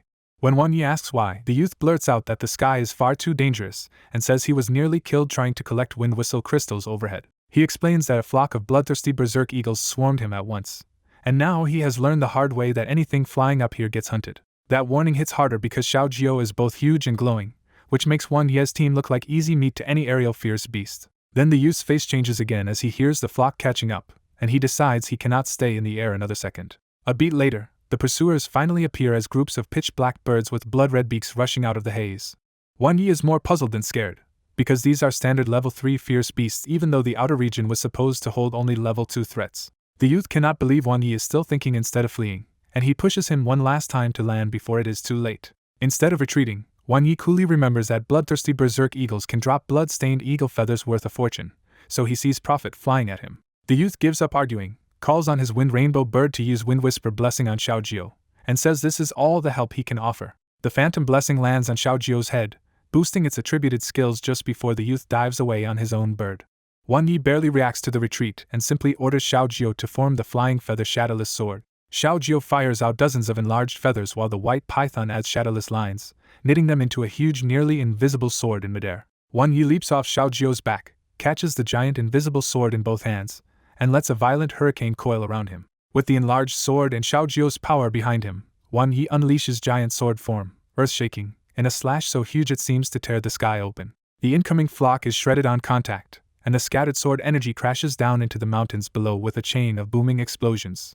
As the backlash throws Wang Yi through the air, Xiao Jiu swoops in and catches him neatly before he can fall. Wang Yi lands with a stumble, surveys the wreckage, and shamelessly praises his own strength, as if he did not just borrow most of the power from his pets. Xiao Jiu and the white python answer him with silent side-eyes, both clearly aware that Wang Yi was basically just the sword holder. Wang Yi immediately switches from showing off to business and urges Xiao Jiu forward, eager to sweep the battlefield for valuable blood-stained eagle feathers. Meanwhile, the fleeing youth glances back, expecting Wang Yi to be dead soon, but instead sees a sight so outrageous it shakes him to the core. From his angle, it looks like Wang Yi simply waved a hand and ripped apart the heavens, sending a terrifying airwave crashing down so hard even the youth's own bird nearly loses control. A fresh rumble tears through the mountains below, and Chen Huanfeng stares at the aftermath in complete shock. The young beastmaster can barely process that someone in a professional assessment just erased opponents with one casual move. The more he thinks about it, the worse it feels, because strength like that should belong to a guaranteed elite, not a normal candidate. As the dojo's top disciple, he takes it badly that he cannot even understand what he just witnessed. When he looks again, the mysterious examinee is already gone, having flown off into the distance. After reaching the Scarlet Forest and collecting nearby materials, Wang Yi drops down to focus on the real target, the spatial cloud mushroom. He remembers from the simulation that this Emperor-grade resource teleports away the moment someone tries to collect it. That makes him wary, because treasures at this level often need a very specific harvesting method or they are impossible to take. Wang Yi even jokes to himself that a treasure this spiritual might become a real pet if it kept evolving long enough. To avoid alarming it, he has Xiao Jiu and the white python shrink down and starts a careful search through the trees. Before long, he finally spots the spatial cloud mushroom growing at the foot of a tree, half real and half illusory. He quietly asks the white python to read the surrounding spiritual energy, hoping that clue will help him judge the mushroom. The dense spiritual energy confirms it, and Wang Yi decides he has to take this fortune even if he ends up selling it for millions later. But he also knows why this treasure is so notorious, because without serious spatial restraint, most Beastmasters can only watch it escape. He regrets for a moment that neither Xiaojio nor the White Python has a control skill that fits this job. He briefly considers learning a spatial sealing skill through simulation, then drops the idea and decides he still has another way. Before he can act, a student couple steps out and reveals that they have been camping this mushroom for hours. The student couple introduces themselves with polite smiles, but they clearly size Wang Yi up with confidence. Wang Yi gives his name and calmly identifies himself as an investigator, which instantly sets the tone between field veteran and top students. The male student explains their first failure. Even using a proficient phantom concealment skill, their pet was detected before it got close. Their second attempt was even worse, because the moment they used spatial flash, the space ripple warned the mushroom, and it disappeared again. The female student admits their instructor was right all along, because Emperor-grade materials in a large secret realm are usually beyond students no matter how tempting they look. Even so, the pair still does not want to leave, so they offer Wang Yi a 50-50 split if he somehow has a workable method. Wang Yi turns them down immediately, and says he plans to try alone. That answer throws the student couple, because Wang Yi says he has a method even though his two tiny pets do not look like they carry top-level control skills. When Wang Yi confirms his pets do not have peak mastery skills, the two students actually feel relieved for a second. The male student still cannot resist provoking him, bragging that if Wang Yi really succeeds, he will even take his pet's surname. Wang Yi deadpants at the answer when the student names his pet as a Wuqian worm. Then Wang Yi calmly says the mushroom is actually easy to pick, and the two students lean in despite themselves. His explanation sounds ridiculous. Just walk over slowly, squat down, and it will come to you on its own. The couple clearly thinks he is talking nonsense, but Wang Yi tells them to stay quiet and watch. He sets Xiaojio and the White Python down and starts walking straight toward the spatial cloud mushroom with steady, unhurried steps. Everyone watches without blinking, including Xiaojio, because even she remembers failing this exact harvest in the simulation. When Wang Yi closes to 50 meters, the mushroom suddenly stirs, and Wu Yang and Enran brace for the usual escape. Instead of teleporting away, the spatial cloud mushroom starts moving toward Wang Yi like it has found something familiar. The two students are left speechless as the impossible scene keeps happening right in front of them. Once it reaches him, Wang Yi squats down and picks it up without the slightest resistance. To the two students, it looks less like harvesting a treasure and more like the treasure volunteering to be taken. The student couple is so shaken that one rubs his eyes while the other grabs her head, both trying to decide if this was some kind of illusion. Wang Yi stores the mushroom away, gives it a light stroke, and walks back with the face of a man who just proved a very simple point. He solemnly claims this is just hard-earned secret realm experience, even if it sounds absurd to anyone hearing it. Inside, though, Wang Yi knows the real answer is his monstrous natural divine power, which can even sway a spiritual emperor-grade treasure. Wang Yi calls Xiaojio and the White Python and prepares to move on, leaving the stunned student couple behind in silence and regret. And in a dark corner of the forest, a hidden photoelectric shuttle quietly records the whole impossible scene. Inside the Sea Machine Kun's control room, Lu Dang and the other city masters watch the survival assessment through military photoelectric shuttles, the only way to keep partial contact with candidates inside the secret realm. As the footage cycles by, the overseers praise this year's candidates for their unusually high level, spotting strong pets and rare resources one after another. Then Elder Bai and Elderly arrive, and the room immediately perks up because their disciples are competing against each other this year. When the elders ask for the latest results, the overseers report that only a fifth of the candidates have been eliminated so far, and the overall teamwork and combat performance look impressively strong. The talk naturally turns competitive, because every supervisor already has a few favorites in mind for this year's 7 stars of Beidou. Lu Dang quietly backs the talents from Yaoguang City, especially Lu Wanqing, Tianhe, Mingzhu, and Wan Yi, but he has barely caught any footage of most of them yet. An overseer finally admits he has found several scenes he cannot explain, and that instantly pulls both elders to the front. The first strange footage shows by Mo riding a white tiger with his eyes closed, while fierce beasts flee or bow before him without a fight. The room quickly identifies by Mo's pet as a level 3 Emperor Class 7 kills Tiger King, but even that should not be enough to suppress other beasts so completely. The elders conclude that Mo has a hidden twin talent, and that his 7 kills sword is being nurtured inside the Tiger King to fuse Beast Master and pet into one terrifying pressure.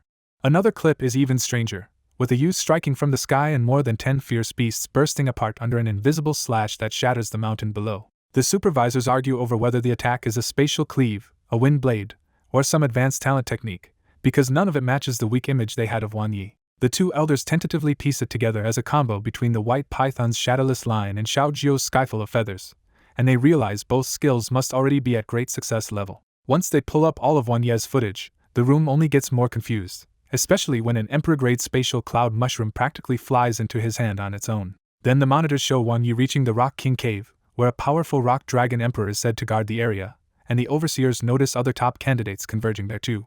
Inside the secret realm, Wan Yi follows the simulation's guidance to the cave beneath a floating mountain while lava erupts overhead hard enough to attract every nearby beastmaster. He grumbles that this much commotion will make the treasure hard to snatch, then remembers the simulation and realizes the rock dragon emperor sealed the mountain as soon as it noticed him. That makes Wan Yi uneasy, because the beast seems far too intelligent and starts reminding him of the half-conscious monsters inside the infernal relic. Even so, he decides to go in and see it for himself. As he heads down through ash that looks like black snow, Xiao Jiu shrinks to perch on Wan Ye's shoulder, while the white python shrinks too and rides the other side with it. The lack of nearby fierce beasts and the many footprints on the ground tell him two things at once. This cave is clearly the dragon's territory, and several other beastmasters arrived before him. At the edge of the descent, Wan Yi looks down a massive spiral ramp dropping into another world of jagged stone and flowing lava. By the time he reaches the lower chamber, the cave mouth above has shrunk to a tiny bottleneck, and the heat has turned heavy enough to press on his whole body. At the bottom, Wan Yi finally spots the rock dragon emperor sprawled on an island in the middle of the lava lake, so massive it looks more like a fortress than a living beast. One look is enough for Wan Yi to judge that this infected emperor-class monster is probably beyond ordinary level 3 and far more dangerous on its home ground. Then Wan Yi notices the real prize behind the dragon, a rainbow lotus rising from the lava with 7 glowing petals, and under dynamic vision the red petal shines brightest. Wan Yi cannot name the treasure, but his instinct tells him it is beyond emperor grade, which makes the whole situation much riskier and much more tempting. His first idea is to have the white python use spatial flash so they can blink behind the dragon and snatch the lotus in one move. Then he talks himself out of it, because if that one chance fails, the awakened dragon could trap everyone in the cave and the lotus might not even be easy to pluck. The safer answer would be to kill the rock dragon emperor first, but Wan Yi does not want to waste too much of Xiao Jiu's spiritual energy before the harder fights deeper inside the land of hidden mysterious. That is why Wan Yi used the feather and lion combo earlier. It let Xiao Jiu hit hard while spending the least spiritual energy. Before he can settle on a plan, the rock dragon emperor suddenly wakes with a heavy roar and a surge of spiritual pressure. Wan Yi instantly realizes someone else lost patience and attacked first. Looking across the rocks, Wan Yi recognizes the attacker as Zhao Ping, Ji Wuming's disciple, and quietly stays hidden with Xiao Jiu to watch what happens next. In the lava cave, Zhao Ping spread both hands and drove a wave of gray turbid water straight into the magma to splash the rock dragon emperor. The gray turbid water immediately started corroding the emperor's rocky armor, and Wan Yi, hidden nearby, recognized Zhao Ping's rare and vicious turbid water talent. Wan Yi also noticed Zhao Ping's little water elf, a rare companion that could fight and cleanse the poison built up by cultivating turbid water. Then the water elf opened its mouth and fired a spiraling water dragon cannon to hit the weakened emperor head-on. The impact looked impressive enough to drown the cave in steam, but when the mist cleared, the rock dragon emperor had barely even woken up. Zhao Ping froze in disbelief as the emperor roared, released crushing spiritual pressure, and regrew its shattered stone armor in seconds. Knowing he could not win, Zhao Ping called into the fog for the other hidden challenger to take over, and Wan Yi realized he had already been found. Before Wan Yi moved, a streak of icy light dropped from above, and Bing Li made her entrance with a far flashier attack. Bing Li's mystic ice control froze the emperor, the lava, and half the cave in one brutal wave, and even Wan Yi had to admit the move looked incredible. That display finally showed Wan Yi what top elemental talents looked like, and his own ability suddenly felt painfully ordinary by comparison. But the emperor simply broke out, blasting iron-thick mystic ice apart in less than 10 seconds and proving both water and ice were almost useless against it. Bing Li gave up immediately and fled toward the exit, because this emperor-class beast was stronger than either of them had imagined. Watching both of them fail, Wan Yi became even more certain the rock dragon emperor was tied to some bigger secret, but first he decided he had to bring it down. He quietly checked with Xiao Jiu, and the little sparrow confirmed it had already stacked every buff Wan Yi wanted except free size. Wan Yi skipped free size because the power spike was tempting, but the energy cost was too wild for a fight this dangerous. Instead, he called for Skyful of Feathers and the white python's shadowless line, forging the flying feather shadowless sword in his own hand. With the invisible sword complete, Wan Yi settled on a brutally simple plan: one strike with the dark steel sword technique, and if it failed, he would run. He trusted his deep memory and dynamic vision, but he also knew this was still different from simulation, and he might not be able to swing the technique perfectly in real combat. As Bing Li was leaving, she suddenly spotted Wan Yi and was shocked that he had stepped out alone without sending his pets first. Zhao Ping stopped too, and when Bing Li mentioned the beast assessment, he realized this was the same Wan Yi who had been smashing records in Qixing City's tests. Then they finally noticed Xiao Jiu and the white python hiding behind a boulder, not fighting at all but loudly cheering their beastmaster on. That absurd sight left Zhao Ping speechless, and Bing Li dryly wondered if Wan Ye's idea of safely assisting his pets was simply defeating the emperor himself. Before Zhao Ping could reject that idea, Wan Ye's aura surged so hard that the boulder under his feet exploded when he jumped. He brought the shadowless sword down in one heavy, stripped-down slash, using the dark steel sword technique without any flashy flourish. The strike hit like a missile, shaking the whole cave as a hurricane blast rolled outward and the sword drove into the ground before the Emperor. Wan Yi landed on top of the rock dragon Emperor itself, and the monster was slammed flat to the ground as if a mountain had dropped on it. Seeing that destructive hit, Xiao Ping could barely believe an 8-class beast master could unleash anything this terrifying. Bingley did not waste time on the mystery and dragged the moment back to survival, warning that the cave was about to collapse. So both of them abandoned the Rainbow Lotus for now and sprinted for the cave entrance before the volcano sealed it shut. They made it out just as the volcano erupted again, and rolling magma and boulders crashed down to block the entrance behind them. For a moment they could only stare at the buried entrance, both shocked by Wan Ye's attack and grim about what it probably meant for him. Xiao Ping frowned and said the cave should not have a rescue shuttle inside, so they needed to find a record point and call for outside help. Bingley coolly pointed out that Wan Yu was also a rival for Rookie King, and his death would make Xiao Ping's path easier. Xiao Ping rejected that idea immediately, saying a true Rookie King should defeat every strong opponent head-on, not win because someone died in a cave. Bingley gave him a half-mocking remark about the Qixing Investigation Corps producing a freak like him, but Xiao Ping only said her problem was prejudice. With that uneasy exchange hanging between them, Xiao Ping and Bingley headed for the distant light spots, while the story cut back toward whatever was happening inside the buried cave.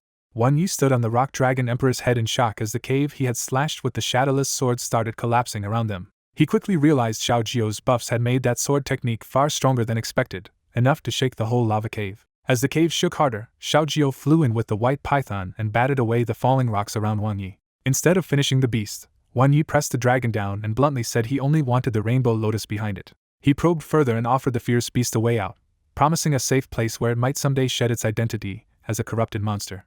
While stones kept falling and lava kept rising, the Rainbow Lotus stayed perfectly untouched behind its strange barrier. Then the rock dragon Emperor finally gave in and answered with a deep voice that echoed through the cave. Wan Yi was stunned to learn the beast was using ventriloquism, because its body still could not actually speak human language. The dragon pressed him for answers, confused by the beast-like aura on a human who clearly was not a beast. Xiao Jio bristled at being called a what, and Wan Yi had to grab it before it tried to peck the dragon for insulting him.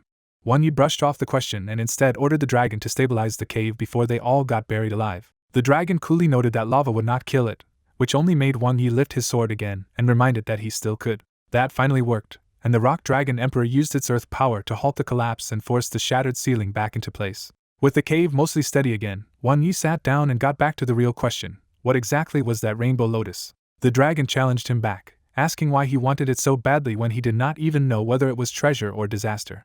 Wan Yi countered that the lotus had to be valuable, because the dragon had resisted full corruption for years while living right beside it. The rock dragon Emperor flatly denied that and declared its true dragon bloodline was the reason it had not completely turned into a fierce beast. When Wan Yi dryly said it looked more like mixed dragon blood at best, the dragon exploded in offended fury. The dragon insisted it was only 10 years old and swore that in 300 years it would become a true dragon for real. Wan Yi dropped the teasing and demanded a straight answer about the lotus if he was going to take it away.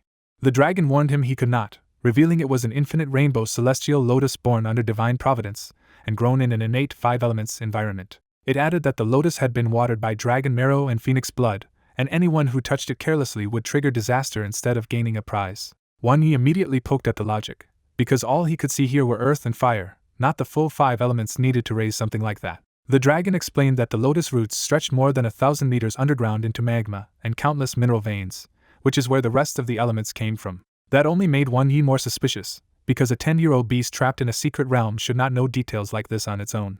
He even asked if it had once had a beast master, and the dragon's long silence made the question hit hard. The dragon finally said it had no beast master, and that this knowledge simply appeared in its mind by itself. That answer made Wan Yi suddenly connect a darker possibility. The dragon itself might be part of the lotus's nourishment. When he said it out loud, the rock dragon Emperor looked genuinely lost, as if it had never once considered that it might be feeding the thing beside it. Xiao Jio and the white python both grew restless, but Wan Yi warned them not to touch the lotus now that it was clearly far more dangerous than it looked. Then Wan Yi asked the most dangerous question yet: if dragon marrow was here, where was the phoenix blood supposed to come from? The dragon only said its inherited memory told it to wait, and Wan Ye's eyes snapped to Xiao Jio as the answer became obvious. Because Xiao Jio carried phoenix blood, Wan Yi felt a chill and realized this whole setup might have been waiting for them specifically. Unable to decide blindly, Wan Yi chose the safest option he trusted most here and decided to rest first and run a simulation. He picked the white python for training, while Xiao Jio was told to stay behind, watch the dragon, and try talking to it. In the simulation, the white python returned to the Broken Swords cave and used that fierce aura to keep cultivating spiritual barrier for decades. After adapting to the pressure, it started exploring deeper and deeper toward the source of a distant roar with its barrier up. Along the way it kept finding rusted black fragments, and the farther it went, the stronger the cave's spiritual pressure became. When progress stalled, the white python re-examined its long life and suddenly realized those fragments matched the Broken Sword's material. It threw the fragments to the Broken Sword, and the weapon began absorbing them and repairing itself in a surge of dangerous sword aura. As the cave started collapsing again, the repaired sword abruptly turned into a sword seal and shot straight into the white python. The white python barely survived the sword's spirit tempering, enduring months of tearing pain before its whole body improved and its skill understanding deepened. Later the sword flew back out and everything seemed to reset, but when the deep roar returned, the white python still could not endure the pressure and eventually died in the cave. The simulation still paid off, giving the white python peak spiritual barrier, peak dynamic vision, and a new orange trait called sword spirit tempered body. Wan Yi even felt a little regret that the sword rabbit was not here, because this strange sword encounter might have suited it too. But when he opened his eyes again, the sight in front of him was even stranger. The huge rock dragon emperor was sobbing at Xiao Jio's feet like a scolded child. When Wan Yi wakes up in the cave, he finds the massive rock dragon emperor sprawled on the ground and crying so hard its stony face is soaked. Xiao Jio gives one sharp cry, and the emperor instantly stops sobbing, which leaves Wan Yi staring in disbelief. Xiao Jio explains that while Wan Yi was simulating, it chatted with the lonely beast until the rock dragon emperor poured out years of resentment. The emperor says humans kept barging into its cave, attacking it, and sometimes pretending to be friendly just to steal the rainbow lotus behind it. With no friends and nothing but hostile beasts outside, the rock dragon emperor ended up treating Xiao Jio like the first real confidant it had ever found. Wan Yi realizes Xiao Jio's phoenix masquerade is giving off a leader's aura strong enough to win over even an emperor-class creature. After a few questions, Wan Yi confirms the emperor only remembers the last 10 years and has spent that whole time guarding the rainbow lotus. Xiao Jio adds that the emperor did leave once or twice, but the outside was too dangerous, and its own memories kept pushing it to stay and feed the lotus with blood marrow. Once Wan Yi hears that, he offers a tempting deal. If the emperor lowers its mental guard, he can help it find the memories it lost. The emperor hesitates, but one more chirp from Xiao Jio is enough to make it trust Wan Yi and agree. Wan Yi places a hand on the rock dragon emperor, and the reality simulation starts at once. In the simulated future, the emperor finally lets go of its obsession, follows Wan Yi, and helps him reach the core region to find the spirit pearl. To avoid trouble after leaving the secret realm, Wan Yi has his other pets swallow the emperor and smuggle it out hidden away. Later, Wan Yi brings the emperor into the sealed infernal relic, where it sees many other infected pets and is led to the divine tree. The divine tree recognizes the beast at once and reveals the truth. It used to be the myth-class rock dragon sovereign with true dragon bloodline. It also learns it was one of the old disaster survivors, lost in the dark fog during that battle and later carried away by a human. But the next answer hits even harder, because the divine tree says its bloodline has faded too far and it can never truly return to its old peak. Crushed by that truth, the emperor leaves Wan Ye's side and chooses to stay lying near the divine tree, recovering what little strength it can. For a while, Wan Yi still returns with his pets to visit the tree and the fallen sovereign, which leaves the emperor quietly attached to him. Then Wan Yi suddenly stops coming, and after waiting in vain, the emperor and the divine tree conclude he must have been killed. Half a year later, humans tear open the infernal relic, capture the emperor in the chaos, and drag it back toward the old cave. As it is thrown down toward the cave, the emperor suddenly recognizes the man at the entrance as Ji Wuming and remembers everything at once. With its memories restored too late, the emperor regrets leaving, believes it harmed Wan Yi, and dies when its shattered body crashes onto the cave floor. The simulation ends, and the real rock dragon emperor stays frozen for a long time like it still hasn't fully come back. Xiao Jio chirps again to snap it awake, and the emperor opens its eyes looking lost and hollow. Now that the truth is clearer, Wan Yi is shaken that this broken cave beast was once a myth-class sovereign on the same level as the Crimson Flame Phoenix. As he replays the details, Wan Yi realizes something even bigger. His evolved white python may be able to enter the sealed infernal relic through its connection to the divine tree. That idea excites him because the infernal relic could become a secret base camp, but he instantly sees the danger too, since getting captured would expose everything. He also pieces together that Ji Wuming must have been using the emperor to raise the rainbow celestial lotus, so if the beast vanished, Wan Yi was bound to be hunted down sooner or later. The more Wan Yi thinks about that old catastrophe, the more he realizes how terrifying it was if even beings like the divine tree and this sovereign were wiped out. When Wan Yi checks on it, the rock dragon emperor quietly asks for another simulation, even though both of them know the ending probably will not change. Wan Yi turns practical and asks to see the emperor's full information, but the battered beast bitterly says it does not want others staring at its crippled body. Wan Yi bluntly says he does not mind, because what he really wants is the reward choice from the simulation. After a tired sigh, the rock dragon emperor finally lets Wan Yi see its status, revealing a degenerated Emperor-class dragon with a broken soul, true dragon bloodline, and an incomplete cloud dragon technique. Studying the rock dragon Emperor's weakened status, Wan Yi realizes its damaged soul makes its interface unusually clear to read. Most of the Emperor's earth and dragon skills are useless to him, until one incomplete dragon combat technique suddenly grabs Wan Yi's attention. Wan Yi picks the incomplete cloud dragon technique for the white python, betting it can finish the rest through future simulation training. As the inheritance pours into his mind, Wan Yi absorbs broken chants and memory fragments in one rough rush. When Xiaojio asks what to do next, the rock dragon emperor calmly tells them to leave and accepts that guarding the lotus may be its fate.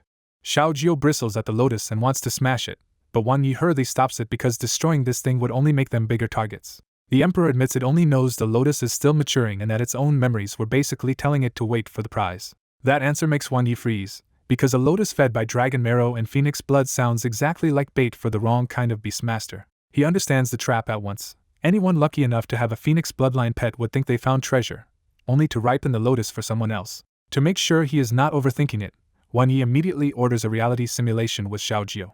In the simulation, Xiaojio bleeds into the lotus until the flower erupts in light and blasts through the cave roof. The moment they try to claim it, a terrifying spiritual storm kills them, and Wan Yi barely catches sight of someone watching from above. Coming out of the simulation, Wan Yi is drenched in cold sweat and fully convinced the lotus is a death trap. He tells the rock dragon emperor they are leaving and warns it not to trust the simulation too much either. The emperor answers with equal caution, saying it will erase this memory after they go so no one can use that information again. Satisfied, Wan Yi orders Xiaojio to use free size and divine light flame strike so they can blast straight out through the cave ceiling. Xiaojio turns into a blazing streak and punches a hole through the stone roof, carrying Wan Yi and the white python back into the sky. Left alone under that tiny opening, the rock dragon emperor looks up at the outside world and roars with a strange mix of longing and resignation. Not long after, a team of higher-level beastmasters enters the cave and assumes Wan Yi either forced the emperor into using dragon disintegration or barely escaped through the hole. Their talk also confirms the Rainbow Lotus has lured people before, including an older candidate with a true Phoenix bloodline pet who still failed to take it. After escaping, Wan Yi reaches the core region and sees a far darker sky, a giant spiral storm, and scattered fire-like lights from other explorers below. Even with the storm ahead and the spirit pearl still unfound, Wan Yi puts his focus back where it matters most now, helping the white python evolve. Flying low over the mountains, Wan Yi suddenly spots the assessment target at last, a demon skeleton sword ghost on the ground below. He quickly judges it to be an ordinary sword ghost and casually tells Xiaojio to kill this one and the others rushing over too. On the ground below, Mingzhu's team is already in trouble because her white moon fox's charm barely works on a mindless fierce beast. Behind them, Qingchen supports the fight with her rune staff and angrily yells at Su Sandao to stop stalling. Su Sandao finally moves, calling his vine pet to wrap around his waist and pump brute force into his body. He cuts his own arm to trigger Heavenly Blade Soul Condensing, turning his saber strike into a serious killing move. As soon as Mingzhu gets clear, Su Sandao flashes in and wins the clash, slicing the demon skeleton sword ghost clean in half. The whole team collapses after the kill, which says a lot about how much stronger these core region sword ghosts really are. Even while winded, Su Sandao boasts about the kill, and Qingchen immediately cuts him down for acting like he did it alone. Mingzhu tries to move the team along, uneasy about the core region, and admits she would have preferred clearing this assessment with Wan Yi. Su Sandao gets competitive at once, but Mingzhu only says Wan Yi is the rare kind of beastmaster whose pet is especially terrifying. The banter turns sour when Qingchen points out he was still hiding strength earlier, which is not exactly comforting in a deadly assessment. Before that argument goes anywhere, Mingzhu spots a new wave of sword ghosts charging straight at them. Their faces drop when they see one of the 5 carries a pale red sword, marking it as an elite far beyond what they want to face now. Su Sandao instantly drops the tough act and says they should run, because an elite sword ghost is already comparable to a peak level 3 threat. Before they can move, a blazing sun-like streak dives out of the sky and tears straight into the whole pack. In one clean pass, the flames erase all 5 sword ghosts at once, including the elite, leaving only their hilts behind. The divine bird scoops up the 5 hilts and flies off just as neatly, leaving the stunned trio staring after it. Mingzhu is the only one who recovers enough to feel it. That overwhelming bird and that clean, absurdly familiar style can only remind her of Wan Yi. On a freezing mountain peak, Wan Yi finds exactly what he came for, a lone human skeleton with the spirit pearl resting inside it. He does not grab the pearl right away, because Emperor-grade treasures usually come with harsh conditions and hidden stories. Wan Yi recalls that a spirit pearl forms when a soul clings to an obsession for 100 years, and its real value is protecting the soul during dangerous dark-type evolution. The moment his fingers touch the old bones, the skeleton collapses into dust and leaves the pearl in his hand. The pearl feels almost too easy to obtain, but its faint spiritual energy still makes Wan Yi's soul tremble with relief. Then he remembers the simulation warning and turns toward the darker core region called the Land of Hidden Mysterious. Right on cue, the distant land starts shaking, and Wan Yi realizes the simulation was accurate again. He briefly wonders if the spirit pearl is tied to whatever is waking up over there, but there is no way to prove it from bones this old. Instead of chasing that mystery, Wan Yi decides this high peak is safe enough and chooses to start the white python's evolution here. A strange light flares again from the core land, and Wan Yi takes it as his signal to begin immediately. He calls out the materials, and the white python and Xiao Jiu move into place with practiced focus. Wan Yi even pulls out the rare spatial cloud mushroom, but after one look he puts it away rather than risk wrecking the fixed evolution route. Following the simulation exactly, Wan Yi starts the messy first step of evolution instead of trying anything clever. He presses 10 nether demon plumes into the white python's body and prepares the dark paste from spider lilies, troll hearts, and the extreme darkness netherwood. The white python has to smear that heart-palpitating paste over itself with its own tail while keeping spiritual barrier up to protect its soul. Once the paste covers it, the snow-white python turns into a little silver-black snake, and Xiao Jiu blurts out exactly what everyone is thinking. The white python gets discouraged by its ugly new look and hesitates at the worst possible moment. Wan Yi quickly talks it through, reminding the python that ugly transition stages are normal and that even Xiao Jiu started off rough. Xiao Jiu throws a feather at Wan Yi in protest, but the white python decides his logic is sound and steadies itself again. Because hesitation can ruin an evolution and damage a pet's future forever, Wan Yi pushes the white python to commit without wavering. Then Wan Yi leans in and whispers a secret about evolution that instantly makes the white python's eyes shine. Now fully determined, the white python ignores Xiao Jiu's jealous curiosity and goes on with the final steps. After inserting shadowless lines into the netherwood circuit and swallowing the spirit pearl, the white python finally completes the core of the evolution setup. A perfect cycle forms inside its body, the plumes flare like beacons, and the extreme darkness netherwood explodes into shavings that wrap around it. In a surge of dark power, the white python is sealed inside a black wooden cocoon as its real evolution begins. That burst of energy is too loud to hide, and fierce beasts in the fog start converging on the peak. Wan Yi steps in front of the cocoon and calls for Xiao Jiu's sword, choosing to hold the line himself while the evolution finishes. He knows Xiao Jiu is the real killer here, so he stays close to the cocoon and only prepares to finish off anything that gets through. While Xiao Jiu slaughters the attackers overhead, Wan Yi starts wondering why no beast ever dared touch the spirit pearl on this peak before today. After a long stretch of fighting, a different kind of danger appears when the sword hilts in Wan Yi's backpack suddenly begin to shake. The hilts burst out of the bag like summoned blades, and the elite red hilt shoots first toward the Land of Hidden Mysterious. When Wan Yi looks up, he sees countless glowing sword hilts all across the distant land rising together, as if something there is calling them. A giant shield-like burst blooms in the distance and swallows every light sword, making Wan Yi suspect the real battle over there has already started. He turns back just in time to see cracks spreading across the cocoon, with black and silver light leaking out from inside.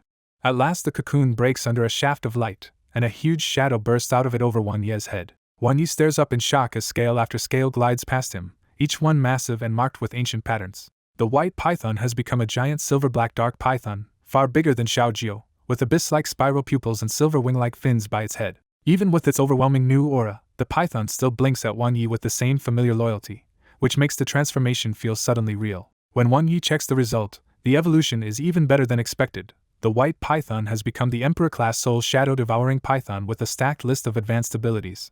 Most of the growth matches the simulation, but Wan Yi notices 2 extra traits that were never supposed to be there. He quickly connects those bonus traits to the Dark Tree of Heaven, realizing the extreme darkness netherwood left part of its legacy inside this evolution. One new trait lets the python slip through shadowed space, which may be the key to entering the Infernal Relic later. The other trait is even bigger. As time passes, the python's 6 dimensions can keep rising and may eventually surpass its own racial limits. After the white python's evolution, Wan Yi stares at its new traits and realizes one of them is absurdly strong, the kind of growth potential that feels too big for a mere red-grade label.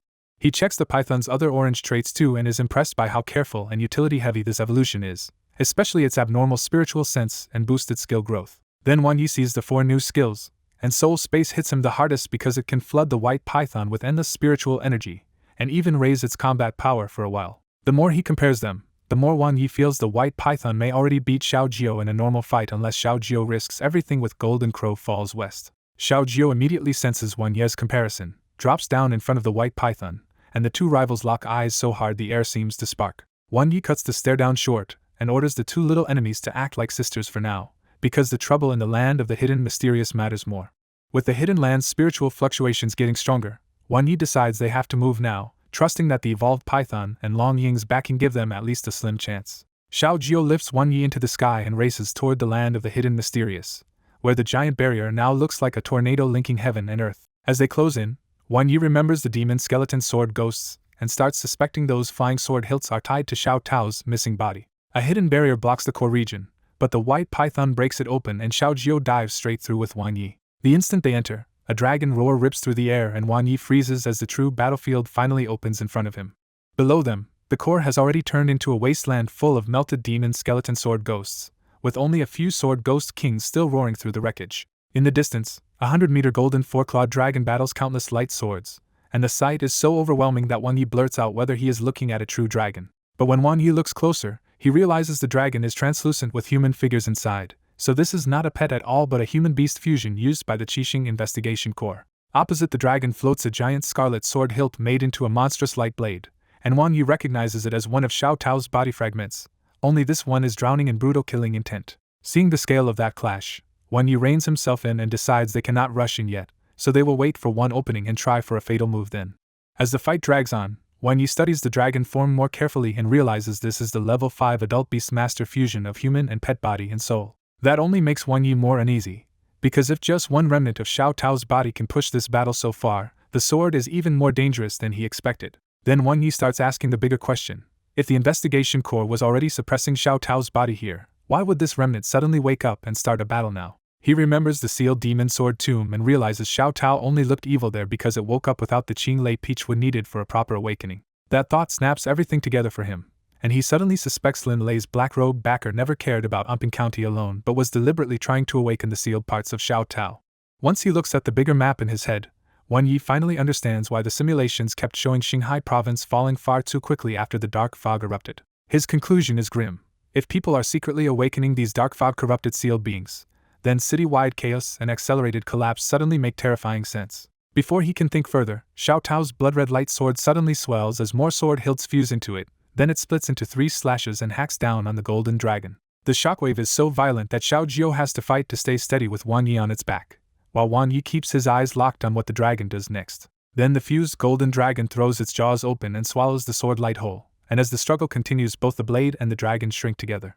At first it looks like the old simulation, but Wan Yi's fresh deduction makes him spot the trick. The sword is not being suppressed at all, it is feeding inside the dragon and turning darker. That is when Wan Yi stops waiting and orders his pets to prepare, because if this keeps going, Xiao Tao's remnant will only grow stronger and draw even worse consequences. The white python answers first by swelling into a giant dozens of meters long, its evolved silver-black body twisting through the air with an aura fierce enough to stand beside Xiao Jiu's. As the darkening blood-red sword compresses into a streak and shoots for the dragon's mouth, Wan Yi shouts for the white python to block it. The white python teleports straight into the sword's path, and from inside the failing dragon a hoarse investigator warns Wan Yi to leave unless he is already deity rank. Wan Yi can finally make out the truth inside the dragon clearly now.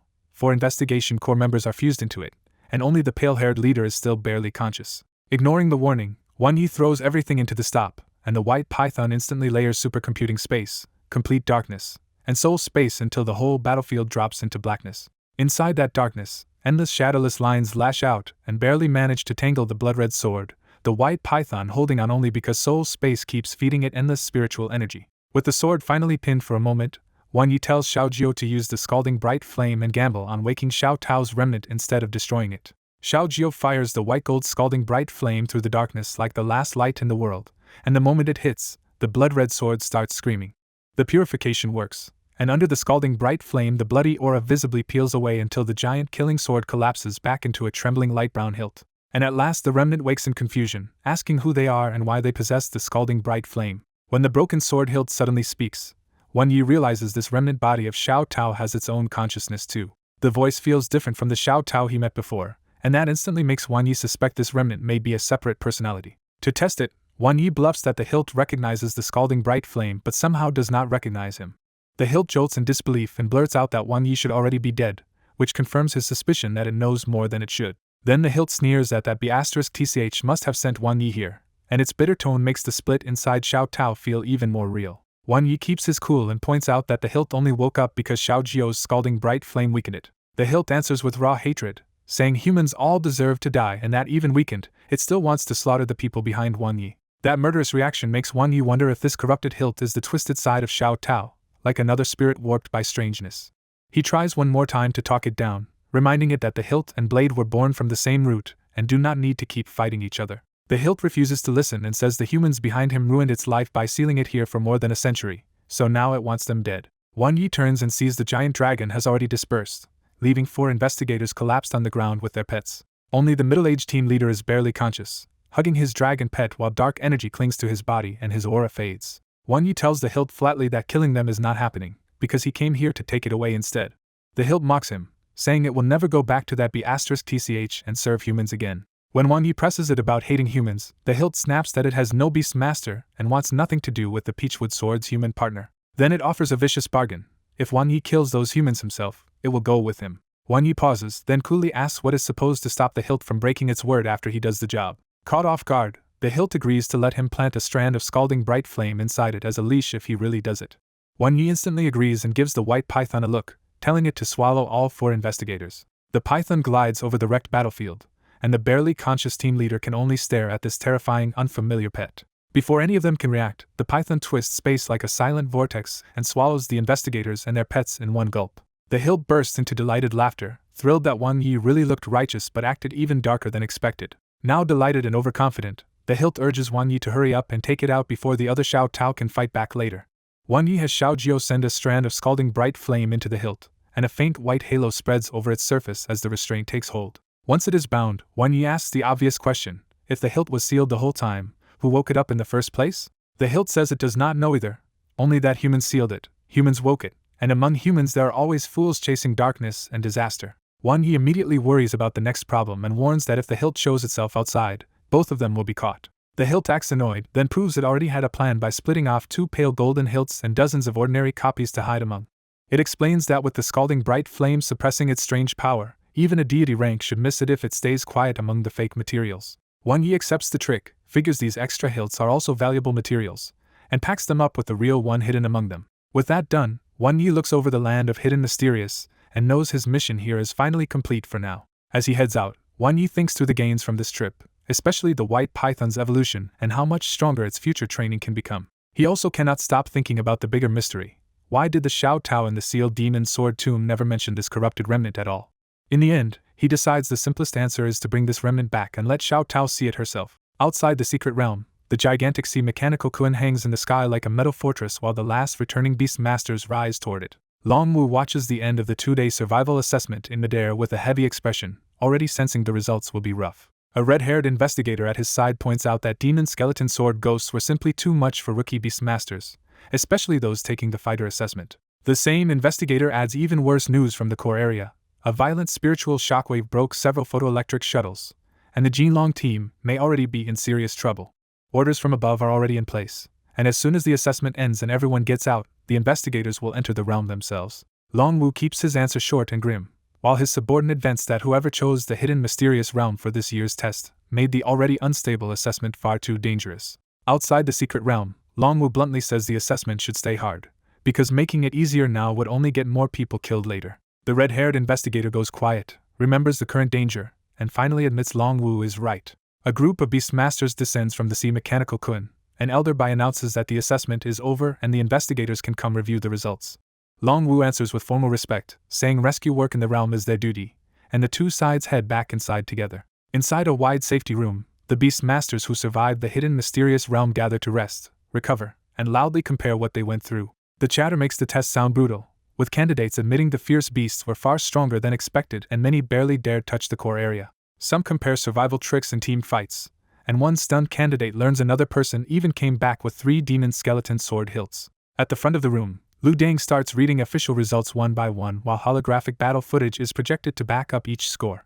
The footage lets everyone see exactly how others fought in the outer area, and it drives home that this survival assessment is not something people can fake their way through. Then Lu Deng announces Go Hao, an aide who killed nothing but somehow survived 46 hours, and even he sounds baffled reading it out. When the recorded footage comes up, the hologram is almost completely black, because Go Hao spent the whole test hidden underground and never got clearly captured. The room erupts in disbelief, and people half-jokingly praise Go Hao as a hiding genius who passed by avoiding every single fight.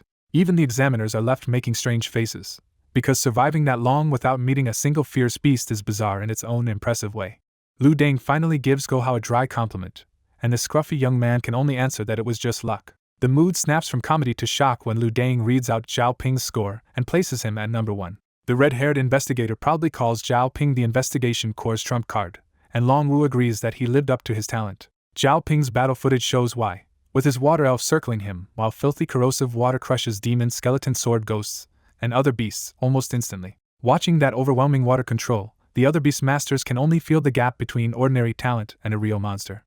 What really cements Zhao Ping's lead is that, unlike Go Hao's passive hiding, he survived nearly as long while fighting battle after battle. As more names are called, the scores only get more extreme, and the room starts to see just how wide the gap is between top talents and everyone else. Bing Li's result shocks the room next, and her footage shows a white-haired beauty fighting like a cold, elegant Valkyrie with an ice spear and brutal close combat. Then Mo goes even higher, carving through elites and ordinary sword ghosts with the presence of an old-style swordsman from another era. His most frightening moment comes when he draws a strange longsword with a bone hilt and cuts down a sword ghost elite in just a few savage strikes.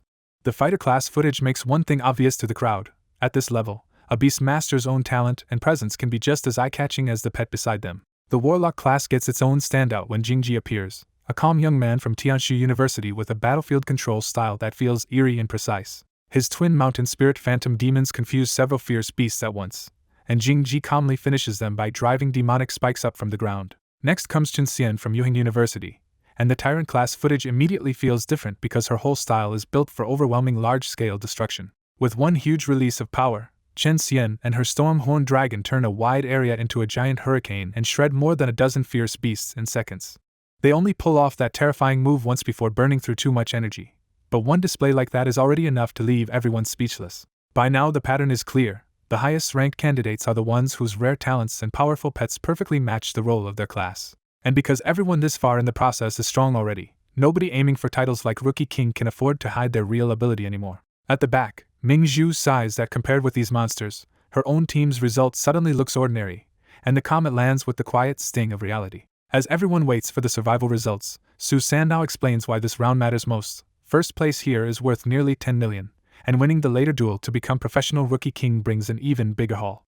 That title is so valuable because only one rookie gets it each year, and even a later decline still leaves that winner with a path to master rank or higher. Qingchen suddenly brings up the beast master they met before, still baffled that the freak who instantly wiped out demon skeleton sword ghosts has not shown up on the board yet. Ming Zhu admits she may recognize that bird, but its current shape looks so different that she still is not sure. Before they can guess further, Su San now spots Wan Yi approaching from the distance and freezes for a beat. Wan Yi walks in at last with an overfilled backpack, while Xiao Jiu sits on his shoulder calmly eating rice to recover after the test.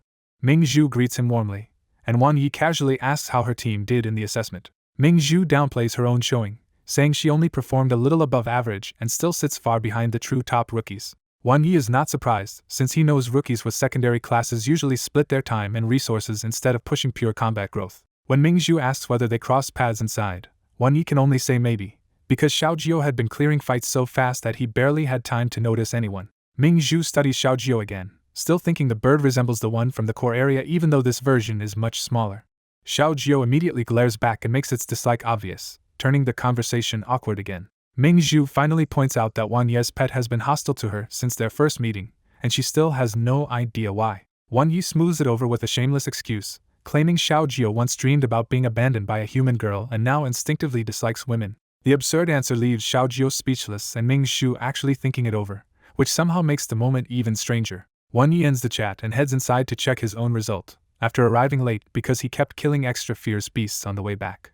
He also notes that after Xiao Tao's remnant body was purified by the scalding bright flame, the strange power weakened and the demon skeleton sword ghosts mostly vanished with it. That left Wan Yi mildly disappointed, because without more sword ghosts to fight he had to settle for the sword hilts Xiao Tao had given him instead. Inside the results area, Wan Yi spots Lu Dang and goes over at once to greet the dojo master who once gave him the cloud-swallowing technique. Lu Dang laughs the moment he sees him and says the monitoring room already watched Wan Ye's performance clearly, praising him for being far more impressive than expected. That claim catches Wan Yi off guard, because he immediately worries they might have somehow seen the white python's evolution or what happened near the land of hidden mysterious. He quickly reasons that should be impossible, since the violent energy there would have disrupted the photoelectric shuttles and the investigators are still hidden inside the white python anyway. Wan Yi hands over the bulging backpack and asks one practical question first. The fierce beast materials are for proof, but the resources he personally collected still belong to him, right? Lu Dang waves that off and explains that only the materials need checking, while the collected resources can be kept and later purified before use. He adds that the sea mechanical kun has a purification room for anything below Emperor grade, while true holy purification is an Emperor level light skill rare enough that almost nobody has it. With that settled, Lu Deng flips the backpack over, and a flood of materials crashes onto the table hard enough to stun the examiners for a second. The pile already looks excessive, but the atmosphere changes when several blood-red sword hilts tumble out, and Lu Deng recognizes them as elite demon skeleton sword ghost trophies. Then a pale golden hilt drops out, and Lu Deng blurts out the truth in disbelief. It belongs to a demon skeleton sword ghost king. Lu Deng demands to know if Wan Yi killed the sword ghost king, while Wan Yi keeps his real secret to himself and only answers inwardly that he actually beat the even older source behind them. When Lu Deng stresses that a sword ghost king is basically a level 4 fierce beast, the rest of the examiners finally look genuinely shaken too. Wan Yi only says he was lucky enough to find it, which earns him the kind of flat silence that means nobody believes that for a second. Lu Deng pushes past the excuse and starts counting everything properly, already certain Wan Yi must have reached the dangerous zone near the land of hidden mysterious. The longer Lu Deng counts, the more stunned he gets, because Wan Ye's haul is so outrageous that this takes far longer than any other rookie's review. At last Lu Deng announces the full result. Wan Yi passed the 8-class survival assessment with 3 sword ghost kings, 12 elites, 27 ordinary sword ghosts, 62 level 3 beasts, 47 hours survived, and first place. The hall goes from stunned silence to complete uproar, because rookies can barely process an aide posting a combat record this absurd. One after another, the rookies blurt out the same doubts. How can an aide kill level 4 threats? How can any level 3 pet sustain that many battles? And who in the world is Wan Yi? Someone even drags Go Hao into the comparison on the spot, using Wan Yi as the brutal example of what an aide is apparently supposed to look like. Bai Mo, who had been sitting comfortably in second place, stops and quietly studies Wan Yi with fresh interest instead of joining the noise. He had thought his own record of 2 elite kills was the best score to beat, but Wan Ye's result is so extreme it feels less like first place and more like a bad joke. To settle the argument, the relevant footage begins to play for everyone in the hall. The first clip shows Wan Yi in the outer core area, where the shuttles caught the clearest scenes, but even there the audience can barely tell how he is killing anything. All they can see is Xiao Jiao breathe out a thread of flame, a rough sword-shaped form in the air, and the enemy die almost instantly. Because the shuttles only captured key moments near beasts, the crucial teamwork behind that sword never appears, leaving the whole technique looking even more mysterious. The footage keeps showing the same pattern over and over as Wan Yi cuts through fierce beasts and scoops up resources with frightening efficiency. When the clip jumps to Wan Yi rising into the sky after leaving the cave, the mystery only gets worse. One slash from the giant shadowless sword wipes out swarms of bloodthirsty berserk eagles and even tears across the mountain range below, all without his pets visibly fighting on screen. By now the hall has a new problem, because if Wan Yi were a fighter this would still be shocking, but at least it would make sense. Instead, every clip keeps proving the same impossible thing. Wan Yi is supposed to be an aide, yet nobody can explain where his real combat power is coming from. The playback follows him all the way toward the core area, and even there the shuttles show fewer and fewer angles as he nears the land of hidden mysterious. The replay first catches Xiao Jiao diving like a streak of fire and instantly wiping out an elite demon skeleton sword ghost and several more enemies, which shocks the whole room even more than Wan Ye's own performance. Su San now spots his own blurry group in the background and finally blurts out what everyone is thinking, asking Ning Zhu why a monster like Wan Yi is even taking the aid assessment instead of the fighter one. Ming Zhu flatly says Wan Ye's talent is deep memory, and Su San now refuses to believe that answer for even a second. When the replay shows Wan Yi heading toward the land of hidden mysterious, nobody doubts him anymore, because just going there and coming back alive already proves he is far beyond the norm. Then a newly retrieved aerial recording appears, showing a mountain peak near the forbidden area, and even Lu Deng is stunned because this footage was not in the control room before. An examiner explains that 2 hidden photoelectric shuttles were stationed in the air near that area. One had already broken, and the other only just yielded this distant clip before it was smashed by a violent spiritual energy wave. The high-altitude footage finally reveals Wan Yi standing guard on a mountaintop with the white python, and at first the crowd cannot tell what he is doing because there is no battle at all.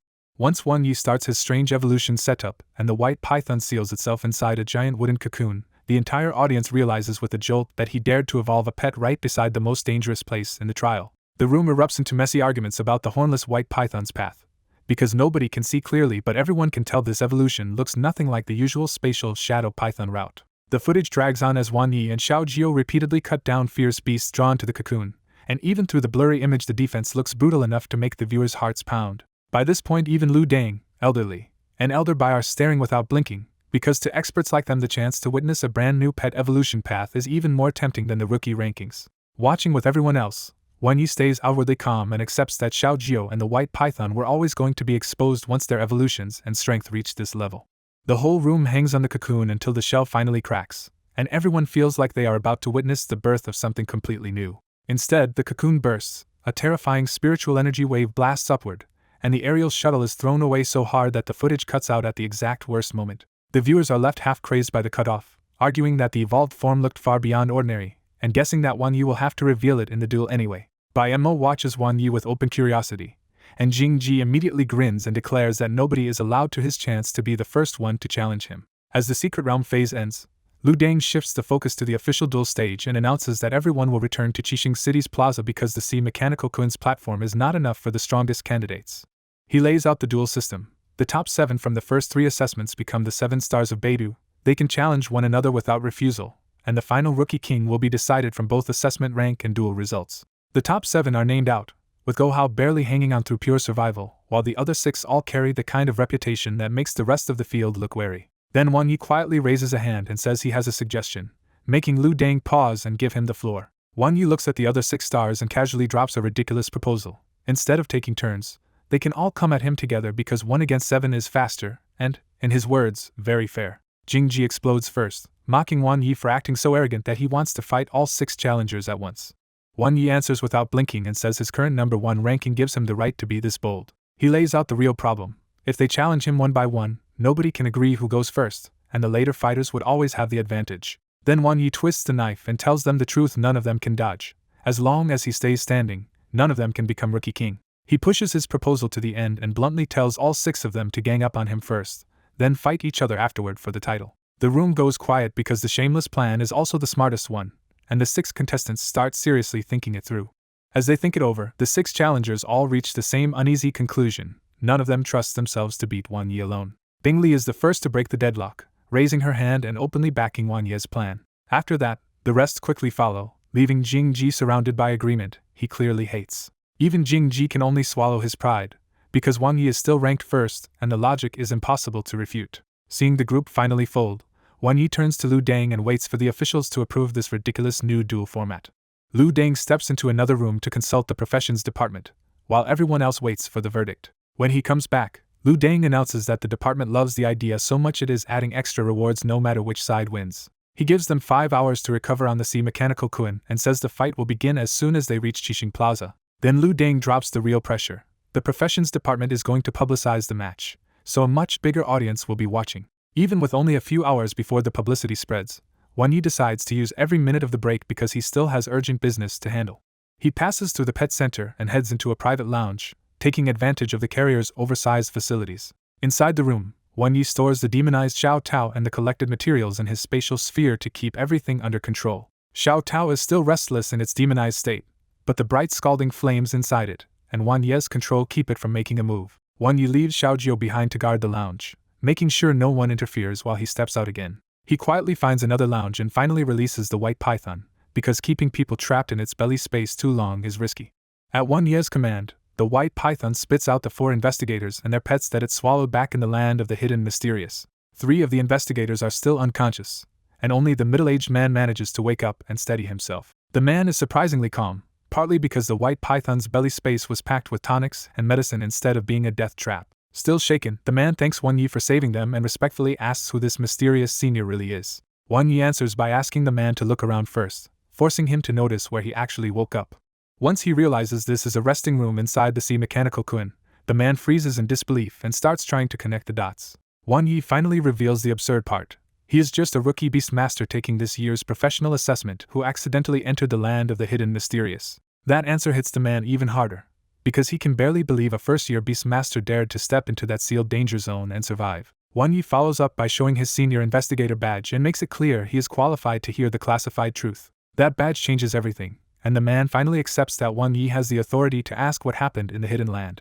He introduces himself as Jin Ge, a platinum rank investigator and warlock from the Golden Dragon team, with a level 4 pet and level 4 combat strength. Then Jin Ge explains their mission. A violent spiritual energy fluctuation erupted in the land of the hidden mysterious, and many demon skeleton sword ghosts began appearing there. Their investigation had already confirmed the worst possibility.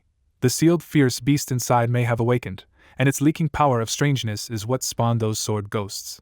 After the brutal fight, Wan Yi casually asks Jin Ge if he knows what the sword hilt really is. Jin Ge goes quiet, then admits the truth is classified so heavily that only platinum rank senior investigators are allowed to know it. Wan Yi drops the question, already guessing that the old experts could not destroy Xiao Tao and had to split the demonic sword into sealed pieces instead. He also understands why the investigation corps has no public records on it at all. Anyone chasing those seals could become a disaster. Jingu turns the conversation around and asks the real problem. What happened to the sword hilt, and how did Wan Yi get him out alive? Without blinking, Wan Yi feeds him a smooth cover story. His light-type pet swallowed the group, held the hilt off for a few moves, and then it fled. Jingu accepts enough of the story to ease up, saying the hilt is probably still hiding inside the land of hidden mysterious, and that he will report Wan Yi as contribution.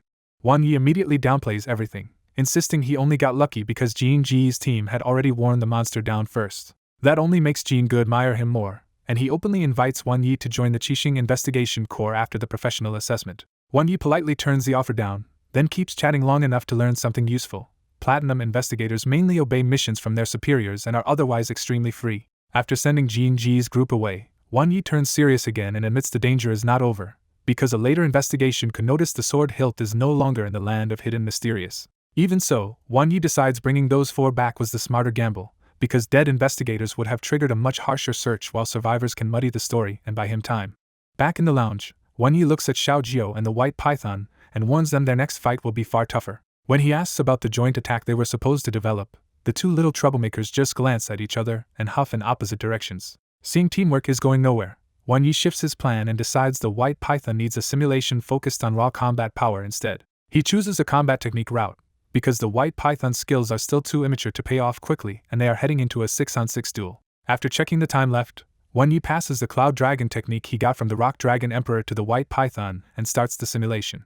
In the simulated life, the Soul Shadow Devouring Python begins cultivating the Cloud Dragon technique, but years later it only feels its body growing lighter while its progress crawls. Decades into that life, abandoned weak beasts start fleeing into its cave, and the Python unexpectedly takes them in instead of driving them away. By the time its Cloud Dragon technique hits a bottleneck, the Python has settled into an odd new life of training itself while raising a whole den of strays. Then one near-death accident shocks it. A little striped tiger eats a poisonous mushroom and mutates into a winged white tiger instead of dying. More of the rescued beasts transform over the years, and watching them awaken strange bloodlines leaves the Python stirred by memories of its old subordinates.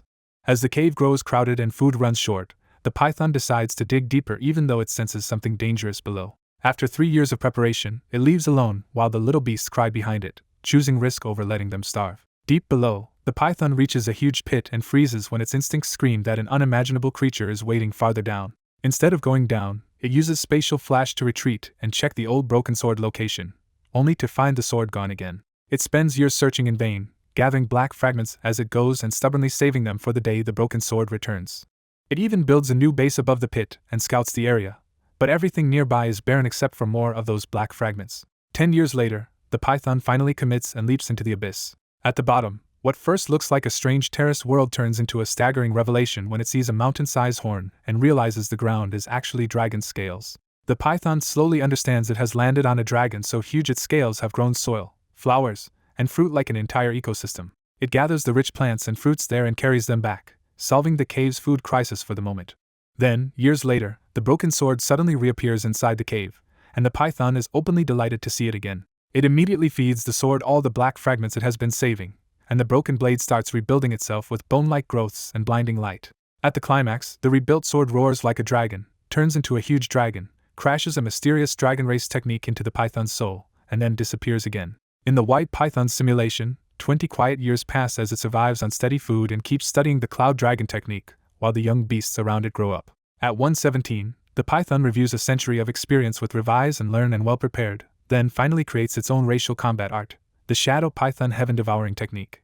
A year later, the Python masters the technique, merges all its abilities into one system, and finally breaks past the limits that held it back for 100 years. Then the simulation ends in the strangest way possible, because while cultivating its own technique again, the Python suddenly feels chest pain and dies at 119. Back in reality, the simulation results screen rewards Wan Yi with a red trait, a brilliant gold trait, the Emperor rank technique, growth gains, and one reality simulation chance to choose from. Wan Yi stares at the death message in disbelief, because out of every ending he imagined, he never expected the White Python to die from chest pain while training. What really unsettles him is the brilliant gold trait, because the Python's life in that simulation looked far too ordinary to earn something that should belong to myth-level beings.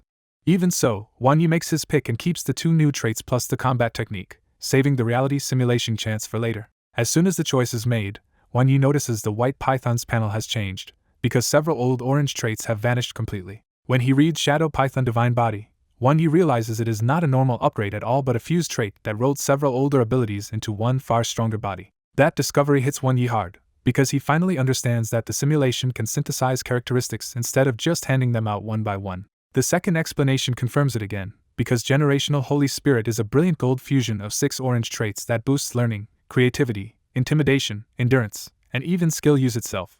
Wang Yi can only accept that this absurd trait really was born from synthesis, and its chance to cast skills with no spiritual cost feels almost rule-breaking. After that, his attention shifts to the new technique itself, and he judges the Shadow Python Heaven Devouring technique to be at least on the level of Xiao Jiu's Divine Bird Sun Devouring technique, maybe even stronger. Elsewhere in a large lounge, the 6 challengers gather and turn their focus to one thing only: how to crush Wang Yi together instead of facing him separately. Go Hao is the first to cool their overconfidence, warning that Wang Yi would never set this condition unless he either knew them thoroughly or truly believed he could beat them all. He pushes for a ruthless opening, saying all 6 should use their strongest powers immediately, and give Wang Yi no room to build momentum. Bingley backs that idea at once, confident that with fighters, aides, tyrants, and warlocks all present, a clean combination attack can end the duel in one rush. Zhao Ping cuts to the real cost of teamwork and says that if they want perfect cooperation, everyone has to reveal hidden abilities they never used during the assessment. When nobody wants to go first, Go Hao calls them out for being insincere and bluntly reminds them how humiliating it would be if all 6 still lost. To prove he means it, Go Hao exposes his trump card first, revealing the 10th ranked material talent sequence ability Shadow and the hidden move Shadow Invisibility. Once Go Hao opens the door, the rest stop holding back too, and the group spends the next hours trading trump cards and weaving them into one coordinated battle plan. By the end of the meeting, Jing Ji is laughing again, convinced their finished strategy leaves Wang Yi no path to victory. Back at Qixing City Plaza, the contestants descend one after another, and Ming Zhu immediately finds Wang Yi just to marvel at how outrageous his 6-man challenge sounds. Wang Yi answers with breezy confidence, saying it is too troublesome to fight one by one and that this gamble costs him basically nothing even if he loses. Ming Zhu likes that answer so much that he promises Wang Yi an extra reward if he wins, one of his family's newly developed mechanical pet cubs. Wang Yi tries to refuse on instinct because he already has enough pets, but that resistance disappears fast once Ming Zhu describes a self-sustaining mechanical helper built for lazy beast masters. Ming Zhu finally laughs and admits he exaggerated, leaving Wang Yi standing there after getting completely baited by the pitch. Before Wang Yi can linger on that, Lu Deng rushes over to tell him the duel is about to start, and the whole city is already talking about his stunt. When Wang Yi asks what that publicity looks like, Lu Deng tells him to open today's Shanghai headlines and see the ridiculous slogan for himself. Wang Yi opens the pet app and finds a shameless top banner calling him an ordinary rookie aide who dares to challenge 6 opponents at once. He is less bothered by the arrogance accusation than by being called ordinary. But Lu Deng dryly reminds him that next to the other 6 talents, that label is not entirely wrong. That answer exposes a problem, because when Wang Yi casually asks about Go Hao's talent, Lu Deng realizes he barely knows the 6 people he is about to fight together. Lu Deng warns him that Go Hao's shadow talent ranks 10th on the material talent sequence, and that the 6 challengers have already spent hours planning together. With no more time for talk, Lu Deng leads Wang Yi toward the rear preparation room where the other 6 have already finished getting ready. Inside the preparation room, Wang Yi faces the 6 challengers at last, and their calm expressions show they came in with a finished plan instead of nerves. The crowd outside is even bigger than usual, because Wang Yi's 1 vs 6 challenge has turned this assessment duel into a major public spectacle. 2 elder judges arrive next, Li Yunjia from the Qixing Investigation Corps and Bai Xintian from Qixing University, and they take charge of the rules. For fairness, Li Yunjia declares that each of the 6 challengers may use only 1 pet, while Wang Yi is explicitly exempt from that restriction. He adds one more crucial limit: no skill above Emperor rank can be used, and that condition clearly relieves the 6 challengers more than it bothers Wang Yi. With 10 minutes left, both sides enter their separate elevator-like platforms and are carried out onto the giant dueling field. The moment Wang Yi arrives on the arena, the roar of the crowd crashes over him like a wave and makes the scale of the spectacle impossible to ignore. 10 minutes later, Li Yunjia rises into the air over the arena and formally signals the start, ordering everyone to summon their pets and enter the preparation phase. Wang Yi steps onto the duel platform for the first time and immediately feels how huge this stadium really is. The cheers rolling through the arena stir him up so badly that even this usually calm investigator feels his blood heating with battle spirit. He has to rein himself back in, reminding himself that wanting to fight personally and actually handling all 6 top opponents are 2 very different things. Wang Yi finally opens his pet space and calls out Xiao Jiu to face the crowd with him. The moment Xiao Jiu appears, the little bird gets even more fired up than Wang Yi and practically basks in the stadium atmosphere. Across the field, the 6 finalists release their Emperor-class pets together, and Wan Yi standing with one small bird suddenly looks badly outnumbered. Among that stacked lineup, by Mo's 7 kills Tiger King and Chen Xian's Stormhorn Dragon stand out first just by sheer size and presence. Once the full 6 vs 1 setup is right in front of them, the crowd's excitement turns into real disbelief at how unfair it looks. From the stands, Ming Zhu can only stare at the matchup and admit that on paper Wan Yi looks like he's about to get crushed. When Li Yinjie announces the start, the whole stadium tightens as both sides move at once. The Stormhorn Dragon answers the start signal with a roar that floods the stadium with crushing draconic pressure. But instead of rushing Wan Yi, the 6 instantly group up and build a planned formation around that dragon. The Stormhorn Dragon swells to over 10 meters long, and the whole team jumps onto its back to seize the sky. With the lead secured, Qin Xian uses his cloud talent to blacken the sky and turn the whole arena into their weather field. Qin Xian calls for Zhao Ping next, clearly expecting Wan Yi to attack and ready to lock him down first. Zhao Ping answers by merging with his water elf, drenching himself in deep blue waterlight before he makes his move. He thrusts both palms forward, and a gray water pillar blasts up into the dark clouds like a drill. The 2 talents fuse in the sky and twist into a terrifying dark vortex over the battlefield. As Qin Xian and Zhao Ping unleash their combo from above, violent wind and filthy rain slam down over more than half the arena around Wan Yi and Xiao Jiu. The downpour is worse than it looks, with each raindrop hitting like a weapon and corroding spiritual energy fast enough to drag any target toward defeat. Watching it all, Wan Yi immediately realizes this isn't just strong teamwork but a near-perfect combo built in only a few hours. He also sees the point of it right away.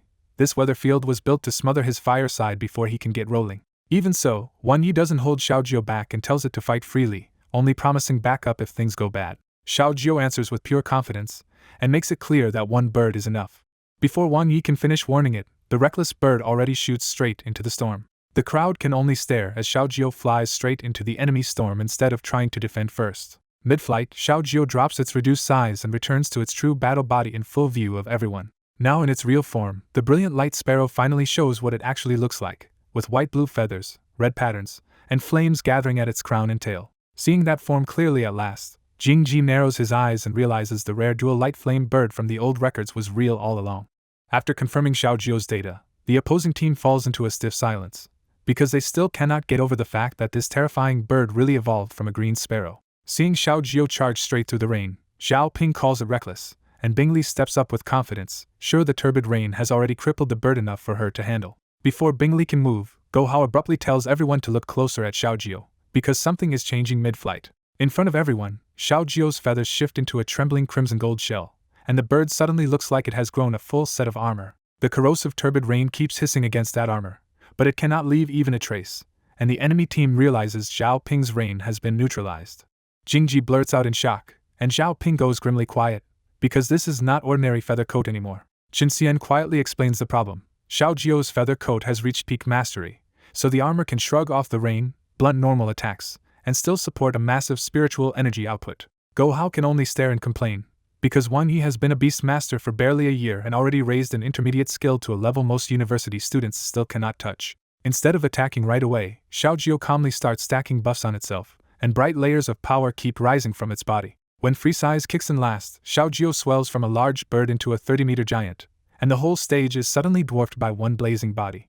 The transformed Xiao Jiu radiates such crushing pressure that the crowd trembles, the 6 opponents break into sweat, and even the Stormhorn Dragon starts fearing a superior pet. Go Hao is the first to snap out of it, and urges everyone to hurry, because this bird clearly has far too many support skills for a normal pet. Bai Mo stays cold, orders the team to hold for now, and asks Jingji whether his setup is ready. Above Jingji's head, a half-illusory demon spirit extends spectral tentacles toward the team's prepared beasts, still analyzing the special move they have been setting up. Jingji warns that the special type skill needs about 1 more minute, so the others will have to survive Xiao Jiu until then. Xiao Jiu gives them no time and flaps once, releasing a peak wind attack that erupts into a giant hurricane mixed with turbid rain, white flame, and slicing currents. The attack is so dangerous that a transparent barrier snaps up around the platform, sealing the audience out while the tornado swallows the 6 almost instantly. Jingji instantly recognizes that even Xiao Jiu's wind has reached peak mastery, and he jumps into defense mode before the skill tears the team apart. He throws up a huge vine cage, and Zhao Ping immediately layers a rushing water barrier over it, abandoning his own offense to help the team survive. When Bingli tries to step in, Jingji stops her on the spot and reminds her that she is still their key attacker, so she has to hold back.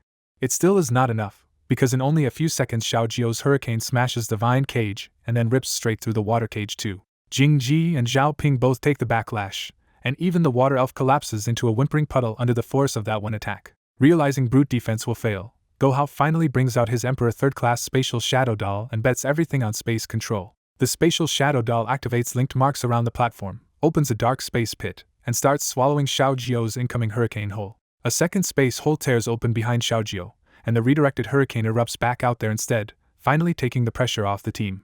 The six are drenched in cold sweat, because they came in expecting to prevent Wan Yi from picking them off, but one beginner attack almost wiped all of them out at once. Out in the stands, the audience is just as stunned, because the expected 6-on-1 beatdown has turned into 6 people barely surviving a single pet. Xiaojio does not even pause after that, making it clear the terrifying storm was only its opening move. Watching quietly from his seat, Wan Yi realizes even he underestimated Xiaojio's current strength, because Nirvana, the sun-devouring technique, and its inflated stats have pushed it well past ordinary Emperor-class standards. He even hopes Xiaojio might run into a real setback, but the truth is simpler and harsher. The other side just is not strong enough to force one. Finally forced to reveal their hidden plan, the six suddenly rearrange into 2 straight lines, with Bingli leading one side and Bai Mo leading the other. On Bai Mo's side, the 7 kills Tiger King turns into light and merges into the 7 kills sword, blackening the blade and filling the arena with murderous aura. Wan Yi is caught off guard for the first time in the duel, because this fusion move is not something he expected them to have. At the same time, Jing Ji and Zhao Ping press their palms into the backs of the teammates in front of them, starting a chain of spiritual energy transfer toward Bing Li's side. Bing Li and Qin Xian crouch together and slam their palms onto the Stormhorn Dragon's head, turning the beast into the core of the entire formation. The Stormhorn Dragon roars in pain as icicles race over its body and black and white power streams collide around it in a violent surge. Wan Yi immediately locks in with dynamic vision, because what he is seeing looks a lot like some kind of team-assisted evolution. Through dynamic vision, Wan Yi sees the 6 people's spiritual energy forming a balanced loop around the Stormhorn Dragon, and the dragon's size, aura, and class all begin to rise. A gigantic new dragon bursts out of the wind, and even Wan Yi is stunned because this does not look like any normal tier evolution he knows. Wan Yi quickly judges that the evolved beast is at least level 3 5-star with absurd spiritual power, but what really bothers him is how unstable this strange evolution feels. In the stands, Ming Zhu recognizes the truth first. This is talent evolution, a rare experimental method where multiple people temporarily fuse talents to force a pet into a new form. Ming Zhu immediately sees the bigger scheme too. The professions department allowed this unfair 1 vs 6 duel because they wanted a spectacular match to advertise a breakthrough. Most of the crowd still cannot tell what kind of evolution this is, but the dragon's sudden leap in power leaves the whole arena stunned into silence. Then the scholars reveal they are not done yet, as Bai Mo drives the mountain spirit phantom demon to absorb the 7 kills sword and start another transformation. Using its illusory form skill, the mountain spirit phantom demon copies the Azure Frost dragon and solidifies into a giant blood-colored dragon instead of a weak imitation.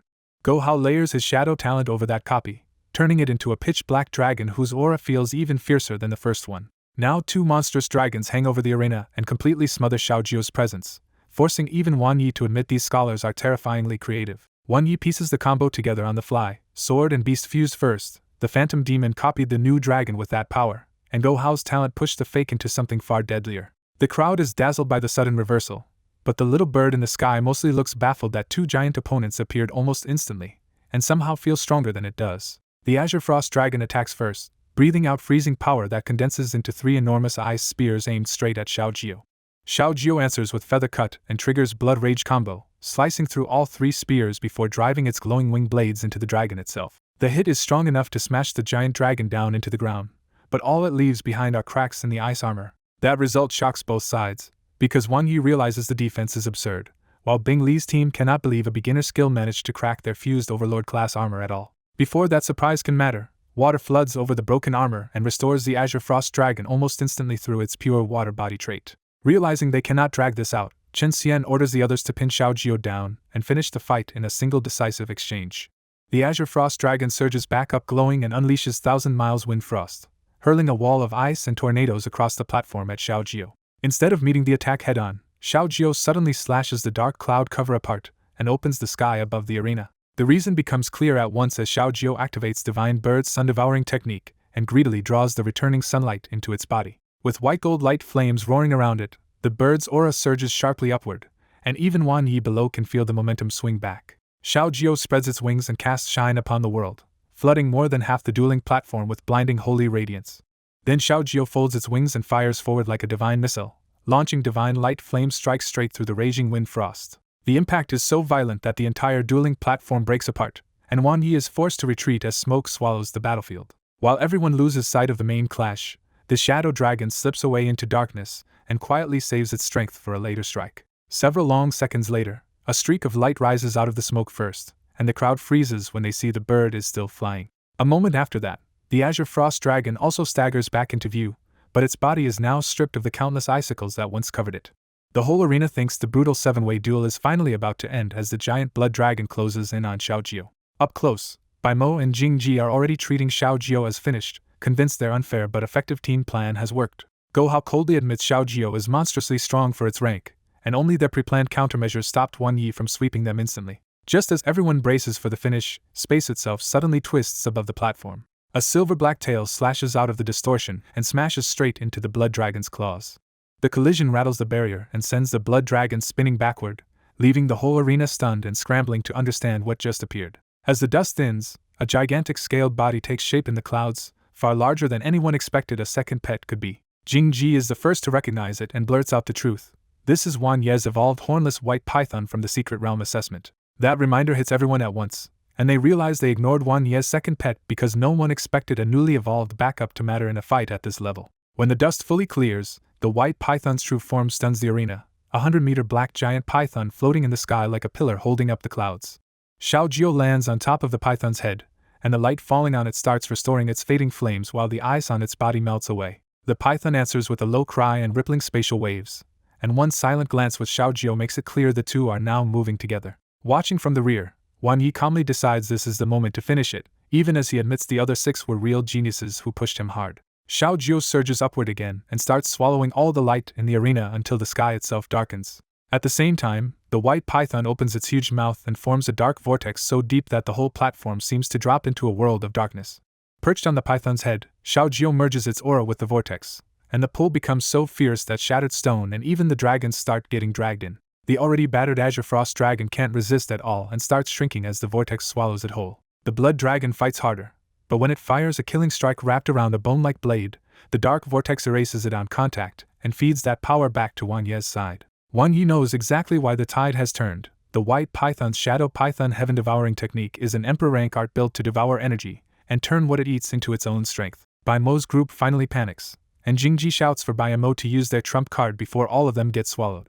Bai Mo goes grimly all in, linking up with the others so the blood dragon can condense into one desperate finishing attack. The blood dragon folds its wings, turns into a blood-red sword of pure killing intent, and unleashes a meteor-like rain of blade light across the platform. Instead of retreating, the white python opens wider, its scales shining like stars, and Xiaojio answers by pouring light flames straight into the black vortex. Light and darkness twist together into a giant spiral as Xiaojio and the python launch their combined move, Python Sparrow Swallow Dragon. The combined black hole attack swallows the endless blood lights in one sweep, and when the python snaps its mouth shut, the entire storm of destruction simply disappears.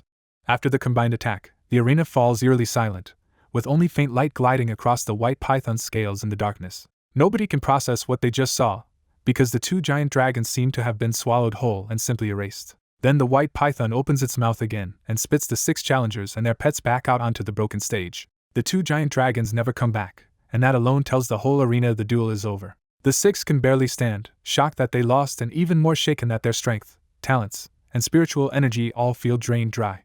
Their broken reactions say it all. Even with 2 talent-evolved dragon pets, they still have no idea what kind of monster technique just beat them. As the crowd erupts, the white python finally shrinks back down and gives a sleepy little burp of white-red mist. Xiaojio returns to normal too, scoops up the drowsy python, and lands beside Wan Yi as the little glutton falls asleep on the spot. Wan Yi realizes the python only survived swallowing those giant dragons because Xiaojio backed it up, and its gluttonous snake trait kept it from bursting apart. He is genuinely caught off guard that his 2 fake sister pets actually figured out a real combined attack after all.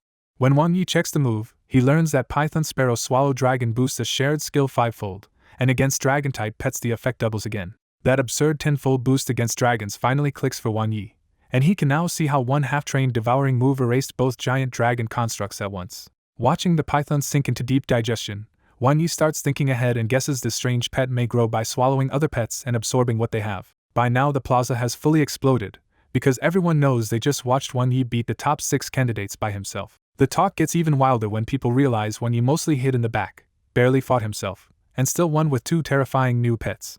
When someone digs up his talent as deep memory, The gossip instantly shifts from mockery to stunned rumors that he might be tied to some legendary beast master from the past. Right then, Li Yunjie lands in front of Wang Yi, congratulates him as the new rookie king, and needles him about daring to call for a 1-against-6 fight. Wang Yi acts cool, but inside he knows he only rushed into the 1v6 because ending everything in one round was the fastest way out. The moment Li Yunjie mentions the reward, Wang Yi's mood brightens immediately because raising 3 pets is already draining his wallet dry. Li Yunjie starts with the easy part, over 30 million gold coins for Wang Yi's record-breaking performance and Rookie King title.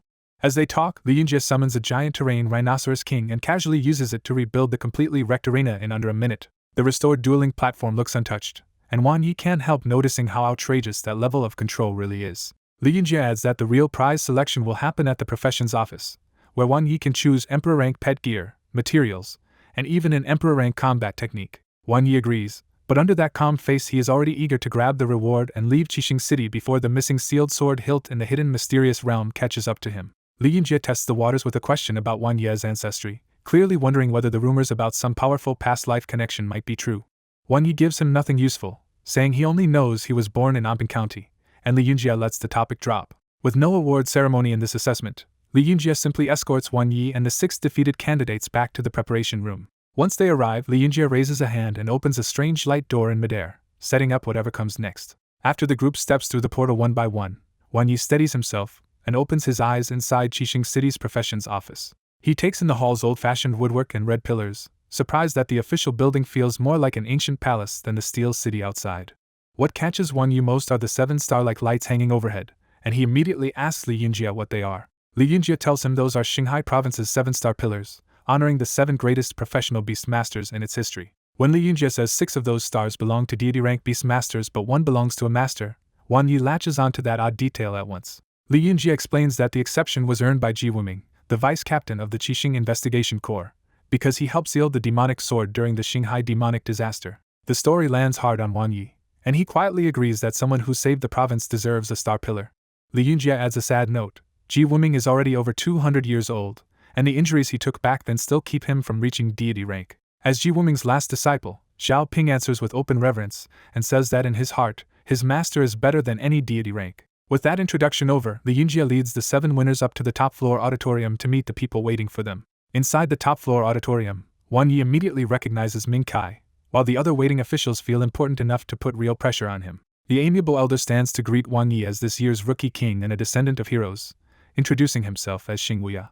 Hearing the name Xing Wuya, Wang Yi jolts internally when he realizes the smiling elder is actually Qixing City's lord. Before the greeting can go further, a burly elder from the professions department cuts in and bluntly says he was the one who approved Wang Yi's 1 vs 6 request. The burly elder stops wasting time, orders Ming Kai to bring out the rewards, and hints that this year's assessment and talent evolution were anything but normal. That phrase makes Wang Yi think of the 2 giant dragons from the duel, and he realizes the big shots are already studying what happened on that stage. Ming Kai finally addresses Wang Yi directly, introducing himself and casually revealing that Ming Zhu is his younger sister. Wang Yi keeps a straight face, but that introduction hits oddly because in several simulations, this man had already turned into his future brother-in-law. Ming Kai rubs his wrist, and a whole stack of reward boxes appears neatly in the room at once. He explains that the pile includes pet equipment, secret scrolls, materials, and combat techniques prepared exactly to the official's requirements. Then Ming Kai reveals the real surprise. The duel's extra reward is an admission ticket to the Cloud Palace. The 7 winners are all caught off guard, because none of them had even heard of the Cloud Palace before this moment. An elder official explains that the Cloud Palace is a newly discovered cultivation relic in the border dark fog, suspended in a special sky space and valuable enough to count as a strategic resource point. That explanation makes the reward feel much heavier, because Wang Yi knows untouched relics mean rare resources, inheritances, and real national competition. Another official follows with the hard numbers. Dongli Country only won 20 tickets, and Qinghai Province received just 4 of them. The official says the 4 tickets are split between the professions department, universities, investigation corps, and army, so each system only gets 1 chance. Under normal rules, the professions department's ticket would only go to a 3rd to 5th rank beastmaster, which should have put fresh assessment winners completely out of the running. But the official says Wang Yi's 1 vs 6 victory changed the usual rule, and that feat is exactly why this chance is being handed to him. The official then widens the point to the other 6, saying they still have a slim chance through the university or investigation corps tickets if they can prove themselves later. Even so, everyone understands the truth behind the polite words. In a relic tied to national conflict, being too weak would just get them killed. Wang Yi starts weighing it seriously, because Xiao Tao's unresolved situation is still hanging over him and the Cloud Palace sounds far beyond his current strength. He finally says it aloud, tactfully admitting he is still too weak and asking whether going to the Cloud Palace would be too dangerous for him. The answer comes back immediately. His 1 versus 6 win already proves his potential, and there are still months before the Cloud Palace opens again. The official goes further, promising special training before then and reminding Wang Yi that his investigator field experience means he will not be sent in blind. That settles it for Wang Yi, and he realizes that getting tied to the professions department could also help him later when he needs to bring up the hidden mysterious realm. With the heavy talk paused for now, the official tells the exhausted young professionals to choose their rewards and go rest. Wang Yi steps up to the reward pile at last, staring at the dense rows of boxes and their holographic labels as he starts planning for the Sword Rabbit's next stage of growth. Wang Yi steps up to the reward table and the first thing in front of him is a palm-sized set of advanced pet armor worth a fortune. Even so, the armor barely excites him, because he already knows pet equipment is usually just a bonus unless it reaches Emperor grade or higher. Ming Kai awkwardly explains that Dongli's forging resources are limited, so the winners can only receive advanced equipment, though Mingguang Enterprise can still help with future custom forging or training. The explanation makes the gap obvious. Foreign countries can even forge legend-grade gear with Divine Beast Totem power, while Dongli is still scraping together advanced rewards. Wang Yi accepts the reality calmly, thinking advanced gear is still good enough for cultivation, especially if he ends up choosing something for the Sword Rabbit. Around him, students like Bing Li and Qin Xian barely react at all, which tells Wang Yi they have already seen plenty of advanced equipment before. He keeps browsing and finds a spread of useful advanced items for all kinds of pets, from stealth tools to sword training aids and soul-enhancing crowns. Then one small item finally catches his eye, a cute pink nightmare bell that boosts sleep-related skills and might even help a pet learn while sleeping. Because the Sword Rabbit loves sleeping and already has slumber, Wang Yi immediately decides this odd little bell is the best fit. Ming Kai is caught off guard, since Wang Yi's current pets have stronger options available, but Wang Yi just shrugs it off with a simple excuse that it looks pretty.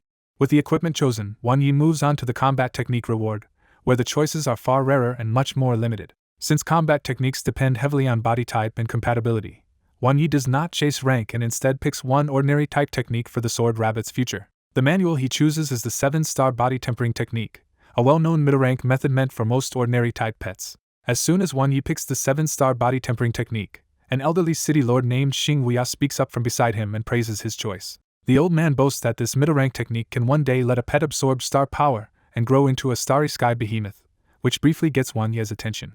Wang Yi's brief interest cools when another older man joins the conversation with a smile and points out that almost nobody has ever trained this technique to that level. The teasing gets sharper when the second man reveals the proud old city lord invented this technique himself, yet even his own pets never pushed it to the 9th degree. The old city lord quickly recovers and argues that practical adaptability matters more than rank, because a flashy technique is useless if almost no pet can actually learn it. Listening to the two veterans argue, Wang Yi finally sees the real rule. The best combat techniques are often the ones many pets can actually use and improve into something personal later. After settling the technique choice, Wang Yi reaches the Skill Scroll reward, a shortcut item that lets pets grasp skills through soul-recorded information. The explanation behind them also reveals why scroll masters are so rare and profitable. Only beast masters with unusually strong spiritual power can make these things. Wang Yi still does not need one badly, since the Sword Rabbit's comprehension is already excellent, so he picks a scroll almost casually. The scroll he takes is Battle Intent, an advanced combat skill that sharpens fighting spirit, improves sensing, and resists spiritual control. That leaves the final reward category, the rare attribute Secret Treasures, and this time Wang Yi pays attention immediately. Among the 9 unused treasures on display, one name stops him cold: Heaven and Earth Spirit Root. The grand name makes him momentarily feel like he has stepped into a cultivation novel, until he learns it is actually a buried ginseng-like soul treasure with brutally strict growth conditions. And once he reads the full effect, Wang Yi sees exactly why it matters. This spirit root can greatly boost soul growth, strengthen a pet's body, and even erase some negative traits. After picking his rewards, Wang Yi quietly struck gold with one secret treasure that could remove a pet's negative traits. For anyone else it was useful, but for Wang Yi it felt like perfect timing because Sword Rabbit's gray-black flaw had been bothering him for a long time. An hour later the rewards and certification were finished, and Wang Yi immediately refused the post-assessment interview. The other 6 stayed behind for the formal media session, while Wang Yi left on a private sea mechanical cone back to Yaoguang City. On the way back, he opened the live broadcast and finally understood why Jiang He and the others had looked so satisfied when he skipped the interview. In the broadcast, a reporter brought up the final duel and asked what that strange combined evolution of the 6 pets had been. Then Xing Huya took over the announcement and revealed that the new form was Talent Evolution, a brand new evolution type now being announced to the public. Wang Yi instantly realized the 1 against 6 assessment had doubled as a huge public launch for this discovery. Ming Shu walked over with a glass of red juice and teased him that this was clearly his first time hearing about talent evolution too. Wan Yi admitted it and said the professions department had obviously used this match to unveil the new evolution in the loudest way possible. The public reaction exploded so hard that the holographic screen was nearly buried under shocked comments and emoji spam. On the broadcast, Xing Wuya explained that talent evolution fused a Beastmaster's talent with a pet to create a temporary new form that smashed through the pet's usual limit. He added that this had once been only a theory, but now the universities had finally turned it into a real breakthrough. Wan Yi also saw the hidden expectation behind the event. The 6 challengers were supposed to crush him with talent evolution and make the announcement even more dramatic. Instead, the bigger story became the new evolution path itself, because Beastmasters cared far more about talent evolution than about who won or lost. The interview kept selling its value, saying talent evolution needed far fewer materials than permanent evolution, while still giving pets a massive temporary power boost. Even Wan Yi had to admit the idea was amazing, but Ming Zhu warned him that his Rookie King fame would probably be buried under this national-level sensation. Wan Yi said he actually preferred that, because less fame meant more peace and quiet.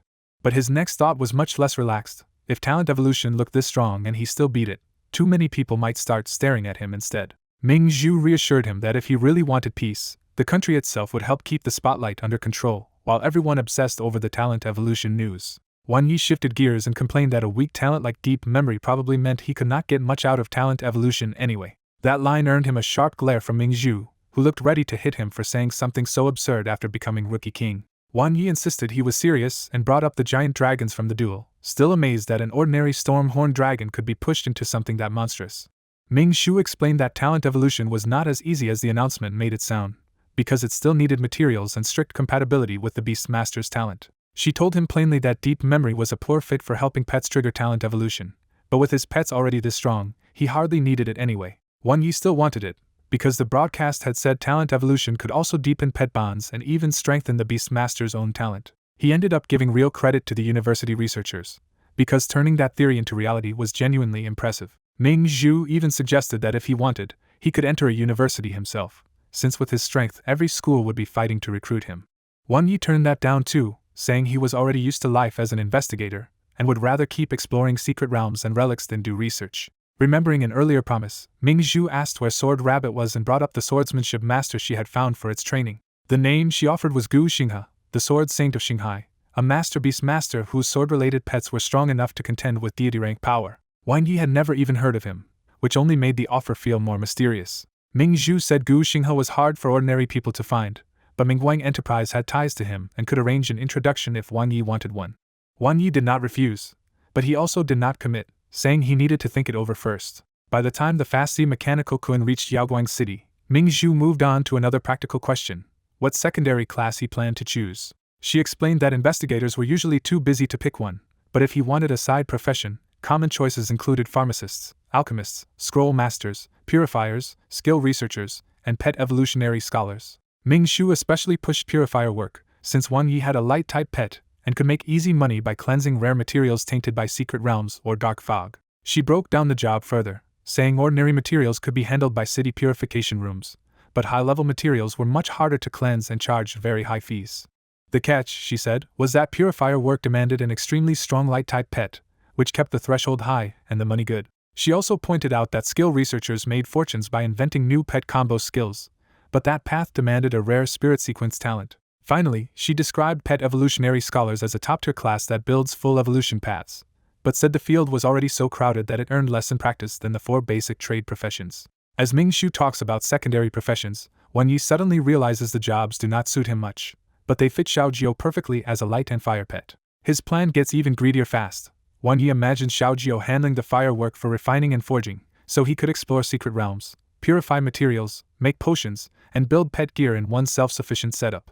Wan Yi quietly decides Xiaojiu still has a long way to go, because as the team's eldest pet, it has to become a true all-rounder. So when Ming Zhu asks, Wan Yi openly says he will not choose any secondary class for now and will focus on raising his pets instead. Ming Zhu agrees and bluntly estimates he made at least 50 million gold coins on this trip, which is enough to support that plan. Her estimate is dead on, and after chatting a bit longer, the two finally reach Yaoguang City. But Wan Yi does not head home to Anping County, because carrying that sword hilt around feels too dangerous, and he wants to see Xiao Tao first. His investigator status makes that easy, since a senior investigator can enter medium and small secret realms whenever they want without asking permission first. Soon he arrives at the sealed demon sword tomb again, and the place looks exactly as bleak and unchanged as before. Wan Yi rides Xiaojio straight toward the core region, where the sword catacomb is still crawling with endless wandering sword skeleton soldiers. To announce himself, Wan Yi tells Xiaojio to breathe fire, and Xiaojio gives the place a nostalgic look before obeying. Xiaojio remembers coming here as an ordinary green sparrow, and now its white gold scalding bright flame lights up the dead sword catacomb in one sweep. The response comes fast as the ground trembles and Xiao Tao's blood-red broken blade rises from beneath the catacomb. After a surprised pause, Xiao Tao recognizes Wan Yi, and he politely greets the sealed senior he has not seen in more than half a year. Xiao Tao answers with dry sarcasm about being sealed here, then notices Xiaojio's evolution and sounds genuinely impressed that the scalding bright flame was really absorbed. That rare note of relief gives Wan Yi his opening, so he says he came back because of the promise he made before. The moment Xiao Tao realizes he may have found part of its lost body, its calm breaks and it urgently demands to see it at once.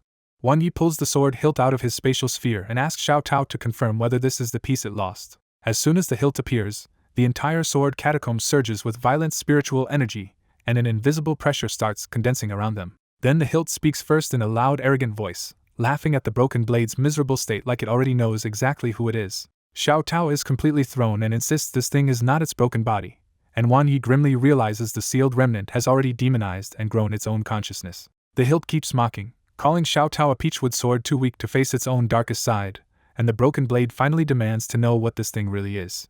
Both halves raise blood-red sword light at once, and with Xiaojio warily chirping beside him, Wan Yi realizes a fight is about to break out. Wan Yi decides it is not his place to interfere, because this is someone else's unfinished business, not his. When Xiao Tao roars for it to shut up, the demonized hilt answers by dragging out the past it most once buried. It says the disaster began when humans around the Divine Pond started a great war, space collapsed, and dark fog attacked a city that had nothing to do with Xiao Tao. But Xiao Tao still threw itself into that mess and even brought its companions, and the hilt viciously blames that choice for getting them all killed in the void. It presses even harder, saying Xiao Tao could not accept that guilt, its soul collapsed, and that buried despair is exactly what gave this darker self a chance to exist. That finally snaps Xiao Tao, and it slashes first with a furious sword light that makes the whole sword catacomb quake. Wan Yi and Xiaojio immediately pull back to watch from a safer distance, while Xiaojio chirps with alarm as the two sword halves really start fighting. The demonized hilt blocks the attack without fear and keeps taunting, saying humans later pushed the whole tragedy onto Xiao Tao to dodge responsibility. It boasts that unlike Xiao Tao, it appeared then and simply slaughtered those humans, enjoying every second of their terror before they finally captured it.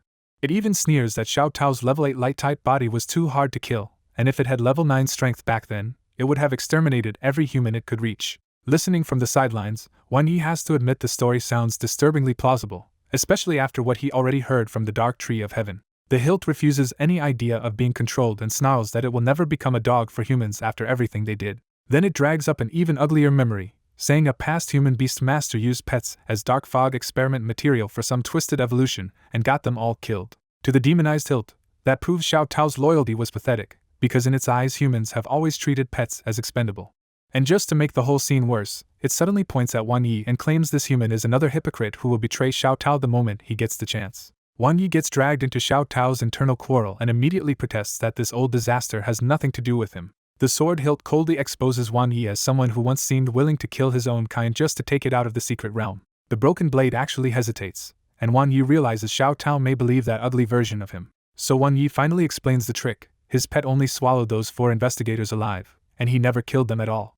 The sword hilt mocks that excuse and refuses to believe any beast could carry people alive inside its body. Wan Yi stays calm, because the sleeping white python cannot wake up yet anyway, so he has no way to prove it on the spot. The sword hilt switches tactics and brands Wan Yi untrustworthy instead, making him look bad no matter what answer he gives. Fed up, Wan Yi cuts through the moral argument, and says he only came to keep his promise, not to referee their ancient grudges. He warns that investigators could trace everything back to him soon, so Xiao Tao needs to fuse fast because he cannot risk bringing it out again.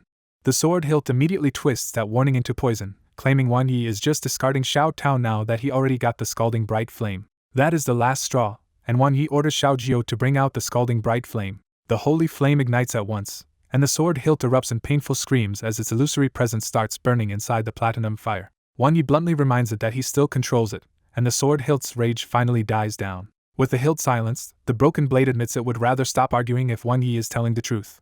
Then Wan Yi drops a much bigger surprise: some of Xiao Tao's old companions may still be alive. The broken blade shoots back into the air, trembling as it demands to know who Wan Yi means. Wan Yi tells Xiao Tao about the infernal relic and the dark tree of heaven, linking this nightmare world to its lost past. The sword hilt still calls it nonsense, but this time the broken blade no longer listens to its sabotage. To prove it, Wan Yi tells the blade to sense him directly and see whether the dark tree of heaven's power is really on his body.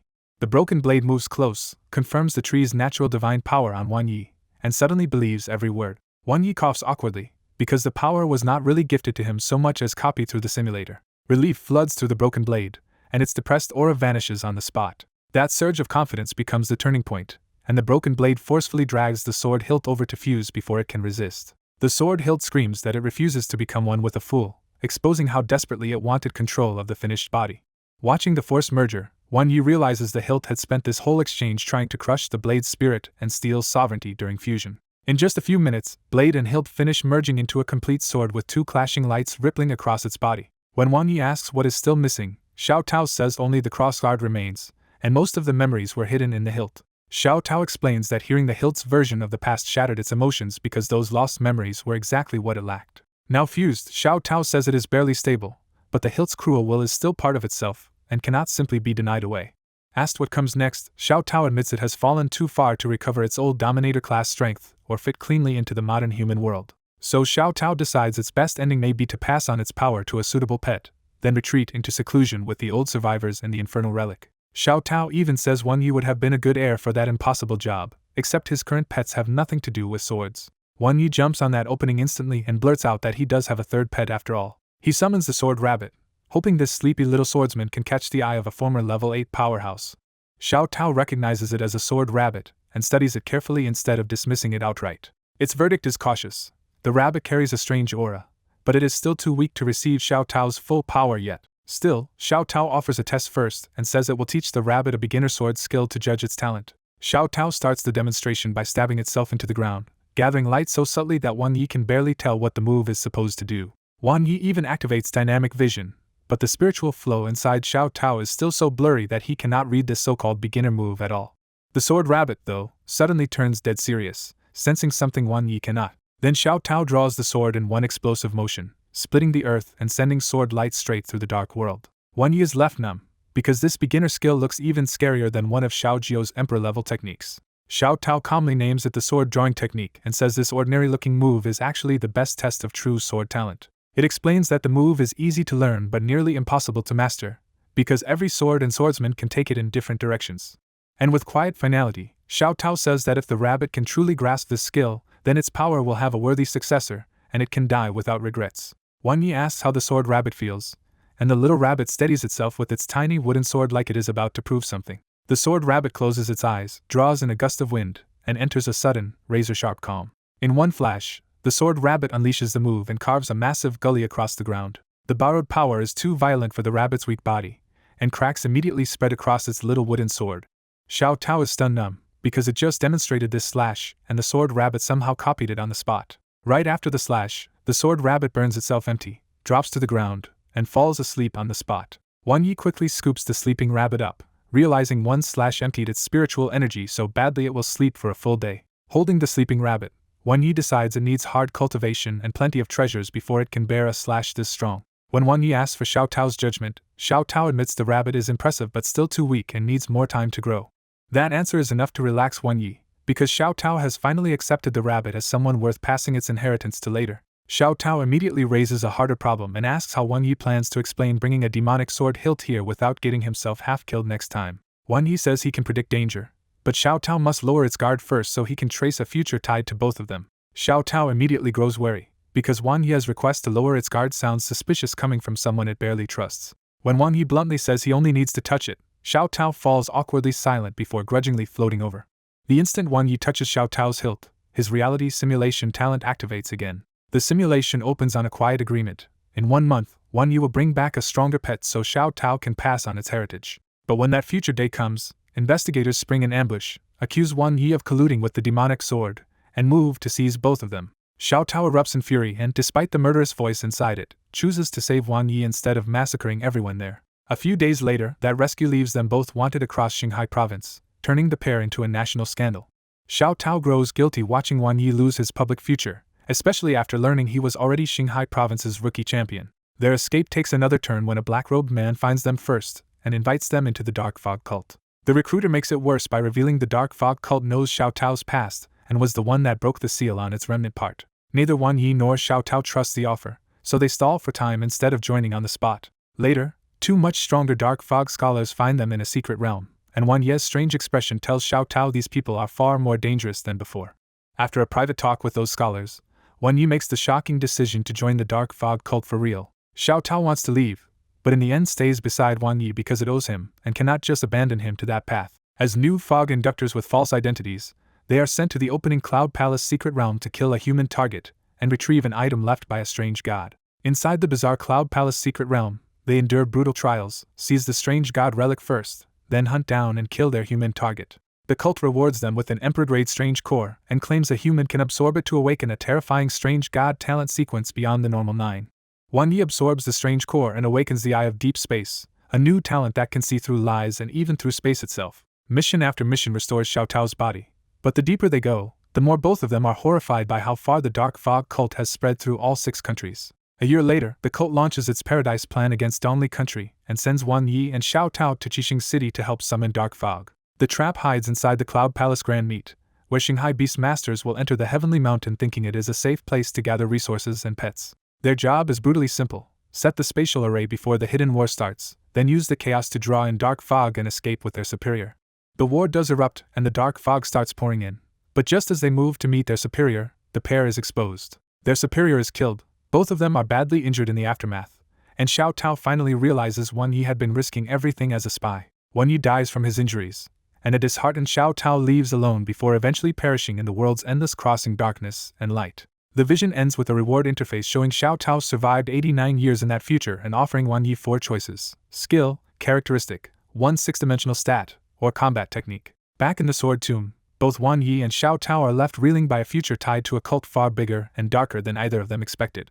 Wang Yi fixates on the Dark Fog cult and starts linking it to the deaths, ambushes, and strange attacks that have followed him before. The idea of a strange god talent hits even harder, because absorbing a strange core should be madness, yet the simulation says he survived and awakened one. Then the bigger pattern clicks, and Wang Yi realizes the same organization may have been behind the attacks on Ming Kai and Ming Zhu and the hunt for Jiang Tianxiu's diary. A cold sweat runs down Wang Yi's back when he realizes this hidden enemy may have been circling him for far longer than he understood. Before Wang Yi can sort out the reward, Xiao Tao abruptly points its blade tip at him and demands to know what he really is. Wang Yi gives the simplest answer he can: it is another talent that shows a possible future after a choice, not a fixed reality Xiao Tao must obey. Xiao Tao struggles to accept that explanation, humming tensely before finally calming down enough to ask what it should do next. Wang Yi asks to see Xiao Tao's current condition directly, wanting the truth of the sword state instead of guesswork. After a brief pause, Xiao Tao agrees and sends a beam of light straight into Wang Yi's mind. A huge status interface opens in Wang Yi's mind and reveals Xiao Tao as a broken Tao divine sword with absurdly higher sword arts, top-grade traits, and every one of its 6 dimensions at S+. Staring at Xiao Tao's dazzling reward interface, Wang Yi is torn because every option looks absurdly good. He first considers taking raw power like 6 dimensions or a sword skill, but quickly realizes he barely understands swordsmanship himself. Then one brilliant gold trait catches his eye, and its description is so overwhelming that even Wang Yi feels his scalp tingle. The trait explains why Xiao Tao's sword drawing technique looked so terrifying, and Wang Yi guesses this kind of power was forged through countless battles, not something born ordinary. He even wonders if only a pet born at myth or dominator level could start life with a brilliant gold trait like that. In the end, Wang Yi gives up on flashy sword skills and picks the red trait sword art genius because it actually suits a human learner like him. He ignores Xiao Tao's other red traits because they fit her attributes, and he has already learned the hard way that human compatibility can ruin a good pet trait. The moment the reward settles in, a sharp surge hits Wang Yi's mind, and his gaze toward Xiao Tao suddenly becomes completely different. Xiao Tao catches that strange look at once, but Wang Yi awkwardly covers by bragging that he might actually have sword talent. Neither Xiao Tao nor the freshly awakened sword rabbit buys that claim, and even Xiao Jiu seems ready to laugh at him. Wang Yi refuses to take the mockery and boldly asks the sword rabbit to lend him its tiny wooden sword. As soon as he grips the pocket-sized blade, Wang Yi feels an eerie fit, like the sword was always meant to be in his hand. This time, when he recalls Xiao Tao's move, every detail clicks at once and the whole technique suddenly makes perfect sense. He gathers sword energy without striking yet, and a real swordsman's pressure starts spiraling out from his body. Xiao Tao freezes in shock, while the sword rabbit lights up because it can feel the unmistakable aura of the sword from Wang Yi. Then Wang Yi draws in a flash so fast it almost feels like time skipped, and a refined sword light rips across the tomb. The strike carves a gully more than 100 meters long, and the tomb goes dead quiet after the wind of the slash fades. The sword rabbit is thrilled and rushes to Wan Yi, treating that single slash like proof they finally resonate. Even Xiao Jiao rubs its eyes in disbelief, and Wan Yi turns to Xiao Tao to demand a proper verdict on his talent. Xiao Tao admits his sword talent is terrifying, saying he is not inferior to her younger self and may even outshine the sword rabbit. She goes further and explains that sword-type pets demand unusual compatibility from their beast masters, and this rabbit's true ceiling may still be suppressed by a special force. That warning makes Wan Yi connect the dots to the rabbit's hidden negative traits, even as he notices the little guy has become much closer to him. Amused, Wan Yi realizes months of careful raising did less for their bond than one clean sword strike. After talking a little longer, Wan Yi leaves the sealed demon sword tomb feeling this trip paid off in every direction. He counts the gains clearly: a new red trait for himself, a sword inheritance for the rabbit, and dangerous clues about the dark fog cult from the simulation. Wan Yi also remembers a future problem. In 1 month the Qixing investigation corps should come for him over Xiao Tao's hilt, so he decides not to approach her again for now. Since Xiao Tao and the demonized hilt are now one, he figures nobody can prove he took the hilt out, so his best move is to go home and train the sword rabbit instead. Back in Anping County, Wan Yi feels like this whole journey only peeled back the tiniest corner of a much bigger world. He and Xiao Jiao are exhausted enough that the first thing he does is crash and sleep hard for 2 full days. Once rested, Wan Yi lays out the key rewards in front of him, including the Nightmare Bell, Body Tempering Technique, Battle Intent, the Spirit Root, and his huge cash reserve. Before anything else, he finally signs the contract with the Sword Rabbit. Right after the contract, Wan Yi checks the Sword Rabbit's status and sees a weak early profile with only practiced sword drawing technique and proficient slumber as its listed skills. But the real shock comes when the status page exposes 2 inherited problems in the Sword Rabbit, 1 gray and 1 black. When Wan Yi reads Nightmare Haunted, he learns the rabbit carries Emperor-class strange corruption that makes it sleepy, forgetful, and wastes twice the spiritual energy on every skill. That ugly reveal instantly explains what the Herculean Bear King said before. The Sword Rabbit was a fast learner at first, but it kept forgetting what it learned. Wan Yi stares at the Sword Rabbit's status and realizes the Dark Steel Sword technique is gone, while every skill now costs double spiritual energy to use. That grim status makes one thing obvious to him: if this keeps up, the Sword Rabbit can barely survive, so he decides its worst trait has to go fast. When he checks the black trait, Wan Yi learns the rabbit carries a cursed disaster sword body that brings endless calamity but gives absurd sword comprehension. He finally understands why the Sword Rabbit kept dying young in simulations, and even he has to admit that maxed out sword talent is monstrously powerful. The thought of actually becoming this rabbit's beast master makes Wan Yi shiver, because its curse sounds like a disaster waiting to spread to him too. That curse also clicks with an older mystery for him, and Wan Yi starts wondering if the fierce beasts that attacked Tianxian Gorge were actually hunting the Sword Rabbit. Looking at the rabbit's blank little face, Wan Yi jokes that it feels like a protagonist and asks where its cheat is supposed to be. He drops the joke and decides to test the Emperor-grade Heaven and Earth Spirit Root, hoping it can at least strip away one of the rabbit's 2 terrible traits. Wan Yi hands the Spirit Root over, and the Sword Rabbit simply hugs it and nibbles away while he waits in silence. As the medicine takes hold, white light spills from the rabbit's body and wraps it into a glowing cocoon for hours. When the cocoon finally breaks, Wan Yi checks again and sees the great trait is gone, the rabbit's growth has jumped, and only disaster sword body remains. The rabbit looks brighter and more lively than before, and Wan Yi finally exhales because the most crippling problem has been removed. He accepts that the black curse probably cannot be removed, but with the simulator on his side, he figures he can at least dodge disasters in real life. Just to be sure, Wan Yi asks if the rabbit remembers the lost dark steel sword technique, but the blank stare he gets back says no. That does not stop him for long, because Wan Yi decides to lean on simulations instead and confidently starts the rabbit's next training run. In the new simulation, the 1-year-old sword rabbit spawns in a hellish graveyard, cuts down a dead tree while practicing, and accidentally wakes a buried bone dragon. The bone dragon immediately swallows the rabbit whole, and Wan Yi can only stare at the result in disbelief at how insanely bad its luck still is. He immediately tries again, and this time the rabbit finds a safer patch of ground and spends 2 quiet years refining sword drawing technique to peak mastery. Right after that breakthrough, a huge bone drops from the sky and crushes the rabbit to death on the spot. The run ends with the great trade achievement Unexpected Disaster, and Wan Yi is left half stunned and half impressed because the rabbit pushed sword drawing technique all the way to peak mastery in barely 2 years. Even Wan Yi, who prides himself on sword talent, has to admit defeat when he sees this rabbit can push a beginner skill that far in barely any time. When Wan Yi asks if it wants to keep going, the sword rabbit eagerly bounces in agreement because it is only getting fired up now. So Wan Yi keeps running simulations, and in one brutal round the rabbit kills the skeleton with a wooden sword, only to get eaten right after by a passing bone-eroding insect while drained from its own move. In another run, the rabbit learns to manage its energy better, discovers a sword tomb in the cemetery, and studies sword intent there until it comprehends the advanced dragon-slaying sword technique, Eviscerate Bone Form. That hard-earned growth still ends absurdly, because one day a drifting dead leaf slices the rabbit clean in half while it is cultivating. Yet another simulation kills it when a giant bone monster erupts from underground and simply sits on the rabbit before it can do anything. By the end of the day, Wan Yi has pushed through 10 simulations and nearly burned out all his spiritual power, only to watch the sword rabbit die in one miserable way after another. The pattern is so tragic that Wan Yi starts worrying the rabbit might really be this unlucky in reality too, because the yearly summaries are only showing the final disaster that killed it. He compares the rabbit to Xiao Jiao and the white python and realizes their simulations felt like games, while this rabbit's so-called beginner village is basically a death-trap graveyard full of elite monsters. Even so, the rabbit has still forced sword drawing technique to peak mastery and learned dragon-slaying sword technique in a single day, so its gains are not actually much worse than his other pets. Since these runs are so short, Wan Yi decides he can no longer spam them all day and plans to cut the rabbit down to 4 or 5 simulations daily so he can save strength for everything else. Before stopping for the day, he launches one last simulation, and the rabbit immediately starts showing a new survival instinct by dodging skeletons, dark crows, insects, and even a skeleton general. By the second year, that instinct gets eerily precise, and the rabbit shifts a few inches on pure intuition just before a massive bone crashes down where it had been. In the third year, the same gut warning saves it again when it leaps away an instant before the earth erupts with deadly spikes. By the fourth year, the rabbit even wakes from a nap and rolls aside moments before the ground under it explodes, proving it may finally be learning how to live with disaster itself. During the sword rabbit simulation, Wan Yi is stunned when it comprehends Sixth Sense in a single day. The skill's effect is brutally practical. Sixth Sense warns of danger and lets the sword rabbit feel enemy attacks a split second early. Wan Yi is genuinely moved because this is exactly the kind of life-saving skill an investigator's pet needs, and it finally gives the sword rabbit a chance to survive longer in future simulations. When the sword rabbit suddenly stares at him, Wan Yi even panics for a second and wonders if its sixth sense can already pick up danger from its own beast master. The sword rabbit is not warning him at all.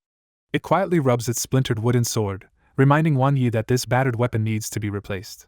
That jogs Wan Yi's memory, and he pulls out the Emperor-grade branch he got from the hidden mysterious realm to see if it can become the rabbit's new sword body. After testing the branch, Wan Yi finds it absurdly tough, barely bendable, and just the right size to be forged into a real sword for a swordsman pet. With the moon already high, Wan Yi calls off the day's simulations because he feels worn out. The sword rabbit immediately climbs onto the bed and settles in with Wan Yi's novel, showing its usual shut inside instead of wanting to roam around. Watching it hide indoors, Wan Yi guesses the rabbit's disaster sword body probably made going outside dangerous enough that staying still became its safest habit.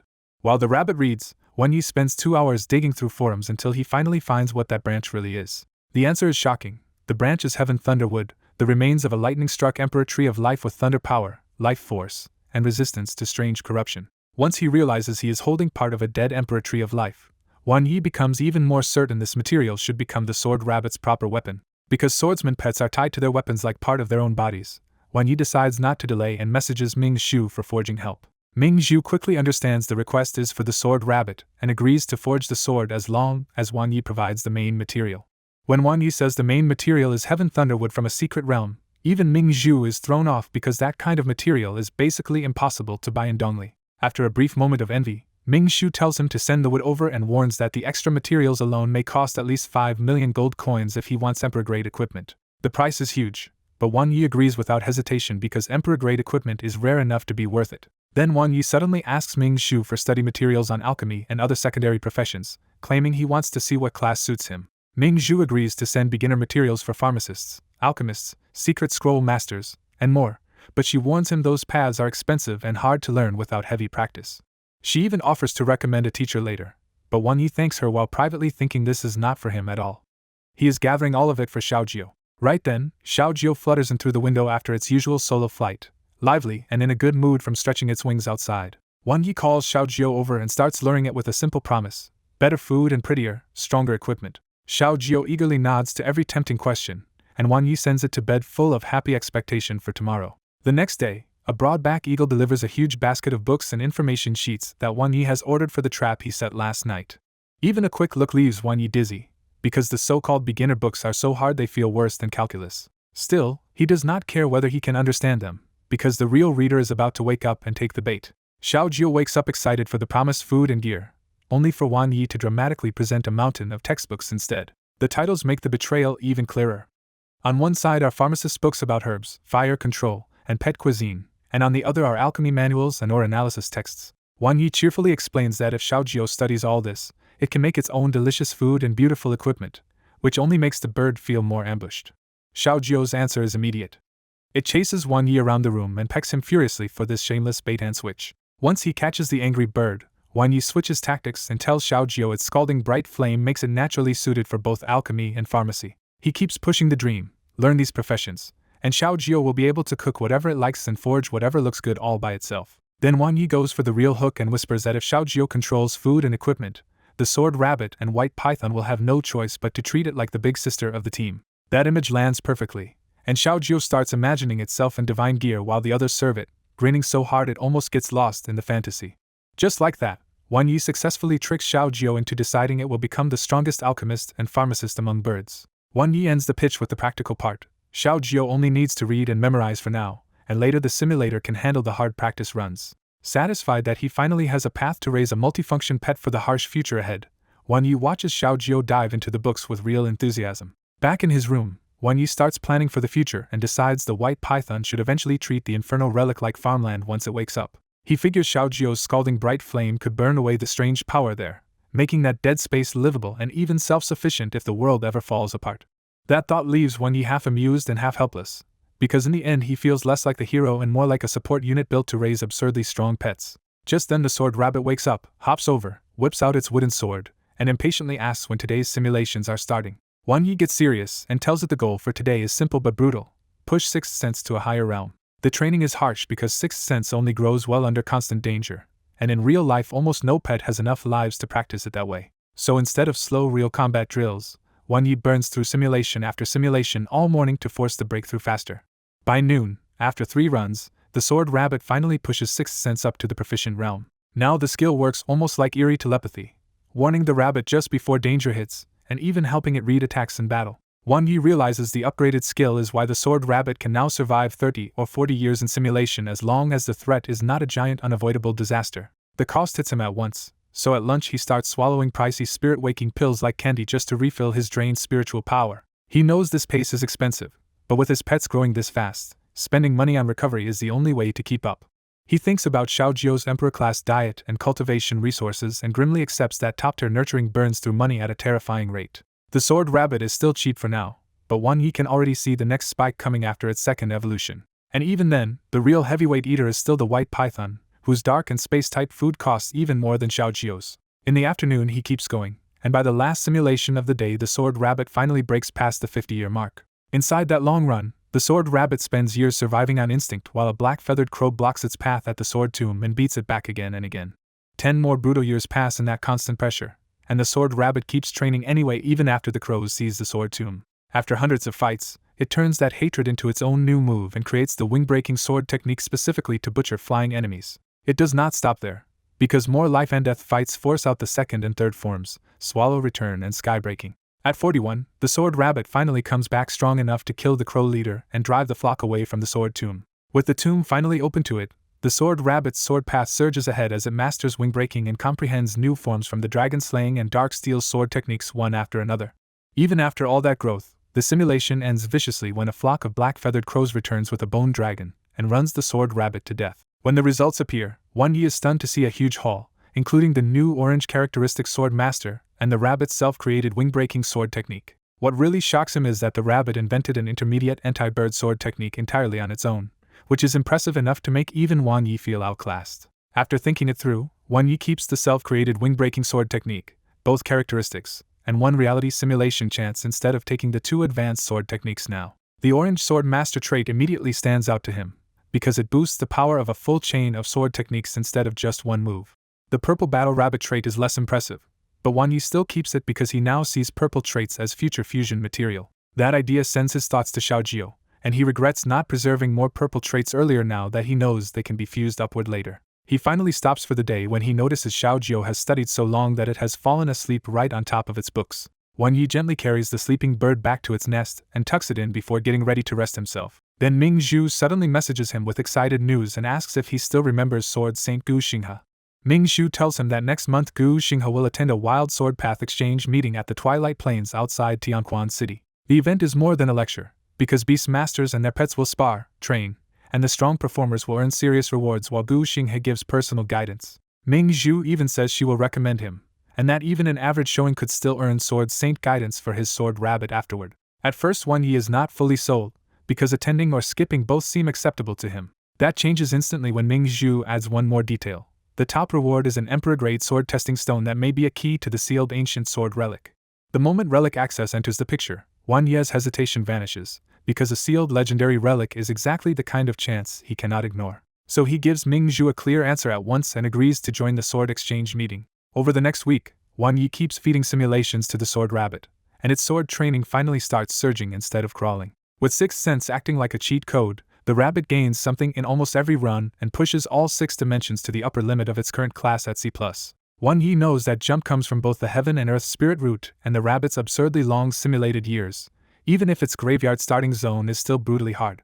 Even so, the sword rabbit still cannot break past 60 years, because its disaster sword body keeps throwing it into a graveyard full of monsters far beyond its level. Its Sixth Sense also reaches great success, and Wan Yi is a little stunned by how close that feels to seeing the future. He quickly reins himself back in though, because the skill only warns of incoming danger, not everything else, and getting it any higher will now be painfully difficult. Meanwhile, the rabbit's sword techniques all climb to Proficient 2, which is a ridiculous pace for full technique sets that normally level much slower than simple skills. Wan Yi can already imagine Xiao Tao being completely shaken if she saw how far this rabbit has come in only a week.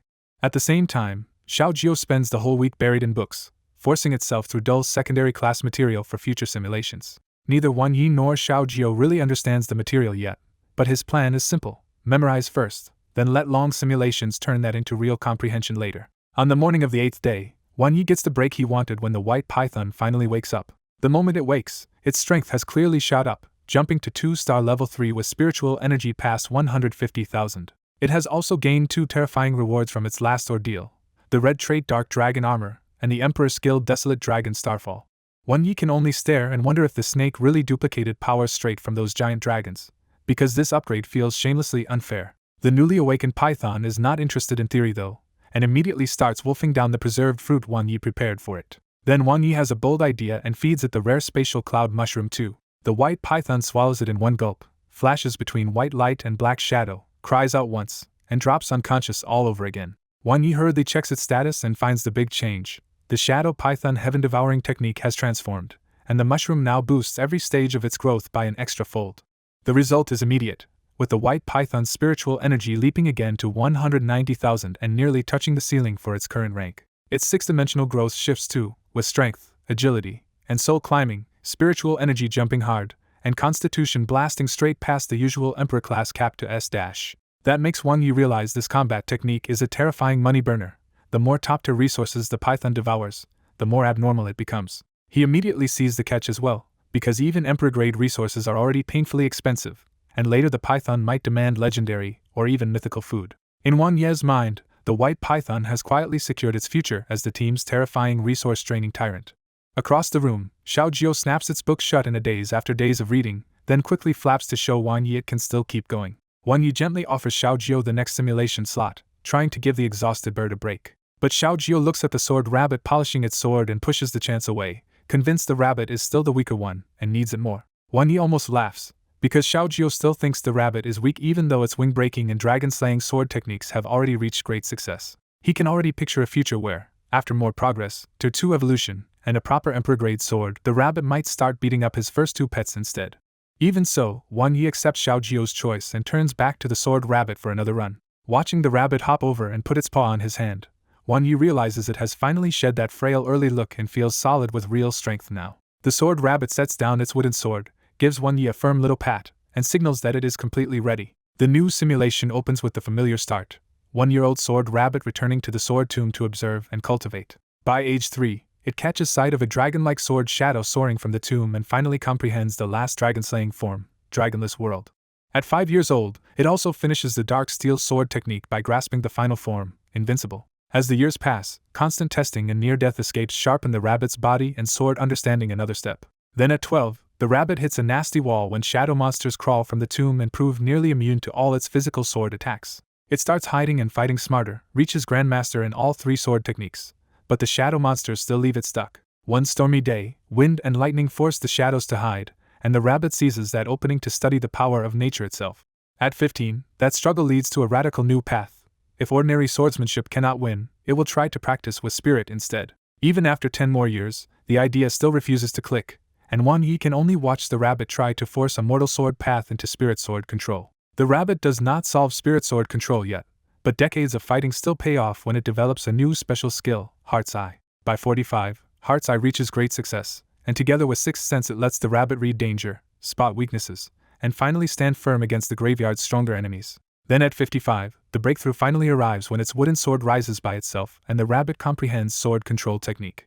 At 60, the sword tomb erupts and hurls out a giant bone sword with a murderous aura aimed directly at the rabbit. The sword rabbit fights with everything it has, shatters the bone sword, and in that life or death clash grasps a new advanced move, sword breaking form. It dies from heavy injuries a year later, but this time the run still feels like a breakthrough instead of a failure. When the results screen appears, Wang Yi sees a monster hall waiting for him, 2 orange traits, 1 purple trait, and a stack of major sword gains. That is the moment Wang Yi finally recognizes it. After a slow, brutal start, the sword rabbit has at last cleared its preliminary stage in textbook fashion.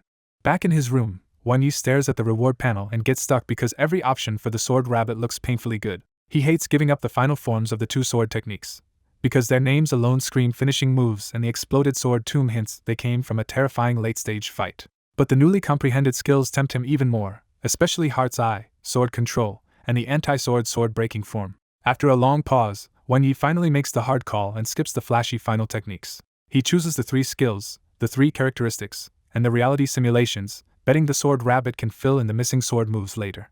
What really reassures him is the purple trait comprehend by analogy, which should let the sword rabbit deduce and complete incomplete sword techniques on its own. Wang Yi is impressed enough to think this purple trait almost deserves orange rank, because it boosts long-term sword comprehension instead of just raw power. Then he studies Sword Grandmaster and realizes this orange trait is even stranger, because it slightly boosts every sword-related ability and even strengthens other traits. The more he thinks about it, the more abnormal it feels, because even a slight push at the top end of sword training can be a massive leap in real combat. He reminds himself why this matters so much. Once a skill nears the top, years of grinding barely move it, and real breakthroughs depend more on insight than brute repetition.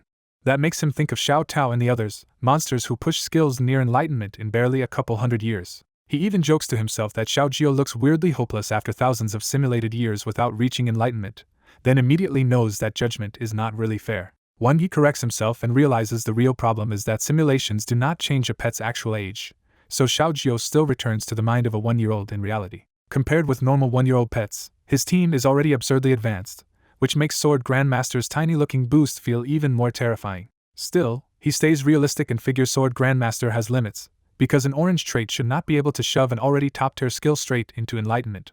Even so, Wang Yi quietly vows that if he ever gets another chance, he wants every one of these traits for the Sword Rabbit. The last orange trait, Battle Genius, makes him grin too, because it gives the Sword Rabbit a chance to break through in the middle of real fights. He looks over at the Sword Rabbit, and feels almost ridiculous that such an ordinary-looking little rabbit turned out this monstrous in simulation. With the old gray trait gone and Sixth Sense now in play, Wang Yi even feels the Sword Rabbit's simulation performance is starting to overshadow Xiao Jiao and the White Python. Once the choices settle, Wang Yi feels genuinely satisfied, because the new traits are already strong and the skills look even nastier. Heart's Eye catches his attention first, because it lets the Sword Rabbit read through an enemy's moves and kill through their weak point. When he pairs Heart's Eye with Sixth Sense, Wang Yi realizes the Sword Rabbit can almost decide a same-type fight the moment an opponent starts moving. Then he reads Sword Control Technique and sees the Sword Rabbit taking another step toward the path of a true flying sword expert. Sword Breaking Form seals the deal for him, because it weakens enemy sword skills and directly bullies sword-type pets. With Sixth Sense, Heart's Eye, Sword Breaking Form, Sword Master, and Sword Grandmaster stacked together, Wang Yi feels sword users might as well surrender on sight. He also remembers the earlier battle intent reward and decides to teach that to the Sword Rabbit too, fully shaping its future kit. That confidence spills over fast, and Wang Yi starts thinking the upcoming Sword Path Exchange meeting might become his team's stage. For now, though, he lets the Sword Rabbit quietly digest the flood of new powers before forcing any serious practice. The next day, Wang Yi brings all 3 pets to an empty core training ground and decides it is time to test the Sword Rabbit against Xiao Jiao. Xiao Jiao perks up instantly, thrilled to finally stop cramming books and do something exciting again. The White Python stays draped over Wang Yi's shoulder and quietly doubts the Sword Rabbit can beat Xiao Jiao at its current level. Since most investigators are away on missions, the training ground is unusually quiet, which makes it perfect for controlled practice. Before they start, Wang Yi warns Xiao Jiao with a serious face that this is training, not a real fight. He limits Xiao Jiao to a single move, Skyful of Feathers, and bans every other trick like Skydance, King's Prestige, and Feather Coat. Xiao Jiao is clearly unhappy about the handicap, but it still wants to fight badly enough that it agrees anyway. Wan Yi reflects that Skyful of Feathers may be an old beginner skill now, but its control and killing power are still no joke at Xiao Jio's level. He turns to the sword rabbit for a final check, and the little rabbit grips its wooden sword, takes a breath, and readies itself. The moment Wan Yi starts to drill, Xiao Jio bursts into the air and launches more than 10 feather blades in one sweeping volley. Xiao Jio does not go easy at all, and the spiritually controlled blades curve from different angles until they almost seal off every path around the sword rabbit. Watching from the side, Wan Yi can follow the deadly trajectories with his own dynamic vision, but he knows seeing the attack is nowhere near enough to escape it. But in the sword rabbit's eyes, the impossible volley suddenly looks readable, and it moves with eerie calm as if it had already seen this attack coming. It makes a light, precise leap, and the first feather blade only grazes past the fur by its face instead of hitting clean. Without breaking rhythm, the sword rabbit turns its wrist and reaches toward the second incoming feather blade, starting a response that catches even Wan Yi off guard. In Wan Ye's room, the sword rabbit slips through more than 10 incoming feather blades so cleanly that not even a single hair gets cut. Xiao Jio gets competitive and doubles the attack, sending even more feather blades after the sword rabbit while the first wave curves back to keep chasing it. Even with nearly 30 blades closing in, the sword rabbit stays calm and keeps finding tiny gaps with its movement technique. Xiao Jio realizes ordinary pressure is not enough and unleashes a full rain of hundreds of feathers, making even Wan Yi feel the training has gone too far. Instead of panicking, the sword rabbit draws its wooden sword and calmly closes its eyes. With heart's eye open, the sword rabbit stops relying on sight and reads the entire barrage through pure instinct and sword sense. It starts stepping on the incoming feather blades themselves, turning the deadly storm into footholds as it threads straight through the attack. In just a few breaths, the sword rabbit breaks through the feather storm and appears right in front of Xiao Jio. Then it fires off wing-breaking sword technique, Swallow Return, a brutally fast anti-air slash meant to bring flying enemies down in one hit. Watching from the side, Wan Yi and the White Python are both impressed by how cleanly the sword rabbit chained prediction, heart's eye, and sword technique together. But the gap in raw power is still absurd, and Xiao Jio casually smacks the sword rabbit away with one wing. Xiao Jio plants its wings on its waist and smugly recalls the fired feathers, while Wan Yi and the White Python can only stare at the ridiculous ending. The result is silly but fair, because Xiao Jio is already a Tier 2 evolved Emperor-class pet with over 300,000 spiritual power, far beyond what the current sword rabbit can pierce. Even Xiao Jio is a little shaken, because it can feel that the sword rabbit really did manage to reach its body. The sword rabbit drags itself back up without complaining, still trying to stay composed after the beating. Wan Yi kneels down, picks the sword rabbit up, and checks the fresh wounds left by the grazing feather blades. He encourages it anyway, telling the sword rabbit that reaching Xiao Jio at all is already a big success and that equal stats would have changed the whole fight.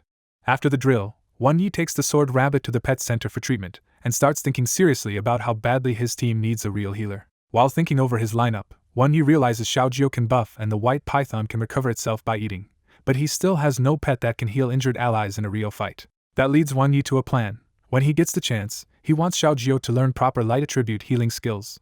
A few days later, Xiao Jio finishes the beginner material on secondary professions, and Wan Yi decides it is time to start simulating pharmacy and alchemy. He also remembers Ming Zhu is still forging the sword rabbit's emperor-grade weapon, so using this waiting time on Xiao Jio's profession training makes perfect sense. Wan Yi chooses pharmacy first, trusting Xiao Jio's old experience finding herbs in the scripted world, and Xiao Jio eagerly agrees. The simulation begins, and a system screen opens as Xiao Jio enters a new life focused on collecting and sorting spirit herbs across a mountain range. At first Xiao Jio really tries to work, gathering herbs and matching them against the knowledge in its head, but the mountain is too vast and the plants are too different. So instead of grinding nonstop, simulated Xiao Jio shamelessly gives itself 2 years off to wander and play. Years into that wandering, Xiao Jio finds a lost golden-feathered eagle chick at the top of a big tree and adopts it. Later it discovers a strange 6-leaf herb inside a cave, glowing with pure life energy, and adds that to its growing collection. By a spring full of aqua lotuses, Xiao Jio not only gathers herbs but even starts raising a few shining little carp it finds there. When the golden eagle grows up and keeps noisily following it around, Xiao Jio gets fed up and dumps the bird on its old underlings to raise instead. After decades of wandering and collecting, Xiao Jio decides the only way to really understand the herbs is to test them on itself one by one. That reckless method actually works, and after tasting hundreds of herbs, Xiao Jio finally builds a real working sense of their properties. The price shows up later, when years of swallowing unknown plants leave toxins building in Xiao Jio's body and its strength starts to fade. By the time it checks its reflection at the spring, Xiao Jio is horrified to find itself almost bald and visibly aged from poison damage. Still, Xiao Jio keeps going because no one else can even see how rough it looks, and eventually one last unknown herb finishes the job and poisons it to death at 108. When the simulation ends, Wan Yi sees the reward list and immediately notices the orange trait called Divine Bird tastes hundreds of herbs. He weighs the result carefully, noting that the lifespan was shorter than expected but also confirming that secondary professions really can be trained through simulation. Wan Yi decides this is only the tasting stage before true medicine refining, and the promising orange trait leaves him clearly interested in pushing Xiao Jiu's pharmacy path further. After Xiao Jiu's long simulation, Wan Yi bonks its head and grumbles that it spent decades wandering around before finally getting serious. Xiao Jiu just chirps and plays dumb, and Wan Yi can only accept that this bird's personality is not changing anytime soon. Still, Wan Yi is satisfied when the simulation rewards Xiao Jiu with the orange trait divine bird tasting hundreds of herbs, proof that it really did build pharmacy talent. Because simulating Xiao Jiu burns too much spiritual power, Wan Yi stops there and shifts the next stretch of effort into real-world training. Over the next peaceful days, he eases up on Sword Rabbit's simulations and focuses on raising its real combat power to level 2 so its advanced skills will actually last in a fight. Wan Yi knows the problem clearly. If Sword Rabbit's spiritual energy is too low, all those polished sword skills will fizzle out after just a few moves. Even so, with sword drawing technique as its trump card, he is pretty sure Sword Rabbit can already crush ordinary opponents. To sharpen it faster, Wan Yi has Xiao Jiu help with daily practice and also starts sparring with Sword Rabbit himself. Thanks to his red trait sword art genius, Wan Yi suddenly finds his own sword learning speed shooting up. He even realizes that without copying anything from simulation, he can now learn sword moves from Sword Rabbit directly and absurdly fast. Before long, Wan Yi is startled to discover that he has become genuinely strong enough to be Sword Rabbit's real sparring partner. Their practice turns into a real clash, with Wan Yi and Sword Rabbit trading sweeping wooden sword strikes across the training ground while Xiao Jiu and the White Python watch like excited spectators. Wan Yi goes all out with dark steel sword technique, but Sword Rabbit meets him using only pure sword moves, relaxed and clearly loving the fight. This works much better than Xiao Jiu's old training matches, because Wan Yi can finally give Sword Rabbit an even spar instead of just overwhelming it. The payoff is obvious.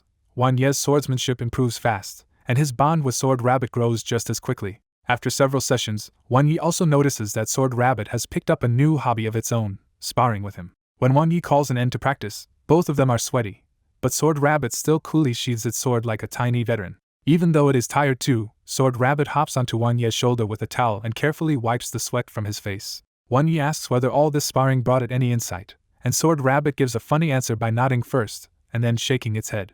Off to the side, Xiao Jiu watches that cozy scene and abruptly decides something feels very wrong. Xiao Jiu stomps over and demands its own sparring match, only for Wan Yi to bluntly refuse because it would flatten him in a few moves. That answer just leaves Xiao Jiu huffing in frustration, suddenly realizing that being too strong can be annoying too. Then the White Python slithers over for attention, and Wan Yi pets it while noticing its scales have become smoother lately. He hasn't simulated with the White Python for a few days, because handling 3 pets now would crush him if he tried to push all their simulations at once.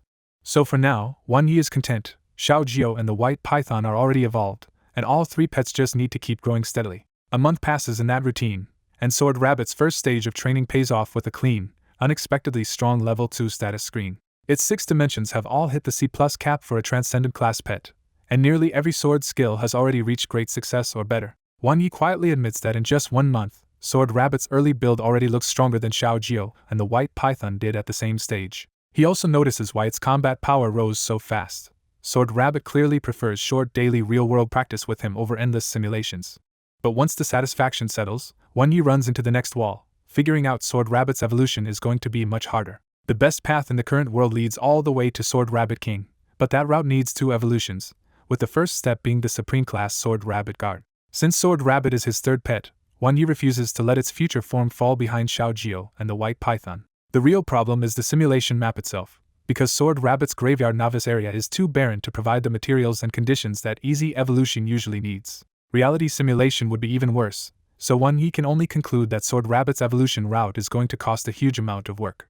Right then, a message from Ming Zhu arrives to remind him that the Twilight Plains Sword Path Exchange meet is about to begin. Ming Zhu also says the custom sword Wan Yi requested for Sword Rabbit is nearly finished, down to the final forging step. When Ming Zhu encourages him to just attend and seek out the Sword Saint, Wan Yi privately shrugs that off because the thing he really wants is the sword testing stone. After thinking it over, Wan Yi turns to Sword Rabbit and decides to run 1 more simulation before the meet. Inside the simulation, 1-year-old Sword Rabbit finally chooses to head deeper into the endless graveyard instead of lingering near the outer area.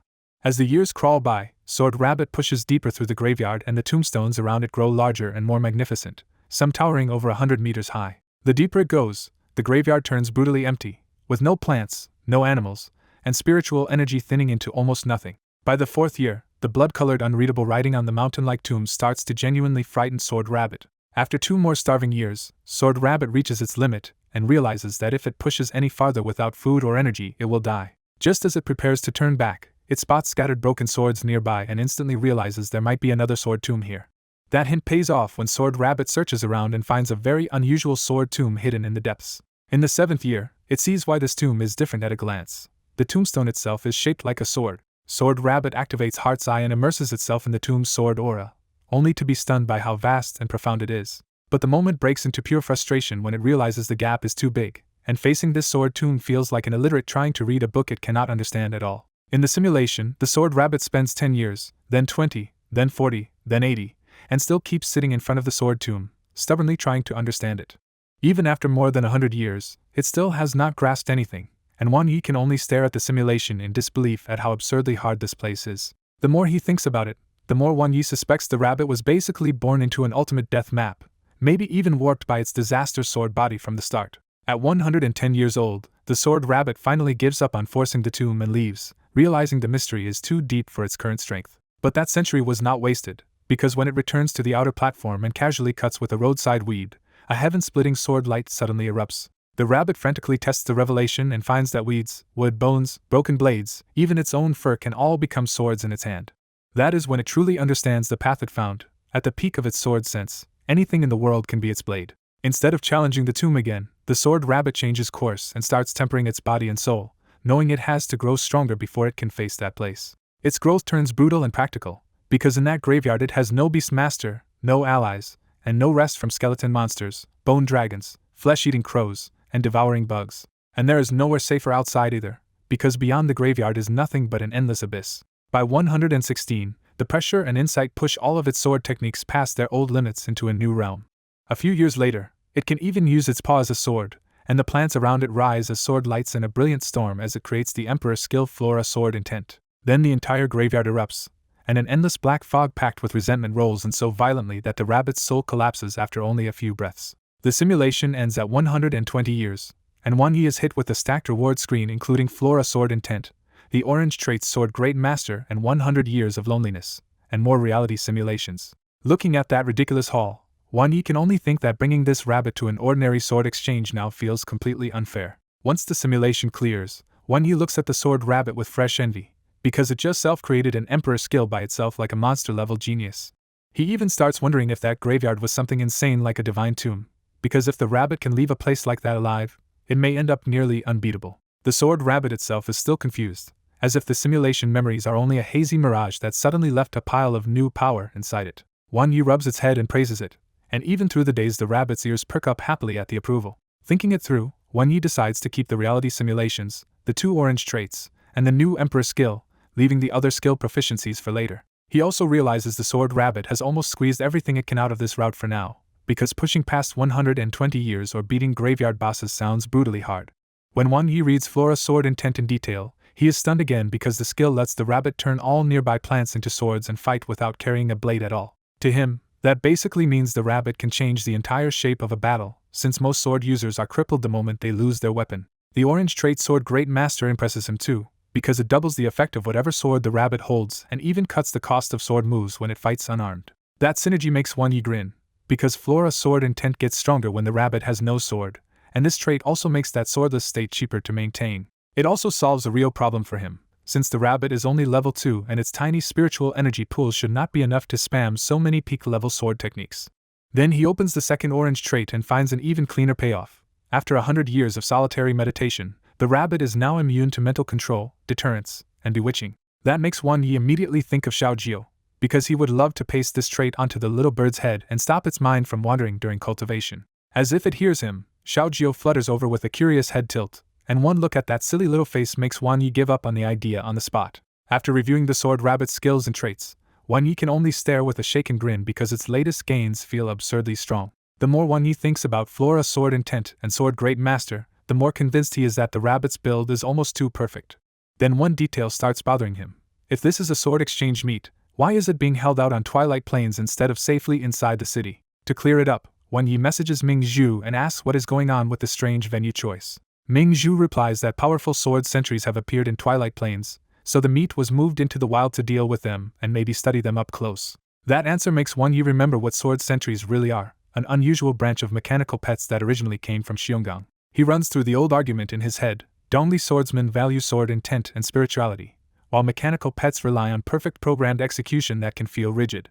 But times changed, and Wan Yi knows exactly why mechanical sword pets took over. True sword elves are rare, talented sword pets are hard to raise, and machines can learn deadly moves far too easily. He can admit the trend makes sense, especially after the Dark Fog era, but he also knows the ugly downside of mechanical pets is simple: they burn money at a terrifying rate. Since the exchange meet is happening in the wild, Wan Yi decides not to take chances and calls the Sword Rabbit over for a reality simulation. The Sword Rabbit is instantly excited, because this will be its first wild trip with Wan Yi and its first reality simulation with him. Inside the simulation, Wan Yi and the Sword Rabbit set out for Twilight Plains, and the rabbit is openly thrilled by the thought of adventuring beside him in the wild.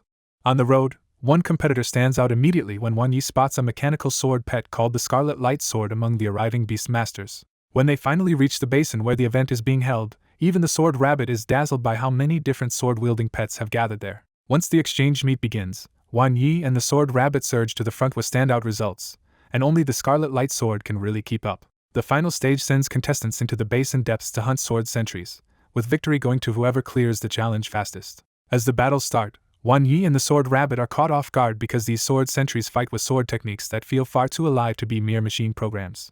They still cut their way through one sentry after another, but when they emerge, the Scarlet Light Sword has already finished before them. The loss stings the Sword Rabbit, but what really stands out is Wan Yi going quiet and sinking into thought instead of celebrating or sulking with it. After the meet, Sword Saint Gu Xinghe walks over with his divine wooden sword, praises Wan Yi and the Sword Rabbit, and instantly gives the moment more weight. Gu Xinghe even proposes a direct match against the Scarlet Light Sword, but Wan Yi abruptly refuses on the rabbit's behalf. Back in the city, the Sword Rabbit stays moody and quiet, reading with its ears drooped because it still thinks Wan Yi denied it a chance to prove itself.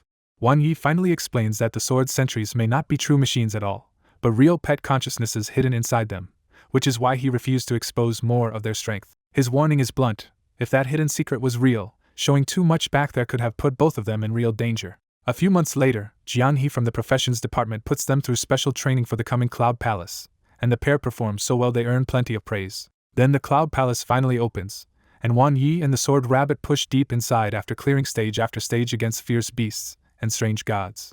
Their good run changes the moment they reach a desolate ruin packed with mechanical wreckage, where something deeply wrong is waiting.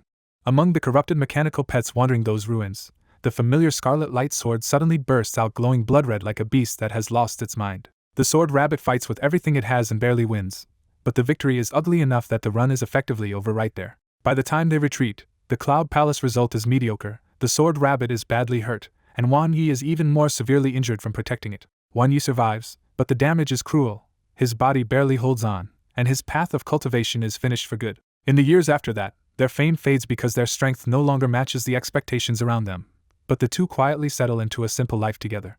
The simulation ends on a bleak final note. Many years later, Wan Yi and the Sword Rabbit both die in a large secret realm. After the simulation, Wan Yi hesitates over the reward because the exchange meet looked oddly calm, while the Cloud Palace later was clearly dangerous. He quickly rules out the black luck-related trait, realizing his own bad luck stacked with the Sword Rabbits would get them killed the moment they went outside. Wan Yi seriously considers Flora Sword Intent too, since it is an Emperor-level skill and his Sword Art Genius trait should let him cultivate it fast. That thought makes him realize he has piled up so many red traits and skills that he is starting to feel like a human-shaped pet himself.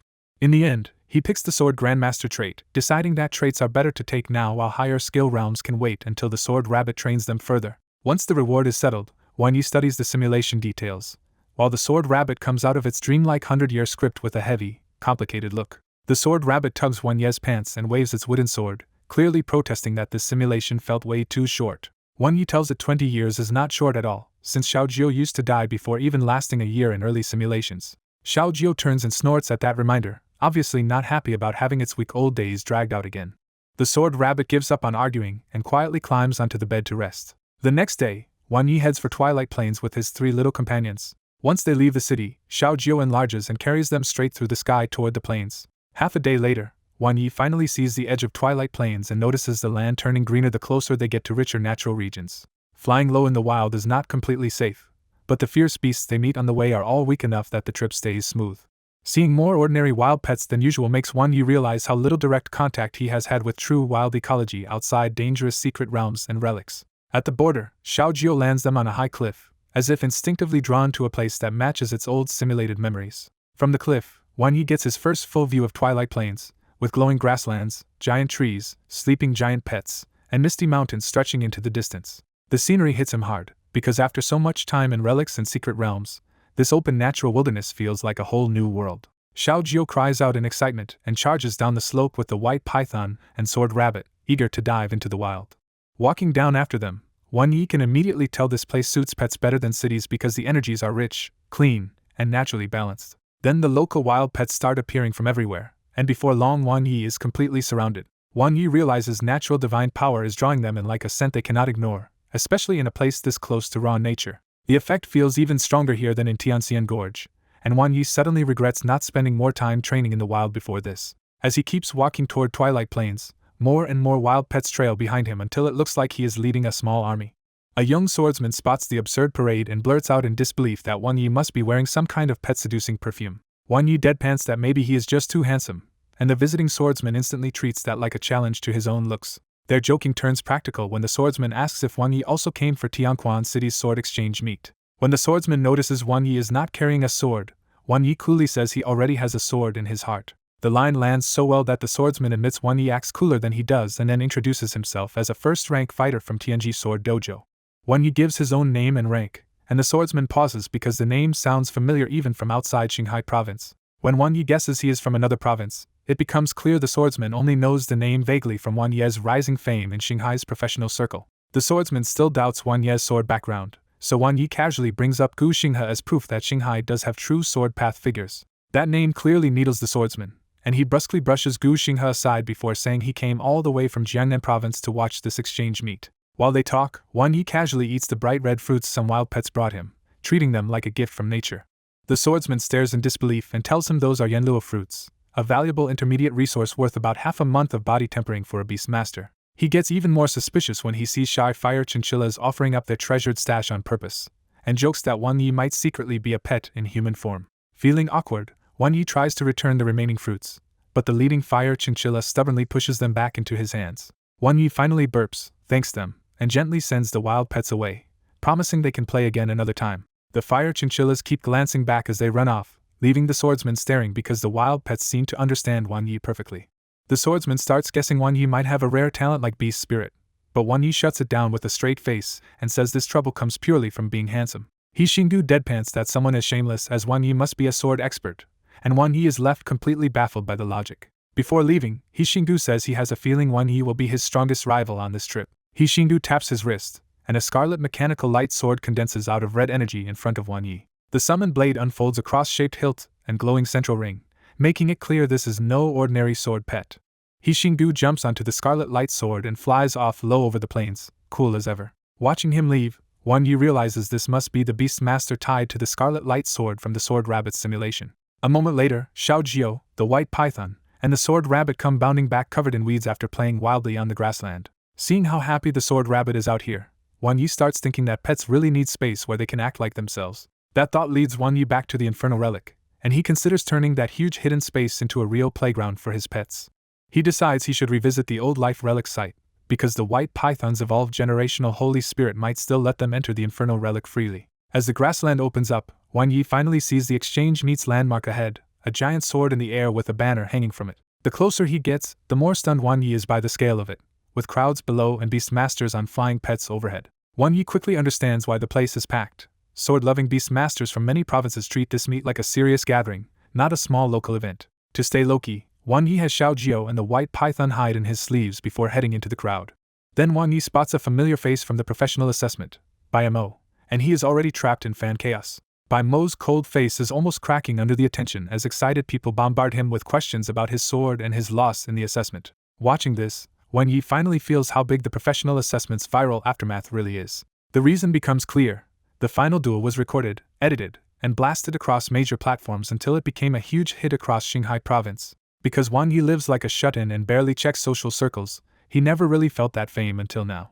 Meanwhile, Bai Mo is miserable, because he came here to test his swordsmanship and got trapped in celebrity nonsense instead. Then Bai Mo spots Wan Yi in the distance, and immediately realizes he has a way to escape the crowd. Without hesitation, Bai Mo points Wan Yi out and tells everyone the professional rookie king is here and probably here to compete. The crowd whips around in unison, and suddenly every eye in the area is fixed on Wang Yi. A second later they rush him like a flood, and Wang Yi feels the danger of public attention hit all at once.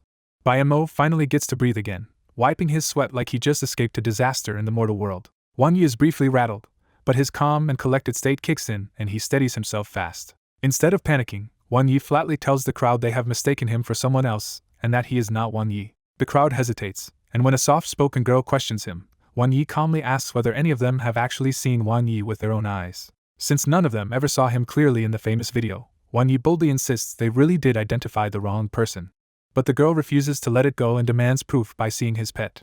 Wang Yi hides Xiao Jiao and the white python deeper in his sleeves and agrees to show them a pet. Then he brings out only the sword rabbit, which appears in front of everyone still absent-mindedly picking weeds out of its messy fur. When the crowd finally saw Wang Yi's third pet, their excitement died on the spot because it was just a fluffy sword rabbit. A polite girl in the crowd even guessed he was not Wang Yi, because this harmless little sword rabbit looked nothing like the famous pets from his duel.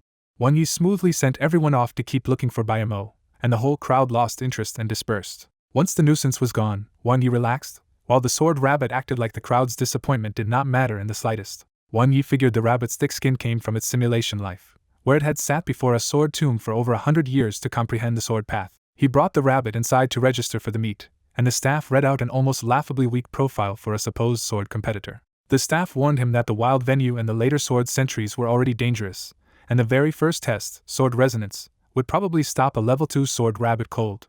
He went on to explain that attributed sword pets had to borrow real swords and resonate with failed spiritless blades, which demanded years of sword experience that Wang Yi's rabbit supposedly could not have. The staff tactfully suggested that Wang Yi should just watch as a spectator, but the sword rabbit answered by patting the wooden sword at its waist. Wang Yi kept the rabbit's real level hidden, knowing this test should be easy for a pet carrying the orange sword grandmaster trait. So he insisted on joining anyway, saying the point was to let the rabbit broaden its horizons, and the staff finally registered them as contestant number 99. After registering, Wang Yi and the sword rabbit waited in a temporary tent while the exchange grounds outside buzzed with preparation. Bayamo soon arrived looking a little battered, and he was plainly surprised that Wang Yi had actually entered the meet with this rabbit. Bayamo mocked the idea that Wang Yi could be serious with such a weak-looking pet, and Wang Yi brushed it off by saying his own sword skill was only average. But when Bayamo really looked at the sword rabbit, he caught a strange aura beneath the plain exterior and immediately sensed that Wang Yi was hiding another major secret. Elsewhere, Ming Zhu met with Jian Senghai, the Tianqian University vice principal running the event, and he immediately noticed her unusually generous sponsorship this year. Jian Senghai pressed her about why Mingguang Enterprise had sponsored so many unenlightened swords and even put up Wuchen, because that was far beyond her usual support. Ming Zhu gave a polite excuse about wanting to see this year's young swordsman, while privately thinking she was really here to see what Wang Yi would do. She even suggested bringing out Tianqian University's treasured 7-star sword, but Jian Senghai shut that down at once because a deity-rank sage's sword was far too much for this provincial beginner meet. Back in the waiting tent, Wang Yi rubbed the sword rabbit's ear while the little swordsman sat upright and seriously polished its wooden sword like it was the most important thing in the world. The rabbit suddenly paused as a clear sword hum spread through the air, and the whole waiting area instantly realized the meet was starting. An organizer called everyone out, and the participants brought their sword pets into the open under the blue sky.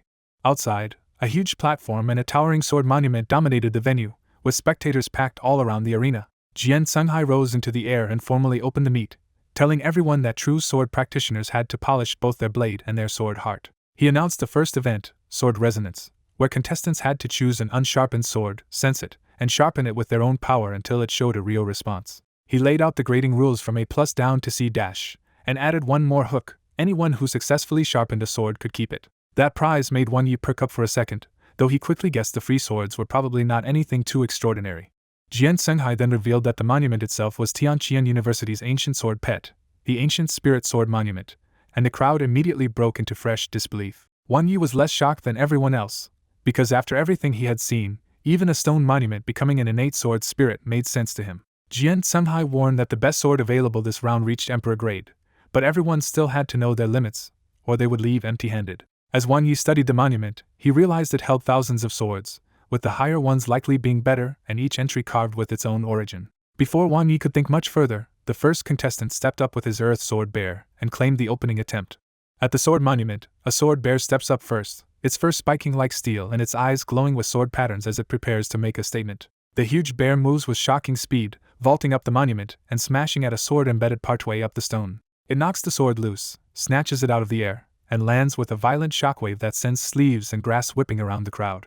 Even before the test result, the bear's raw momentum is obvious enough that Jian Sunhai quietly approves of the confidence behind that first move. Wang Yi focuses hard enough to read the tiny inscription and realizes the bear only picked a beginner-grade heavy mountain sword.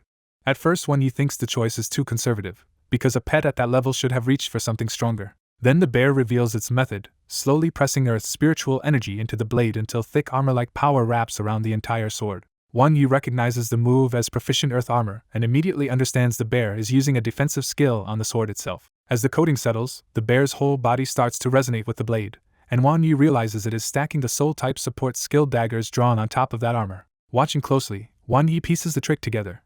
The bear is using earth armor to merge with the sword and force a true resonance.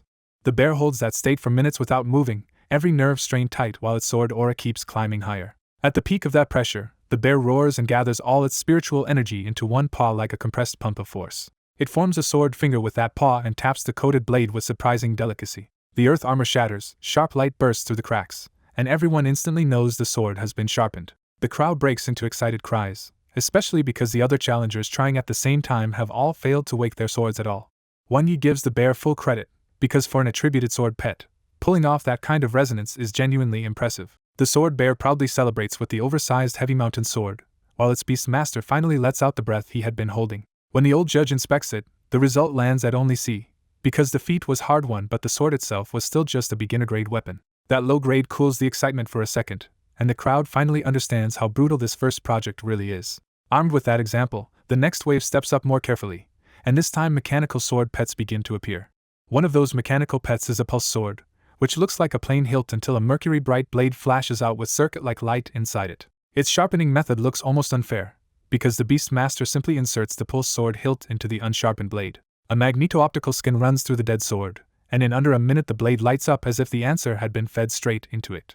Even Wang Yi goes numb watching that gap in difficulty, because the mechanical route makes the whole challenge look absurdly easy. Seeing Wang Yi's confusion, Bayamo explains that mechanical sword pets carry massive sword data and can match each blade to a built-in sharpening method. Bayamo takes the point further and warns that if pet information keeps being integrated like this, mechanical pets may become the future mainstream. Then Bayamo goes up himself and chooses an intermediate-grade sword instead of playing it safe. His method is brutally simple. He drips his own blood onto the sword and places it into the jaws of the 7 Kills Tiger King. After several tense minutes, the sword flies back out of the tiger's mouth as a dazzling sharpened blade. Because he sharpened the only intermediate-grade sword so far and pulled 3 bonus effects from it, Bayamo earns a strong B+. Wang Yi can only watch with widened eyes, because every new participant keeps revealing another completely different way to sharpen a sword. One beast master shocks everyone by driving a sword straight into his own body, making Wang Yi think for a second that the man has gone insane. But the man survives because his rare sword blood talent lets his fused sword spirit blood awaken blades from inside his body. That innate sword body performs so well that his result ends up comparable to Bayamo's. After those standouts, the later rounds mostly get rougher, not easier, because more people overestimate themselves and fail to resonate at all. A few especially reckless challengers grab advanced-grade swords, only to collapse from exhaustion while the blades stay silent. Wang Yi and the sword rabbit get so absorbed in all of this that they forget to take their own turn for the moment. Then Hishingu finally appears, and the atmosphere changes immediately because he walks up with the calm certainty of someone who came here for a reason. In front of everyone, Hishingu says he came from Jiangnan province to prove one thing. Mechanical sword pets were dismissed as a side path 10 years ago, but he intends to show they will be the future mainstream. Wang Yi stares up at Hishingu in real shock, because the man already looked extraordinary in simulation, and seeing him in person feels even more unreal.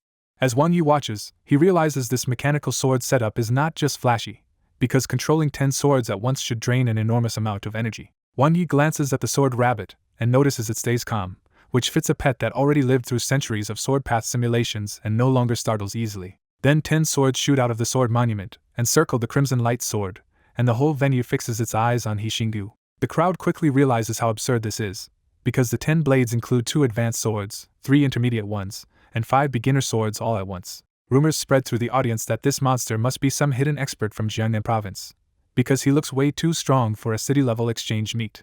Hishingu blocks out everyone below and focuses so completely that it feels like only he and his sword still exist. A strange blade-like needle begins spinning inside Hishingu's eyes, hinting that his method is nothing like normal sword training. Hishingu grabs the crimson light sword, and his sleeve tears open to reveal bronze skin covered in glowing wire-like lines fused to the blade. The glowing lines brighten until his arm looks ready to burst, making the power-up feel dangerous even for him. Under that surge of energy, the crimson light sword swells into a giant blade shaped almost like a flying machine. A fierce wave of sword intent erupts from Hishingu, and the atmosphere over the stage turns heavy in an instant. When Hishingu shouts sharpen and drives the giant sword into the void, the 10 floating blades are dragged into his rhythm. Terrifying airwaves explode outward, and countless invisible sword edges begin shaving and refining all 10 swords at once. The 10 swords crack, shed their ruined outer layers, and suddenly flare with dazzling sharpened sword light. With another command, Hishingu reveals a huge sword case on his back and pulls the newly sharpened sword straight into it. He lands lightly with only a torn sleeve, while the crimson light sword shrinks back into a streak of light and returns to his wrist. The entire venue goes dead quiet, because nobody there can really process what they just saw. Even Wang Yi can only blink at it, because compared with earlier contestants who struggled over one sword, Hishingu made 10 look effortless. The defeated contestants below the stage start looking shaken and lost, as if Hishingu's performance just smashed their confidence along with their expectations. Wang Yi can only grumble to himself that mechanical sword pets feel like they are cheating, because their methods clearly do not play by the same rules. High above the arena, Jian Sunghai frowns toward the judges' table, because he seems to have noticed something off in Hishingu's method too. Hishingu walks to the old man with a pale face and calm smile, sets down the sword case, and says the result no longer matters. The old man only glances at the case, closes his eyes, and gives a single harsh judgment: unorthodox. For a flash, vicious anger crosses Hishingu's face before he forces it down and answers with a mocking smile. Hishingu openly challenges Gu Xinghe, saying his unorthodox path can still crush ordinary beastmasters and that the old sword way needs to admit the times have changed. After throwing down that challenge, Hishingu picks up his sword case and walks off the stage without even looking back. The audience is left baffled, because everyone knows Hishingu won, but almost no one understands what he and the old judge were really arguing about. Jian Sunghai steps in beside the old judge, smooths over the tension, and jokes that Tianquan City just took a big loss after Jiangnan Province sent in a hidden talent who sharpened 10 swords. He immediately invites anyone else, even audience members who never signed up, to come try the challenge because the reward still stands. But after watching Hishingu raise the bar that high, neither the spectators nor the remaining contestants want to embarrass themselves by going next. Jian Sunghai can only shake his head, because this dead silence is exactly what he expected after such a crushing display. Off to the side, Ming Zhu quietly wonders who Hishingu really is, especially since he clearly knows Sword Sage Gu. Then Ming Zhu finally spots Wang Yi still standing below the stage in a daze, and she starts to suspect he got intimidated too. She even starts making excuses for him in her head, telling herself his sword talent is weak, the sword rabbit is still young, and this result would be normal. Meanwhile, Wang Yi bends down to the sword rabbit and asks plainly whether they still want to go up. After a brief pause, the sword rabbit nods, calm and firm despite the pressure hanging over the whole arena. Wang Yi accepts that they probably cannot top Hishingu, so he decides they will just perform normally and rely on the sword rabbit's own preparation. With that settled, Wang Yi brings the sword rabbit onto the stage at last, and the quiet crowd jolts back to attention. Jian Sunghai immediately brightens when he sees Wang Yi, because after all that silence someone finally came up to save the atmosphere. The audience starts buzzing again as people recognize Wang Yi as Qinghai Province's rookie king, even if he once tried denying it. Even Hishingu pauses after leaving, turns back with interest, and decides to stay to see what Wang Yi can do next. On the stage, Wang Yi keeps his tone modest and says the sword rabbit is still young and average, so they only need an advanced grade sword. Because Hishingu already shattered everyone's standards, Wang Yi's request for an advanced sword suddenly sounds almost reasonable instead of arrogant. Jian Sunghai remembers Ming Zhu's earlier words, smiles like he has caught onto something, and agrees to fetch one of the few advanced grade swords for Wang Yi himself. Jian Sunghai explains that unsharpened swords are actually more precious, because once someone sharpens one, the finished blade carries that beast master or pet's own enhancement effect. Wang Yi quickly gets the idea. Sharpening a sword is a bit like appraising gear, except the best result usually comes from the owner doing it personally instead of hiring someone else. Then Jian Sunghai flies to the top of the monument, vanishes for a moment, and the giant structure suddenly collapses with a rumble into a strange mountain fortress. Pointing to the summit, Jian Sunghai reveals one last advanced grade sword and says its sharpening method is simple: resonate with it, pull it free, and it will sharpen on its own. Wang Yi is surprised there is even a sword like this, and Jian Sunghai answers with smug confidence that Dongli's sword culture is deep enough for anything. When Jian Sunghai asks whether Wang Yi wants to try it himself or let another pet do it, Wang Yi immediately points to the sword rabbit and chooses the little rabbit without hesitation. Wang Yi and the sword rabbit trade a quiet look, agree without words, and the rabbit sets off toward the mountain fortress to take the test. As the sword rabbit climbs, the strange mountain fortress comes into focus, with dense empty sword slots showing how many blades have already been sharpened and removed. The rabbit's calm climb sets off laughter and whispering below, because most spectators think sword rabbits are either decorative pets or weak beginners pretending to practice the sword. Hishingu is openly disappointed, saying he thought Wang Yi would at least bring out an innate sword spirit if he wanted to compete. Bayemo watches more carefully, because he still remembers Wang Yi once fighting 6 opponents alone and suspects this strange choice might hide another surprise. Even Jian Senghai goes quiet, remembering Ming Zhu's high expectations and watching to see what Wang Yi and his rabbit can really do. At the top, the sword rabbit finally reaches the ancient blade, wrinkles its fur in caution, and realizes this sword is nothing ordinary. After one steady breath, the sword rabbit grabs the hilt without hesitation. The instant the sword answers, 7 rays burst out and the bright day turns eerily dark under heavy clouds and a few cold stars. Starlight pours down onto the sword, ancient sword intent floods the air, and the blade begins to slide out of the mountain inch by inch with a clear ringing cry.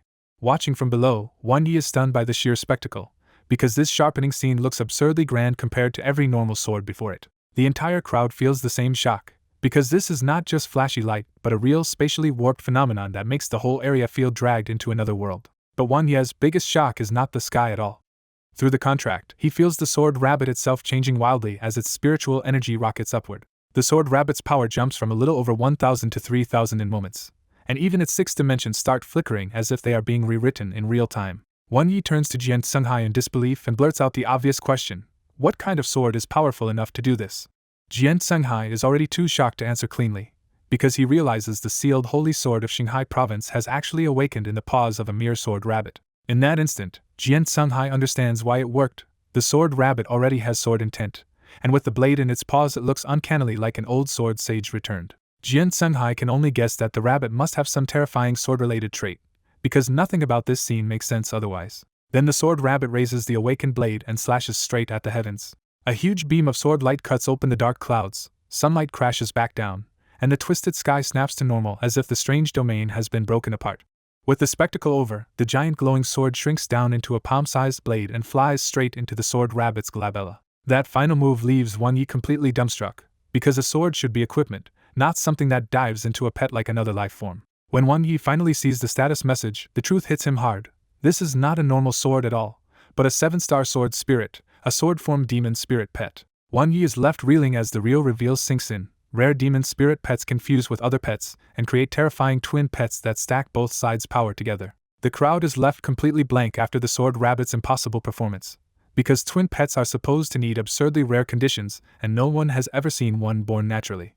Seeing everyone's eyes on him, Jian Senghai clears his throat and finally explains that the sword the rabbit awakened was never just an advanced sword. He reveals it is the 7 Luminaries Lone Star Sword, an emperor-grade famous sword once used by Dongli's first deity-rank beastmaster, the Lone Star deity. Jian Senghai says the sword sealed itself after its master's death, passed through later generations, and has stayed unsharpened for 200 years until the sword rabbit woke it up today. The explanation only makes the audience even more agitated, because now they realize the rabbit did not just sharpen a sword, it drew out a relic tied to national history. While the crowd buzzes about the Lone Star deity, the contestants below stay quiet and stare at the sword rabbit like it just broke common sense.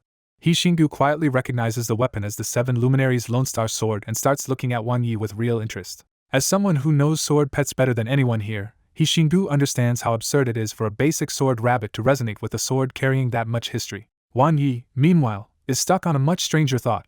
That ancient sword has already become a sword spirit pet, so his pet may have just picked up a pet of its own. He asks the blunt question everyone wants answered. Since the sword rabbit sharpened it, does that mean the sword now belongs to them? Before Jian Senghai can answer, Elder Gu calmly states the rule. Once a sword has truly been sharpened, it belongs to the one who sharpened it.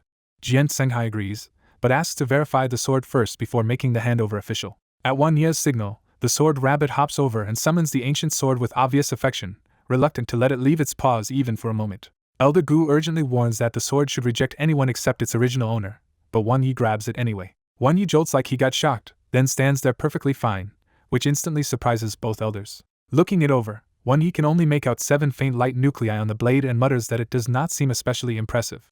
He casually hands the sword over for inspection, and the elder's surprise deepens because the weapon accepted him much more easily than expected. Elder Gu refuses to touch the blade directly, wraps it in spiritual energy from his palm, and studies it with a grave look. After a silent check, Elder Gu sets the sword back in front of the sword rabbit, and confirms that both rabbit and master are unusually gifted in the sword path. Wang Yi immediately downplays the praise, but Elder Gu only smiles and tells him to come after the meat because he has advice for the sword rabbit. Elder Gu walks off without even announcing a score, making it clear that Wang Yi and He Xinggu have already moved past ordinary ranking at this stage.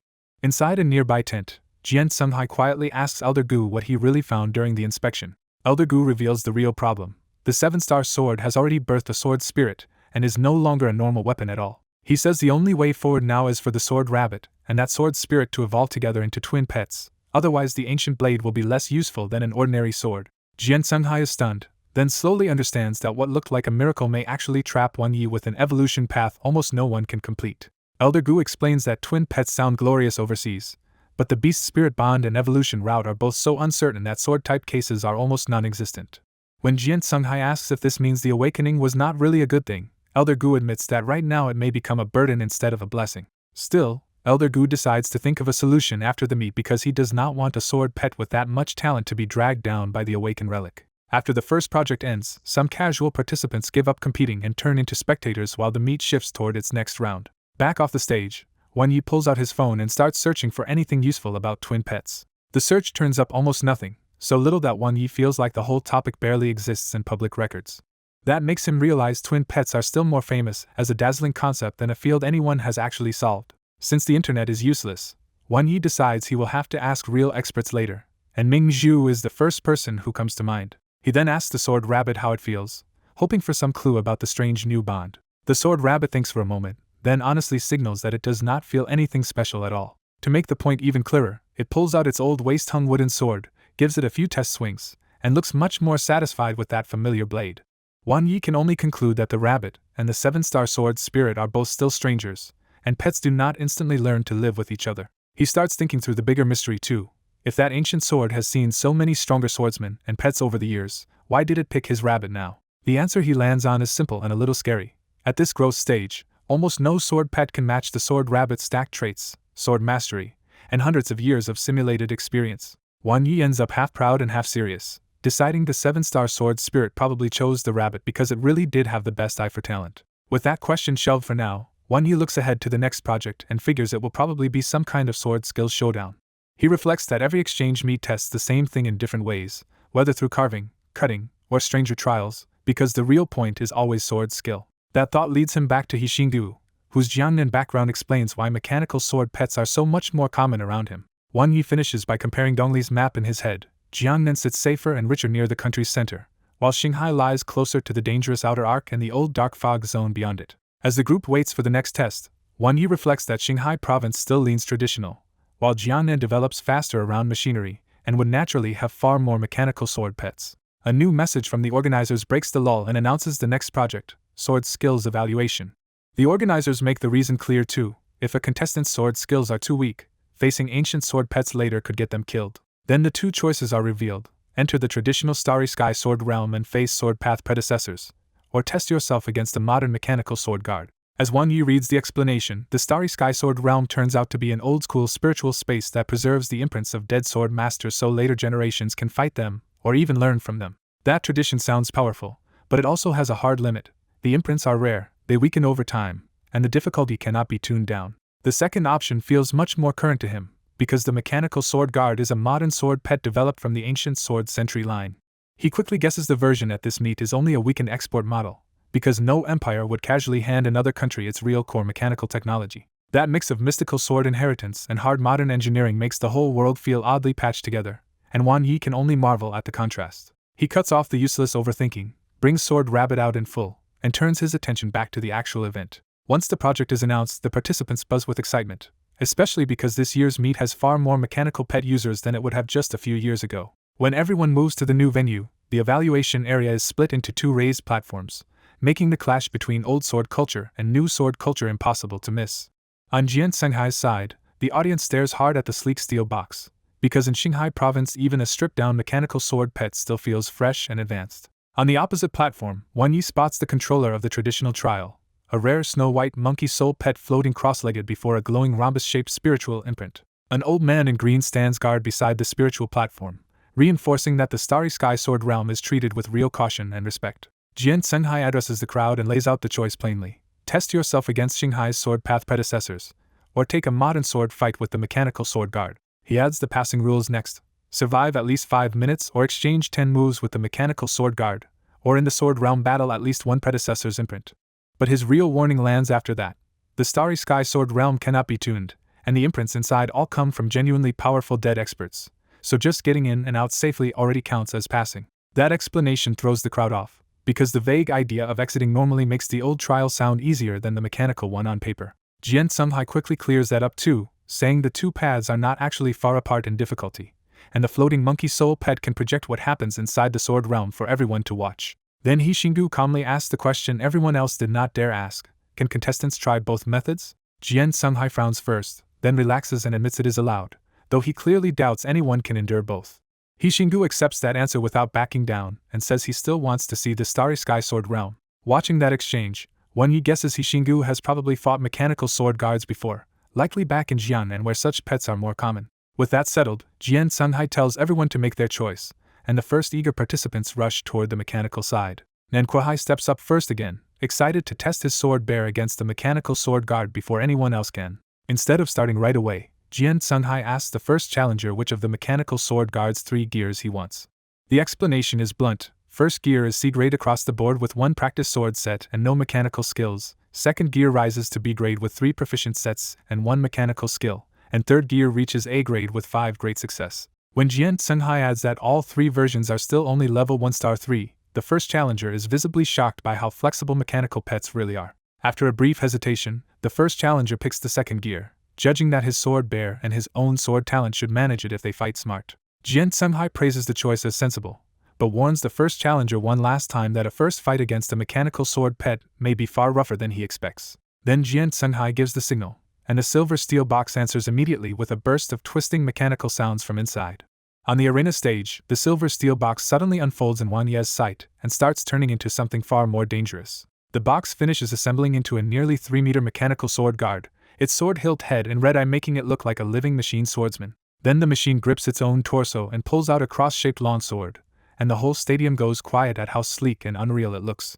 Wan Yi is honestly impressed, because strength aside, this thing is exactly the kind of handsome mecha that hits him right in the heart. Jian Sunghai gives the order to begin, snapping Nan Kuai back into fighting focus.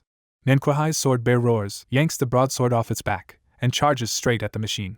In one smooth burst, the sword bear stacks battle intent, 3-foot sword energy, and mountain heaviness to push its sword power and body to the limit. At the same time, Nan Kuai slams down with his own broadsword and sends a ring-shaped sword wave across the stage to pin the mechanical guard's movement. With that opening set, the enlarged sword bear leaps into the air and brings down earth-covering sword thousand tremors like it wants to split the whole arena apart. The crowd barely has time to process the setup before the killing blow is already falling, and even Wan Yi is caught off guard by how clean the whole combo is. But the mechanical sword guard answers with a single diagonal slash, meeting the giant strike head-on without a hint of panic. The stage cracks under the force, yet the machine itself does not budge, and the sword bear realizes up close that its opponent feels completely emotionless. Then the mechanical guard's limbs and sword light up together, channeling power through its whole frame in one terrifyingly perfect motion. With a casual-looking swing, it blasts the sword bear away and vanishes so fast its mechanical body leaves only afterimages behind. It reappears in midair above the falling bear and cuts down with the exact same earth-covering sword technique, only sharper and even more brutal. The copied strike detonates across the stage and sends both the sword bear and Nan Kuai flying clean off the platform. For a moment the whole stadium just stares, because everyone knew the machine would be strong, but not this overwhelming. The contestants quickly realize why the result was so one-sided. The machine has no weak stat, no wasted movement, and sword technique that feels calculated down to the last angle. What really chills them is that the machine did not just block the sword bear's move, it answered with the same earth-covering sword technique at a clearly higher realm. He Xinggu calmly explains the hidden reason. The guard's chip stores at least 100 beginner and intermediate sword techniques, and can instantly draw the right answer when it sees one.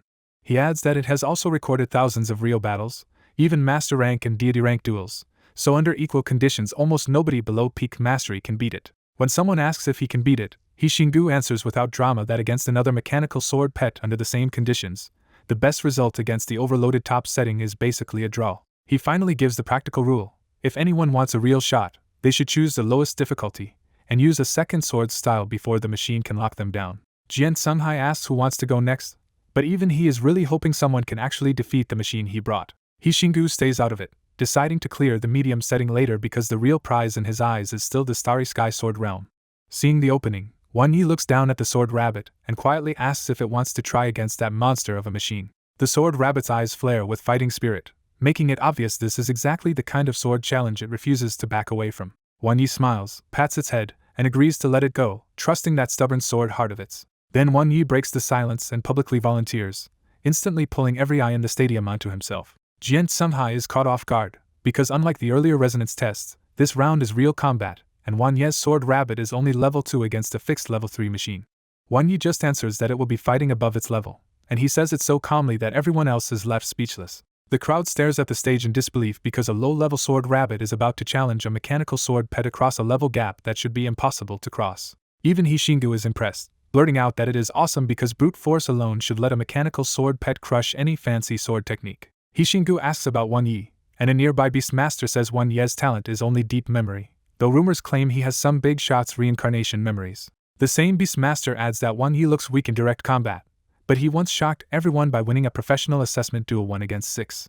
That record makes Hishingu reassess Wan Yi on the spot and realize this quiet newcomer is far more dangerous than he first looked. On the stage, Jian Sunghai proposes starting with the lowest difficulty, but Wan Yi checks with the Sword Rabbit first. The Sword Rabbit flicks its ears in agreement, and Wan Yi calmly asks to skip straight to the highest difficulty instead.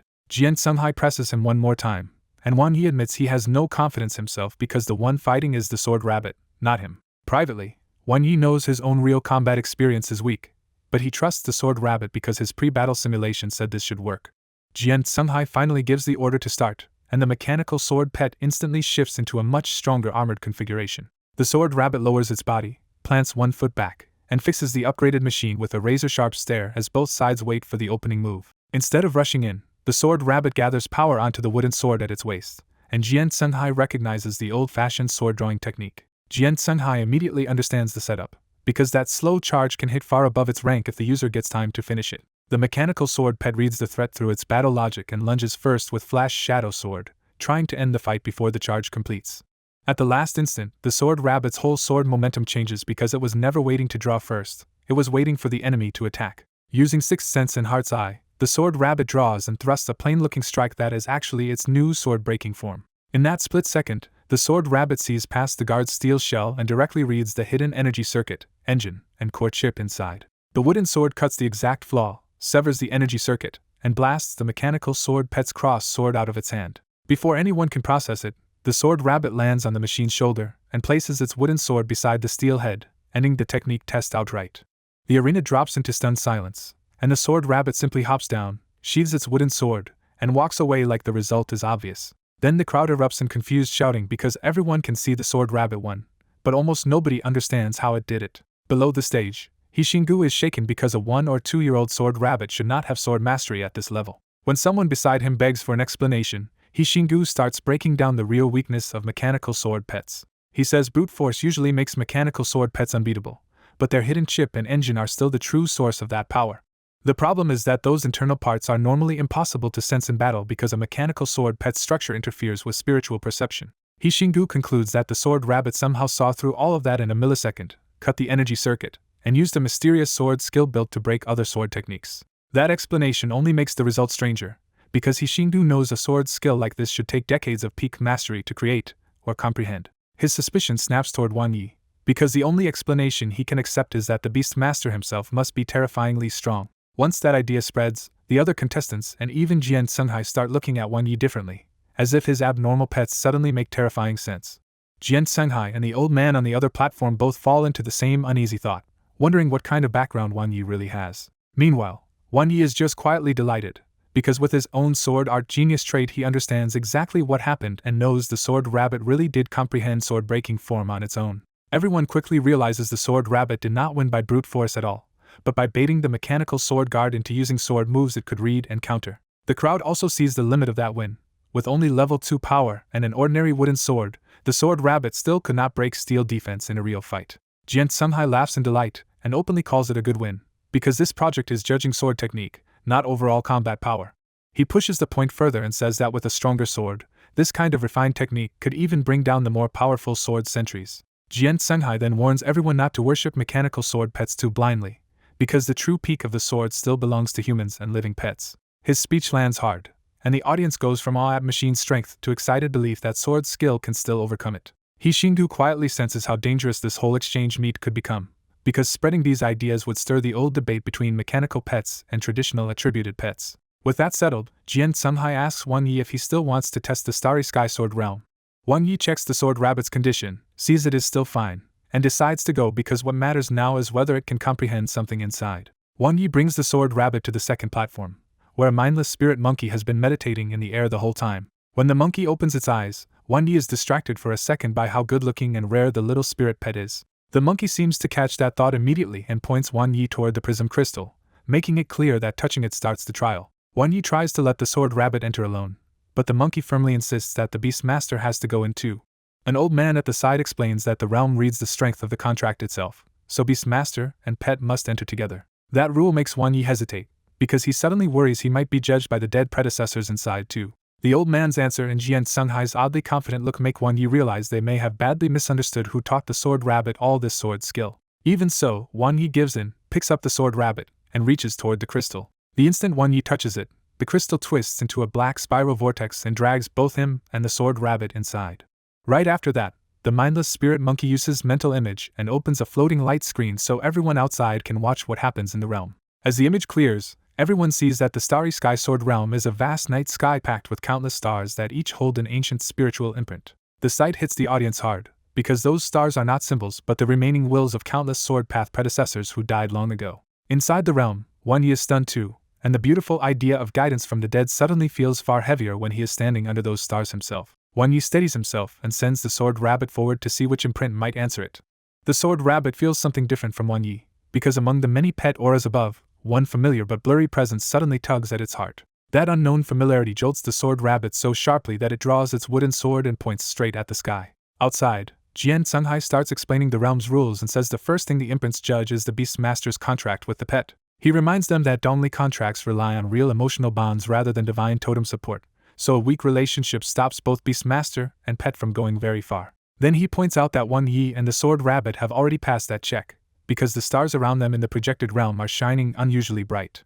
What really stuns Jian Sunghai is how deep that bond looks, because by normal logic it should take more than 10 years or shared life and death to reach this level. Since no one can explain it, the audience starts spinning ridiculous theories that Won Yi and the Sword Rabbit might have been partners in a past life too.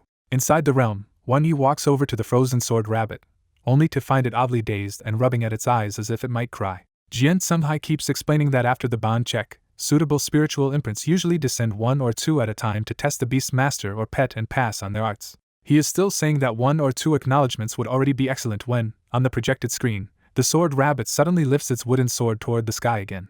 The entire starry sky answers at once, as if the Sword Rabbit has shocked the realm itself. Instead of 1 or 2 imprints descending, countless stars turn into sword light and plunge toward the Sword Rabbit in a vast multicolored torrent. Jian Sunghai and the audience go dead silent in shock, because the starry sky sword realm is doing something none of them expected. Inside the starry sky sword realm, Jian Sunghai freezes when the entire sky of stars starts turning into swords around Won Yi and the Sword Rabbit. Even Jian Sunghai cannot explain it, because the dead sword seniors in this realm were never supposed to all choose the same pet at once.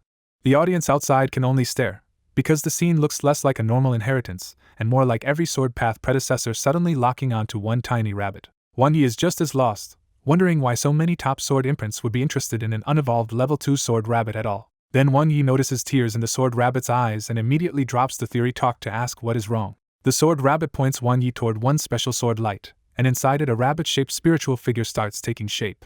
Won Yi sees the full spiritual imprint of a sword rabbit king with steel-like fur, sword-straight ears, and a giant kingly blade, and the resemblance hits him hard. That resemblance makes Won Yi jump to a painful guess that this might be the sword rabbit's father, finally explaining why its origins were always a mystery. He gently tries to comfort the sword rabbit, saying that if this imprint really belongs to its father, then that father must have been a hero. The mood instantly flips when the sword rabbit jabs Won Yi's calf with its wooden sword and protests that this is not its father at all, it just feels strangely close to him. Before Won Yi can sort that out, a shockwave erupts and throws him back as endless sword lights close in around the sword rabbit like a deadly whirlpool. Those sword lights turn into ancient human and beast predecessors, all as glowing spiritual imprints, and every one of them levels a sword at the sword rabbit like they want to test it personally. Won Yi can only stare in alarm, because learning from 1 or 2 seniors was manageable, but surviving all of them at once feels completely absurd. He even suspects the sword rabbit's cursed sword body of disaster is somehow dragging in trouble on a ridiculous scale again. Outside, the crowd starts recognizing legends among the imprints, from famous sword masters to extinct or historic sword pets that only exist in records now. That only makes the scene feel crazier, because the more they recognize these names, the more impossible it seems that all of them chose the same unevolved rabbit. Some people are openly jealous too, remembering how they entered the realm before and got nothing while the sword rabbit is practically being fought over. Even the green-robed elder can only dryly ask Ming Zhu whether she still expects him to advise the sword rabbit now that the ancestors themselves are lining up for it. Back in the realm, the sword rabbit's eyes flick across all the sword lights but keep returning to the sword rabbit king, caught between kinship and total indecision. At that breaking point, a light flares from the sword rabbit's forehead and an ancient sword suddenly flies out on its own. Wan Yi recognizes the 7-star sword spirit immediately as the ancient blade drops into the sword rabbit's grasp and its whole aura changes. The next instant, the sword rabbit charges like a streaking sword rainbow and clashes head-on with the mass of predecessor imprints instead of choosing only a few. What stuns Wan Yi most is that the sword rabbit only uses sword-breaking form, but each strike now carries a completely different grand sword mood. To Wan Yi, it stops looking like his pet is fighting alone and starts feeling like some ancient sword master is moving through the sword rabbit's body. But when Wan Yi checks its status, every detail has turned into question marks, leaving even its own beast master locked out of what is happening. He can only guess that the 7-star sword spirit is not replacing the sword rabbit, but forcing it into a terrifyingly clear state where they are adapting to each other mid-battle. After a long brutal exchange, predecessor after predecessor falls, and the defeated imprints either dissolve back into stars or stream directly into the sword rabbit as sword essence.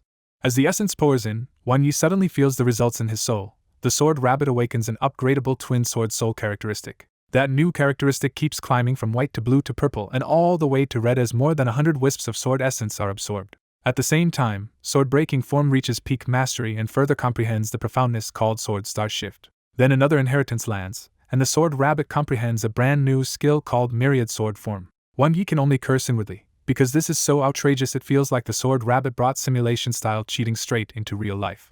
By the end, every last predecessor has either been defeated or returned to the stars, and not a single challenger remains in front of the sword rabbit. Staring at the impossible result, Wan Yi is left with one stunned thought.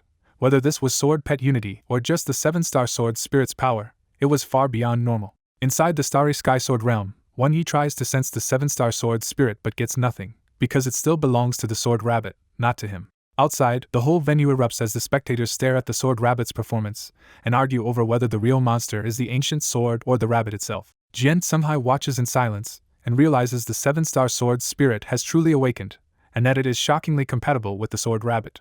He quickly pieces together a bigger truth.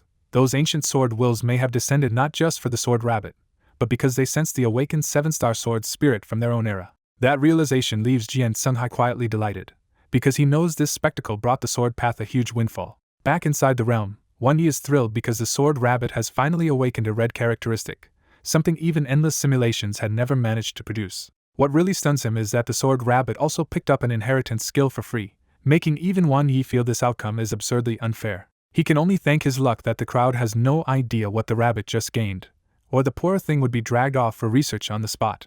As the storm of sword lights fades back into stars, the sword rabbit is left standing alone with the 7-star sword spirit still gleaming in a new way. Wan Yi wryly compares his pets and decides the sword rabbit now has its own powerful partner, just like the others. The sword rabbit puts the sword away, walks back to Wan Yi, and chirps like it is reporting in after a successful test run. When Wan Yi asks, the rabbit confirms that it and the sword spirit have at least started getting used to each other, which is exactly what he needed to hear. That small progress matters because Wan Yi has already realized normal simulation rules cannot properly involve the sword spirit, while it stays hidden inside the rabbit. He understands the trap clearly now. Without a proper bond and contact, the simulations will barely register the sword spirit, and without simulation help, evolving them together is almost impossible. Even so, Wan Yi stays calm, pats the sword rabbit's ear, and decides they can leave now that the spirit has finally awakened enough to open a path forward. The moment Wan Yi steps out of the realm, the noise hits him like a stadium crowd because everyone has been watching the whole spectacle through the monkey's projection. The mindless spirit monkey immediately squeaks for him to hurry up, because that shocking trial nearly drained its spiritual power dry. An elderly green-robed judge praises Wan Yi and the sword rabbit with clear weight, making it obvious this was the most extraordinary scene the realm has produced in years. Wan Yi immediately plays it down and credits the sword instead, but the green-robed elder only answers with a knowing smile. When the elder tells him to rest this afternoon and let the rabbit digest what it learned, Wan Yi is abruptly sure the man noticed the rabbit's hidden change too. Walking off the platform, Wan Yi even throws the shaken participants an innocent little line about how hard the realm was, which only leaves them more speechless. Once he slips into a private room in the waiting area, Wan Yi finally pulls up the sword rabbit's new red characteristic and studies it seriously. Twin Sword Soul turns out to be a red upgradable trait that strengthens the rabbit when it fuses with the sword spirit, and can keep growing by absorbing sword intent. That description makes Wan Yi realize the rabbit's earlier sword-wielding state was only the beginning, and a true evolution into one twin sword pet could become much stronger still. He is even more impressed when he notices this trait can absorb sword intent itself, which means the 7-star sword opened a path the rabbit could never have taken alone. Then Wan Yi opens the inheritance skill and freezes for a moment, because myriad sword form sounds nothing like an ordinary sword technique. As he thinks it through, he realizes the skill may let an ordinary type sword pet borrow natural forces and turn plain sword moves into attributed attacks. That possibility excites him immediately, because if the rabbit can really borrow the strength of heaven and earth, even intermediate sword skills could hit like advanced ones. With twin sword soul and flora sword intent in the mix, Wan Yi can already picture a terrifying future where the sword rabbit turns mountains, rivers, grass, flame, wind, and thunder into swords. He makes the obvious decision on the spot. Once they get back, the sword rabbit is going through a lot of simulation training. To test the next step right away, Wan Yi asks the rabbit to bring the 7-star sword spirit out so he can finally try simulating it directly. The sword rabbit obediently taps its forehead to summon the spirit, but nothing happens at all. It tries again, poking harder this time, and still gets absolutely no response, leaving Wan Yi staring in silence. Only after the rabbit clenches up and forces it with visible strain does the 7-star sword spirit finally slip out from between its brows and hover in front of them. In the private room, Wan Yi finally studies the 7-star sword spirit up close and immediately notices how ancient and strange it looks. When Wan Yi reaches for the hilt, the sword spirit shoots away and hides behind the sword rabbit, as if avoiding him on purpose. The sword rabbit grabs the runaway sword, but even then Wan Yi still cannot touch it because the blade keeps twisting away from his hands. After several failed tries, Wan Yi can only watch the sword spirit dart around him and mock him with bright little sword chimes. The sword rabbit awkwardly explains that the sword spirit simply does not want to be touched by a beast master with no sword path talent. That answer leaves Wan Yi speechless, because a sword is openly judging the man who already carries top-tier sword-related traits. After more translating, the real reason comes out. The sword spirit refuses contact because Wan Yi is the opposite sex. Wan Yi immediately pegs the 7-star sword spirit as yet another sword lady and asks when it became sentient. The reply is surprising. The ancient sword only gained sentience in recent years and slept until the sword rabbit picked it up. Wan Yi realizes the sword spirit may be newly born in mind, but it still remembers the long history inside that old blade. So Wan Yi lays it out plainly. He does not want the sword as his pet, but if it wants to grow stronger with the sword rabbit, it will have to deal with its beast master. The sword spirit circles him with a buzzing protest, and the sword rabbit plants its paws on its hips, clearly offended by whatever the blade just implied. Wan Yi reads the mood instantly and calls the sword out for looking down on him just because it used to be a deity's blade. Then he raises the stakes and claims he can prove he also has a twin sword soul connection with it. Neither the sword spirit nor the sword rabbit believes him, because that bond should only exist between the rabbit and the sword. To settle it, Wan Yi quietly pulls the sword rabbit close and decides to run a reality simulation on the spot. In the simulation, Wan Yi and the sword rabbit return to the valley and realize the sword sentries there use sword concepts that ordinary mechanical sword pets should not be able to grasp. Their deeper investigation exposes one tagged sword sentry called Pivot as a former living sword pet that somehow kept part of its consciousness. When Pivot finally collapses, it vanishes and leaves behind an ancient chip, making the secret behind the sword sentries feel far more dangerous than before. Even knowing that taking the chip could drag them into real trouble, Wan Yi and the sword rabbit choose to keep it rather than bury the truth. Because they spend too much time digging into the mystery, the sword rabbit's results at the meet fall behind the Scarlet Light sword, but this time it does not resent Wan Yi for it. When Du Xinghe later comes to arrange a real battle with the Scarlet Light sword, the sword rabbit unexpectedly refuses, which leaves Wan Yi deeply relieved. Back in the simulation's later days, the sword rabbit's sixth sense suddenly screams danger before Wan Yi can even get the chip analyzed. Wan Yi reacts fast, reaches out through Mingguang Enterprise and Jianghe, and that same day 2 Dark Fog scholars escort him and the sword rabbit to safety while taking custody of the chip. The warning that follows is worse than expected. Foreign beast masters have entered Anping County, and the chip is probably why. Later in the simulation, Wan Yi and the sword rabbit make it into the Cloud Palace and push through its trials until they reach a mechanical ruin. Inside that ruin, Wan Yi notices the Scarlet Light sword is missing and starts connecting that absence to the deeper mystery. They do find a strange mechanical engine there, and Wan Yi puts it away before moving on. Even with the sword rabbit's sixth sense helping them dodge one danger after another, they are eventually crushed at the Cloud Heaven stairway and eliminated. That simulated future ends with Wan Yi and the sword rabbit living a few ordinary, carefree years before both eventually die in a large secret realm, since he had already told it not to extend the run too far. Back in reality, Wan Yi admits the sword rabbit's sixth sense is incredible, but it also drags them toward calamities often enough that it still cannot keep them alive forever. As he picks through the simulation, Wan Yi realizes the missing chip in the last run likely got He Xingdu killed, which explains why the Scarlet Light sword later appeared out of control in the Cloud Palace ruin. He also compares his pets again and sees their roles clearly. Xiaojiu finds opportunities, the white python survives long enough to map futures, and the sword rabbit can smell danger right before it hits. For his reward, Wan Yi chooses the red characteristic twin sword soul, specifically because he needs a way to work with the 7-star sword spirit. He knows a red, accumulation-based sword trait will degrade badly on his own body, but even a weakened version is enough for what he wants. The moment the reward settles in, Wan Yi feels a new connection and simply holds out his hand toward the 7-star sword spirit.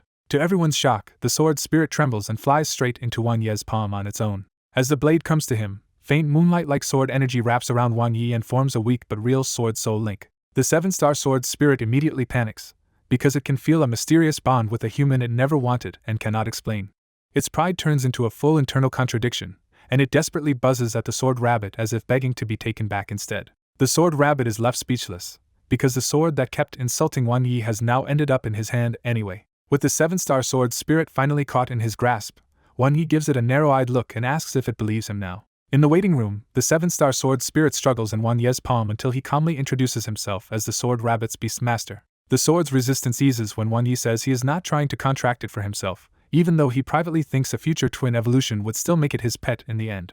When Wan Yi asks why it distrusts beastmasters, the sword rabbit listens to the sword's buzzing reply and suddenly freezes in shock. The sword rabbit explains that the sword thinks beastmasters are unfair because one person can contract many pets, while each pet is only allowed one beastmaster.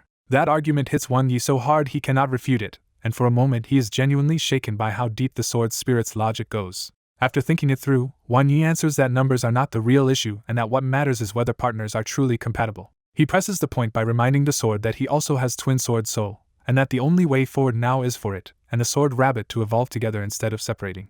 The 7-star sword spirit falls quiet in tacit agreement, still confused that a human it barely knows carries the same sword soul power it only grants to those it truly acknowledges. With both of them finally aligned, Wan Yi decides to test something riskier and places one hand on the sword rabbit and the other on the 7-star sword spirit to start a joint simulation. In the scripted world, the 1-year-old sword rabbit wakes in the empty graveyard route and discovers a sword spirit already hidden inside its body. The newly emerged sword spirit is badly shaken by this strange world, so the sword rabbit spends the next years helping it settle down. As the years pass, the pair survive by smashing skeletons, killing corpse insects, and dodging the smaller dangers around the outer graveyard.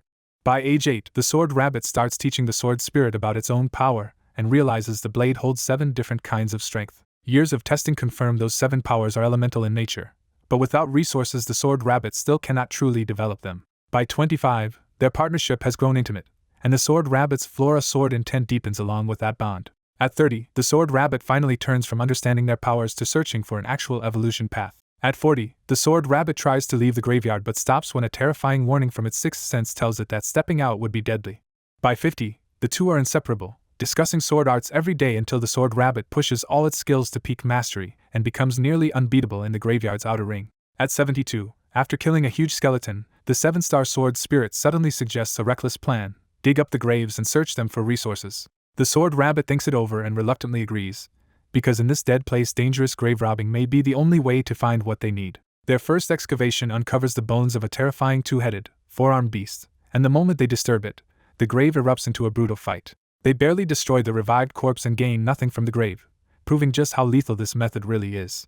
The fight leaves them so badly hurt that they need 3 years to recover, but during that time the sword rabbit also grasps part of the Saluo sword form and shares it with the sword spirit. That shared sword insight deepens their connection into true telepathy, raising their bond to another level. By 80, they keep digging the ancient graves through repeated life and death battles until they finally uncover a pearl that shines with life. Over the next decades, they keep looting the outer graves, using the sword rabbit's sixth sense to dodge disaster and slowly stockpiling strange resources they barely understand. By 102, they finally start using those scavenged materials to attempt evolution.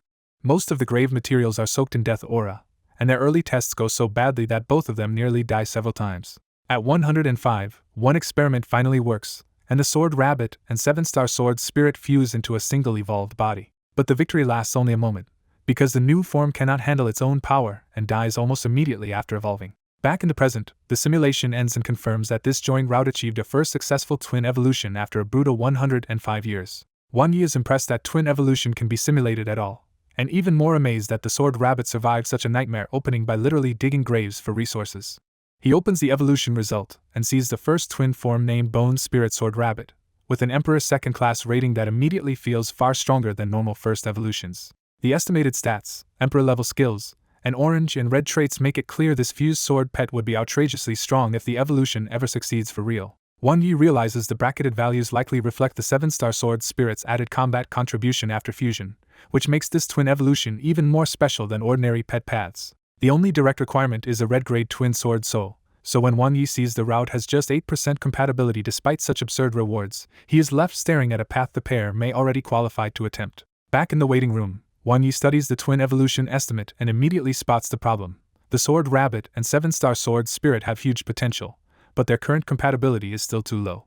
Even so, the first simulated form shocks him so much that he starts thinking bigger and wonders if their very first real evolution could jump straight from Transcendent to Overlord class. When Wang Yi asks how they feel, the sword rabbit droops in frustration because it died in the simulation after evolving too forcefully and failing to control the backlash. The 7-star sword spirit reacts the opposite way, buzzing in agitation and pointing its tip at Wang Yi like it has just seen something impossible. Wang Yi gently asks the sword spirit to let him inspect its condition even without a contract, and after a tense pause, it finally gives in. The 7-star sword spirit briefly accepts Wang Yi's touch, then quickly goes back to the sword rabbit's side, making its real affinity obvious.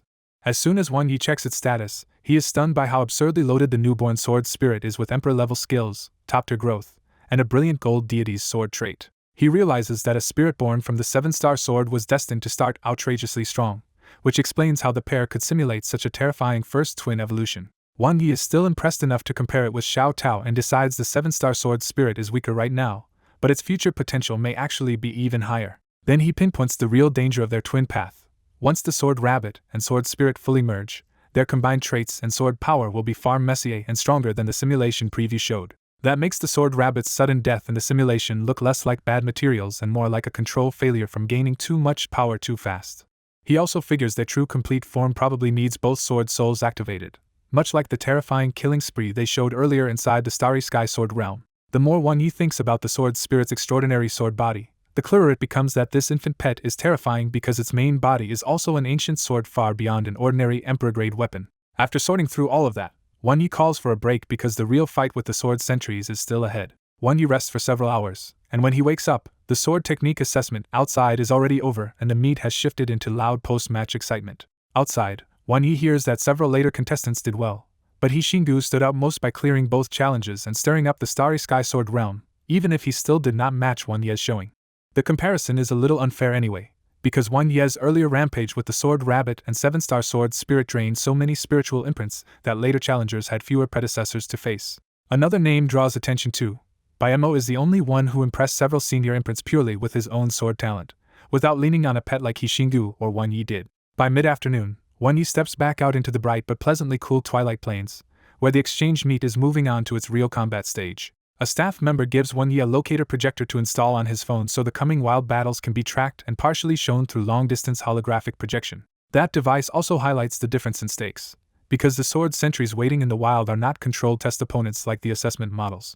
Wang Yi realizes Jian Senghai's mechanical sword guards only measured sword technique, while a real sword sentry can also use dangerous mechanical combat skills and overload mode. He judges the gap bluntly. Unless the sword rabbit can evolve, it has no realistic chance of defeating a real sword sentry across levels. That is exactly why this part matters, because unlike the harmless realm trial, a mistake against wild sword sentries could leave a beast master dead or permanently crippled. Once everyone gathers, Jian Senghai explains the mission. East of the base, a valley holds a hibernating group of level 3 sword sentries, and the beast masters who passed the assessment are now expected to clear them out. He warns them not to confuse new swords and polished technique with real battlefield judgment, because actual combat punishes tiny mistakes with lasting damage. Then he points out the one safety net they do have. Each locator projector carries a streak of sword energy that can be broken in a life or death emergency to kill enemies below level 5. Even with that insurance, Jian Senghai keeps pressing the point that if they judge the fight badly, they can still come back crippled, so anyone unsure should retreat instead of gambling. Only after the warning does he reveal the exchange meet's grand prize, indicating a weathered pyramid-shaped stone in the center of the grounds. Jian Senghai names it the sword testing stone, an emperor-grade ancient equipment piece that can reveal a full emperor-rank sword technique and sharply boost sword skill training if someone comprehends its hidden intent. The moment Wang Yi sees the sword testing stone, he locks onto it as the real reason he came, because Ming Zhu already told him it may even be one key to a sealed ancient sword relic. And even if the relic clue turns out wrong, Wang Yi knows this trip is already worth it, because an emperor-grade sword treasure like this is far too valuable to ignore. Before the last round begins, Jian Senghai warns everyone that the sword sentries can disrupt locator projectors, and anyone who loses their signal should retreat at once. While the other contestants rush east for speed and points, Wan Yi just yawns and sets off with the sword rabbit at an easy pace. Wan Yi is calm because his simulation already told him the real goal is not wiping out every sentry, but finding the one called Pivot and bringing its special chip back to Ming Shu or Jianghe for study. As he walks, Wan Yi quietly turns over a darker suspicion, because these first-generation mechanical sword pets from the Xionggang Empire should never have been left behind in Qinghai Province for no reason. To everyone watching, though, it just looks like Wan Yi burned out in the sword realm and has no energy left for the final test. The mood gets even stranger when wild pets keep flocking to Wan Yi and even offer him food, making the audience wonder why every beast seems to like him. That easy walk gives Wan Yi another idea, because if he wants to develop the desolate infernal relic later, a whole batch of tame wild pets could become his workforce. He decides the white python and Xiao Jiu should be able to lead underlings anyway, so he starts memorizing the useful wild pets he meets instead of hurrying ahead. After wasting a full 3 hours on that detour, Wan Yi finally reaches a sunken fog valley just as thunder rolls and rain threatens to break. Inside the valley, he finally sees the sword sentries up close, and they really are crude, rusted ancestor models of modern mechanical sword guards. The rust and flickering lights only make Wan Yi more certain something is wrong, because machines this old should not still have power after more than a century. Instead of fighting, Wan Yi slips deeper into the valley, relying on one clue from his simulation. Pivot should be one of the few sword sentries with some consciousness left. Soon he starts crossing paths with other contestants on their way out, and the timing says enough because their fights are already ending while his search is just beginning. Bayamo comes out looking battered and warns Wan Yi to leave, because the sword sentries here are far stronger than anyone expected. When Wan Yi presses him for details, Bayamo reveals the real shock. Some of these first-generation sword sentries have actually cultivated killing sword intent and become sentient. Bayamo adds that the valley is packed with sentries and the weather is turning bad, then he mounts his tiger and hurries out, leaving Wan Yi behind. Wan Yi only pretends to hesitate for a moment, and then he keeps going deeper with the sword rabbit anyway. The deeper he goes, the fewer people remain, and the valley fills with more sword sentries carrying a terrifying, cold-killing aura far beyond their level. As he holds his breath and blends strangely well with the valley, Wan Yi realizes the sentries are not noticing him, so he can keep searching instead of fighting.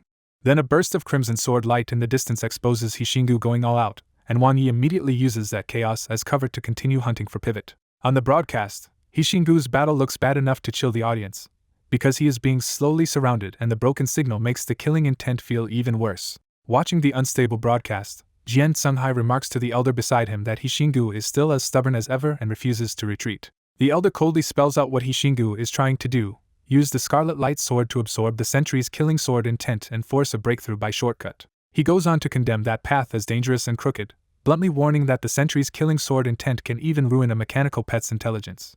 When Jian Sunghai asks if he would really stay calm if Hishingu dies, the elder answers with the same icy attitude that he already expelled him and his fate is no longer his concern. Even the elder starts paying attention when another screen shows Wan Yi moving quietly through the valley without fighting any sentries.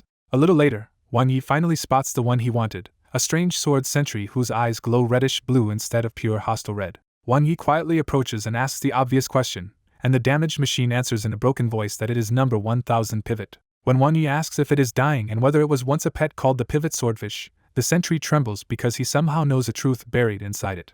Pivot can barely explain that its chip is sealed, so it cannot open many memories and does not even know how it became a mechanical sword pet. Then Pivot begs Wan Yi to remove its chip before it loses control completely, because it does not want to become one of the mindless sentries around them. Wan Yi agrees, and Pivot explains that the body will die but everything that matters is sealed inside the chip. With its last strength, Pivot tears off its own head and exposes the tiny core chip hidden among blood vessel-like photoelectric circuits. Wan Yi carefully takes the bean-sized chip, and the moment it leaves the body, Pivot's rusted frame goes dead for good.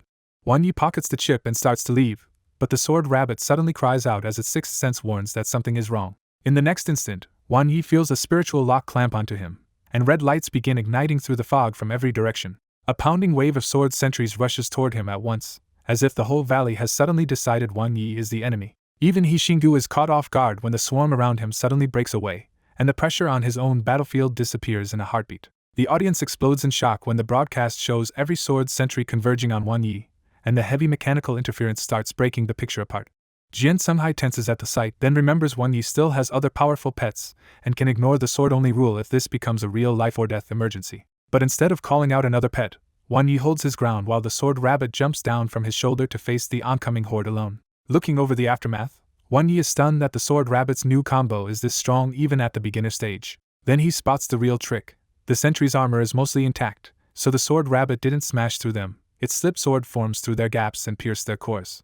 Wang Yi realizes the earlier fight with the mechanical sword guard taught the sword rabbit exactly where mechanical sword pets are vulnerable.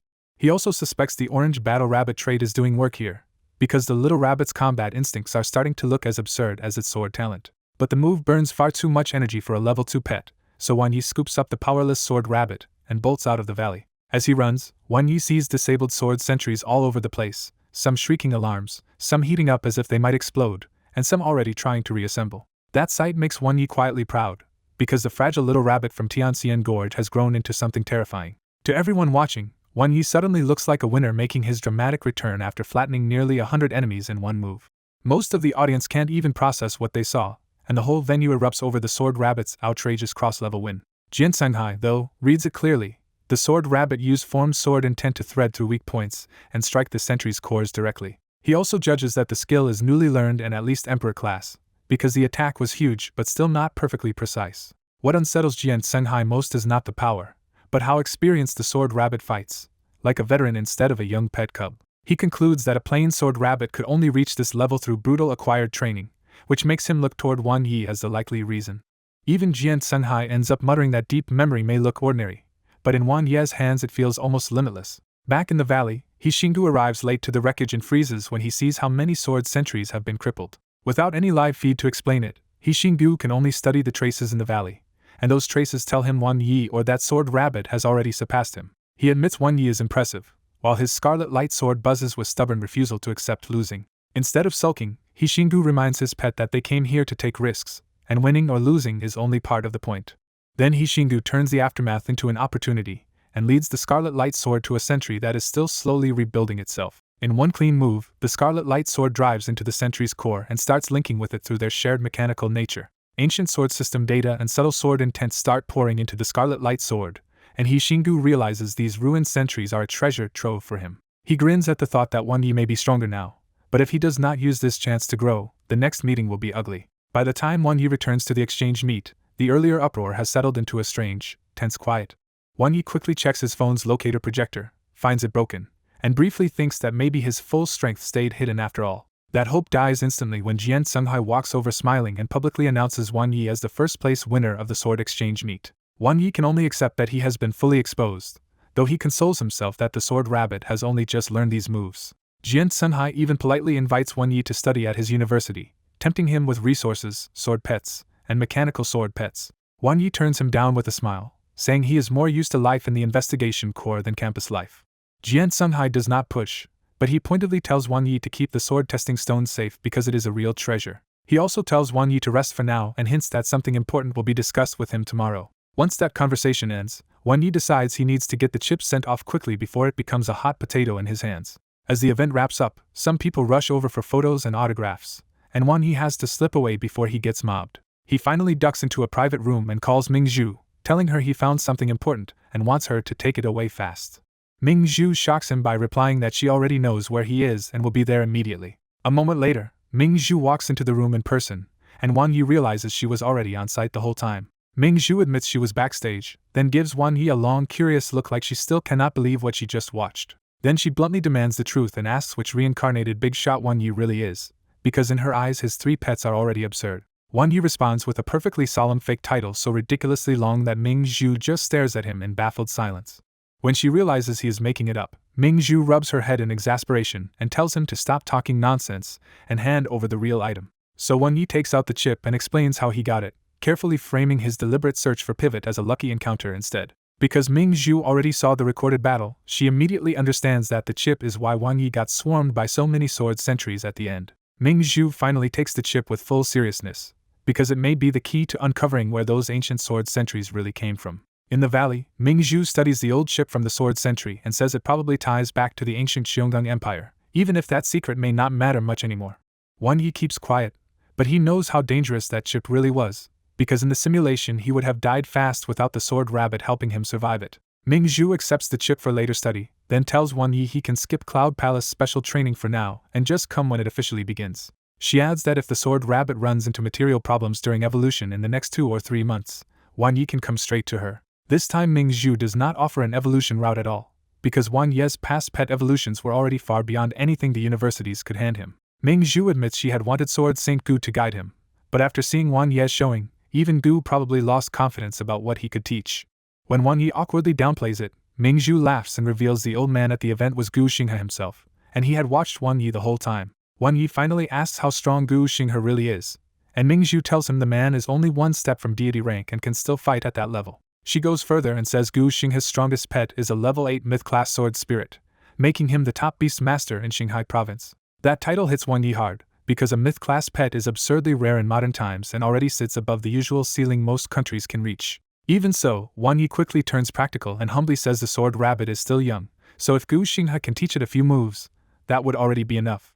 Inside, Wang Yi briefly gets greedy at the thought of simulating a myth-class sword spirit's skills or traits, then immediately drops the idea because it would expose far too much. Seeing he is serious, Mingzhu agrees to introduce him to Gu later, then reminds him to guard the sword testing stone well because it is now confirmed to be a key to a sealed ancient sword relic. Mingzhu explains that the relic has a long history, hides in the void somewhere near Yuheng City, and vanished about 200 years ago. She says even Lin Ro confirmed they still cannot find it, because relics hidden in the void are almost impossible to sense without special methods. That instantly hooks Wang Yi, because he suspects this mysterious ancient sword relic might be one of the secret places sealing the last part of Xiao Tao's body.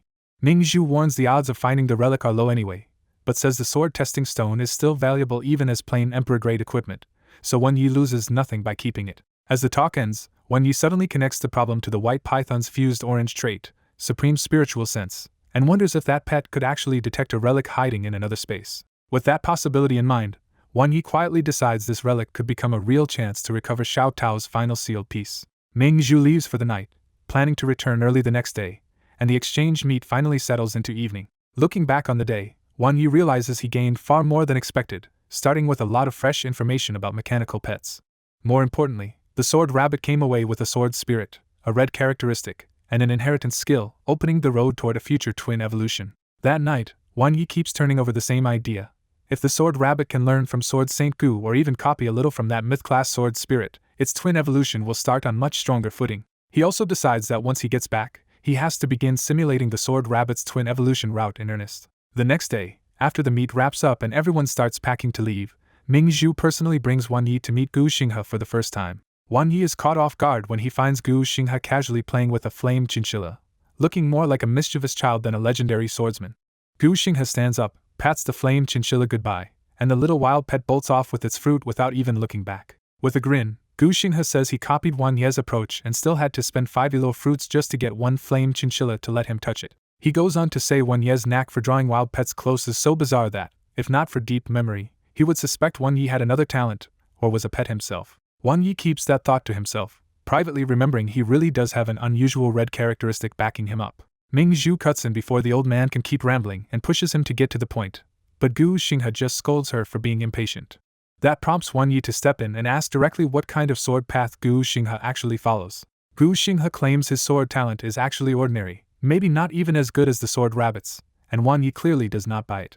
Gu Xinghe says the title Sword Saint is mostly empty, because in Old Dongli there were many swordsmen better than him, and some surpassed him by a huge margin. When Wang Yi points out that this still makes no sense, Gu Xinghe quietly answers that those stronger people are all dead now. He finally reveals that he practices the Eternal Sword, a path whose clearest trait is sheer longevity, outlasting rivals who fell to age or died as martyrs. Stunned, Wang Yi carefully asks Gu Xinghe's age, because the man suddenly sounds far older than any normal powerhouse. Before Gu Xinghe answers, Mingzhu softly explains that grandfather Gu personally knew her family's predecessors, which hits Wang Yi like a truck. Gu Xinghe only smiles and says he cannot even remember his own age anymore, brushing the number aside as meaningless. Then Gu Xinghe turns straight to the real issue and says the sword rabbit is strong, but its foundation is still unstable. He immediately sees that the awakened 7-star sword spirit has already formed a soul bond with the sword rabbit, which leaves twin evolution as the only path forward. He goes on to say twin evolution is already almost impossible in modern times, and the 7-star sword spirit makes it even worse because it was born incomplete. To Wang Ye's shock, Gu Xinghe bluntly says that from one angle the 7-star sword spirit is actually dragging the sword rabbit down. He explains that with the sword rabbit's talent, and Wang Ye's way of raising pets, its future should have been boundless, but twin pet problems will now restrict it for a long time. Then Gu Xinghe coolly guesses that after learning the truth about the 7-star sword, Wang Yi was probably cursing Jian Songhai and the others in his heart. Mingzhu is left pale and stunned, because this is the first time she realizes the 7-star sword carried a sword spirit, formed a soul bond, and pushed the sword rabbit onto the brutal twin path. Feeling guilty on the spot, Ming Zhu tells Wan Yi not to blame Principal Jian and the others too much, because she was the one who asked them to bring the 7-star sword over for him in the first place. Ming Zhu stares at Wan Yi in shock, finally realizing the 7-star sword was not just a sword at all but a newborn sword spirit tied to the sword rabbit. Wan Yi quickly plays along, saying twin pets are almost impossible to research and trying to make the situation sound less disastrous than they think. He even praises the 7-star sword spirit as useful for now, reminding them that the sword rabbit already fought well with it in the Starry Sky Sword realm. Gu Xinghe cuts through the optimism and warns that once the sword rabbit reaches higher levels, the sword spirit's damaged body will hold it back and both pets may fall behind fast.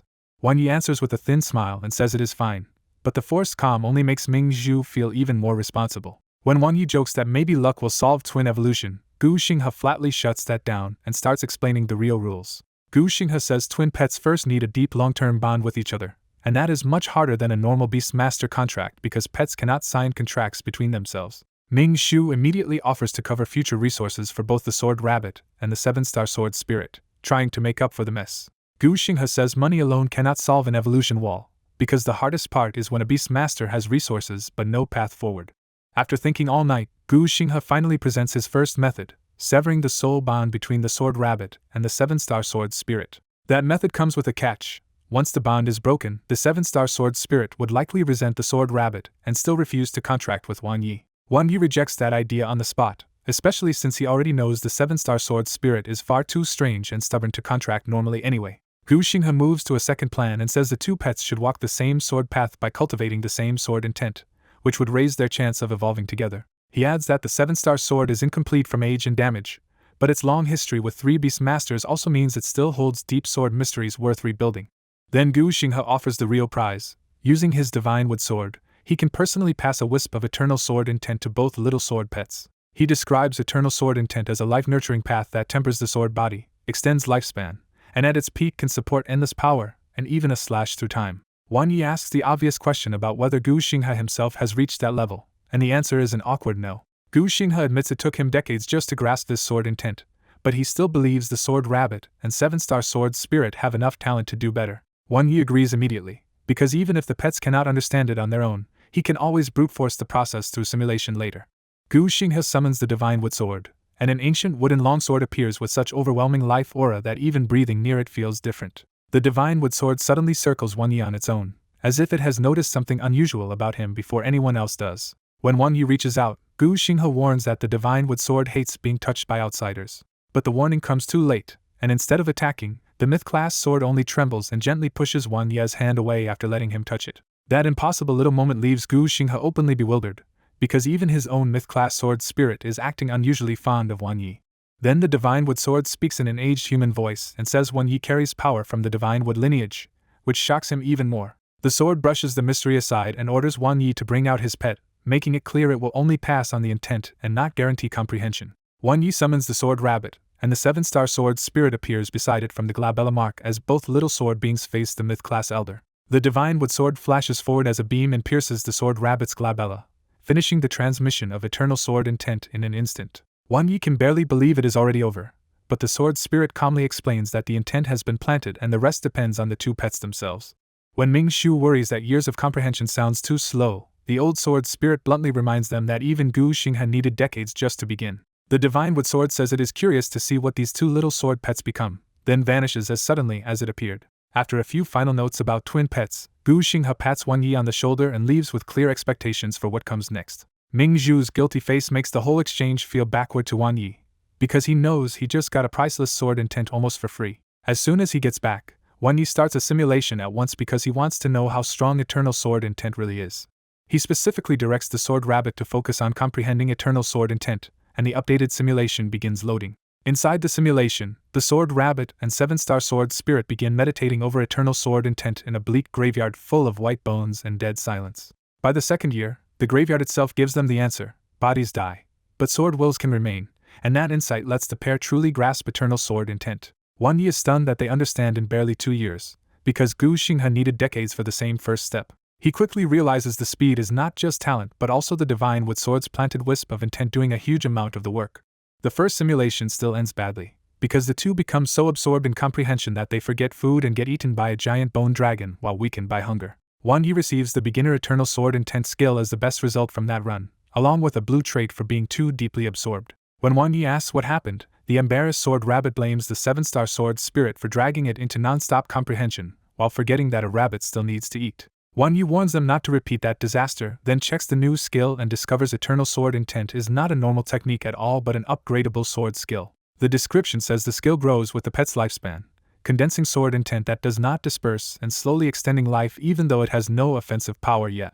That makes Wang Yi realize the real value of Eternal Sword Intent might only appear after decades or centuries, when long life pushes the skill into a much higher realm. For now, though, the beginner skill is almost invisible, and when the sword rabbit tries it, Wang Yi can barely detect anything beyond a vague lifelike feeling. So Wang Yi decides to keep simulating until Eternal Sword Intent reaches a meaningful level and maybe opens the path to twin evolution.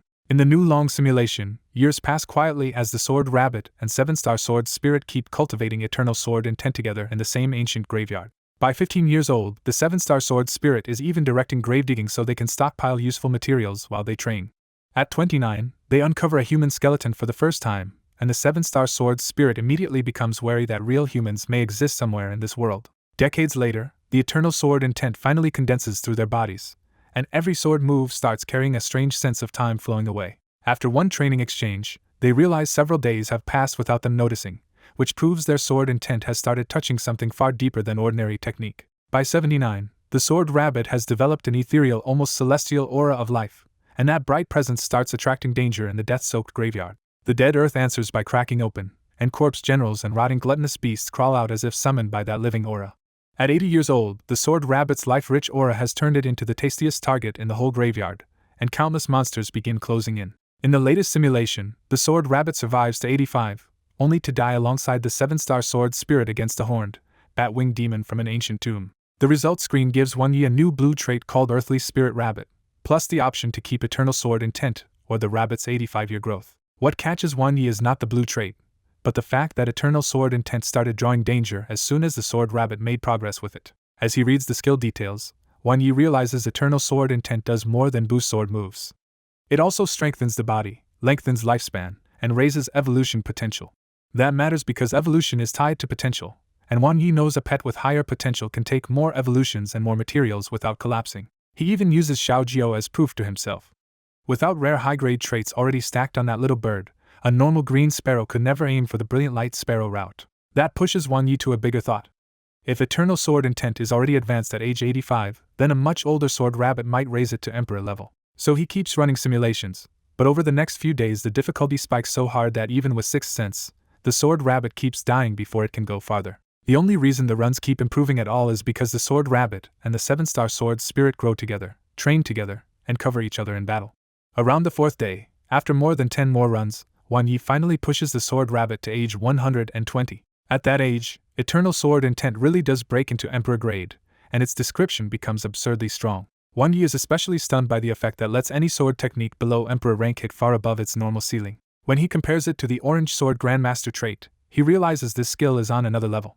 It does not just polish a move, it rewrites the move's upper limit. In Wang Yi's rough math, even a normal advanced sword move could become terrifying once Eternal Sword Intent pushes it into Emperor-grade power territory. For a moment, he can only think one thing. If this works in reality, the Sword Rabbit is about to become outrageously hard to stop. He quickly talks himself through the drawback too. The move will eat a lot of energy, but the same skill also raises evolution potential, which should fix the Sword Rabbit's future energy cap. That makes him grin at the thought that the Sword Rabbit might soon flip the pecking order and start bullying even Xiaojiao. Even so, Wang Yi reins himself back in and decides Eternal Sword Intent is not the whole answer. It mostly raises the Sword Rabbit's floor, not its true peak. He reminds himself that Flora Sword Intent and the inherited Saluo Sword form are still the Sword Rabbit's real ceiling, and Eternal Sword Intent cannot boost either of them. So Wang Yi sets a new plan. Next, the Sword Rabbit should focus on finding an evolution route first, then tackle Flora Sword Intent after its soul growth catches up. After the sword exchange meet, life settles down a little, and Wang Yi spends the quieter days balancing pet training with investigation core field missions around nearby secret realms. Ming Zhu keeps her promise and sends over a batch of support resources for both the Sword Rabbit and the 7-star Sword Spirit. Most of the Sword Rabbit's supplies are food and high-end rabbit nourishment, while the 7-star Sword Spirit mainly needs pure energy crystals and costly sword maintenance. Then Ming Zhu personally brings the Emperor-grade sword she had prepared for the Sword Rabbit, and that delivery immediately changes the mood in the apartment. Once the case is there in front of him, Wang Yi can already tell it is no ordinary item from the gold sheen, the carved patterns, and the pressure coming off it. Xiao Jiao is the first to rush over, excited by the mysterious new thing like it might be a fresh toy. The white python also slithers over from its sandbox model to stare at the case, just as curious. Only the sword rabbit stays completely unmoved, stretched on the bed and happily reading Wan Ye's novel instead of caring about the flashy delivery. When Wan Yi spots the name Thunderwood Emperor sword on the case, he immediately grumbles that a sword should really be named by its owner. Even before opening it, he can feel the heavy life force of the Heaven Thunderwood blade inside and starts thinking this sword may suit the sword rabbit unusually well. Xiao Jiao instantly wants in, and Wan Yi shuts that down by reminding the bird it does not even practice swordsmanship. He almost jokes about making Xiao Jiao an alchemy furnace instead, then quickly switches to flattery and tells the little bird a future divine phoenix has no need for mere equipment. It works embarrassingly well. Xiao Jiao straightens up, convinced, while the white python looks over with pure disbelief. When Wan Yi finally opens the case, there is no dramatic burst of light at all, just a cool dark wooden longsword lying inside. Looking closer, Wan Yi sees that the sword's whole design leans into old Dongli style, especially the crossguard shaped like a green dragon stretched across the hilt. That dragon design unexpectedly annoys the white python, which glances from its own body to the sword as if personally offended. Once Wan Yi figures it out, he smoothly reframes the carving as praise, saying dragon bodies are used in art precisely because they are elegant and beautiful. That sweet talk works too, and the white python immediately brightens up, leaving Xiao Jiao to stare at it with the same disbelief from before. With the sword finally ready, Wan Yi calls the sword rabbit over from the bed and asks it to come test the weapon properly. The sword rabbit puts down the book, hops over, freezes for a beat at the sight of the blade, and finally reaches out to take hold of the Thunderwood Emperor sword. As soon as the sword rabbit grips the Thunderwood Emperor sword, the dark wooden blade lights up and finally shows its real edge. Wan Yi figures the sword reacted so well because eternal sword intent has made the sword rabbit unnervingly calm and sword-like. When Wan Yi checks the sword case, the weapon sounds even better than expected, Emperor grade, rich in life and thunder power, easy on energy use, and especially effective against strange gods. That strange god bonus impresses Wan Yi, because among his pets only Xiao Jiao already has a trait that can counter them. Just as Wan Yi praises the sword, the 7-star sword spirit suddenly shoots out from the sword rabbit's forehead and heads straight for the new blade. The 7-star sword spirit stabs into the middle of the Thunderwood Emperor sword and starts swallowing the whole thing as pure sword energy. Wan Yi stares at the empty air in disbelief, because the expensive sword he just spent over a month forging has simply vanished. The sword rabbit explains that the 7-star sword spirit absorbed the Emperor sword, and Wan Yi is instantly offended by how casual that sounds. When the spirit makes its point clear, Wan Yi realizes the sword rabbit can only keep one sword at a time, and his dream of arming it with extras dies on the spot. Irritated, Wan Yi grabs the 7-star sword spirit and roughly pets it up and down while treating it like the culprit. The 7-star sword spirit hums for help, but the sword rabbit can only stare while Xiao Jiao and the white python look completely baffled. After Wan Yi finally lets it go, the spirit flies back to the sword rabbit and suddenly releases a phantom Thunderwood Emperor sword shape around itself. That calms Wan Yi down, because the sword rabbit explains the 7-star sword spirit did not destroy the weapon, it inherited its strength. The real reason is bigger. The incomplete 7-star sword needs to absorb other swords to fill its missing parts and raise its own cultivation ceiling with the sword rabbit.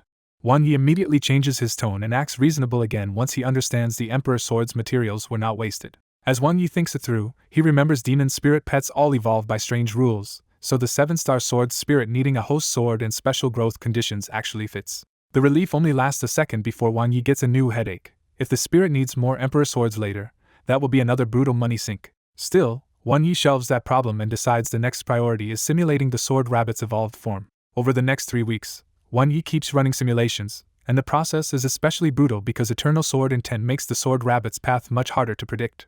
At last, Wan Yi gets a breakthrough result after well over 100 tries, and this time the sword rabbit and 7-star sword spirit's twin route produces a monstrous final candidate. The simulation says the 159th form is the star sword aloof rabbit, an overlord first-class battle demon twin pet with absurdly high 6-dimensional growth. What really shocks Wan Yi is that this fused form pushes most stats to S rank, which is beyond what a normal overlord class pet should manage. The skill list is just as outrageous, stacking advanced, Emperor grade, and even inheritance-level sword abilities onto one evolution. Even the characteristics are stacked with 2 red traits, making Wan Yi feel like twin evolution is a complete cheat compared to normal pets.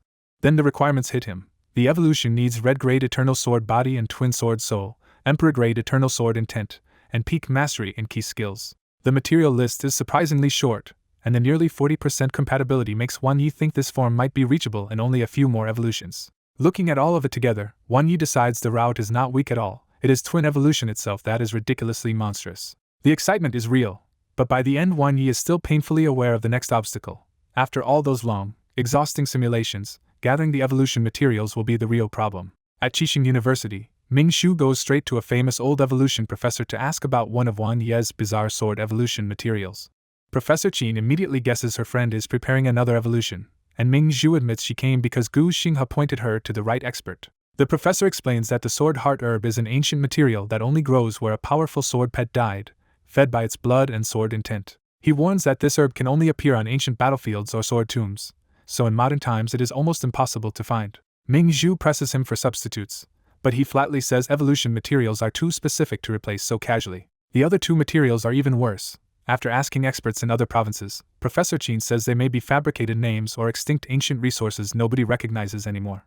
That answer leaves Ming Zhu stunned, and she can only think that every material Wan Yi asks for sounds stranger than the last. Remembering Wan Ye's non-stop impossible pet routes, Ming Zhu half-jokingly wonders if the absurd internet rumor is true, and he really is some reincarnated old monster. Then Professor Qin remembers one possible lead. If the lost ancient sword relic still exists somewhere, materials like the sword heart herb might survive there. Ming Zhu brightens immediately, because for the first time she has an actual place to search instead of a dead end. But the professor lowers his voice and warns that the ancient sword relic is tied to dangerous secrets, and if anyone truly finds it, hidden forces and even dark fog trouble may come rushing in. Ming Zhu takes the warning seriously, and later she passes every word of the professor's message on to Wan Yi. When Wan Yi hears the relic might contain the missing material, he finally feels a little relieved because at least the search now has a direction. He decides he will gather whatever materials he can first, and only ask the country or the two dark fog scholars for help if he truly runs out of options. Before chasing the ancient sword relic, Wan Yi wants to test something crucial, whether the white python can sense hidden space again through its supreme spiritual sense, just like it did with the infernal relic in simulation. If that works in reality, he thinks the white python might even be able to feel out the ancient coordinates of the long-lost sword relic hidden in the void. So Wan Yi heads back to the wilderness mountain where the relic of life once appeared, expecting the place to be empty now that the investigation team has withdrawn. Instead, the moment he arrives, Wan Yi spots a uniformed investigator searching the old relic mountain and his eyes narrow in surprise. The investigator notices him from the air and flashes over on a huge intercontinental bird, stopping nearby with an official warning. Wan Yi recognizes the uniform at once and is genuinely shaken that the Qixing Investigation Corps has traced things all the way here. That makes no sense to him, because the infernal relic should still be sealed and no leftover aura should be leaking out anymore. The investigator is about to question him, but then he suddenly recognizes Wan Yi and flips from suspicion to excited disbelief. Wan Yi calmly confirms his identity, keeping his tone easy even though he is already on guard. The investigator gushes that Wan Ye's sword rabbit smashing the mechanical sword guard has gone viral, stirring up arguments far beyond Qinghai province. Wan Yi brushes off the praise and casually lies that he only came back to this old relic site for a walk because he still felt unwilling to let it go. Then he turns the conversation around and asks why an elite Qixing team is investigating here instead of the local Yaoguang Corps. Because Wan Yi is also an investigator, the man answers honestly that headquarters sent the Golden Dragon team after reports a high-level strange god escaped the dark fog and appeared here. The situation gets worse when the investigator says the thing they are chasing might even be an Emperor-level strange god. Wan Yi immediately understands why that is alarming, because Emperor-level strange gods are sovereign-class monsters that normally need master-rank power to kill. The investigator admits the whole thing is strange, because the higher-ups think space here somehow vibrated and let dark fog seep through, yet the area should have collapsed if that really happened. After several days of searching and finding nothing unusual, the team is about to withdraw anyway. Wan Yi keeps his face steady, says his own strength is too weak to help, and starts to leave with Xiao Jiao before he gets dragged in deeper. But the investigator hurriedly stops him for a much more awkward reason. He wants an autograph for his son, who started dreaming of becoming a beastmaster after watching Wan Ye's duel videos. Wan Yi signs without fuss, and the investigator leaves thrilled, taking the autograph like a prized treasure. Once he is alone again, Wan Yi flies farther away to a quiet grassland and starts thinking hard about whether this whole situation is a coincidence. Instead of testing the white python right away, he decides to run a simulation first, because if the hidden danger is real, walking in blind would be stupid. He returns to Yaoguang City, disguises himself because he is too recognizable now, and rents a hotel room to simulate in private. Inside the hotel room, Wan Yi tries to launch a reality simulation with all 3 pets at once and immediately hits a limit. The system will only let him bring 2 pets, and Wan Yi can only stare at the unexpected cap and guess it might literally be because he only has 2 hands. So Wan Yi asks the 3 little guys directly which 2 should go with him. Xiao Jiao and the white python glance at each other first, both clearly aware that someone is about to get left out. The sword rabbit softly volunteers to stay behind, convinced its bad luck might drag the others down if it joins. Wan Yi shuts that down immediately, because the sword rabbit has abilities he definitely wants inside the simulation, especially eternal sword intent. That leaves the final choice hanging, and Xiao Jiao quickly points a wing at the white python as the one that should go. Back in his room, Wan Yi lets Xiao Jiao hop out the window to keep watch while he prepares another dangerous simulation. He tells the white python and sword rabbit they need to survive longer this time, enter the infernal relic, and also dig up clues about the rabbit's evolution materials. When the simulation starts, the white python and sword rabbit immediately click, both sensing something unusual and familiar in the other. The next day, Wan Yi goes into the wild and finds the Qixing Investigation Corps still stationed there, so he starts asking questions. While Wan Yi catches up with an acquaintance, the two pets wander onto a mountain peak by themselves. Then the sword rabbit suddenly clutches its head in pain, as if some familiar voice has stabbed straight into its spirit. The white python panics and rushes the sword rabbit back to Wan Yi before anything worse can happen. Once it calms down, the sword rabbit says it heard a familiar voice, and Wan Yi immediately suspects the hidden strange god here is Nightmare, the one that once eroded it. Because a sovereign-level strange god is far beyond them, Wan Yi sends the warning to his Qixing Corps contact instead of gambling on a direct fight. Half a day later, a terrifyingly strong Beastmaster arrives and seals the space before anyone can interfere. A huge hand rips out of the void, grabs the black fog-wrapped Nightmare, and crushes the Emperor-level strange god in one brutal move. Only afterward does Wan Yi learn the man who did it is Ji Wuming, deputy commander of the Qixing Investigation Corps. Ji Wuming rewards them for the tip and even invites them to join the Corps, but Wan Yi and his team refuse. After the simulation beat settles, Wan Yi frowns because none of this feels simple, especially Ji Wuming's absurd strength and Nightmare's sudden appearance. He remembers Ji Wuming as the ruthless future boss who would do anything for power, which makes the whole encounter even more suspicious. Even so, the simulation keeps going, and when the white python senses a hidden space, Wan Yi takes the two pets back into the infernal relic. Inside, they reunite with the Dark Tree of Heaven, Qiyu, and the Elder Demon Tree, and Wan Yi talks through his plan with them first. But just as they are about to leave, another Qixing Investigation Corps team tears into the void and starts slaughtering the relic's pets.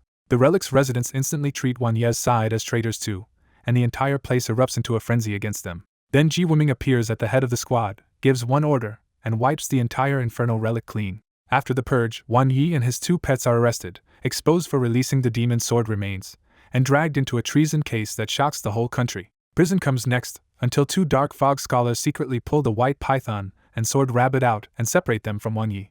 The two pets are taken to a hidden organization called Sixth Dawn, where they are told staying put is the only way to learn what happened to Wan Yi. Researchers quickly uncover both pets' evolution routes, but their exclusive conditions ruin the excitement and leave the project disappointed. Years later, Sixth Dawn decides the pair has no future value and finally lets them go. Before they leave, the Dark Fog scholars reveal the cruelest part. Wan Yi was sent to infiltrate the Dark Fog cult and was probably already dead. The news breaks them, and the two pets wander the world before hiding away together in a small valley.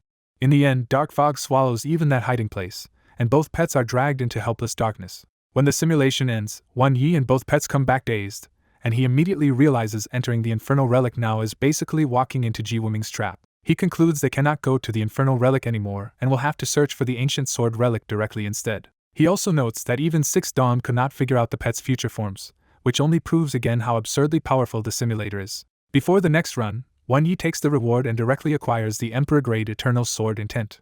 The sword rabbit stares in open surprise when it realizes Wan Yi now knows its high-end sword intent too. Wan Yi brushes off the reaction and starts a new simulation route aimed straight at the ancient sword relic and the materials hidden there. In the new simulation, they return to Anping County, gather clues on the relic, and narrow the search to 3 coordinates.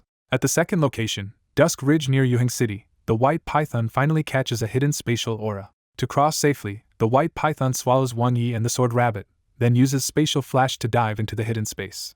They emerge inside an ancient sword tomb, a dead wasteland full of beast bones, old swords, and a massive bone statue towering at the center. But the moment they try to approach, a seamless murderous sword intent blocks the way so completely that even one more step feels fatal. Wan Yi pulls out the sword testing stone as a supposed key, but the relic does not react at all. That failure makes Wan Yi realize the stone alone is not the key, the hidden sword technique inside it probably is. So they retreat, and the sword rabbit trains against the sword testing stone for half a month until it comprehends the evil slashing sword technique. They rush back to the relic and use the new Emperor-grade technique, but the barrier still holds because the rabbit's mastery is not high enough yet. While they spend time stabilizing cultivation, Wan Yi enters the Cloud Palace and gets targeted by a Xiongong Empire challenger named Hua Gang. The challenger's super sword divine soldier crushes Wan Yi's side, leaving them horribly injured while he sneers that an attributed pet is beneath a mechanical sword pet. The beating leaves the sword rabbit's sword body damaged, and only eternal sword intent keeps it from collapsing for good. After years of recuperation and another decade of practice, the sword rabbit finally raises evil slashing sword technique to great success. This time, the perfected technique finally cuts a path through the sword intent, and the three of them step into the ancient sword tomb. Inside, they find the sword heart herb and also Xiao Tao's last remaining body part, the crossguard. But the crossguard refuses to leave, because its spirit says it is the core of a massive seal suppressing countless high-level strange gods beneath the tomb. That truth leaves them stuck, because taking Xiao Tao's last piece would shatter the seal and unleash disaster on the outside world. The crossguard does give them one more lead though. It knows the ancient sword mortal heart the sword rabbit needs, and it is also in this tomb. Then the hope dies again, because the ancient sword mortal heart is also buried under the seal with the strange gods and cannot be taken either. With both goals impossible for now, Wan Yi can only leave the relic first and think of another way. Not long after, news explodes that dark fog has erupted at Dusk Ridge and countless high-level strange gods escape there. And just like before, Ji Wuming appears again as the hero who supposedly cleans them all up and takes the credit. Wan Yi is stunned, because he knows they never touched the seal, yet when they return to Dusk Ridge the ancient sword relic's aura has completely vanished. Before they can solve that mystery, an even worse disaster erupts from the sealed demon sword tomb when a demon sword appears and starts massacring beastmasters and pets. Within days, the demon sword throws Qinghai province into chaos and kills even Ji Wuming in the fighting. After fighting through countless dangers to reach it, Wan Yi finally confirms the demon sword is Xiao Tao, but it no longer recognizes them at all. Xiao Tao gives them no chance to speak, casually kills them with a single sword strike, and leaves Qinghai province drowning in blood. Alone with the simulation results, Wan Yi stares down the real problem. The sword rabbit needs the ancient sword relic, but that place is packed with sealed strange gods he cannot handle. The two simulations hit him hard, especially the Emperor-level strange god, Ji Wuming's eerie involvement, and Xiao Tao turning back into a world-killing demon sword. What bothers Wan Yi most is the timing. The ancient sword relic only exploded after he entered it, as if someone had been waiting for him to reveal the path. He starts to feel like a chess piece, pushed forward by a hidden hand that never shows itself. He replays the chain of events and sees the key break point. Once Xiao Tao's crossguard was taken, the sealed strange gods were released and Ji Wuming's core had to suppress them again. That leads to an even worse thought. If Xiao Tao became whole again by reclaiming the crossguard, then the demonized side may have taken control and slaughtered everyone, even Ji Wuming. The future he saw is so shocking that Wan Yi feels like a blade is hanging over his head, close enough to fall at any moment. Instead of trusting one simulation, Wan Yi starts linking older clues together, and realizes this pressure has been building ever since he began investigating the Qinghai demon disaster. Then he finally names the force behind it all, the Dark Fog Cult. He remembers a past simulation in Qinghai province where even his superior was secretly one of them, which makes the whole web feel much bigger than one local incident. He stacks up more evidence fast. The black-robed man who bewitched Lin Lei, the hidden sabotage that broke Xiao Tao's seal, and now the ancient sword relic incident all point back to the same cult. His conclusion turns crisp and ugly. The cult probably cannot find the ancient sword relic on its own, so it has been nudging someone else to uncover it for them. Before he can dig deeper, Xiao Jiao chirps him back to reality for a much simpler emergency: dinner. When Xiao Jiao's stomach growls, Wan Yi can only laugh and give up on brooding for the moment. He lays out food for all three pets, and carefree Xiao Jiao dives into fragrant tassel rice so happily that its eyes turn into smiling lines. The white python and sword rabbit were still gloomy from the bad simulation ending, but Xiao Jiao's appetite drags them back into a better mood too. Watching his pets eat their stress away, Wan Yi has one of his usual stray thoughts and wonders if pets get their own version of dopamine and endorphins. Before night falls, Wan Yi leaves the area with his pets and heads back to Amping County, deciding not to rush the relic issue yet. Back in a steadier frame of mind, he sets his next steps: recover spiritual power first, then use the sword testing stone to help the sword rabbit comprehend the evil slaying sword technique. Wan Yi is fully decided on one point: he still has to enter the ancient sword relic, because the sword rabbit's evolution materials and Xiao Tao's crossguard are both waiting there. He also knows the shortcut is impossible to ignore, because searching for a whole new sword rabbit evolution path through simulation again would be far too much work. Meanwhile, Xiao Jiao and the white python keep developing smoothly, with spiritual energy close enough that Wan Yi can start planning around them as his main force. Because his pets now have better food, resources, and high soul growth, Wan Yi realizes they can improve in reality much faster than before, even if simulation is still the real cheat. So he revises the whole training plan. Let the sword rabbit study the stone in reality, while Xiao Jiao and the white python use simulations to push all lower-rank skills to peak mastery. His thinking shifts hard after the relic simulations.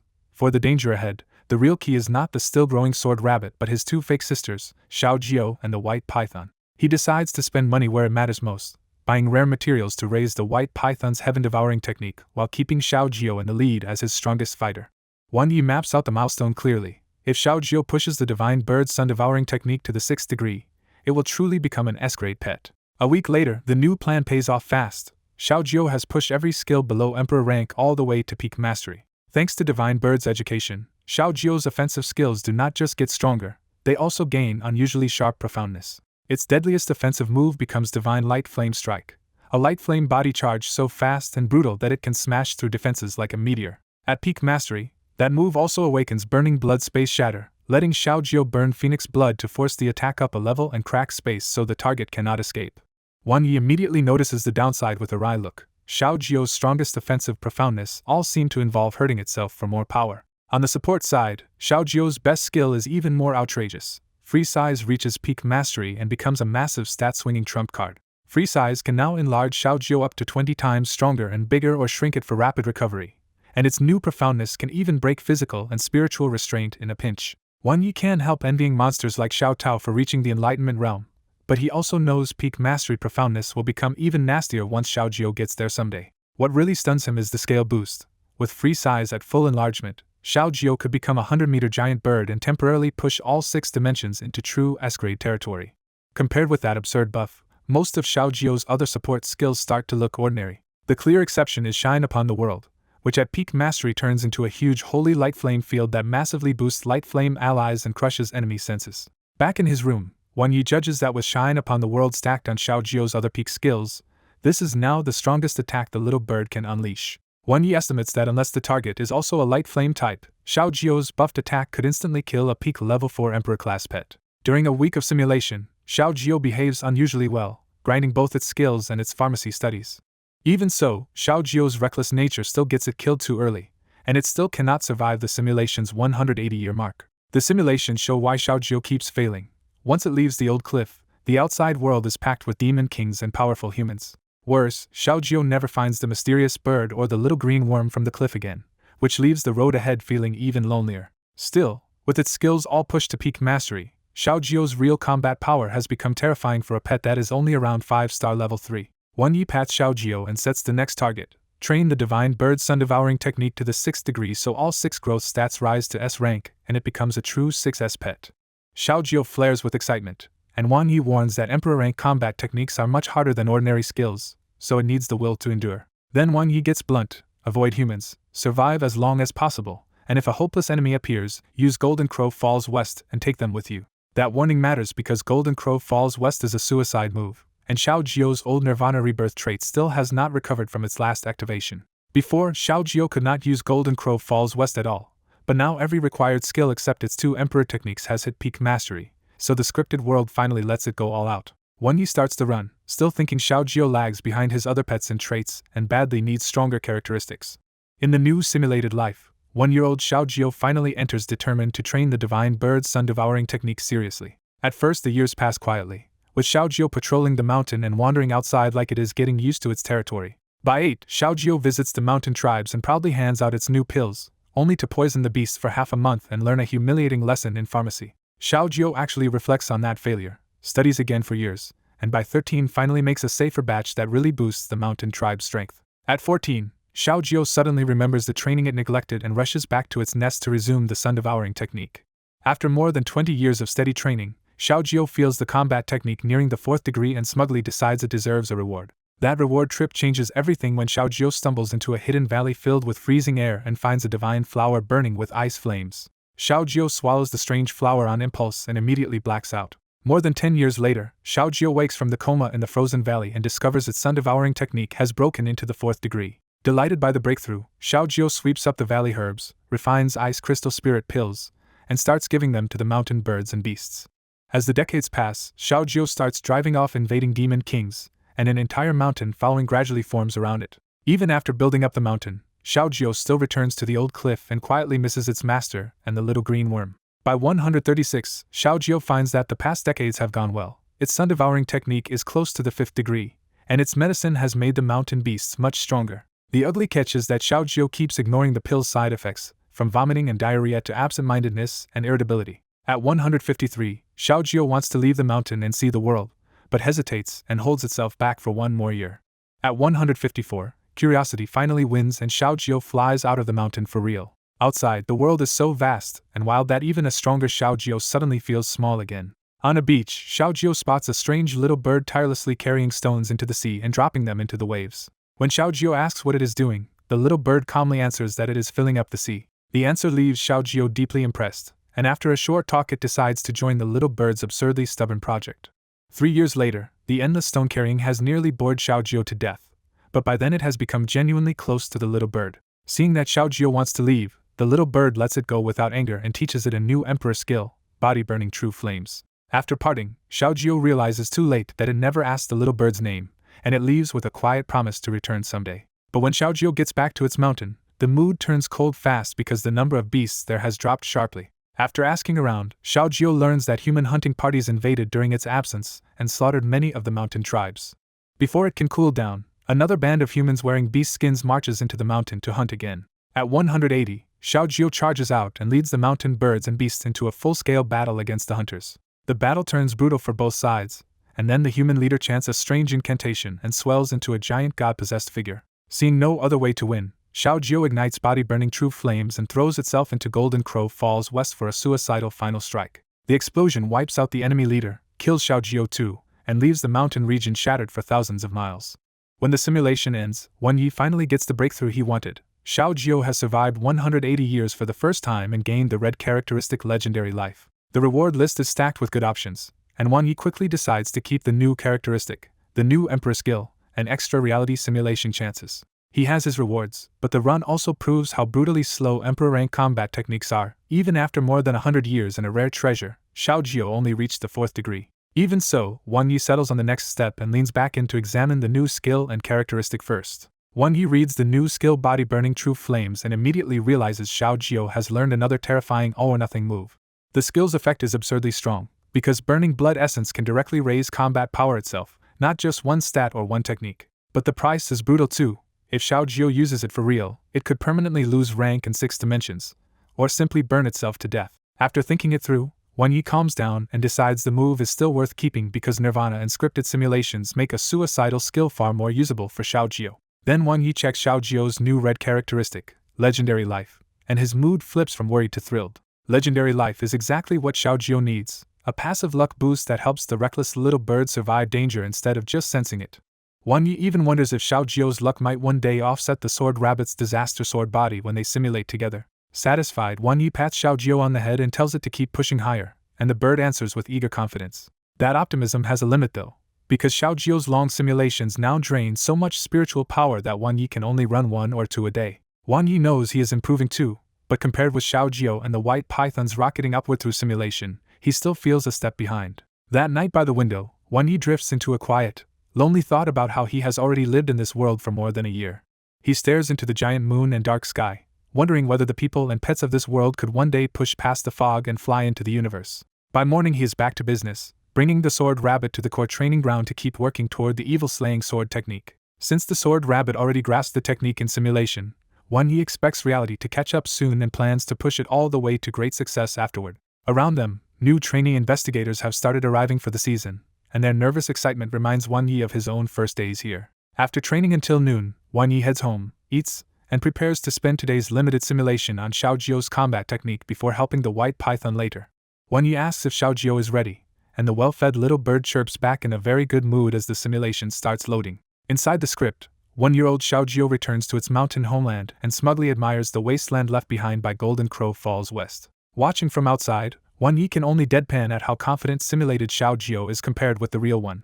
By age 15, after more than a decade of secret cultivation, Xiaojio rises over the mountains and boldly announces that its king has returned. At 25, Xiaojio sees the mountain has not truly recovered, with fewer beasts and several dead demon kings, so it starts preparing for the humans to come back. By 39, Xiaojio's own cultivation has stalled, so instead of forcing a breakthrough, it decides to raise the mountain's overall strength. At 49, one order from Xiaojio sends the whole mountain searching for herbs, treasures, and ore until huge stockpiles cover the land. With those supplies, Xiaojio starts refining pills and forging weapons to arm its underlings for the next war. 20 years later, Xiaojio has refined so much that its own flames become more and more precise, and even its ragtag army finally looks properly equipped. By 82, the stronger mountain domain somehow pushes Xiaojio's divine bird sun-devouring technique to the 4th degree and close to the 5th, so it finally decides to travel again. At 90, Xiaojio reaches the sea hoping to find the bird that once tried to fill it, only to learn it is already gone. Before leaving the coast, Xiaojio spots some beautiful conches, strings them onto itself like jewelry, and instantly cheers up at its own reflection. 2 years later, Xiaojio finds a cave and takes away a fiery red gourd without realizing it is actually a trap. The moment Xiaojio studies it, the gourd sucks it inside and traps it in raging fire that nearly burns it to death. Just when it should have died, the conches begin ringing with clear cries, and that strange protection gives Xiaojio the opening to endure and keep cultivating.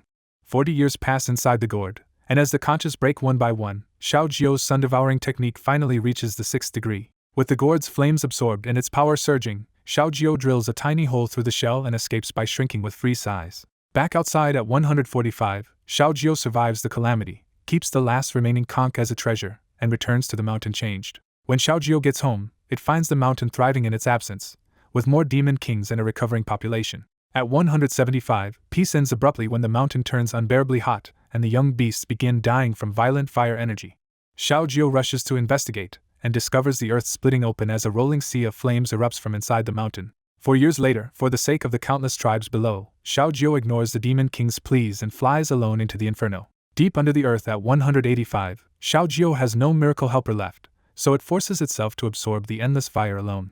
In that endless pressure, Xiaojio turns inward, fuses its abilities together, and awakens the brilliant gold characteristic divine vermilion flame sparrow. By 190, Xiaojio finally devours the sea of flames completely, and saves the mountain, even as it reaches the edge of total exhaustion.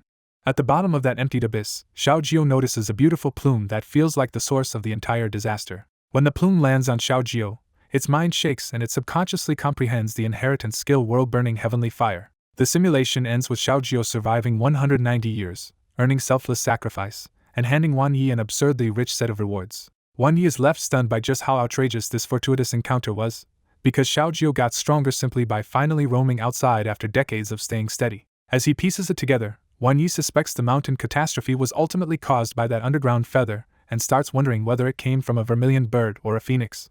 Back in his room, Wan Yi looks at Xiaojio with real awe, thinking the little bird already carries a king's bearing. He remembers how Xiaojio once threw itself into the sea of flames to protect the mountain's weaker creatures when there was no one left to save it. Instead of spending one of his reality simulations, Wan Yi decides this breakthrough is already good enough and chooses the reward directly. When he reviews the result, Wan Yi is thrilled to see Xiaojio has gained 2 new characteristics and finally awakened a true inheritance skill. The biggest reward is Divine Vermilion Flame Sparrow, a brilliant gold upgradable trait that turns Xiaojio into a true fire divine bird with overwhelming growth potential.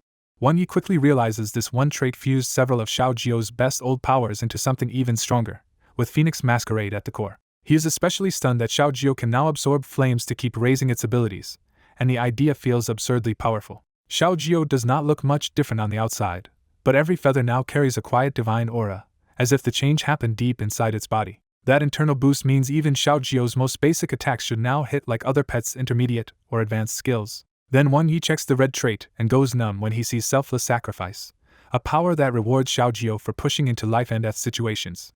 With Golden Crow Falls West, Body Burning True Flames, Selfless Sacrifice, and Nirvana all together, Wan Yi can only think Xiaojio has somehow built a terrifying full set of suicidal trump cards. Wan Yi immediately starts planning ahead, thinking he should find a phoenix pet in the real world so Xiaojio can recharge Nirvana for future fights. He also sees why Selfless Sacrifice is perfect for simulation runs, because even a doomed ending can still force out new insight, skill growth, or sudden understanding. Next he inspects the inheritance skill and finds World-Burning Heavenly Fire, a race-exclusive move that unleashes every flame in Xiaojio's body without a fixed upper limit. What excites Wan Yi most is that this superior move grows stronger with every flame Xiaojio absorbs and, unlike Golden Crow Falls West, does not require it to die. Then the final number lands and Wan Yi nearly tears up when he sees Xiaojio's growth has reached 6 full S ranks.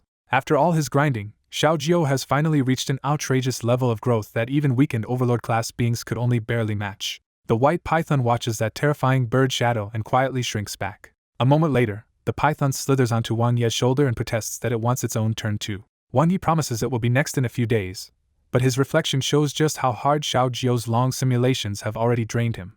Seeing that, Xiaojio immediately calls out, and the white python obediently spits up the tonics it had stored for emergencies. After swallowing the medicine, Wan Yi finally recovers enough spiritual strength to breathe easier and reassure the python again. After resting for a full day, Wan Yi finally starts preparing the white python's own simulation run. While helping Xiaojio settle into its new power, Wan Yi discovers the bird has also become hilariously vain. Every morning, Xiaojio spreads its wings, nods at its reflection, and acts completely convinced it has become far more beautiful. It even drags Wan Yi over to admire the mirror with it, while the white python wants nothing to do with that kind of self-worship. To strengthen the white python before the run, Wan Yi spends around 30 million through Ming Zhu's special channel to gather 5 Emperor-grade resources. Just getting those materials took a full week, which reminds Wan Yi how scarce Emperor-grade resources really are in Dongli. He knows anything below Emperor-grade can still be traded through normal channels, but once resources go above that they mostly disappear into offline deals, auctions, and top universities. Buying from foreign channels would be even worse, with prices multiplied several times over and some countries refusing to sell key evolution materials at all. Looking over the hall, Wan Yi notes that 3 of the 5 treasures are actually evolution materials for completely different pets. The 5 treasures cover Dark, Dragon, Space, Soul, and Wood attributes, and each can directly raise an Emperor-class pet's internal potential. Normally, using Emperor-grade resources this way would be a waste, because they are better saved for evolutions, potions, or equipment. But for the white python's combat technique, feeding the Emperor-grade resources directly is worth it, so Wan Yi accepts the cost and pushes forward. He would have preferred a full same attribute set for Space, Dark, or Soul, but the market simply would not let him be that picky. So Wan Yi has the white python swallow the 5 treasures one after another, and store them in its internal space for slow absorption. Only after all the resources are inside does Wan Yi start the white python's simulation for real. His first goal is simple and steady: push the white python's non-emperor skills to peak mastery and build a perfect foundation before chasing anything flashy. That process only takes 5 days, faster than Xiaojiu's, even though the white python's training is trickier because it leans on intermediate, advanced, emperor, and soul techniques. Its old beginner skill, Shadowless Line, was already maxed out long ago, so most of the work goes into refining the more difficult parts of its kit. Because the white python always fights cautiously, its simulation stays stable instead of producing wild lucky breakthroughs. 5 days later, everything except the emperor skills has reached peak mastery, and generational Holy Spirit has even given every trained skill its own profoundness. At that point, Wan Yi has to admit the white python's overall skill set may actually be cleaner and more complete than Xiaojiu's. Xiaojiu's lower-tier skills now mostly bully weaker enemies, while its real high-end options are still brutal all-in techniques that burn through its own life to win. By contrast, the white python already feels more balanced, with close-range combat built around dynamic vision, supercomputing space, and dimensional cleave. Wan Yi reviews the white python's build and realizes its ranged kit is already stacked with stable, high-end skills. Its support kit is just as complete, putting the python nearly on Xiaojiu's level in overall utility. The python's only real weakness is that it lacks the kind of reckless burst damage Xiaojiu uses to punch above its rank. Still, Wan Yi notes that the python's peak mastery skills have gone through a real qualitative jump, especially in close combat. Its core melee move, Dimensional Cleave, has become terrifyingly direct and can now tear through defenses below Emperor grade. Because the skill is so close to enlightenment, Wan Yi judges that even stronger Emperor-class pets could be killed in one clean exchange. If it layers supercomputing space and soul space on top, the python can even barely meet Xiaojiu's advanced Divine Light Flame strike head-on. That makes Wan Yi rethink the gap between skill ranks, because a nearly enlightened intermediate skill is already hitting with advanced skill force. He pinpoints the python's real close-range engine, dynamic vision and supercomputing space working together for brutally steady burst damage. Dynamic vision lets the python read movement, slow the enemy in its perception, and even interrupt skills mid-cast. Supercomputing space turns a perfect dodge into a killing zone where the enemy is almost frozen and every space skill spikes in power.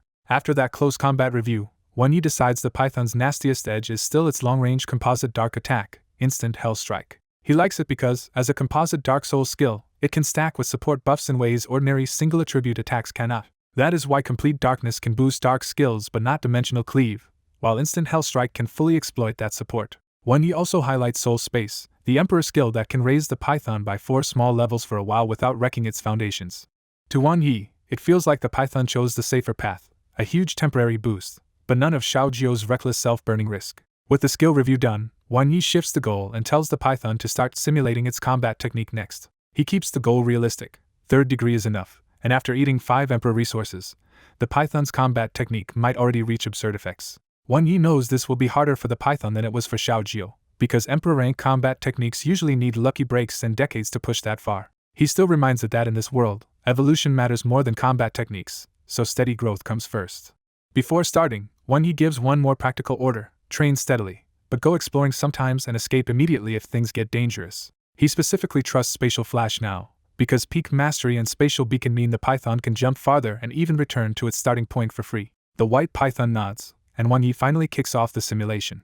Inside the script, the soul shadow-devouring python starts at 1 year old, already using its cave as a base link to a vast underground world. It spends years moving resources into the cave and raising lost beast cubs until they are strong enough to leave on their own.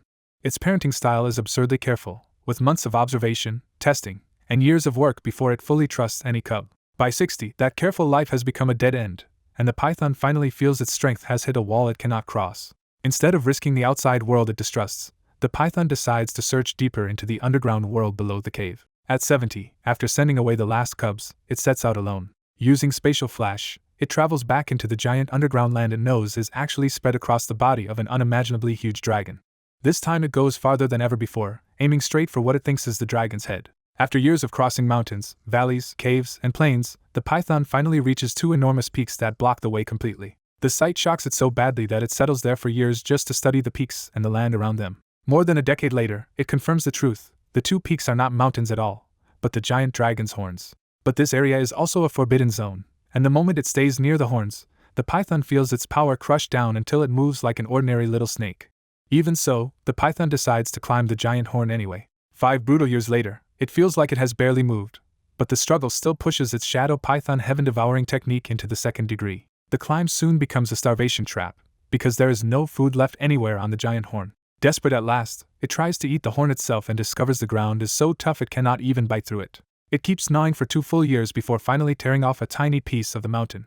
The instant it swallows that fragment, a violent heat surges through its body and something ancient starts to awaken. Then the python's body starts changing outright, and a giant dragon's shadow erupts behind it as it awakens the new hornless dragon soul. Back in his room, Wan Yi looked over the simulation results and felt genuinely thrilled by how much the white python had gained. The white python showed off its changed state too, its pitch-black body now carrying a faint silver sheen and a brief flash in its eyes. Wan Yi patted its head and started wondering if longing had really taken over the white python inside the simulation. When he checked the new inheritance skill, Wan Yi was stunned to find Hornless Dragon Soul was a rare transformation ability. That immediately made him realize the skill almost certainly belonged to longing, because exclusive inheritance skills did not appear by accident. Wan Yi got even more excited when he thought about what that meant, because a transformation skill could eventually act like a second evolution path. The only catch was bloodline, and Wan Yi knew the white python barely had any true dragon blood to draw on yet. Even so, Wan Yi felt a clear surge of confidence because all 3 of his pets now had an inheritance skill.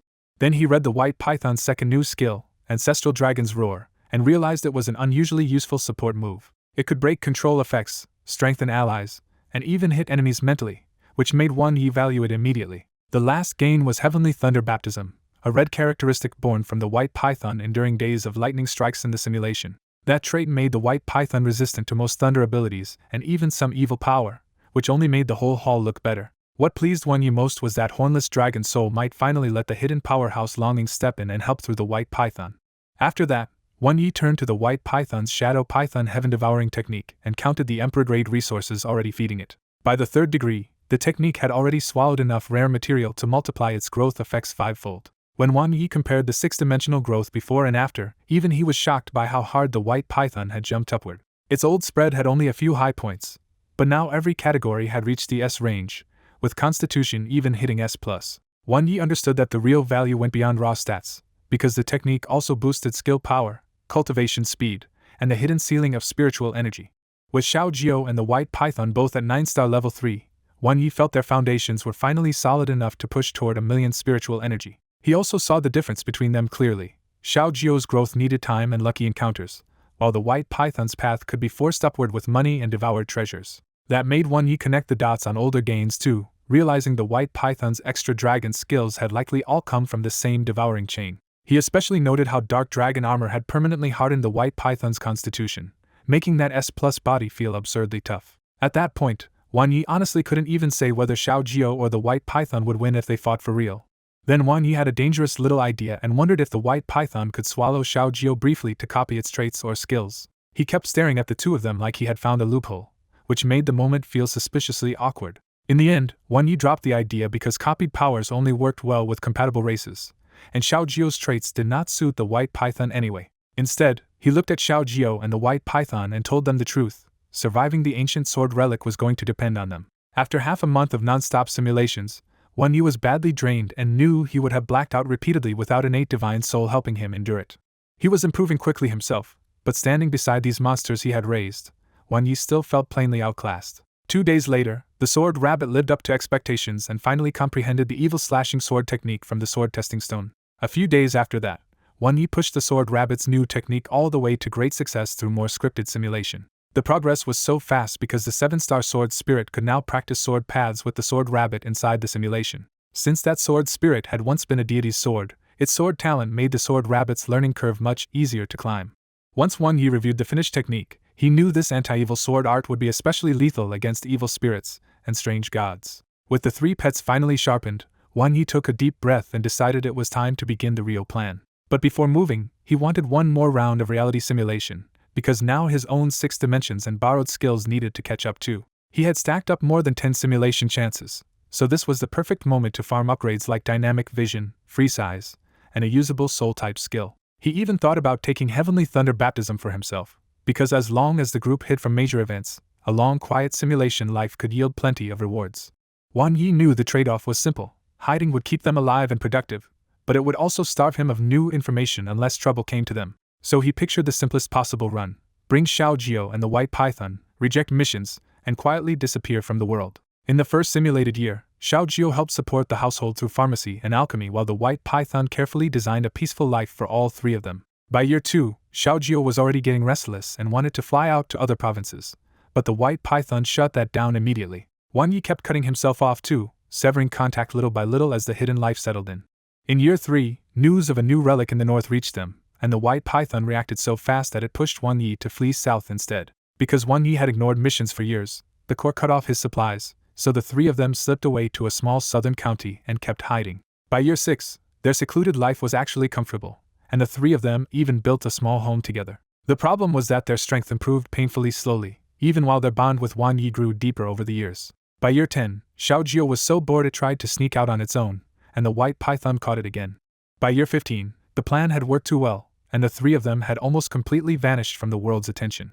In year 20, dark fog reached another city, and the White Python made the same call as always, pushing the group to relocate east before trouble could touch them. After decades of this, the trio had become deeply attached, but by year 32 they could barely grow any stronger in hiding. So they finally decided to risk a secret realm, only to discover too late that decades of hiding had left them outclassed and unable to survive the assault of countless strange gods. Wan Yi grinds through long, dull simulations just to keep his pets alive long enough to lock in useful results. The White Python handles that shut-in routine easily, but restless Xiao Jiao keeps wanting to sneak off for adventure. Whenever danger appears in those practice runs, Wan Ye's rule is simple: run first, and only die on purpose once the setup is perfect. That careful routine leaves Wan Yi with one ugly problem: he can only bring 2 pets into a reality simulation, but each of his 3 pets is critical to the ancient sword relic plan. He realizes the simulations barely show anything about pets he leaves behind, so he cannot count on missing pieces filling themselves in. Based on everything he already knows, Wan Yi is sure that if he enters the ancient sword relic now, someone will notice, so he decides to force a complete answer instead of walking in half-blind. He starts a new reality simulation with only the White Python, betting everything on a cleaner test run. Inside the simulation, Wan Yi brings the White Python to the sealed demon sword tomb and has it swallow Xiao Tao's broken blade. The pair slip to Dusk Ridge, sense the right spatial fluctuation, and use spatial flash to reach the hidden ancient sword relic. Once the White Python spits the blade back out, the relic's sword intent is dispelled, and the seal starts to crack. Inside the relic, Wan Yi spots the missing cross guard, and then a radiant divine sword rises as the broken blade completes the seal break.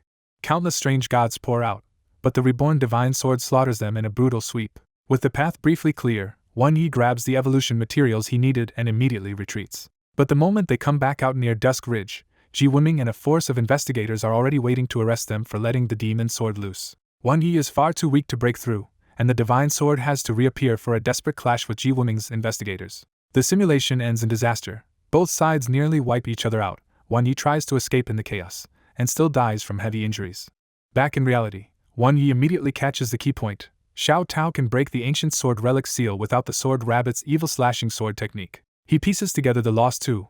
Once Xiao Tao fused with the cross guard and slaughtered so many strange gods, the unstable sword still could not beat the investigators outside. That result also makes him rethink the hidden enemy, because if the Dark Fog Cult's senior infiltrator were inside the Qixing Investigation Corps, they should have caught him much earlier. Even so, Wan Yi decides the answer is not to back off, but to return to the sealed demon sword tomb fully prepared and work with Xiao Tao directly. At the sealed demon sword tomb, Xiao Tao's broken blade coldly asks if Wan Yi has finally found the missing crossguard.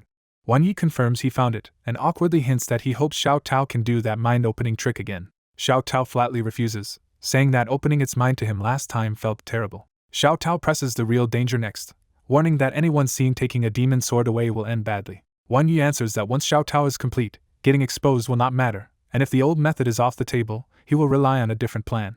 After a brief pause, Xiao Tao agrees to go with him.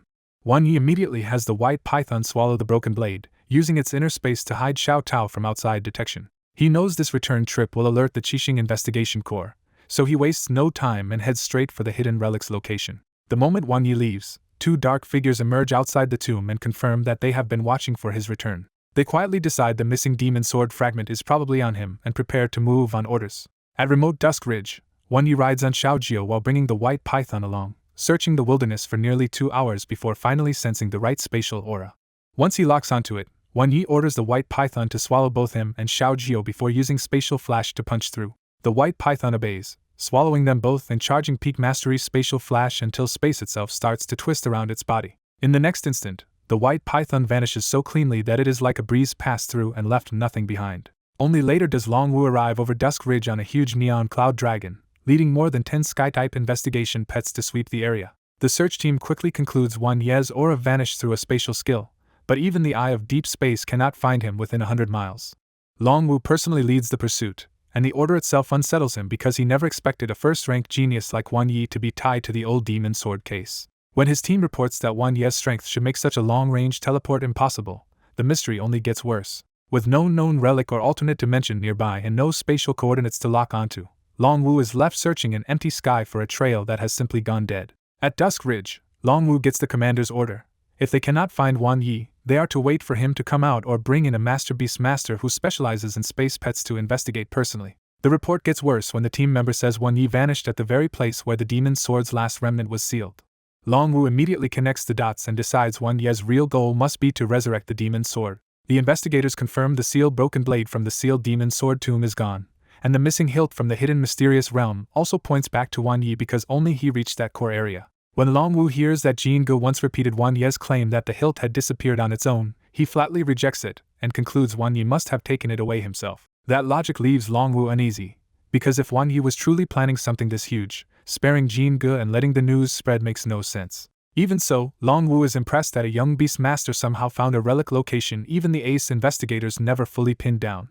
Longwu confirms that Linro has been informed, and the report says both she and the commander are coming because they think Wan Yi may really pull this off. Looking up at a sky streaked with lightning and fire, Longwu realizes Qinghai province is about to face something it has not seen in years. Far away in Anping County, Linro explodes in anger when she hears Wan Yi is being tied to the demon's sword and smashes her desk apart on the spot. She angrily demands proof and refuses to accept that entering the sealed demon sword tomb and the hidden mysterious realm is enough to condemn Wan Yi. But even while arguing, Linro knows the Qixing Investigation Corps does not move without solid evidence, which makes the whole accusation far more dangerous.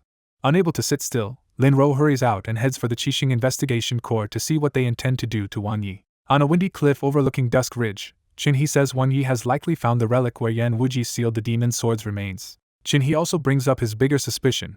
Wan Yi may have lied about not seeing the door of consciousness, because his talent should not explain how absurdly fast he raises his pets. Xiao Wenma pushes back on Qinhe's reincarnation theory, arguing that even a genius from the past should not be able to adapt to modern pet cultivation that quickly after awakening at 18. Qinhe counters with the memory lotus lamp, reminding Xiao Wenma that they gave Wan Yi a treasure ordinary people cannot safely use unless they have the door of consciousness or some equally impossible protection. Since nothing has gone wrong with Wan Yi after receiving that lamp, Xiao Wenma cannot completely deny Qinhe's suspicion anymore. Qinhe then focuses on motive, insisting that no sane modern beast master would resurrect a blood-soaked demon sword without some deeper purpose. To Qinhe, the fact that Wan Yi is already close to succeeding only makes him more convinced that hidden memories or a past-era identity are involved. Qinhe also suspects the Dark Fog cult has already understood what Wan Yi is doing, and even helped him by breaking the seal on the hidden mysterious realm. He even calls Lin Lei a wasted hidden chess piece, because Wan Ye's discovery has now dragged the Qixing Investigation Corps straight into this powder keg. And if Wan Yi revives the demon sword and collides head-on with the investigators, Qinhe thinks the Dark Fog cult will likely use the chaos to win him over. Inside the legendary ancient sword relic, Wan Yi finally crawls out of the white python's stomach and sees that the so-called relic is really just a terrifying sword tomb.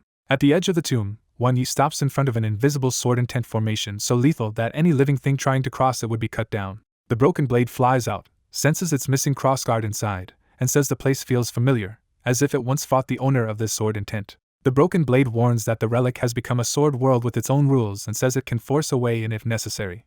Wan Yi immediately stops it, and full of confidence, says this part can be left to him. The broken blade stares at him in disbelief, because Wan Yi admits he has never been here and does not even really know what the barrier is. Then Wan Yi clarifies that he never meant he would solve it personally, because the one doing the real work will be his pet. Wan Yi releases the sword rabbit, and even the broken blade is caught off guard by how much this rabbit has changed since they first met. Wan Yi casually says he only raised the sword rabbit a little, which lands like dead serious nonsense in front of the stunned broken blade. Without using the 7-star sword spirit, the sword rabbit steps up to the barrier and prepares to test the evil slaying sword technique it recently pushed to great success. Wan Yi reflects that this sword art is not a normal attack at all, but a heart sword made to cut through illusions and destroy strange gods through will and spirit. The air falls still as the sword rabbit closes its eyes, and then a strange pressure starts building around its body like a wind rising from nowhere. When the sword rabbit opens its eyes, terrifying sword intent erupts from its soul and forms twin interwoven sword lights through its gaze. It raises a paw and sword fingers and brings the invisible slash down, a strike so strange that the world barely moves even as the barrier is hit. A heartbeat later, the prison-like sword intent freezes, goes silent, and then retreats like a tide as the thick fog around the relic finally parts. The broken blade is shaken because it recognizes that sword technique from the ancient war, when a beast master named Yan Wuji used it to kill strange gods. It explains that this is a heart sword that fuses soul power into sword arts, turning the intangible tangible and making it usable through any sword technique. The broken blade admits it would have brute forced the barrier instead, which means Wan Yi really did find the exact key this sword world was built to accept. With the path open, Wan Yi leads the way inside to see what this hidden relic is really holding. Inside, Wan Yi finds an even worse sword grave than the sealed demon sword tomb, packed with countless sword skeletons still leaking power and vague sword intent. The sight makes Wan Yi think this is exactly the kind of place where a sword heart herb should grow. At the same time, the broken blade says it can clearly feel its missing crossguard straight ahead. Because time is tight, Wan Yi decides not to waste time searching by hand or burning a simulation here. Instead, he sends out Xiao Jiu and tells the little bird to scout the area and find the treasures for them. Xiao Jiu chirps happily and flies off into the deadly relic, kicking off the treasure hunt inside the sword grave. After Xiao Jiu flies off to scout, Xiao Tao's broken blade leads Wan Yi to a mountain and stabs into the ground as if it knows exactly what is hidden there. A buried sword case bursts out of the cracked earth, and a wing-shaped crossguard inside it suddenly demands to know who has come. Wan Yi is stunned to realize Xiao Tao has another consciousness, and the broken blade curtly orders the crossguard to come back. The crossguard recognizes itself in the broken blade, but it is confused that one sealed piece somehow reached this place unharmed. The broken blade pushes to merge immediately, but the crossguard refuses because its seal is the only thing holding back chaos in this place. Wan Yi steps in and bluntly asks if the seal is suppressing strange gods buried under the mountain. The crossguard is shocked that Xiao Tao has brought a human here at all, and the broken blade has to explain how Wan Yi helped recover the scattered pieces. Once it hears the story, the crossguard admits Wan Yi is impressive but warns that strange gods will pour out if the seal is broken too soon. The warning gets worse when the crossguard reveals there are hundreds of strange gods below, including a sovereign-level judgment language spirit. Wan Yi knows that monster can twist the rules around other strange gods, but he still insists the better move is to let Xiao Tao fuse first and trust him to handle the outbreak. After a brief hesitation, the crossguard finally agrees and moves beside the broken blade to begin the long-awaited fusion. The two sword parts lock together, and a cocoon of endless sword light wraps around them as Xiao Tao's body starts reforming. While he waits, Wan Yi wryly realizes this whole mess started because he once came here chasing the scalding bright flame for Xiao Jiu. He quickly steadies himself, because against strange gods Xiao Jiu and the white python are exactly the kind of brutal answer he needs. Xiao Jiu returns from scouting and drops the sword heart herb right in front of Wan Yi. As if that was not enough, Xiao Jiu shakes loose several sparkling stones, and some odd metal scraps it found deeper in the relic. Wan Yi recognizes the gems as illusion spirit stones useful for phantom-type pets, and calmly pockets them. The metal scraps turn out to be remains from a mechanical sword pet, and the engraved number 1632 hints they came from the Xiongdong Empire. With the sword heart herb secured, Wan Yi reminds everyone that after this fight they still need the ancient sword mortal heart hidden underground for the sword rabbit's evolution. Xiao Jiu and the white python take point in front of Wan Yi, while the sword rabbit can only clench its paws and watch their backs with frustrated admiration. Hours crawl by as the sword cocoon slowly stabilizes, and Wan Yi judges that a level 8 pet sealed for centuries needs real time to fully reform. Then the seal finally starts failing, and the whole mountain shakes as buried swords launch upward and snap apart. Dark fog floods out of the broken earth, and one strange god after another crawls free from below. Wan Yi is startled by just how many there are, because this is not a handful of monsters but an entire buried swarm of middle and high-level strange gods. He immediately gives the order, and Xiao Jiu answers with a blazing cry as it rises into the air like a holy firebird. Xiao Jio's sacred light and fire slam into the relic so hard that the rising dark fog is suppressed on the spot. Instead of retreating, the strange gods swarm toward the light, and Xiao Jio tears straight through them with every buff active. The massacre becomes one-sided, because the current Xiao Jio burns high-level strange gods like paper thrown into a furnace.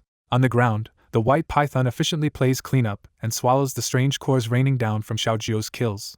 Watching one pet slaughter and the other harvest, Wan Yi finally gets the satisfying sight that makes all his hard work feel worth it. That calm breaks when the sword rabbit suddenly points ahead and draws Wan Ye's eyes to something much worse in the fog.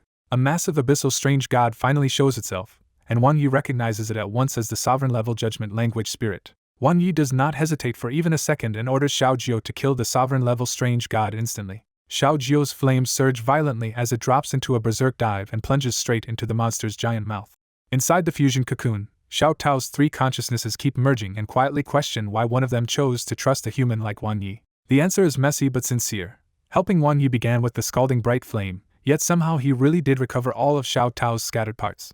As the memories line up, Xiao Tao grows suspicious that Wan Ye's absurd speed and luck means someone behind the scenes has been quietly pushing him forward. The merged voices decide that if they survive this, helping Wan Yi is still better than starting another bloody war against humans 2 centuries later. That choice is not painless, because one of Xiao Tao's own demonized sides once seized control in rage and turned the old accusation of demon sword into a real massacre. Back in the relic, the cocoon finally cracks open and a clear sword hum rolls through the ruins as Xiao Tao is reborn. Freshly reborn, Xiao Tao flies out expecting Wan Yi to be overwhelmed outside and readies itself to wipe out the strange gods at once. Instead, Xiao Tao freezes when it sees Xiao Jio stomping the huge judgment language spirit and burning away the last of its filthy strangeness. The scene gets even weirder when Xiao Jio starts purifying the fallen strange cores into clean crystals and flicking them to the waiting white python like neat post-battle loot. Wan Yi watches from the side while the sword rabbit pants in excitement, proud that it at least managed to help a little beside its 2 terrifying seniors. The light cocoon suddenly bursts, and Xiao Tao emerges as a complete light red wooden sword, no longer a broken blade but a proper Tao divine sword again. Xiao Tao flies over with a new blended voice and coolly asks if they are finally done. Wan Yi says it was only barely manageable, reminding Xiao Tao that Xiao Jio had just been swallowed and that one wrong move would have gotten him killed. Xiao Tao glances toward Xiao Jio and silently marvels that a tiny green sparrow really evolved into something this absurdly powerful. Wan Yi admits their spiritual energy is nearly empty and says once they leave, Xiao Tao will have to handle whatever is waiting outside. When Wan Yi hints at trying their strange simulation link again, Xiao Tao instantly shuts him down and refuses to relax its mind to another human. Wan Yi drops the idea, knowing a simulation is pointless now because the real crisis is directly in front of them. Instead of hiding in the ruined relic, Wan Yi decides they cannot stay because the broken seal has filled the place with strange power and thinned out the spiritual energy. Before leaving, Wan Yi sends Xiao Jio into the seal core to search for the ancient sword mortal heart he still wants to recover. While Xiao Jio searches, Wan Yi turns back to Xiao Tao and says the Qixing investigation core outside is not the real problem. He reveals that someone has been steering events from the shadows all along, and he already has a strong guess who it is. When Wan Yi names the Dark Fog Cult, Xiao Tao's tone drops immediately because it knows exactly how dangerous that organization is. Wan Yi says the Dark Fog Cult is probably hidden in Qinghai Province and has been trying to resurrect Xiao Tao to throw the province into chaos. He traces the scheme back to Lin Lei and the black-robed man from the sealed demon sword tomb, arguing that the same hidden force was already moving then. Wan Yi says Xiao Jio's evolution with the rare scalding bright flame would have told anyone familiar with Xiao Tao that he had already gotten involved with her trail. From there, he concludes that his suspiciously smooth path through the hidden mysterious realm and into the ancient sword relic was probably arranged by the cult itself. Wan Yi says the cult probably never expected him to drag Xiao Tao straight here and resurrect her on the spot, because that move was practically throwing himself into a death trap. He explains the safer path would have been sneaking into the relic alone, finding the cross guard could not be removed, and leaving without ever tying himself to Xiao Tao openly. In that version, Wan Yi says, the relic would be exposed, the cult would take the cross guard themselves, and then force Xiao Tao's resurrection under their control. He bluntly tells Xiao Tao that in that outcome, she would have become a blade in the Dark Fog cult's hand.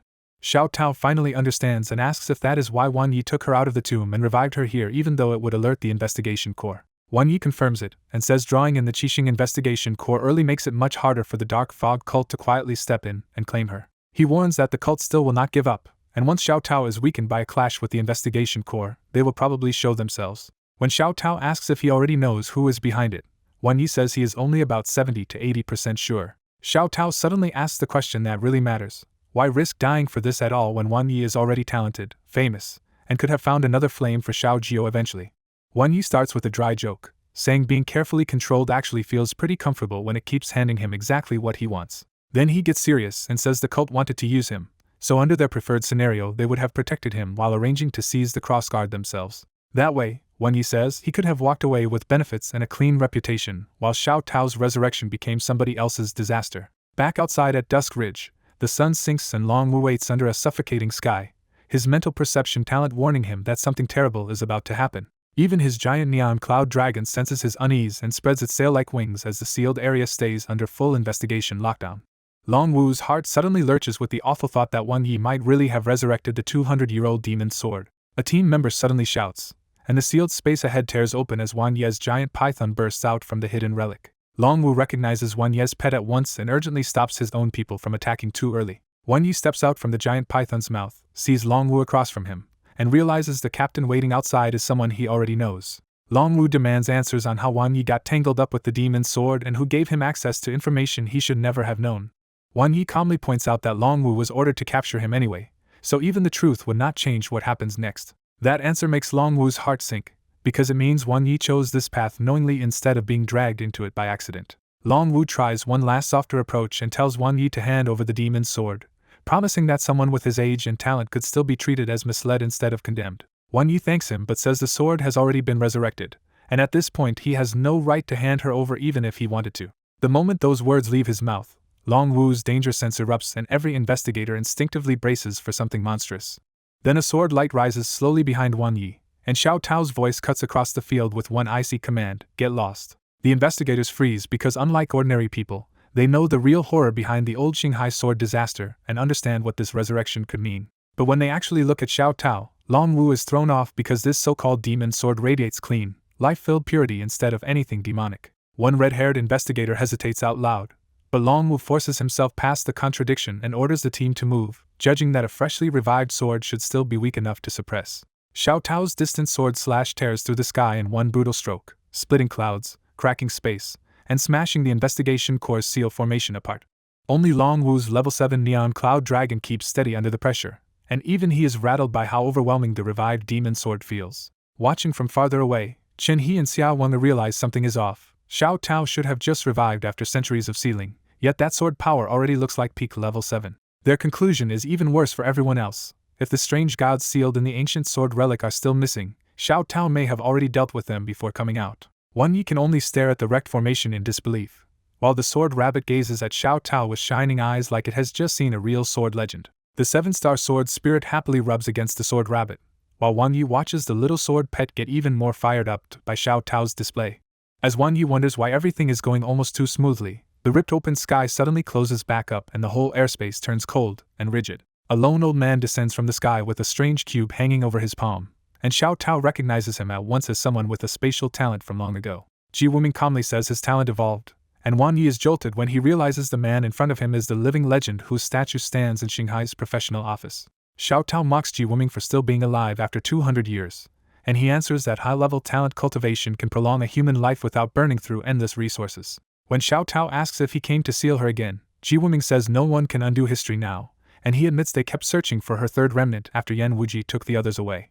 Ji Wuming says sealing Xiao Tao back then was a last resort, because they did not want her final remnant to fall into someone else's hands and be used again. Then Ji Wuming turns the pressure onto Wan Yi and reveals he has been watching him for a long time, because an investigator secretly hunting Xiao Tao's remnants should never have been ignored. Ji Wuming explains why Wan Yi was allowed to keep going. They discovered someone behind him was quietly pushing him toward Xiao Tao's remains, so they chose to watch the bait instead of stopping it. Wan Yi immediately understands who Ji Wuming means.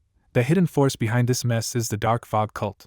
Ji Wuming says Dongli is too dangerous to let Xiao Tao and Wan Yi simply walk away, because if the wrong people find and control her, another Qinghai sword disaster could happen. His verdict is blunt: Xiao Tao and Wan Yi cannot leave yet, and at minimum they must return with him for an investigation. When Xiao Tao sarcastically throws the old crimes back at humanity, Ji Wuming does not deny the bloodshed and admits she really did kill many beast masters too, even if the truth of that era was ugly on all sides. Listening from the side, Wan Yi quietly pieces together that Xiao Tao's demonized self was likely born from losing her companions and then being falsely accused by the humans afterward. Ji Wuming adds one more condition: if Xiao Tao is still linked to dark fog forces or still keeps pets tainted by strange power nearby, they will restrict her no matter what. That kills any room for compromise, and Xiao Tao flatly refuses to be restrained by humans when she can slaughter strange gods with ease. Ji Wuming says he does not want to become her enemy, because if both sides cripple each other now, the hidden people in the dark will be the only ones smiling. Xiao Tao sees right through that calm tone and says if Ji Wuming had not noticed how strong she is now, he would have already tried to suppress her by force. Ji Wuming openly agrees that strength is what gives anyone the right to speak, and he uses the old war over the divine pawn to argue that cruel choices were unavoidable if Xinghai was going to survive at all. When Xiao Tao asks if he dares say that in front of his own investigation corps, Ji Wuming answers with a colder truth. Only the living have the right to mock the dead choices that kept them alive. Long Wu and the other investigators fall silent, because hearing the truth from one of the last surviving witnesses hits harder than any lecture. Ji Wuming gives Xiao Tao one last choice. If she wants revenge, he will fight, but she should think carefully about what it will cost if they both bleed here. Xiao Tao goes quiet, not because she fears death, but because she suddenly remembers Wang Yi should not be dragged into the ending she stopped caring about long ago. Before Xiao Tao can answer, Wang Yi suddenly steps in and says he will fight Ji Wuming instead. The whole battlefield freezes again, from the nearby investigators to the distant onlookers, because no one can believe Wang Yi just challenged Ji Wuming head-on. Ji Wuming laughs at first, calling Wang Yi a true genius if he is not tied to the Dark Fog cult, but he still does not understand why this young man thinks he would not dare accept. Wang Yi says the fight would not really be against him, but against one of his pets, and he doubts Ji Wuming would be so eager once he knows which one. Ji Wuming mocks the idea unless Wang Yi somehow has a supreme-class pet, and Wang Yi calmly says no, it is only an ordinary king-class pet. Then Wang Yi finally names the pet, Jiyu, and the effect is instant. Ji Wuming's pupils shrink and even the air around him starts shaking out of control. The moment Wang Yi brings up Jiyu, Ji Wuming's aura turns chaotic, and the old hero suddenly looks shaken instead of untouchable. Wang Yi keeps pressing, hinting that Ji Wuming has secrets from the past he cannot afford to let others hear. As Ji Wuming's power surges again, Wang Yi instantly gives the signal, and Xiao Tao moves before the opening disappears. Xiao Tao's sword light fills the night, shattering the frozen space and forcing Ji Wuming backward. Ji Wuming tries to repair the shattered space with a spiral spatial relic in his palm, but he is already a bit too slow. At the same instant, the white python swallows Wang Yi, blinks to the rear, and spits him back out in a smooth escape they have clearly practiced before. Now safely behind the clash, Wang Yi coolly concludes that Jiyu is still a knot in Ji Wuming's heart, and that was all he needed to create this opening.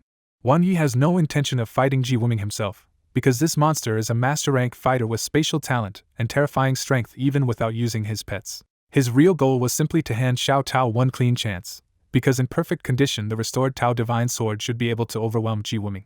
The battle of high-level experts tears through Dusk Ridge so violently that the night looks like blinding noon. Knowing he would only become a burden, Wang Yi tells the white python it is time to leave now that the space seal has been broken. But before they can escape, space ripples open and the Qixing Investigation Corps cuts off Wang Ye's path.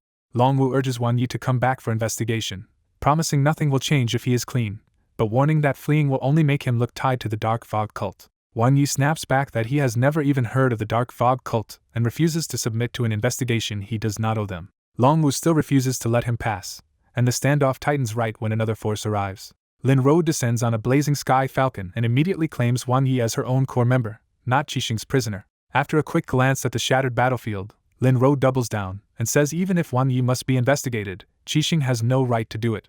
Long Wu warns that reviving the demon sword is too big to cover, and more teams are already closing in, so Wang Yi will not be able to run for long. Lin Ro answers by tossing Wang Yi a crystal marked with a spatial coordinate and bluntly ordering him to leave. The white python immediately recognizes the imprint as a usable spatial coordinate, giving them a real escape route. When Wang Yi hesitates, Lin Ro cuts him off and says she trusts he has his reasons and knows Qixing has no authority over this matter anyway. To open the way, Lin Ro throws a heavy punch that blasts apart the stagnant space and sends the Qixing Beast Master facing her reeling backward. Wang Yi finally commits, hands the imprint to the white python, and vanishes in a collapsing tremor of space. Long Wu orders his people to track Wang Yi with spatial hunt, but Lin Ro steps up in flames and dares him to get through her first. Elsewhere, Qin He watches Ji Wuming's unstable aura and cannot understand how Wang Ye's mention of Jiyu rattled a 200-year-old master this badly. Xiao Wen guesses Jiyu may be one of Ji Wuming's dead pets from the old Qinghai demon disaster, though even that should not have shaken him this much. Qin He admits Wang Yi has too many hidden cards, because even with Ji Wuming on the field they still failed to force the people behind him to show themselves. He can only stare at Xiao Tao's terrifying post-revival aura and ask what they are supposed to do now. Xiao Wen says her strongest feeling is that Wang Yi knows far more than he should, maybe even as much as they do about the Dark Fog cult and the hand behind it. When Qin He asks why, Xiao Wen bluntly says her intuition is screaming because the future she saw around the Demon Sword revival looks nothing like this. She firmly rejects any link between Wang Yi and the Dark Fog cult, because if they had controlled this, they would have used the demon sword and Anping County to ignite a far bigger disaster. Instead, she reminds him that Wang Yi was the one who stopped the Anping County demon disaster, and even exposed the mirror demon phantom that experts still do not know how he found. The more she thinks about it, the more Xiao Wang feels Wang Yi is wrapped in mystery, because even her foresight cannot see through him. Qin He even floats a wild theory that Wang Yi might be the long-lost beast master of the Tao Divine Sword, awakened through deep memory after 200 years. Xiao Wang does not confirm that guess, but she decides their observation can go no further, and that they should pull back. When Wang Yi wakes from the teleport, he finds himself in a moorland and immediately realizes he has been sent somewhere prepared in advance. His first clear sight is a huge silver-black mechanical pet lying in the marsh like it is calmly taking a bath. Then a familiar voice reaches him, and Wang Yi turns to find Ming Zhu waiting there. Ming Zhu scolds him for being unbelievably bold, because he not only touched the most infamous demon sword in Qinghai Province's history but actually brought it back. She points out the obvious mess he is in now, and cannot understand why a Qinghai genius would choose to step into something this dangerous. Then Ming Zhu turns serious, points straight at Wang Yi, and asks the question everyone has started circling around. Who are you really? Wang Yi smiles instead of answering and flips the suspicion back onto her, asking who Ming Zhu really is. The woods go dead quiet as Wang Yi faces Ming Zhu, and her expression twists between shock, confusion, and a strange flicker of excitement. The white python scratches its head in confusion, then opens its mouth, and lets Xiao Jiu fly out in a flash of light. Xiao Jiu immediately flares up at Ming Zhu, chirping at her with open hostility like it has been waiting for this moment. Instead of answering Wang Yi, Ming Zhu points out that Xiao Jiu has hated her since their first meeting and says that kind of reaction was never normal. Her white moon fox gives a soft agreeing cry, while Wang Yi says nothing and lets Xiao Jiu settle on his arm, still glaring at Ming Zhu. Ming Zhu finally stops dodging the point and guesses that Wang Yi already knows about the dark fog cult, Ming Tianqiu, and the awakening of his deep memory. Then she drops the act and calmly admits the truth. She is a fog inductor of the dark fog cult, and also Ming Tianqiu's descendant, Ming Zhu. Ming Zhu gives Wang Yi only two options now: join them, or die, because they will never leave a genius like him to Dongli if he refuses. Her whole aura flips in an instant, turning from sweet rich heiress to icy villain, and even the air around them seems to freeze. A second later she bursts out laughing, drops the menace, and cheekily asks Wang Yi if her villain performance looked convincing enough. Wang Yi stays calm and says there are no simple villains or heroes here, only people on different sides, and both of them gain something from using the other. That answer catches Ming Zhu off guard, and she quietly admits she never expected him to find out any of this in the first place. She says her original plan was simple: save Wang Yi, hide her identity, and use Mingguang Enterprises' connections to smooth over the Qixing Investigation Corps. In that version of events, Wang Yi would stay Dongli's shining genius, while Mingguang Enterprise would later claim the resurrected divine sword through its bloodline tied to the sword's original master. But what really unsettles her is that Wang Yi somehow knows both the Dark Fog cult and Ming Tianqiu, knowledge she herself only pieced together from her ancestor's diary. Wang Yi realizes just how far her people had planned ahead, even in the scenario where Xiao Tao never fell into their hands inside the relic. Ming Zhu invites him to explain what he knows, and a floating chair appears behind her. As she sits down like this has become a private negotiation. Wang Yi bluntly says he does not want to talk, and Ming Zhu instantly gets annoyed that he exposed her while refusing to show his own cards. When Wang Yi pushes back, Ming Zhu quickly cools off and offers a trade instead, saying she will tell him something if he tells her what he knows. After a brief pause, Wang Yi agrees and says his suspicion really started when he entered the ancient sword relic and found the remains of Senior Xiao Tao. He remembers that he never suspected Ming Zhu at first, because in one of his simulations he had spent decades with her, married her, and even had a child with her. Looking back now, Wang Yi suspects the mysterious organization that killed him in that simulation was the Dark Fog cult, and he may have died simply because he became her husband. He says everything changed once he entered the sealed demon sword tomb, made an agreement with the sealed divine sword, and realized that sword was probably the so-called demon sword from the Qinghai disaster. That contradiction bothered him because Ming Tianqiu's diary described a loyal investigator who died in the dark fog to send crucial information back, not someone whose pet should have become a sealed evil sword.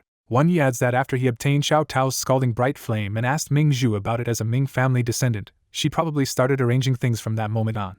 Even so, he says those clues alone were not enough, because on the surface they still look like nothing more than one genius beastmaster's outrageous luck. He then traces the next step to the hidden mysterious realm, where the seal was mysteriously broken. Investigators were already fighting the unsealed remains, and he used the scalding bright flame to claim Xiao Tao's second remnant. That success still did not make him suspicious, but it did leave him under watch from the Qixing Investigation Corps after he went too deep and came back with too much. He says the investigation only stalled because he had also saved one of the Corps' teams, buying himself time instead of immediate arrest. After that, Wang Yi says Ming Zhu used his sword rabbit as an excuse to lead him toward the third remnant through the way of the sword exchange meet. What looked like a chance for Sword Saint Gu to guide his pet was really, in Wan Ye's eyes, a test to see whether he could crack the sword testing stone and open the way forward. Once he solved the stone and truly entered the ancient sword relic, the last piece clicked into place. A place that secret should have been impossible for Ming Shu to know how to access. He says that was when all the easy discoveries turned suspicious, because Xiao Tao's 3 remnants had come together too smoothly for a sword sealed away for 200 years. From there, Wan Yi concludes that someone had been pushing him from the shadows the whole time. Because of what he had seen in simulation, he became sure that Hidden Hand was the Dark Fog cult, especially after remembering that the relic only exploded years later in a route where he never entered it. So Wan Yi deliberately set up the situation he is in now, planning to see who would secretly come to rescue him after his escape. The moment he teleported out and saw Ming Zhu first, his suspicion finally became certainty. He also makes clear why he never pinned this on Lin Ro instead. She simply was not present through most of the key expeditions. Ming Zhu responds with slow applause, smiling as she admits Wan Yi is amazing but also clearly hiding even more from her. Then Wan Yi presses into the next reveal himself, saying he thinks she did all this because she had no choice. He follows with a pointed guess that she found Ming Tianxiu's diary long ago, but only learned the truth recently because back then her ancestor was just one investigator among many who vanished into the dark fog. Wan Yi calmly lays out the first piece of the puzzle. Before Ming Shu found her ancestor Ming Tianxiu's diary, she had no idea what happened in the dark fog and simply believed his old pets were dead. He says the diary changed everything, because once Ming Zhu read it, she immediately started tracing the pets that had returned to human society after the old disaster. With Mingguang Enterprises' resources, Wan Yi says she would have quickly discovered a terrifying possibility.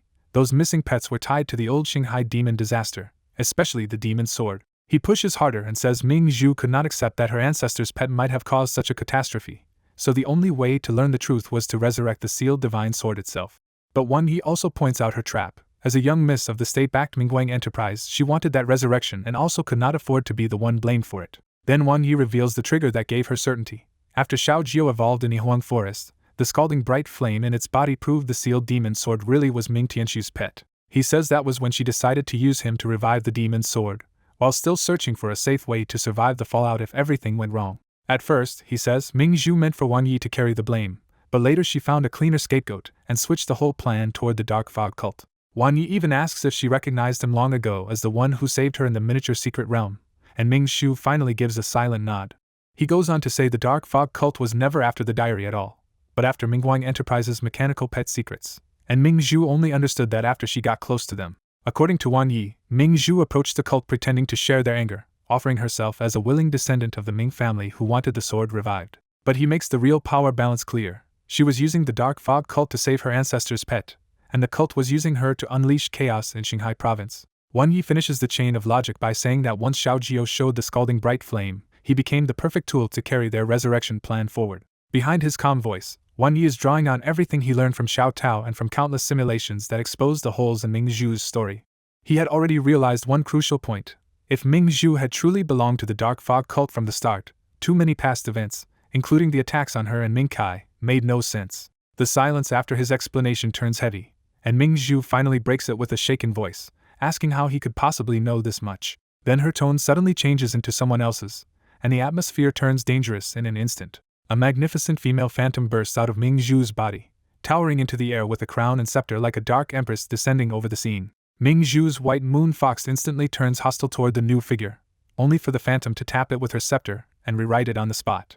Under that touch, the fox's eyes glow purple, its body grows larger, 8 tails spread behind it, and a seal appears on its forehead as it submits to the phantom. Caught completely off guard, Wan Yi blurts out the obvious question and demands to know who this thing inside Ming Zhu actually is. The phantom answers with icy amusement, mocking how much Wan Yi knows before deciding to test him herself. She flicks the scepter, and a beam of light shoots straight at Wan Yi. Wan Yi steps back without panicking and calls Xiao Jiu and the white python forward to intercept it.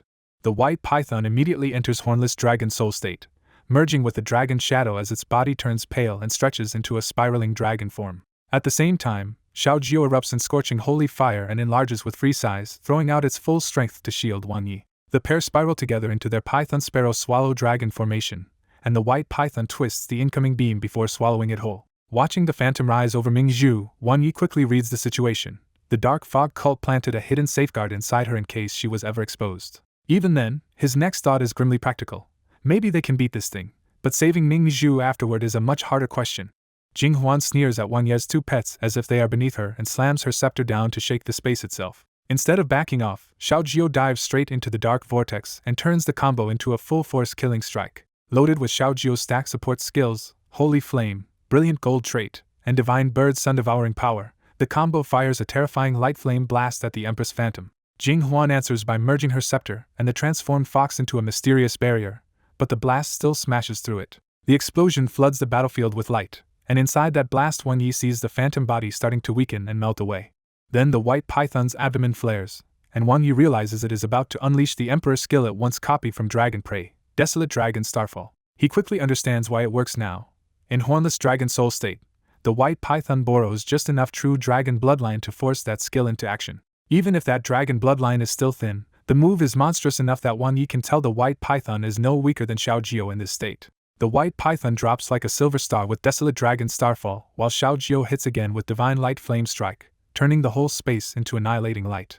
Pushing his vision to the limit through the glare, Wan Yi watches Jing Huan's phantom melt away and feels a surge of pride at how strong his two pets have become. But right when victory seems certain, the melting phantom reveals a strange smile from inside the blast. Wan Yi instantly feels the situation turn deadly when a low voice in the void promises to rip off his mask. A huge ghostly hand bursts out of the shattered light and drops toward Wan Yi like time itself is crushing down on him. The sword rabbit jumps out of Wan Yi's pet space on its own and throws itself in front of him with the 7-star sword spirit. The rabbit's sword slash cuts through everything else, but it can only stall the hand for a heartbeat. A cold voice condemns the rabbit, and Wan Yi grabs it back before it can be killed. At the last second, a mysterious light rises out of Wan Yi's body and meets the giant hand head-on. The moment the hand touches that light, it breaks apart like a shadow burned away by the sun. The unseen attacker pauses, laughs in surprise, and recognizes that someone had already given Wan Yi this protection. When the pressure fades, Wan Yi finally realizes the thing that saved him was the memory lotus lamp he had stopped using. He pieces it together fast. That terrifying enemy was probably only a clone, yet it still froze him so badly he could not react at all. When Wan Yi looks around, Ming Zhu is gone, and the whole battlefield feels wrong in a way that makes him instantly wary. He checks Lin Ro's seal and finds it broken, which tells him the escape measure has already failed. Xiao Jiao and the white python rush over to check him, and Wan Yi quickly tells them he's still fine. The sword rabbit goes quiet with anger and guilt, and even the 7-star sword spirit rubs against it to calm it down.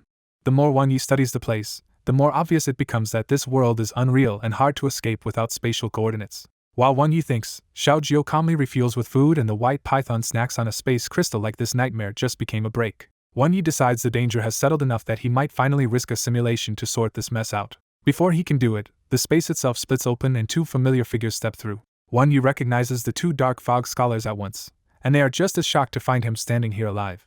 Qin He studies the aftermath around Wan Yi and mutters that the aura from a moment ago means she really descended here herself. Xiao Wana cuts off Wan Yi's questions, but Wan Yi bluntly says he already knows about the dark fog cult and the demon's sword. Since Wan Yi is already in deep, Qin He finally explains that the memory lotus lamp is an ancient anti-dark fog divine artifact, not just a training tool. He reveals the lamp can awaken stronger talents, and even give some resistance against terrifying powers of strangeness, though age has left it unstable. Qin He admits giving Wan Yi the lamp was also a test and a safeguard, because they needed to know if his deep memory had mutated into the door of consciousness. When Qin He asks what Wan Yi wants to know, Wan Yi goes straight to the biggest mystery. Who was the woman they called she? Xiao Wanga names the attacker at last, Jing Huan, a deity-rank beast master with a time-related divine talent who became one of the dark fog cult's rulers. They are shaken because Jing Huan has been absent for 80 years, ever since the Eastern Asian fog disaster engulfed 3 countries. Qin He guesses Jing Huan must have possessed someone here through a spiritual sequence talent, and Wan Yi silently realizes that host was Ming Zhu through her soul link talent. Wan Yi also pieces together the full trap. Ming Zhu wanted Xiao Tao revived while the dark fog cult wanted the demon sword to throw Xinghai province into chaos. Xiao Wana cuts off the speculation and says they need to leave first, because the mess outside still has to be settled. When Wan Yi asks where they are, Xiao Wana finally reveals the truth.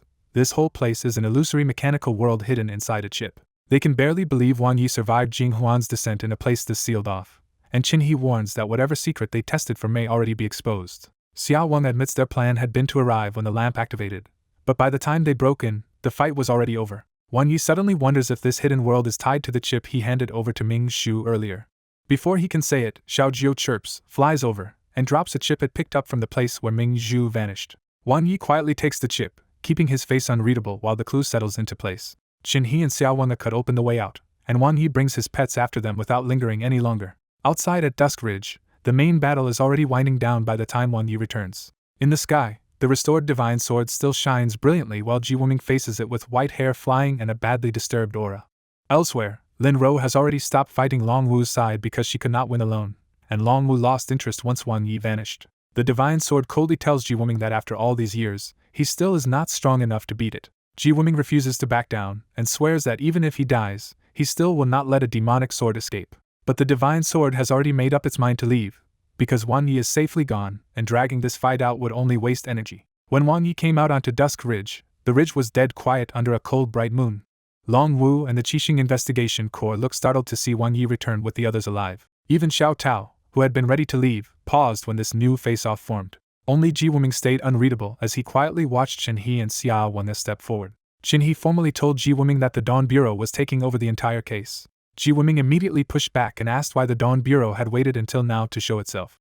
Chen He revealed that the Dawn Bureau had been hunting a dark fog cult inductor hidden in Qinghai province all along. He said the cult really had tried to resurrect the demon sword and throw Qinghai into chaos, but that plan had already been smashed. When Ji Wuming asked who destroyed it, Chen He made it plain that it was Wang Yi. Chen He admitted Xiao Tao had slaughtered Beastmasters after its demonic side awakened, so under normal rules nobody should trust it now. But Chen He still chose to trust Wang Yi, saying Xiao Tao had been resurrected by him, and would stay under control with his help. Wang Yi understood that Chen He was talking about the demonized personality still hidden inside Xiao Tao. Xiao Wan followed up by saying they would close the case here and stop digging into Xiao Tao's buried past. She explained that Xiao Tao had originally been framed by evil Beastmasters, but those people were already dead and the Dawn Bureau would not chase its origin anymore. Xiao Wan also said the important thing now was that the Dark Fog cult inductor had vanished, and the Dawn Bureau already knew who she was. Xiao Tao gave only a cold snort, refusing to argue even after hearing all that. Ji Wuming stared at Wang Yi for a long moment, and the killing intent in his eyes finally faded when he looked back at Xiao Tao. The mood shifted because everyone knew the Dawn Bureau outranked the National Investigation Corps in all dark fog matters. Then Ji Wuming asked for one last thing. He wanted to question Wang Yi directly. Chen He frowned at the request and warned Ji Wuming there should be no personal grudge left to settle with Wang Yi now. Ji Wuming said it was not revenge at all and only asked where Wang Yi had learned about Jiu. Wang Yi flatly refused to answer, leaving Chen He and Xiao Wan exchanging an awkward look. Before the moment could close, Wang Yi cut in and said he had a question of his own for all of them. Ji Wuming surprised him by guessing the topic immediately: the Rock Dragon Emperor inside the hidden mysterious realm. He said he had been watching Wang Yi for a while and knew Wang Yi had caused a huge commotion in the hidden mysterious realm. Ji Wuming revealed that the Rock Dragon Emperor had once been one of Xiao Tao's companions before dark fog corruption ruined them. He admitted he had dragged the Rock Dragon Emperor out alive back then and made it the core of a hidden long-term plan. When Ji Wuming mentioned the plan, Chen He identified it in a low voice as the Supreme Pet Project. The reveal landed hard because a Supreme Pet was the kind of power Dongli still did not have at all. Ji Wuming said the secret project had been approved a century ago, even by the Dawn Bureau's second-in-command, and funded without limit. He explained that the key material was the Rainbow Celestial Lotus, a secret realm flower that could mature into a supreme-grade resource. And once he said it out loud, the cruelty became clear. The lotus had been grown with the Rock Dragon Emperor's blood essence. Ji Wuming said they had kept the dragon alive for years with rare resources and constant battles just to preserve its vitality, and keep harvesting from it. He claimed the lotus should mature in just a few more years, and within 20 years Dongli might finally raise its first supreme pet. Ji Wuming did not soften it at all and said bluntly that only this kind of cruelty could buy Dongli a future now. He also admitted he had hidden the Rock Dragon Emperor's role at the start because the plan would never have passed so easily otherwise. Chen He and Xiao Wan fell silent, because even they had only heard rumors of the plan and never known its real details. Xiao Tao finally understood the truth and flared with anger, realizing Xiao Huan had been used as living nourishment all this time. Ji Wuming answered without backing down and said the dark fog had already doomed Xiao Tao's old companions anyway. Xiao Tao shook with rage but still did not attack, holding itself in place by force. Wang Yi stayed silent, because Ji Wuming's confession matched what he had already pieced together from the Rock Dragon Emperor. Then Qin He drew the legal line and told Ji Wuming he would be sent to the Court of Pets for using a pet in something this brutal. He pointed out the difference clearly. Xiao Tao had been sealed for killing humans, but the Rock Dragon Emperor had still been a pet, even after corruption. Ji Wuming answered with total indifference, and said he no longer cared what judgment fell on him. He said someone had to break the hardest shackle first, and whether he was right or wrong could be left to later generations. When Xiao Wan asked if he regretted it, Ji Wuming admitted he regretted many things but would still make the same choice again. Ji Wuming finally admitted the real reason he had told Wang Yi all this. He knew Wang Yi would only answer about Qiyu after hearing the truth. Wang Yi answered at last and told him Qiyu was already dead, and that before dying it had wanted revenge on him. For a beat Ji Wuming just froze, as if the words had hit deeper than anyone expected. Then Ji Wuming burst out laughing and said it was good that Jiu was dead. When Wan Yi asked why, Ji Wuming said he would suffer less this way than if Jiu had truly returned to take revenge. After saying that, Ji Wuming turned and walked toward Chen He and Xiao Wan like a man finally ready to accept what came next. Only then did Wan Yi realize Ji Wuming had not been talking about Jiu's pain at all, but about the punishment he had carried inside himself for 100 years. After arresting Ji Wuming, Chen He and Xiao Wan tell Wan Yi they are taking him back to headquarters, while the Rock Dragon Emperor and Rainbow Celestial Lotus are now above their authority. Xiao Wan adds another surprise. Elder Jiang has chosen Wan Yi as a candidate for the Cloud Palace, and she urges him to plan for his own future, not just Xinghai Province. Before leaving, Xiao Wan warns Wan Yi that the Dark Fog cult is now very likely to target him, so he must keep the Memory Lotus lamp close because it could save his life in a relic or secret realm. With their instructions delivered, Chen He and Xiao Wan leave, and the ridge suddenly falls quiet. Long Wu scratches his head, overwhelmed by everything that just happened, and can only trade a knowing look with Lin Ro before calling the tired team to move out. Long Wu understands that most people will never care about a hidden disaster stopped in time, because the real guardians are the ones who end it before anyone even notices. He also realizes Chen He and Xiao Wan glossed over how the Dark Fog cult's plot was stopped, but whatever happened in the dark, Wan Yi is clearly at the center of it. When Wan Yi looks at Dusk Ridge in the first sunrise, he feels no warmth at all, only the leftover chill from the night they survived. Ready to leave, Wan Yi asks Xiao Tao if it wants him to take it back to its companions. Xiao Tao answers by swaying over to him and turning into a sword pendant, choosing to stay at Wan Yi's side for now. Wan Yi asks Lin Ro for a ride, and she calls out her Blazing Sky Falcon to take him back to Amping County. During the flight, Lin Ro asks about Ming Zhu, clearly worried but careful not to pry into everything else. Wan Yi says Ming Zhu is fine and still as warm and loyal as ever, and Lin Ro admits Ming Zhu really does care about him even if she may have had other motives. Privately, Wan Yi judges that the Dark Fog Empress taking Ming Zhu away may actually be safer for her than staying behind for headquarters to investigate. He knows Ming Zhu was the Dark Fog cult's chosen vessel because of her soul link talent, but now that Xiao Tao has been revived, he has no idea what she will choose next. As the crisis finally settles, Wan Yi turns his thoughts forward and reminds himself that the Sword Rabbit now has its evolution materials except for one last missing piece. 1 week later back home, Wan Yi tastes a round pill with exaggerated seriousness before judging the result. After a suspenseful pause, Wan Yi declares Xiao Jiu's first batch of 9 Spice Chirp candy a success, and the nervous little bird instantly perks up. In the quiet week after returning, Wan Yi mostly rested and ran simulations for his 3 pets, with the Sword Rabbit still taking priority because its evolution is closest. The Sword Rabbit is only 1 material away from evolving now, but it still has to push Eternal Sword Intent, 6th Sense, and Sword Breaking Stance all the way to peak mastery first.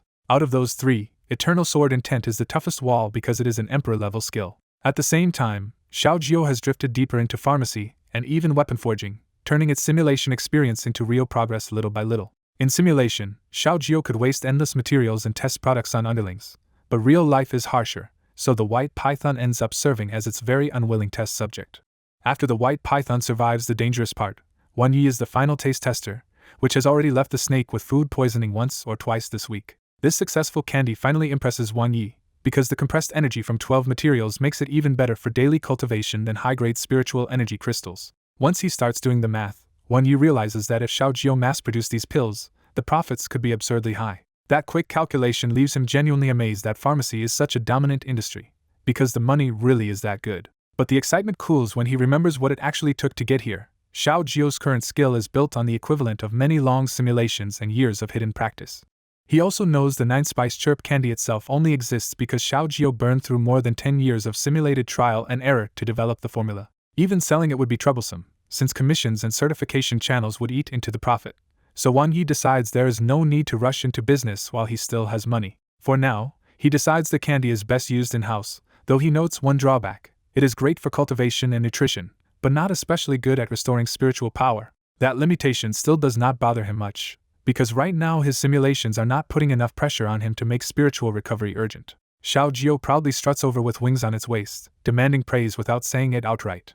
Wan Yi humors the little show-off and calls Xiao Jiu a genius among birds, which the bird accepts immediately as obvious truth. Off to the side, the White Python only sneers and grooms itself, making its opinion of Xiao Jiu's success very clear. Wan Yi takes stock of the team next. Xiao Jiu is nearing 6-star level 3, and the White Python is not far behind at nearly 5-star level 3. Now that they can cultivate with 9 Spice Chirp candy instead of plain crystals, both of them should grow faster from here on. But the biggest winner is still the Sword Rabbit, which has already climbed to almost 9-star level 2 and is basically waiting for the last step before evolution.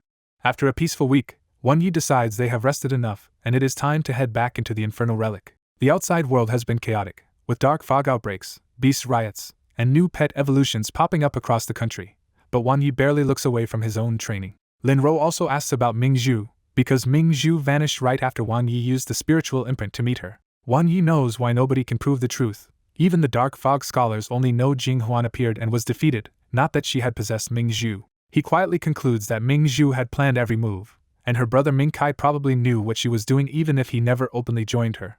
As Wan Yi turns the chip over in his hand, a faint light tears through space in front of him. Xiao Tao appears, and the room instantly goes quiet as Xiao Jiao, the white python, and the sword rabbit all turn stiff under the pressure of the revived divine sword. Xiao Tao asks if they are leaving, and Wan Yi confirms that after a week of rest and adjustment, they can finally return. Even while agreeing, Wan Yi cannot help thinking that once Xiao Tao reunites with its old companions, a level 8 powerhouse like this sword will probably leave him behind.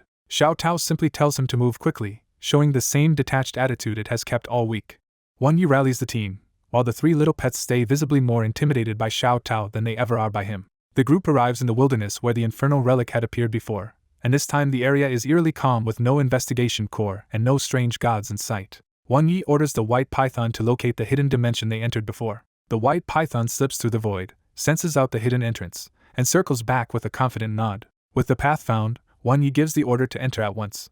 The white python enlarges, opens its mouth like a spatial gate, and swallows Wan Yi and Xiao Tao to carry them inside. Inside the infernal relic, the giant silver tree still towers over the divine pond while several fierce beasts rest in its shade. The elder demon tree admits it still misses Wan Yi, because very few humans ever resisted the temptation of the bloodwood divine seed. The three-blade mantis bluntly wonders if Wan Yi's talent was so poor that even the divine seed could not help him. The mantis starts bringing up the powerful beast masters of the past, including the one who abandoned Chiyu, and the whole group immediately feels the conversation go cold.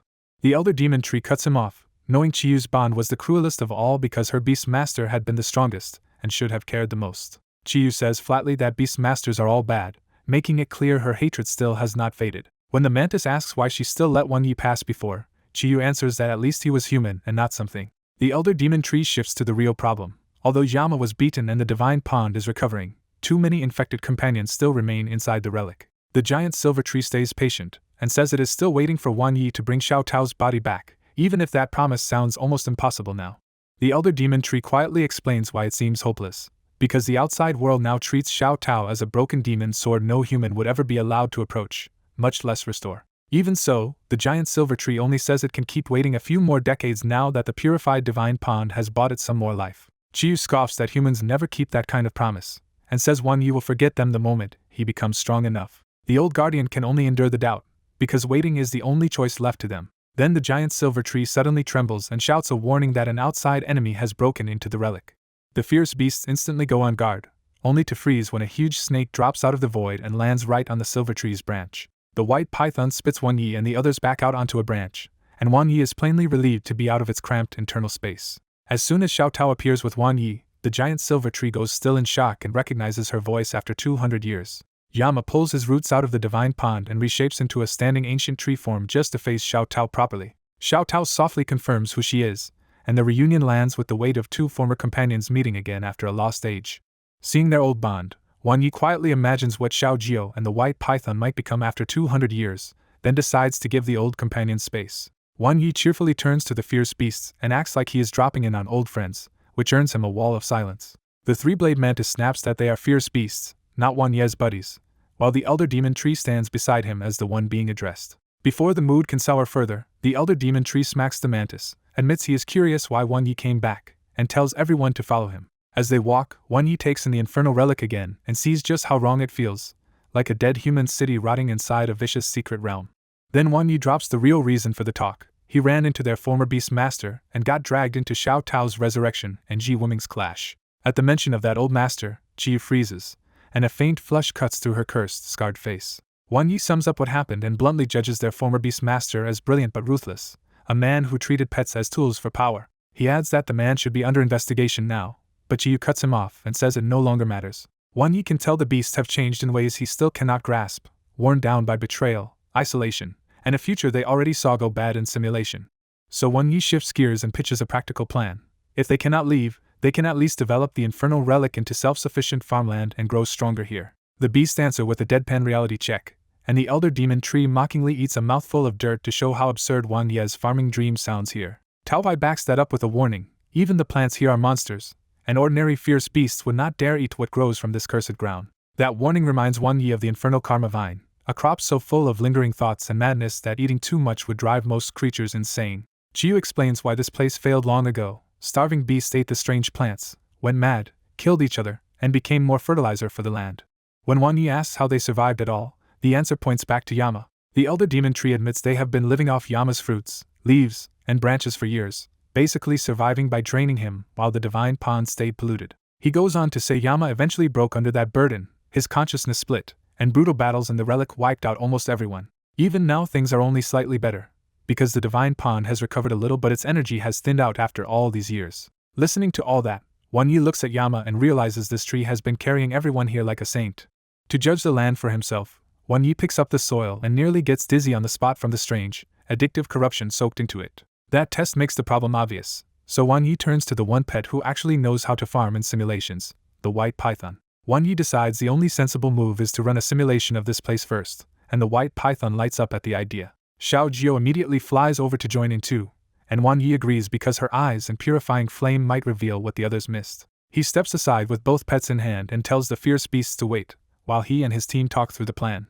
Inside the simulation, the white python starts by assigning Xiao Jiu to reclaim the land and map the area, and Xiao Jiu instantly objects to being used like a farm laborer. The white python expected that, so it goes straight to Wang Yi, and after his persuasion Xiao Jiu finally agrees to do the reclamation work. With that settled, the white python begins its survey by tasting soil all across the relic and sorting the land by how badly the power of strangeness has infected it. The survey marks the first zone around the divine pond as the smallest but safest patch, with the richest soil and the weakest corruption. The second zone is the corpse-filled danger area, where anything that grows has to be treated like poison until proven otherwise. The third zone turns out to be a graveyard the beasts deliberately set aside, so the dead would not swallow what little living space remained. Once the land is divided, the white python starts gathering materials for the first planting test, using the cleanest zone as its base. At the same time, Xiao Jiu diligently reclaims the first zone and burns away corruption with the scalding bright flame, turning it into the best trial field they have. Inside the simulation, the white python starts farming in the infernal relic, but every seed it plants just sits there dead. After tracking the failures day by day, it realizes the problem is simple. The relic has spiritual energy, but not a basic water source plants can actually use.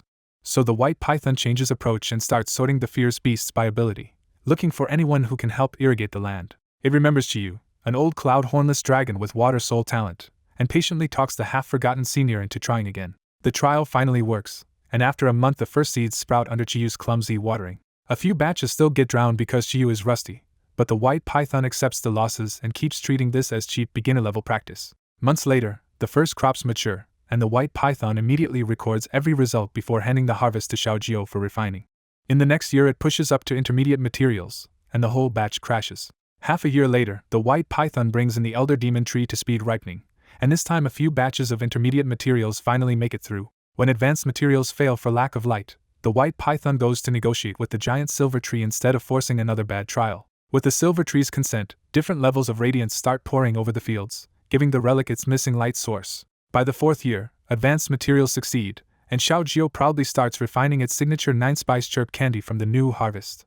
5 years in, the white python has already reclaimed and purified the second area into usable land. Then it digs underground channels with other snake-type beasts and finally draws water from the divine pond straight into the second area. With real irrigation in place, the white python begins planting across the second area in earnest. A year later, its careful records pay off as the first beginner crops succeed there too, and even mutated fruit trees and flowers start appearing. By the 8th year, Wang Yi even helps bring in little pigs from the outside world so the fierce beasts here can finally improve their food supply.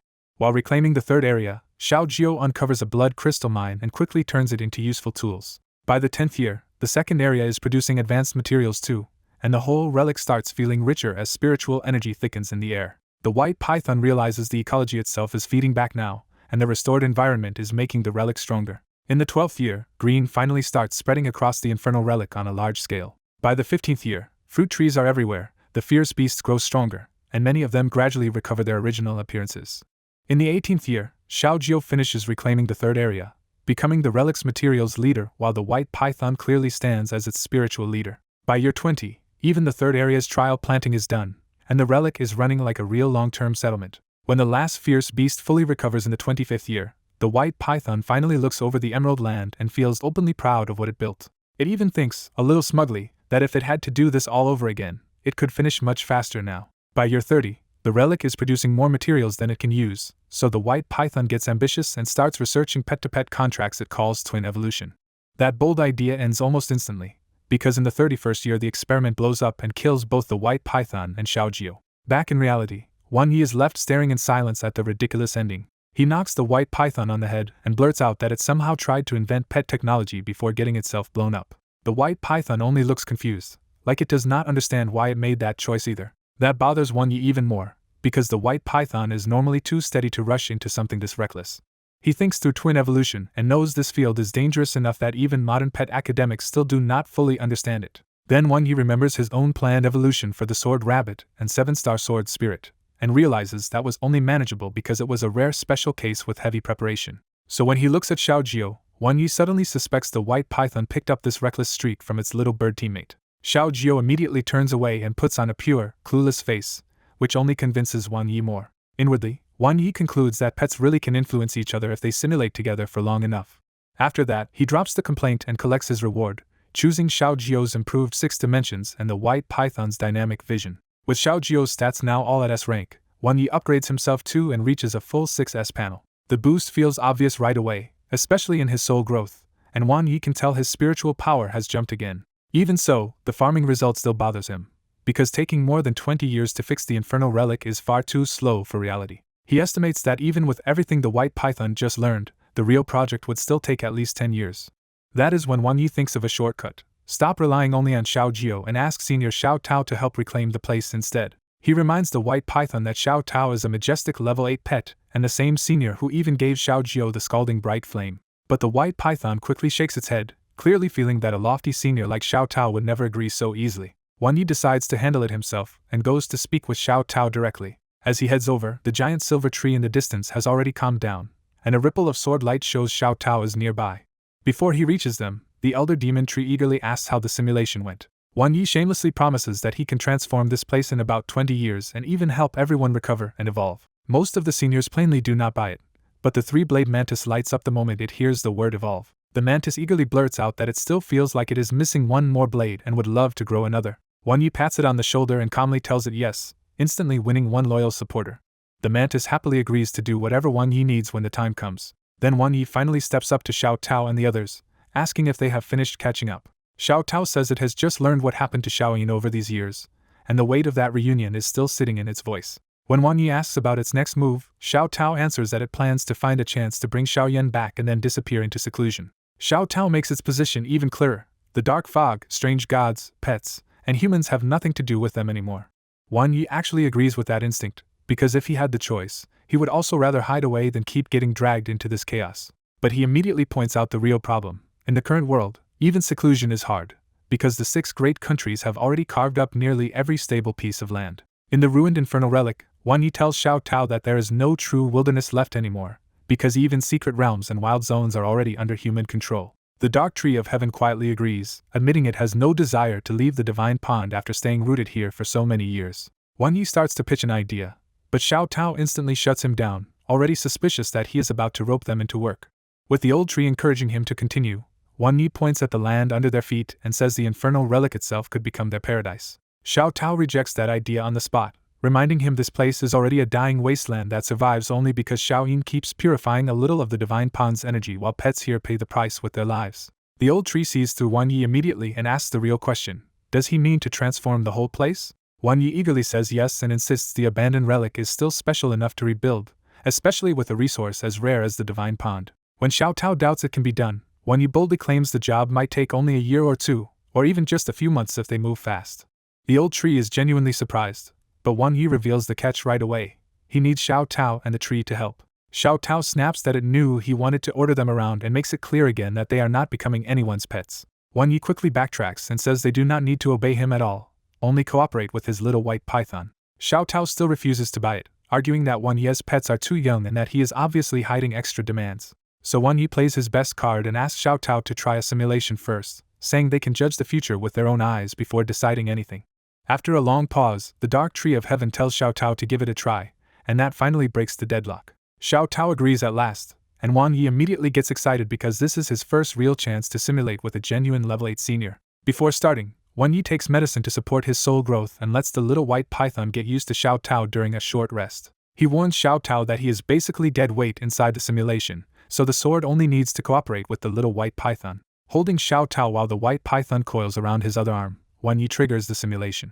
Inside the simulation, Xiao Tao and the white python wake up mistrustful, but with Wang Yi's help they agree to work together for the paradise plan. During the first 10 days, the white python studies Xiao Tao's power and is stunned to find that this partner is absurdly stronger than the little bird it worked with before. Once the plan is set, the white python orders the first area reclaimed, and Xiao Tao answers with a skyful of blazing peachwood sword lights that tear through the land in just 2 days. The second and third areas fall just as fast, and soon Xiao Tao is also carving irrigation channels through the earth to draw water from the divine pond. By day 30, the entire infernal relic is reclaimed and purified, and the white python has its first taste of what a truly overpowered teammate feels like. A few months later, beginner-grade materials are planted successfully, and with Xiao Tao and the giant silver tree helping, the once-dead relic starts turning colorful. Half a year later, the relic is thriving enough for intermediate-grade planting, and after a full year it finally begins to look like a real paradise. Even then, the white python notes one big weakness. They still have no one inside the relic who can refine better food or items from all these materials. A year and a half in, Xiao Tao looks at the transformed relic and quietly regrets ever doubting Wang Yi. Then the simulation turns brutal without warning. 2 years in, both Xiao Tao and the white python die to the wrath of heaven for unknown reasons. Back in reality, both pets wake up stunned and angry, because they had just reached the point where the hard-earned harvest was supposed to begin. When they turn to Wang Yi for answers, they find him collapsed from spiritual exhaustion instead. While unconscious, Wang Yi dreams that he has become a peerless sword god cutting through endless black fog, until the peachwood sword turns into a sword lady and slaps him awake. He actually wakes to Xiaojiu smacking his face with its wings, because the little bird thought he might have died. Xiaojiu signs that 3 days have passed, and Wang Yi is stunned that this simulation knocked him out for that long. When Wang Yi asks where the others are, Xiaojiu mimes digging, and he realizes the white python has already run off to start reclaiming land for real. That makes the result obvious to him.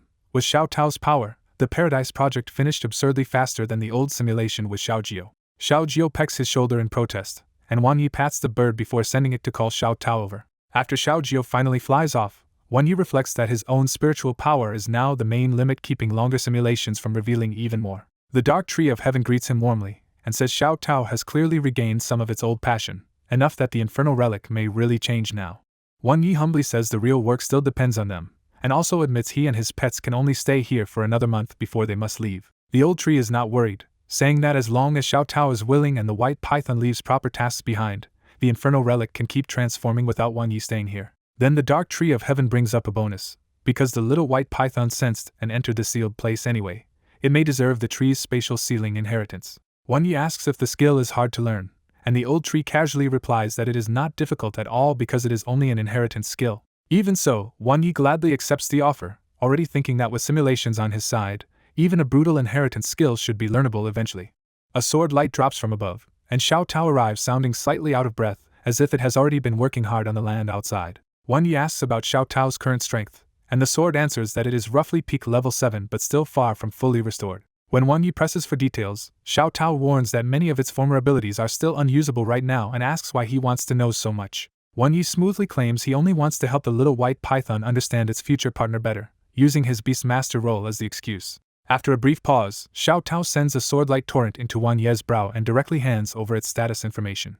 The panel that appears leaves no doubt why Wang Yi is interested. Xiao Tao is a merging third-class legend with 9-star level 7 combat power and a terrifying stack of high-end sword skills all the way up to Emperor rank. Staring at Xiao Tao's panel, Wang Yi is flat-out stunned by how absurdly complete her revived power already is. He quickly realizes this is not some hollow display, because Xiao Tao still has piles of inheritance and mythical skills even before returning to full strength. The 6th dimension growth shocks him too, with 5 values already in terrifying ranges and the soul stat ending in 3 unreadable question marks. Wang Yi guesses those question marks mean Xiao Tao still has deeper abilities sealed off for now, not that they are missing.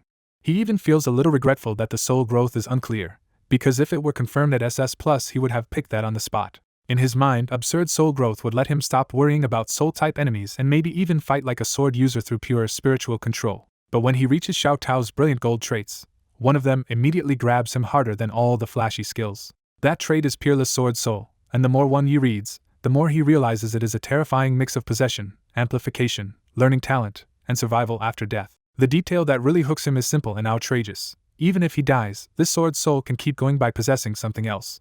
He instantly starts scheming, deciding that if Peerless Sword Soul still works well on a human, his first possession target will be the 7-star sword spirit. After weighing everything again, Wan Yi makes the call and chooses Peerless Sword Soul as his reward. The moment the choice lands, sword light explodes out of Wan Yi and floods the area with a sharp ancient aura. Even Xiao Tao stops cold, because the aura rising from Wan Yi feels uncannily like her own sword soul. The giant silver tree is just as shocked, blurting out that true sword souls are incredibly rare and usually belong to real sword cultivators. When the tree points out that Wan Ye's sword soul feels almost identical to Xiao Tao's, even Xiao Tao cannot explain it. The tree wonders if this is fate, and Xiao Tao immediately rejects that, blaming Wan Ye's strange future-deducing talent instead. As the last sword light sinks into his eyes, a rotating sword mark flashes there, and Wan Ye's whole presence feels newly transformed. When he opens his eyes again, Wan Yi feels the change immediately, because the world and even Xiao Tao no longer look the same to him. For one alarming second, Xiao Tao stops looking like a weapon and starts looking like a fellow existence made from the same kind of sword life. That weird sensation scares him enough that he hurriedly checks himself first and relaxes only after confirming he is still human. Then he puts on a straight face and shamelessly claims he was once a peerless swordsman who has merely reawakened part of his original power. Xiao Tao is completely unmoved, calls the bluff instantly, and flies off as if she cannot be bothered staying there. The silver tree just finds the whole thing more interesting, especially the sight of a human soul giving birth to a sword soul. A little later, the white python rushes over covered in dirt, and Wan Yi scoops the little fellow up before introducing the tree as a teacher. The giant silver tree explains that it will pass down Void Ruin Seal, an inheritance skill focused on sealing space itself. More importantly, the tree says this skill would let the white python sense the infernal relic directly and enter it from almost anywhere without relying on outside coordinates. The tree also warns that the method has limits, because unstable places or other sealed spaces can still block that entry. Then the tree presses a branch to the white python's brow and directly transmits the inheritance. The lesson ends with a blunt reality check. The skill has been given, but whether the white python can truly master it is now up to the little fellow.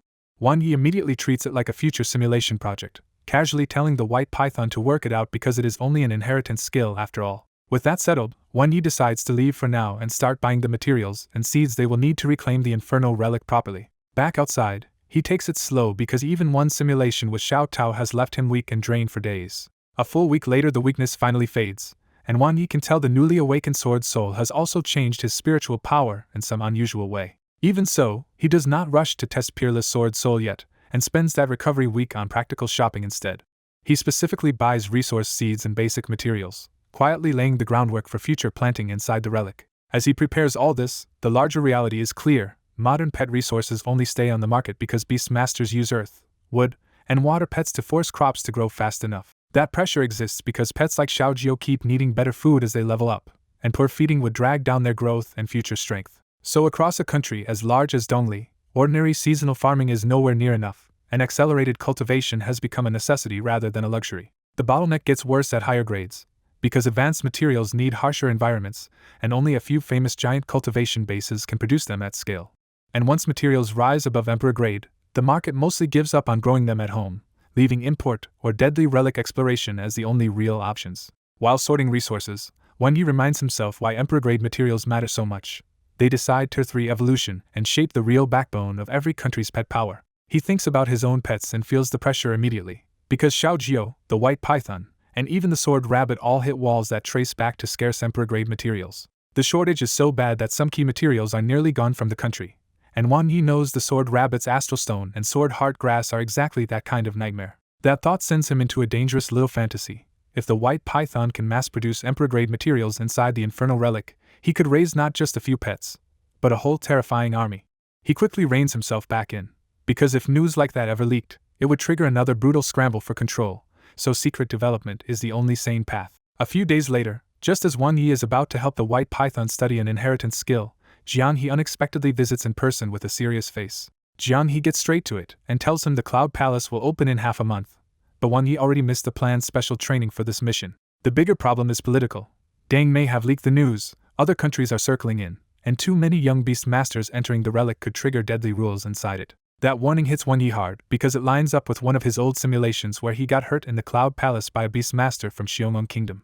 Jian He lays out Qinghai Province's 4 picks: Wan Yi for the Professions Department, Xiao Ping for the Investigation Corps, Bing Li for the universities, and Go Hao for the army. Because the situation has worsened, Jiang He offers Wang Yi a way out and says someone can still withdraw before the mission begins. Wang Yi does not answer yes or no right away and instead asks for the full story, because the Cloud Palace has always felt suspicious to him. Jiang He sits down and starts from the beginning, admitting they still know very little about the relic's true origin. He says the Cloud Palace sits at the border with Dang, and it first came to light when patrol beast masters were suddenly sucked into a mysterious space against their will. The phenomenon kept spreading until even vessels and mechanical pets nearby were dragged in, forcing the country to send top experts and scholars to investigate.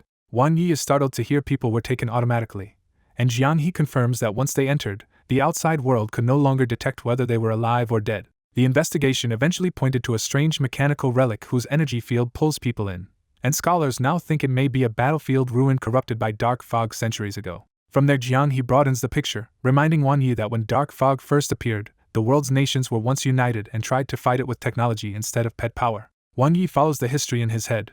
Before the dark fog came, the 5 great countries stood at the height of a long, prosperous era that looked almost peaceful compared to the present. Then came the early dark fog period, when humanity shared its best science and triggered a brief technological explosion, only to discover that even that peak could not stop the strange gods. Jiang He lowers his voice at the ugliest part of that history and says that once technology failed, some people in the middle dark fog era wanted to flee this world entirely. Wang Yi silently fills in the rest. Civilization shattered, history went blank in places, monsters and strange gods overran humanity, and the race nearly collapsed. Hope only returned later, when divine beast totems appeared and eventually led humanity into the age of beast masters. Jiang He finally ties the history back to the relic and says many scholars believe the Cloud Palace may date to that early technological era. His boldest theory is even stranger. The Cloud Palace might have been a small ark built by one country to carry humanity's last sparks across the endless dark fog river. That possibility hooks Wang Yi immediately, because if the Cloud Palace really is a kind of Noah's Ark, it could be packed with mysterious technology from a lost civilization. Jiang He says the country only has 2 choices now: smash the relic open by force, or obey its rules and send in beast masters who qualify to explore it properly. When Jiang He trails off, Wang Yi instantly catches the real temptation and says it out loud. If this ark theory is true, the Cloud Palace could be stuffed with ancient resources. Jiang He nods, then makes the danger plain. If they meet beast masters from other countries inside, it will likely turn into a straight life and death fight. He adds one more duty on top of survival and treasure hunting. If possible, they should also dig out ancient information related to Dongli itself. Even after hearing all that, Wang Yi answers without hesitation that he is still willing to go. He even puts on a heroic face and says that as an investigator, he has long put his life behind him. Jiang He immediately calls him on it, and Wang Yi drops the act just as fast and admits the real reason is the resources. That answer actually satisfies Jiang He more, and he tells Wang Yi to spend the next half-month getting ready and ask if he needs support. The moment requests are allowed, Wang Yi shamelessly asks for 10 billion and nearly gets himself disqualified on the spot. Wang Yi hurriedly stops him and backpedals, insisting he was joking before the conversation completely derails. He tries again with a different absurd request, asking for mythical-grade materials, inheritance-grade resources, or at least dozens of emperor-grade ones. This time Jiang He does not even bother hiding his irritation and mocks Wang Yi for daydreaming like the country is rich enough to hand genius beast masters everything they want. Behind the scolding, Wang Yi picks up the real message fast. Dongli is short on top-tier resources badly enough that even Jiang He can only promise to try for a few emperor-grade items or some funding. Jiang He points out that, from his perspective, Wang Yi does not need many high-end materials yet, because only the sword rabbit is nearing its first evolution, while Xiao Jiao and the white python are still far from their second evolution. Instead of pushing for mature high-grade materials, Wang Yi suddenly changes direction and asks whether the country has plenty of immature ones. Jiang He confirms there are many immature resources, but warns that anything above emperor grade is brutally hard to grow, which is why even the country's major cultivation bases barely succeed. He goes on to explain that cultivating those resources burns manpower, money, and even high-end combat power, so from a national point of view, farming them is often less worthwhile than finding or importing them. Jiang He explains that the big national bases are not incapable of raising emperor-grade resources. They just cannot afford the brutal cost and failure risk.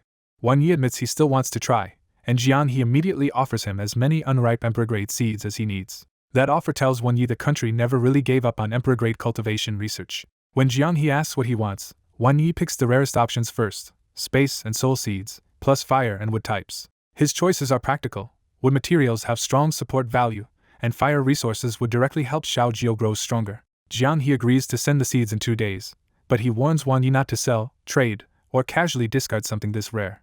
After a brief explanation about the Cloud Palace, Jiang He heads out, leaving Wang Yi alone with a much bigger plan and only half a month to prepare. With the seed source secured, Wan Yi decides the White Python's farming plan can finally move ahead for real. He also sets a deadline for himself. Before the Cloud Palace opens, he has to push Xiao Jiao and the White Python's Emperor skills up to peak mastery, and raise their overall strength. He knows both pets have the talent to handle Emperor skills, but the White Python still needs to learn the inheritance skill Void Ruins Seal, which makes the workload feel heavy. The story then shifts to Jiangnan Province, where Tianji Sword Dojo stands as a famous old sword school that's slowly turned from attribute swords to mechanical ones.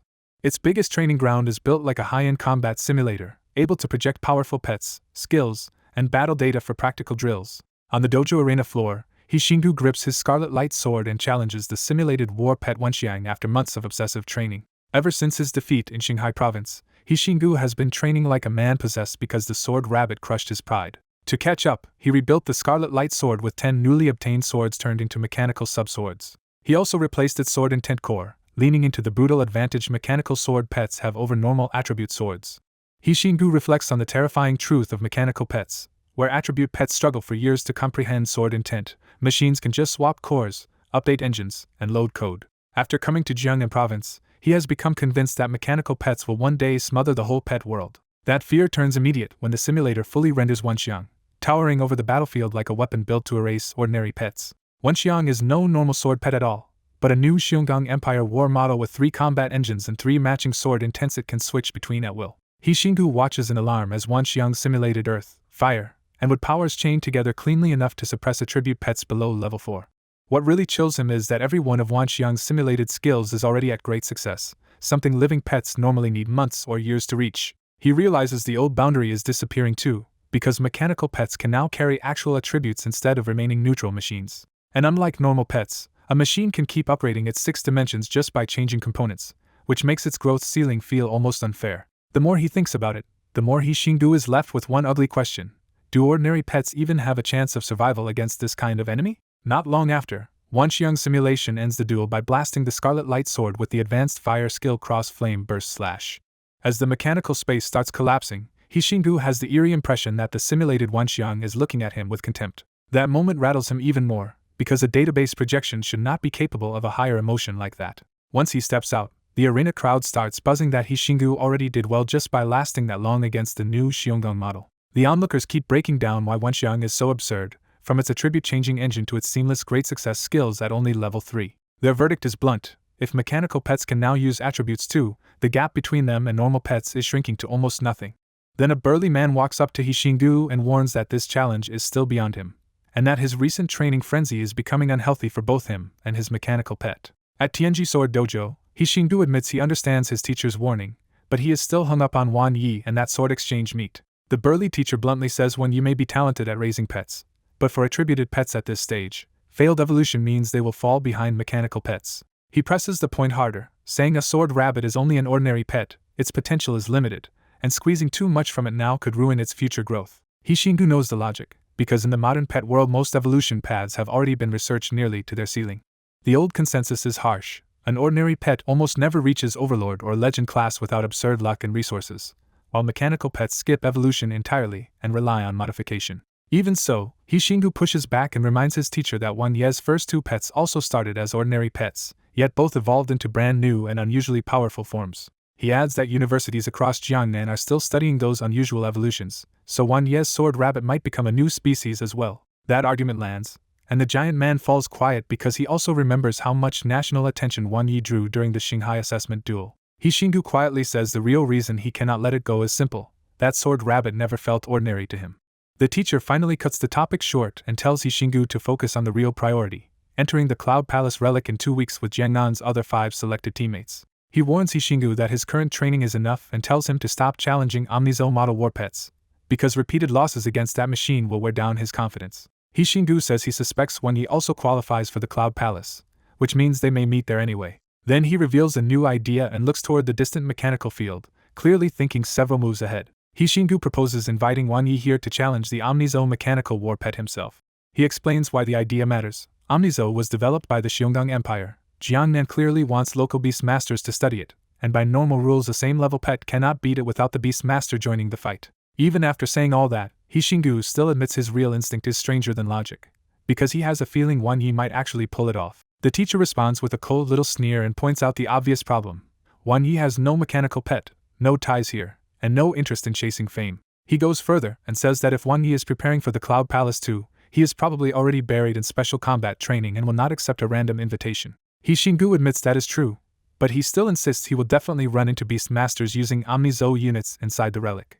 The teacher broadens the warning and says the Cloud Palace will be even messier than that, with participants from Xionggang and Dang and deeper ties to ancient technology. He Xingu quickly clarifies that this is exactly the excuse they can use to lure Wang Yi over, frame the challenge as practical prep for enemies he may face in the relic. This time the teacher starts to agree, because that reason is practical enough that Wang Yi might actually consider it. Seeing an opening, He Xingu hesitantly brings up a bigger prize, the dojo's unique old sword technique that nobody has managed to decipher or learn. That suggestion jolts the burly man, because the technique came from Tianji Sword Dojo's fallen deity, and has remained too mysterious for both beast masters and technology to crack. After thinking it through, the teacher decides he wants to see Wang Yi for himself, because if that lost technique can finally be inherited, it would be a good outcome for the dojo and the old dojo master. He agrees to discuss it with the old dojo master, giving He Xingu the green light to contact Wang Yi afterward. Elsewhere in Jiangnan, the story shifts to Blue Fields, a massive cultivation and research base known as Dongli's Granary and a lifeline for attributed pet food and evolution materials. The place is so rich because 3 myth-class pet corpses were buried here long ago, leaving behind fertile land, endless water, and overwhelming life energy after centuries of purification. Standing before those thriving fields, Jiang He cannot help sighing that a place this powerful still cannot produce emperor-grade materials steadily. An old man in a green research suit instantly calls him an amateur and reminds him that the dark fog had already eroded those myth-class corpses, so this land took more than a century just to be purified into what it is now. Kong Daping also needles Jiang He like an old classmate, joking that if the profession's office chief has come all the way here, he must be desperate enough to ask for help. Jiang He swears back with a laugh and gets to the point, saying he came to ask for material seeds. Kong Daping is surprised he came in person for something so routine, since Bluefield sends out seeds to provinces and research bases every year anyway. Then Kong Daping asks what grade Jiang He wants, and Jiang He answers without blinking, Emperor grade and above. That answer wipes out the joking mood, because Kong Daping knows seeds at that level are rare, hard to cultivate, and too precious to waste on anyone who cannot actually grow them. He bluntly says small bases and universities usually cannot handle such seeds, so giving them away carelessly would be irresponsible. Jiang He insists he has someone who can use them, but his own hesitation gives him away at once. Kong Daping immediately calls out that weak confidence, and makes it clear he does not believe Jiang He either. Out of patience, Jiang He drops the excuses and just asks whether his old friend is going to help him or not. Kong Daping sighs and agrees, proving that decades of friendship still count for something. Then, instead of offering an emperor-grade seed, the old man shocks Jiang He by ordering his assistant to bring over the seed of the red astral flame lotus. The assistant freezes because that seed is not merely rare, but the only legendary grade material seed at Blue Fields. The old man laughs loudly and doubles down, saying an old friend who came in person deserves real sincerity, even if this is the only legendary seed he will hand over. Jiang He is genuinely moved and also alarmed, because he only wanted a few emperor-grade seeds and did not expect Kong Daping to throw a legendary one at him. Kong Daping waves it off, says this single legendary seed already counts as enough, and firmly refuses to add any emperor-grade seeds on top of it. He ends the matter by telling Jiang He that if he still wants more, he can try Dongh's Sea of Seedlings instead. At Blue Fields, Jiang He happily accepts that one seed is enough, and the assistant brings over a sealed cube box packed with fiery red soil. Jiang He studies the glowing box, clearly pleased with the find, then says goodbye and leaves with the treasure in hand. After Jiang He leaves, the assistant can't help asking why their precious red astral flame lotus was handed over so easily. Kong Daping explains the cold truth. The lotus may be a treasure on paper, but Blue Fields has studied it for decades and still can't even make it sprout. The assistant finally understands that other emperor-grade materials can still be grown, but this famous seed is basically dead stock, so giving it away costs them nothing real. Back in Anping Province, Wang Yi reads an invitation to challenge a mechanical pet in Jiangnan and dismisses it as a pointless trip for fake data. Then he reaches the reward section, sees a deity rank sword technique, and his attitude flips on the spot. Wang Yi immediately talks himself into the trip, deciding the technique is worth it and that the sword rabbit could benefit from a deity rank creator's work. He writes back at once and confirms that he'll head to Jiangnan the next day. He decides the white python will handle the mechanical pet, assuming the opponent can't be too outrageous if He Xingu's pet could already trade moves with it. Wang Yi weighs the team and admits Xiaojiu still has the scarier offense, with life-burning flame skills and explosive finishing power. But when it comes to surviving and grinding a fight out, he knows the white python is the real monster of the group. Wang Yi mentally reviews why. The white python has stacked defensive traits, emperor-grade methods, and 5 emperor resources behind a very complete kit. He also realizes almost nobody outside knows how strong the white python really is, because it has mostly stayed hidden behind one flashy combo move. That hidden reputation makes him grin, because this challenge can finally become the White Python's stage instead of Xiaojio's. When Wang Yi asks what it thinks, the White Python first shakes its head and then nods, acting cautious even before the fight starts. Its answer is almost absurdly careful. The White Python says it still doesn't feel strong enough. Wang Yi pats its head and tells it the truth, that it's already ridiculously strong. The White Python immediately pushes for more simulation anyway, rubbing against him like it wants another round of cautious prep. Xiaojio instantly protests from the side, furious that the White Python gets to simulate while it gets laughed out. Meanwhile, the Sword Rabbit ignores the whole squabble and just keeps rolling around on the bed, completely absorbed in its novel. Wang Yi tells Xiaojio to learn from the White Python's steady style, because the bird would rather charge in and win with one giant move. He agrees to simulate first and adds one more goal for the White Python: use the time to polish its 4 Emperor-grade skills. The White Python is visibly pleased, treating even over-preparation like a proper reward. Just as Wang Yi is about to start, Jian He suddenly arrives in person with something far bigger than expected. Jian He bluntly tells him he didn't find Emperor-grade seeds, but he did bring back the seed of a legendary-grade material instead. Wang Yi is stunned, because legendary-grade materials are inheritance-level treasures usually meant for legend-class pets, not something he expected to touch right now. Even with the doubts, excitement wins out fast, because a seed like this is worth more than piles of Emperor-grade materials, and can't simply be bought. Jian He doesn't care whether Wang Yi can actually grow it, he just tells him to give the challenge everything he's got now that the favor is delivered. Wang Yi answers without hesitation, already thinking that with simulations, the White Python, and the big shots inside the Infernal Relic, even a legendary seed should be growable eventually. After Jian He leaves, Wang Yi opens the material seed and studies it with his 3 pets crowding in, while the White Python stares at it like it already wants to eat it. Wang Yi squints at the seed and admits he cannot tell what is special about it, only that it feels powerful. Xiaojio nods along and cuddles the box, making it obvious the red astral flame lotus is a fire-type treasure it could probably use later. Before anyone can say more, the White Python snatches the box, swallows it whole, and stores it away for later cultivation. Wang Yi decides to test the White Python in simulation first, knowing its longer runs now drain a huge amount of spiritual power. Because the White Python always trains steadily on its own, Wang Yi does not need to plan much before starting the script. Inside the simulation, the White Python appears in its giant soul shadow-devouring python form in a sealed underground world, claims a cave as a base, and immediately locks onto the 2 distant Dragonhorn Mountains. For decades, the giant python trains alone in the sealed underground land, grows larger by swallowing rich resources, and never finds another living creature.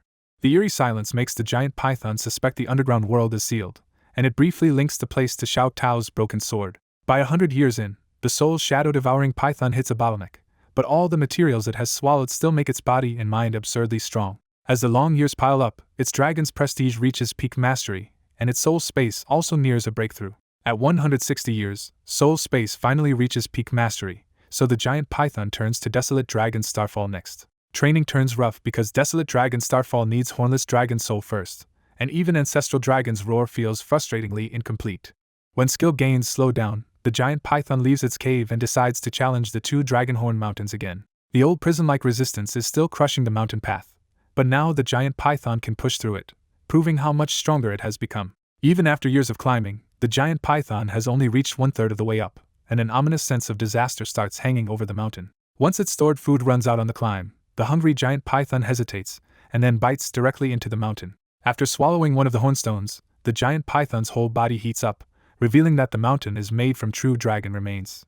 It keeps devouring the dragon horn for 4 years, strengthening its bloodline, empowering Hornless Dragon Soul, and pushing deeper power in its body toward a breakthrough. Then heavenly lightning crashes down, but after devouring the horn and growing tougher, the giant python treats the tribulation like an itch. After more than 10 days in the thunder, the giant python feels reborn, as if a whole layer has been peeled away and it has stepped into a new realm of power. Drunk on its own progress, the giant python keeps climbing and eating until it bloats itself to death, ending the simulation in a very White Python way. The results stun Wang Yi. The run produced a new Brilliant Gold characteristic, a Red Thunder Refining characteristic, 2 Peak Mastery Core skills, and a big 6-dimensional boost.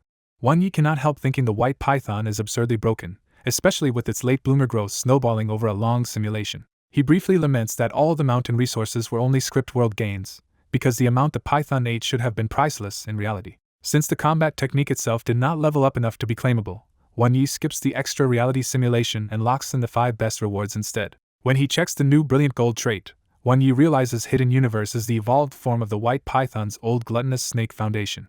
The upgraded trait now lets the White Python derive a sizable inner world that can store and slowly absorb extraordinary items it devours. Wang Yi figures the breakthrough came from the python chewing on dragon horn for years, which makes that underground dragon even more terrifying to imagine. That thought leads Wan Yi to a chilling possibility. With its body and combat technique, the white python might eventually swallow enemies whole and steal their abilities. He also checks the red trait Heavenly Thunder refined body and finds out it cuts all elemental damage in half. That new defense is so thick that Wan Yi starts wondering if even Xiaojiu could still beat the white python head-on. Even so, Wan Yi remembers that Xiaojiu's scalding bright flame is unusual enough that it might not obey normal fire resistance rules at all. Then Wan Yi checks the 6-dimensional gains and sees the white python has pushed both strength and spiritual resistance up to S rank. With Late Bloomer, Endless Devouring, and the combat technique all stacking together, Wan Yi judges that the white python's overall potential has now edged past Xiaojiu's. Satisfied but drained by the heavy simulation, Wan Yi finally collapses into sleep. The next day, Wan Yi sets out for Tianji Sword Dojo in Jiangnan Province aboard a giant sea mechanical Kun. From high above the world, he looks out at the dark fog covering the land and the strange sunlit sky that never shows a true moon or stars. As the carrier crosses provinces through layer after layer of dense fog, the weather gradually brightens the closer he gets to Jiangnan. By the time he reaches the sky port of Tianji City, the province already feels brighter, calmer, and much less crushed by the dark fog than Shanghai. Walking down with the other passengers, Wan Yi notices the local beast masters actually smiling, a small detail that says everything about how much easier life is here. The difference hits him harder because back in Anping County, beast masters almost never had reason to smile at all. From the harbor, Tianji City looks every bit as grand as a major capital, and even the local pets carry a richer, gentler life aura than what Wan Yi is used to seeing. When Wan Yi reaches Jiangnan Province, the first thing that stands out is how different the local green sparrows look from Xiaojiu's original kind. He quickly notices the real Jiangnan trademark. Even the port's guide birds have small mechanical wings fused onto their bodies. The sight leaves Wan Yi uneasy, because this does not look like detachable gear at all, but full mechanical modification on ordinary pets. Before he can dwell on it, He Xinggu rushes over warmly and welcomes him like an honored guest. He Xinggu eagerly offers Wan Yi a relaxed visit first, but Wan Yi cuts straight to the point and says he wants to go to the dojo now. On the way, Wan Yi asks about the altered sparrows, and He Xinggu explains that many had broken their wings in the wild, so the dojo gave them mechanical replacements to let them work again. That answer does not settle Wan Ye's mind, and he falls quiet as he keeps thinking about what this says about Jiangnan's mechanical culture. At Tianji Sword Dojo, the challenge has already drawn a crowd of famous young beast masters from across Jiangnan. Most of them claim they are here to test the Omnizo mechanical war pet, but the real attraction is the advance notice that Wan Yi is coming to challenge it. The dojo master watches the crowd with a knowing look, already aware they did not come all this way just for the Omnizo test.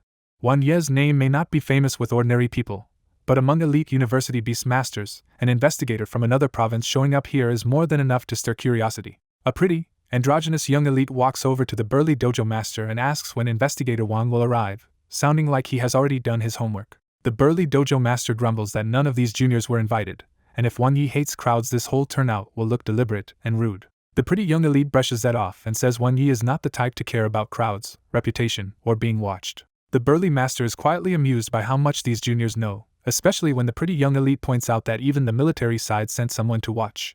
A tall military-affiliated woman in plain clothes steps over and coolly says she is only here on orders, while stressing that Omnizo's stats are absurd for anything below level 4. The tall woman flatly judges that against Omnizo, any level 3 or lower pet should only be able to force a draw at best, even with extreme training. She goes further and says that even champion Yu Donglu, if he came alone, would still only manage a draw at best. The pretty young elite pushes back at once, arguing that Yu Donglio's matchup is awkward and that only using both of his pets together would make a draw realistic. Their back and forth makes it obvious these two elites have been quietly competing over the Omnizo records for a while.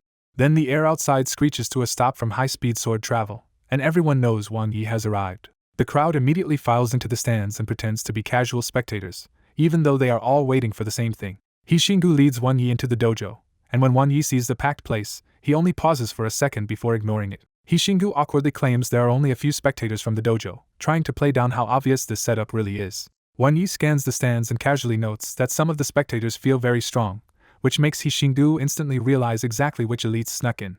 Instead of warming up or resting, Wan Yi immediately says there is no point waiting and tells them to start the fight. He Xinggu checks one last thing and asks whether Wan Yi wants to choose the challenge difficulty first. Wan Yi answers that if he was invited to challenge Omnizo, then of course the settings should be pushed all the way to the hardest mode. That makes He Xinggu warn him about the hidden bug setting on max difficulty. Omnizo can be given unlimited spiritual energy. In plain terms, He Xinggu tells him that this version cannot be stalled out or dragged to a draw unless someone crushes it with raw power. Wan Yi is briefly surprised that the dojo has a setting that extreme, but his mood only shifts into interest. He still accepts without hesitation and says he may as well use this chance to test his own skills too. Even so, Hishingu insists Won Yi should at least look at Amizo's basic data first before stepping in. He taps the control pillar, and the training ground transforms as white walls rise and seal off a pure mechanical battle space. With the outside now cut off except for projections, a pet panel opens in front of Won Yi and reveals Amizo's terrifyingly clean stats. For an ordinary level 3 pet, that panel alone would be enough to kill the will to fight. Won Yi quietly compares the data with his own team and concludes that Sword Rabbit would struggle, but White Python or Xiao Jio should beat this thing pretty easily. So instead of being pressured, he bluntly says Amizo's 6 dimensions are not that strong after all. Hishingu tries to remind him that this machine is supposed to be a perfectly balanced monster, but Won Yi is already done sizing it up. Won Yi cuts off any more preparation and says there is no need to get ready, because he prefers to end things fast. After opening the mechanical battle space, Hishingu heads straight to the audience seats and finds the whole square packed with silent spectators staring at the holographic arena. Seeing Chinku and Ningushi there too, Hishingu immediately calls them out for pretending to be casual spectators at a private invitation challenge. Hishingu bluntly says they came to peek at Won Ye's pet secrets if he breaks the record, and if he fails, Tianji Sword Dojo will be the one left embarrassed. One of the spectators asks what Hishingu wants, and Hishingu shamelessly demands either an entrance fee or useful information as compensation. A spectator cuts the haggling short by reminding them the challenge has already started, so Hishingu sits down and turns his attention to the arena. When Amizo appears inside the mechanical space, the crowd instantly feels that something about this machine is off, even before they can explain why. Won Yi sees the giant silver mechanical pet up close and freezes, not because of its size, but because its design is almost the same as the mysterious machine he once saw inside the chip space. That resemblance hits hard because Won Yi remembers the chip came from an ancient sword sentry, while Hishingu said Amizo is the Xionggang Empire's newest model, which should make no sense at all. Before Won Yi can sort it out, Amizo's eyes flare as its data finishes loading, and at the highest difficulty it switches from analysis to direct destruction. Won Yi decides to let the White Python handle the fight its own way while he keeps thinking about the chip mystery. Back in the audience, a spectator notices Amizo is attacking far more aggressively than usual, and Hishingu reveals he set the challenge to the highest difficulty with unlimited spiritual energy. That answer shocks the spectators, because with infinite energy Amizo can skip careful tactics and just bury a level 3 pet under non-stop high-end skills. Even one of the expert spectators questions the setup, pointing out that under this mode even many level 4 pets would not survive more than a few exchanges. Hishingu gives no answer, because he already knows this mode is brutal and the current record was only set against Amizo's normal version. Another spectator still slips in one more observation, saying Won Ye's evolved White Python looks unnervingly beautiful and probably far stronger than it first appears. The battle finally snaps into motion when Amizo slams both palms into the ground and turns the white arena into a field of erupting fire pillars. As the fire locks down the field and disrupts space, Amizo draws its brown mechanical longsword and shifts its core for a follow-up strike. The giant machine vanishes in a burst of speed, coats the sword in earth force, and turns it into a mountain-sized blade aimed straight at the White Python. With sword intent driving the combo, the flames compress into a swirling sea of fire around the slash, and Amizo unleashes a polished earth explosion slash like a seasoned swordsman. The audience goes numb watching that opening move, because with infinite energy this is not a normal duel at all but a full-power execution sequence.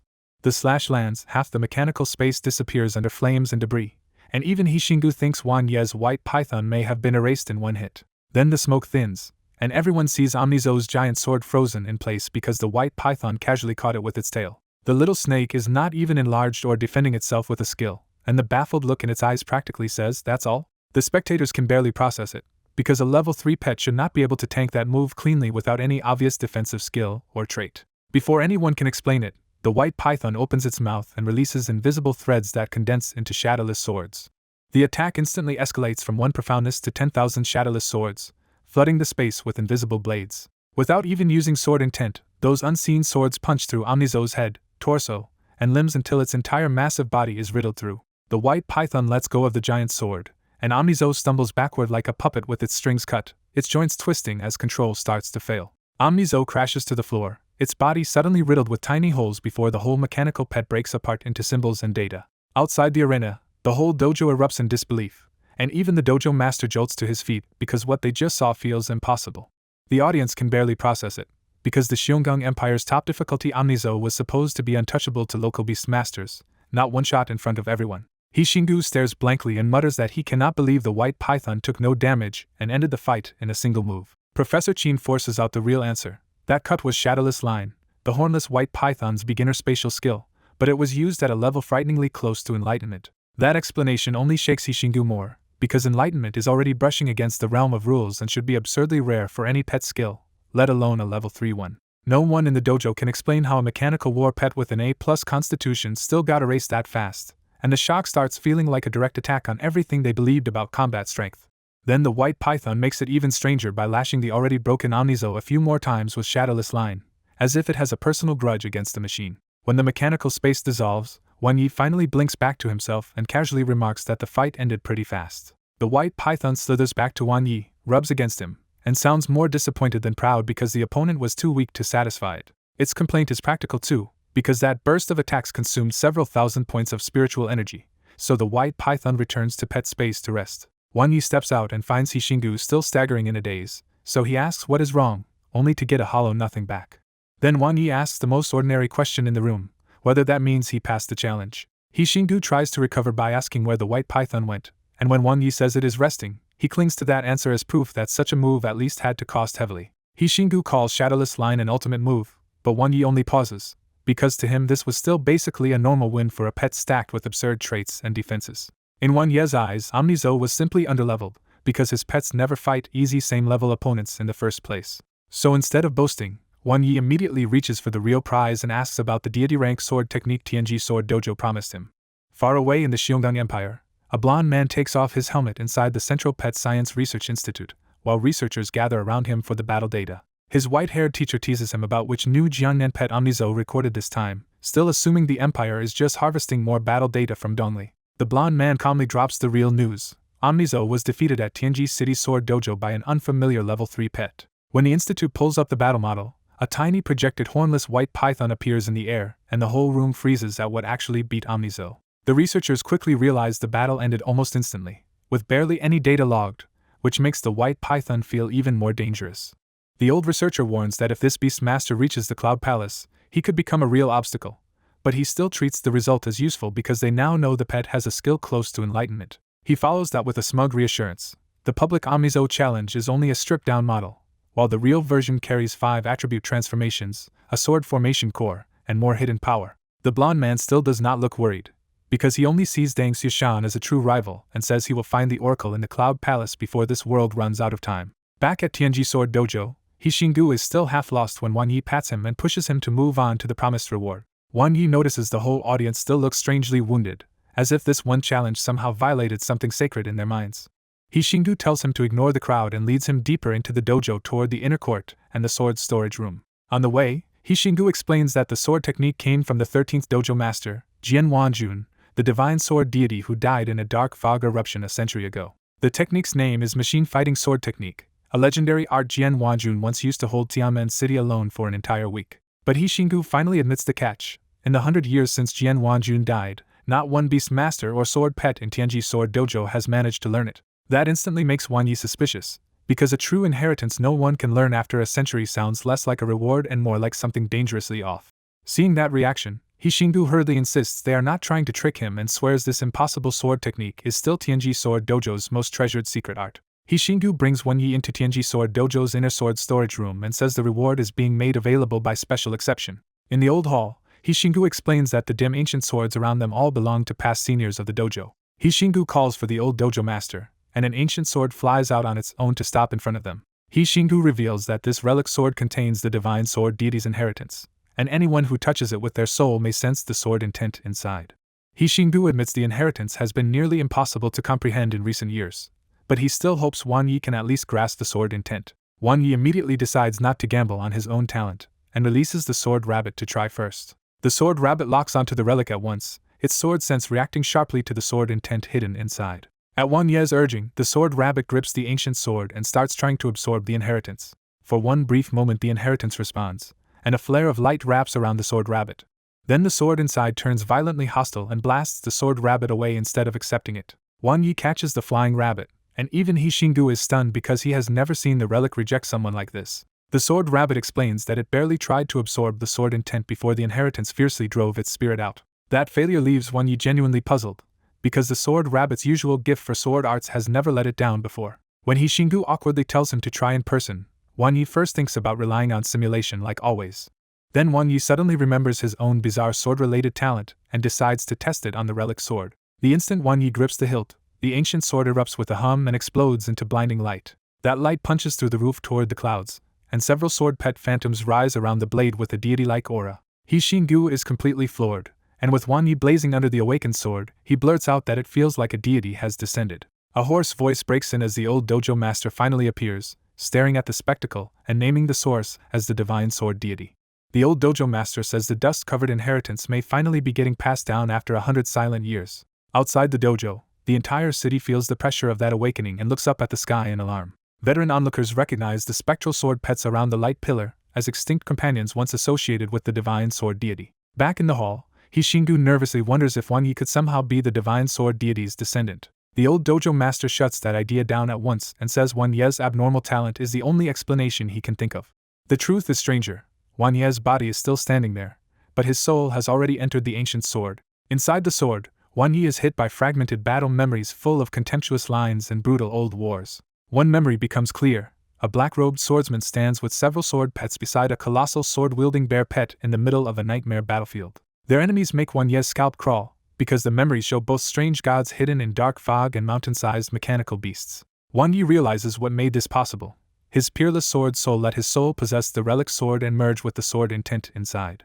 As a sword soul, Wan Yi experiences the relic from the inside and feels what it means to stop being human and become a sword. The relic's final memory shows that the divine sword deity did not simply die in the dark fog as rumored, but fell together with a mechanical beast in direct battle. From that death scene, Wan Yi grasps the inheritance itself and realizes it is the machine-fighting sword technique. This so-called sword technique turns out to be pure concept rather than flashy moves, built to break a machine's core and shred its energy circuits in one strike. That makes the whole situation feel almost absurd to Wan Yi, because modern Jiang now worships mechanical pets while this old inheritance was made to kill them.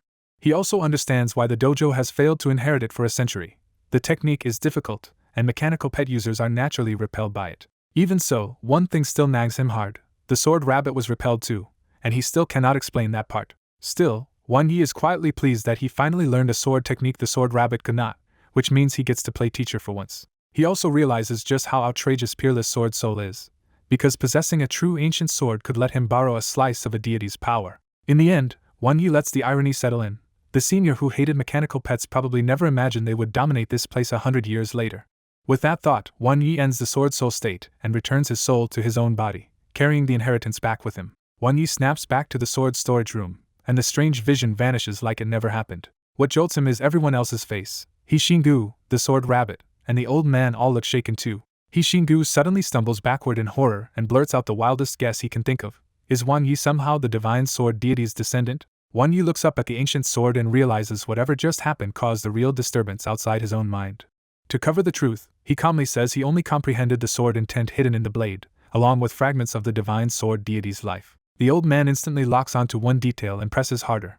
After 100 years, someone finally learned that sword technique. He snatches a suspended sword from the air and demands a demonstration right now. Even the sword rabbit gets visibly excited, proud that its beast master just did something the whole dojo failed to do. But Wan Yi refuses, and the answer catches them off guard.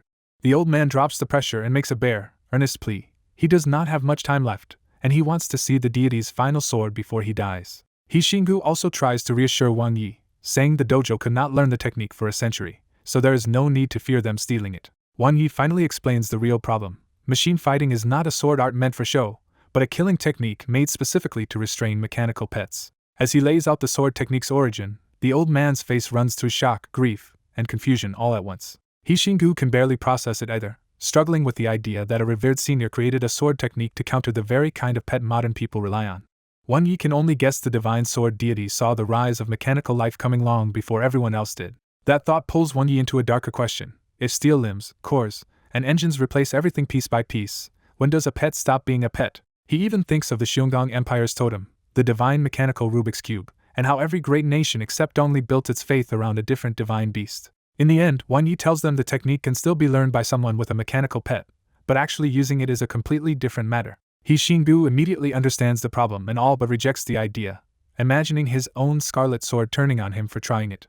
After wrapping up talk about the upcoming Cloud Palace trip, Wan Yi leaves Tianji Sword Dojo and heads straight back to Anping County. Back home, he wastes no time and passes the machine-fighting sword technique to the sword rabbit. Wan Yi quickly settles on his usual efficient plan: let the pet grind the technique in simulation, then harvest the proficiency himself with reality simulation. Even for the gifted sword rabbit, This inheritance skill is brutal, taking 5 full simulations before it finally learns it on the second day. Wan Yi realizes why it was so hard. An inheritance sword skill should have taken a century, and the sword rabbit's soul could only force it through by cheating with the simulator.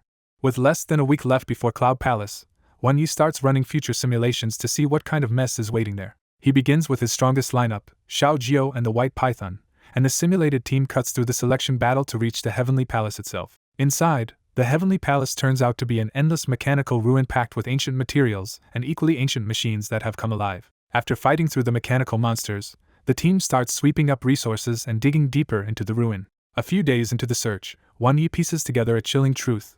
These monsters are robots from before the Dark Fog era, and the strongest one is the Heavenly Palace controller called Oracle. While looting the ruins, Wan Yi also finds something he absolutely did not expect there, an astral stone. The deeper they go, the more dangerous the picture becomes, because Oracle is not just strong enough to rule the place, but strong enough to destroy it. That matters because the Cloud Palace hangs over a void crack in the sky, so if it falls, the countries below could be swallowed into a dark fog disaster. Then the simulation lands its biggest shock yet. Oracle appears, and it looks exactly like Wan Yi. Before anyone can even sort out what they are seeing, Oracle smiles and calmly congratulates them for making it this far. Wan Yi peers past the body and catches the real truth first. Oracle is not a machine at all, but an ancient pet born from human hands before the Dark Fog era. Oracle is genuinely surprised, Wan Yi can tell, because it was the first intelligent living mechanical pet ever created, and it has been waiting here for countless years. It explains why it was made in the first place. Ancient humans built Oracle to help them escape this world, and then abandoned it when they left. Long ago, Oracle even sent part of its consciousness out to live as a real pet, only for that host to be seized by the Xionggang Empire and torn apart in experiments. Wan Yi presses one crucial question, and Oracle answers that the pet it fused with was a Sword King rabbit. That rabbit later had a small sword rabbit, and before the parent was taken away, Oracle hid part of its own power inside the child. That hidden power became the mechanical heart, a legacy packed with ancient memories that grants a special sword body while draining huge amounts of spiritual energy. Oracle says that is why Wan Yi and it can sense each other at all. The connection runs through the pet contract and the sword rabbit line. The Xionggang Empire had already learned enough to come hunting for Oracle in secret, hoping to force out the method ancient humans used to leave the world. Oracle could not leave this headquarters, so it could only wait for the sword rabbit's side of that connection to someday bring Wan Yi here. Even Oracle admits Wan Yi's rise was hard to predict, but somehow the nearly impossible outcome finally happened. Then Oracle drops an even bigger truth. There is no way to defeat the strange gods, and the Xionggang Empire's real goal is to escape this world with only its own people and those beings. Wan Yi is thrown by the term strange gods, and Oracle calmly translates it into modern language, the divine beast totems. At the end of the simulation, Oracle reveals the oldest layer of the truth. Before the dark fog even erupted, ancient humans had already identified 6 terrifying extraterrestrial gods and built Oracle because facing them head-on felt hopeless. Oracle reveals the real horror behind the strange gods. They cannot increase their numbers normally, so they try to turn living beings into more of their own kind. He says the target was humanity, because humans were the only high-level intelligent life in the world and the strange gods wanted that intelligence for themselves. But humanity was too divided to convert cleanly, with different countries, beliefs, races, and cultures producing too many conflicting minds. So the strange gods designed the Dark Fog operation, a disaster meant to force all humans into one shared fear and one unified belief. In Oracle's account, the Dark Fog created the apocalypse, and the divine beast totems were set up as false hopes so humans would rally under the same banner. While humans clung to that hope, the 6 strange gods quietly ate away at the rulers of each region and waited for the whole species to become easy to convert. The full truth hits like a hammer, and Wan Yi is left reeling as Oracle calmly explains that modern humanity was meant to be wiped out and replaced. Oracle says he only learned all this because he survived long enough to leave once and uncover what was really happening outside. Then Oracle makes his offer plain. If they want to save the world or even escape safely, they have to work with him. Wan Yi hesitates, because trusting Oracle means betting everything on a story that sounds impossible. After discussing it, Wan Yi chooses to try anyway, deciding the chance to stop the strange gods is worth the danger even if it kills them. Once they commit, Wan Yi takes Oracle out of Cloud Palace and signs a pet contract with him, locking the uneasy alliance in place. Backed by countless materials, Wan Yi pushes Oracle and his other pet through their 2nd and 3rd evolutions at a frightening pace. In just a few years, Wan Yi's side rises to level 9 Supreme Class, putting enough power in his hands to challenge the whole world. Armed with that strength, Wan Yi starts defeating the divine beast totems of the other 5 countries one by one under the name of open challenges. Those victories push Wan Yi to the top, until he stands as the strongest beast master in the world. The final strange god is still hiding inside the Dark Fog cult, so Wan Yi turns his attention to exposing that secret organization. After the last divine beast totem falls, Wan Yi has Oracle tell the world's surviving humans the buried history behind everything. The revelation rips through the survivors, and the divine beast totems are exposed before the whole world as part of the strange god's trap. Wan Yi and Oracle turn that shock into action, calling on the remaining humans to fight back together through pet contracts. The counterattack takes decades, but once the nations finally join forces, the dark fog is pushed back across the world. At the end of the long war, Wan Yi and Oracle help finish off all 6 strange gods and break their power to revive. Many years later, the last trace of dark fog disappears, and for the first time sunlight falls cleanly over the broken world. With the darkness gone, humans and pets finally step into a true new life and begin a new chapter together. Then the vision cuts off, and the simulation ends.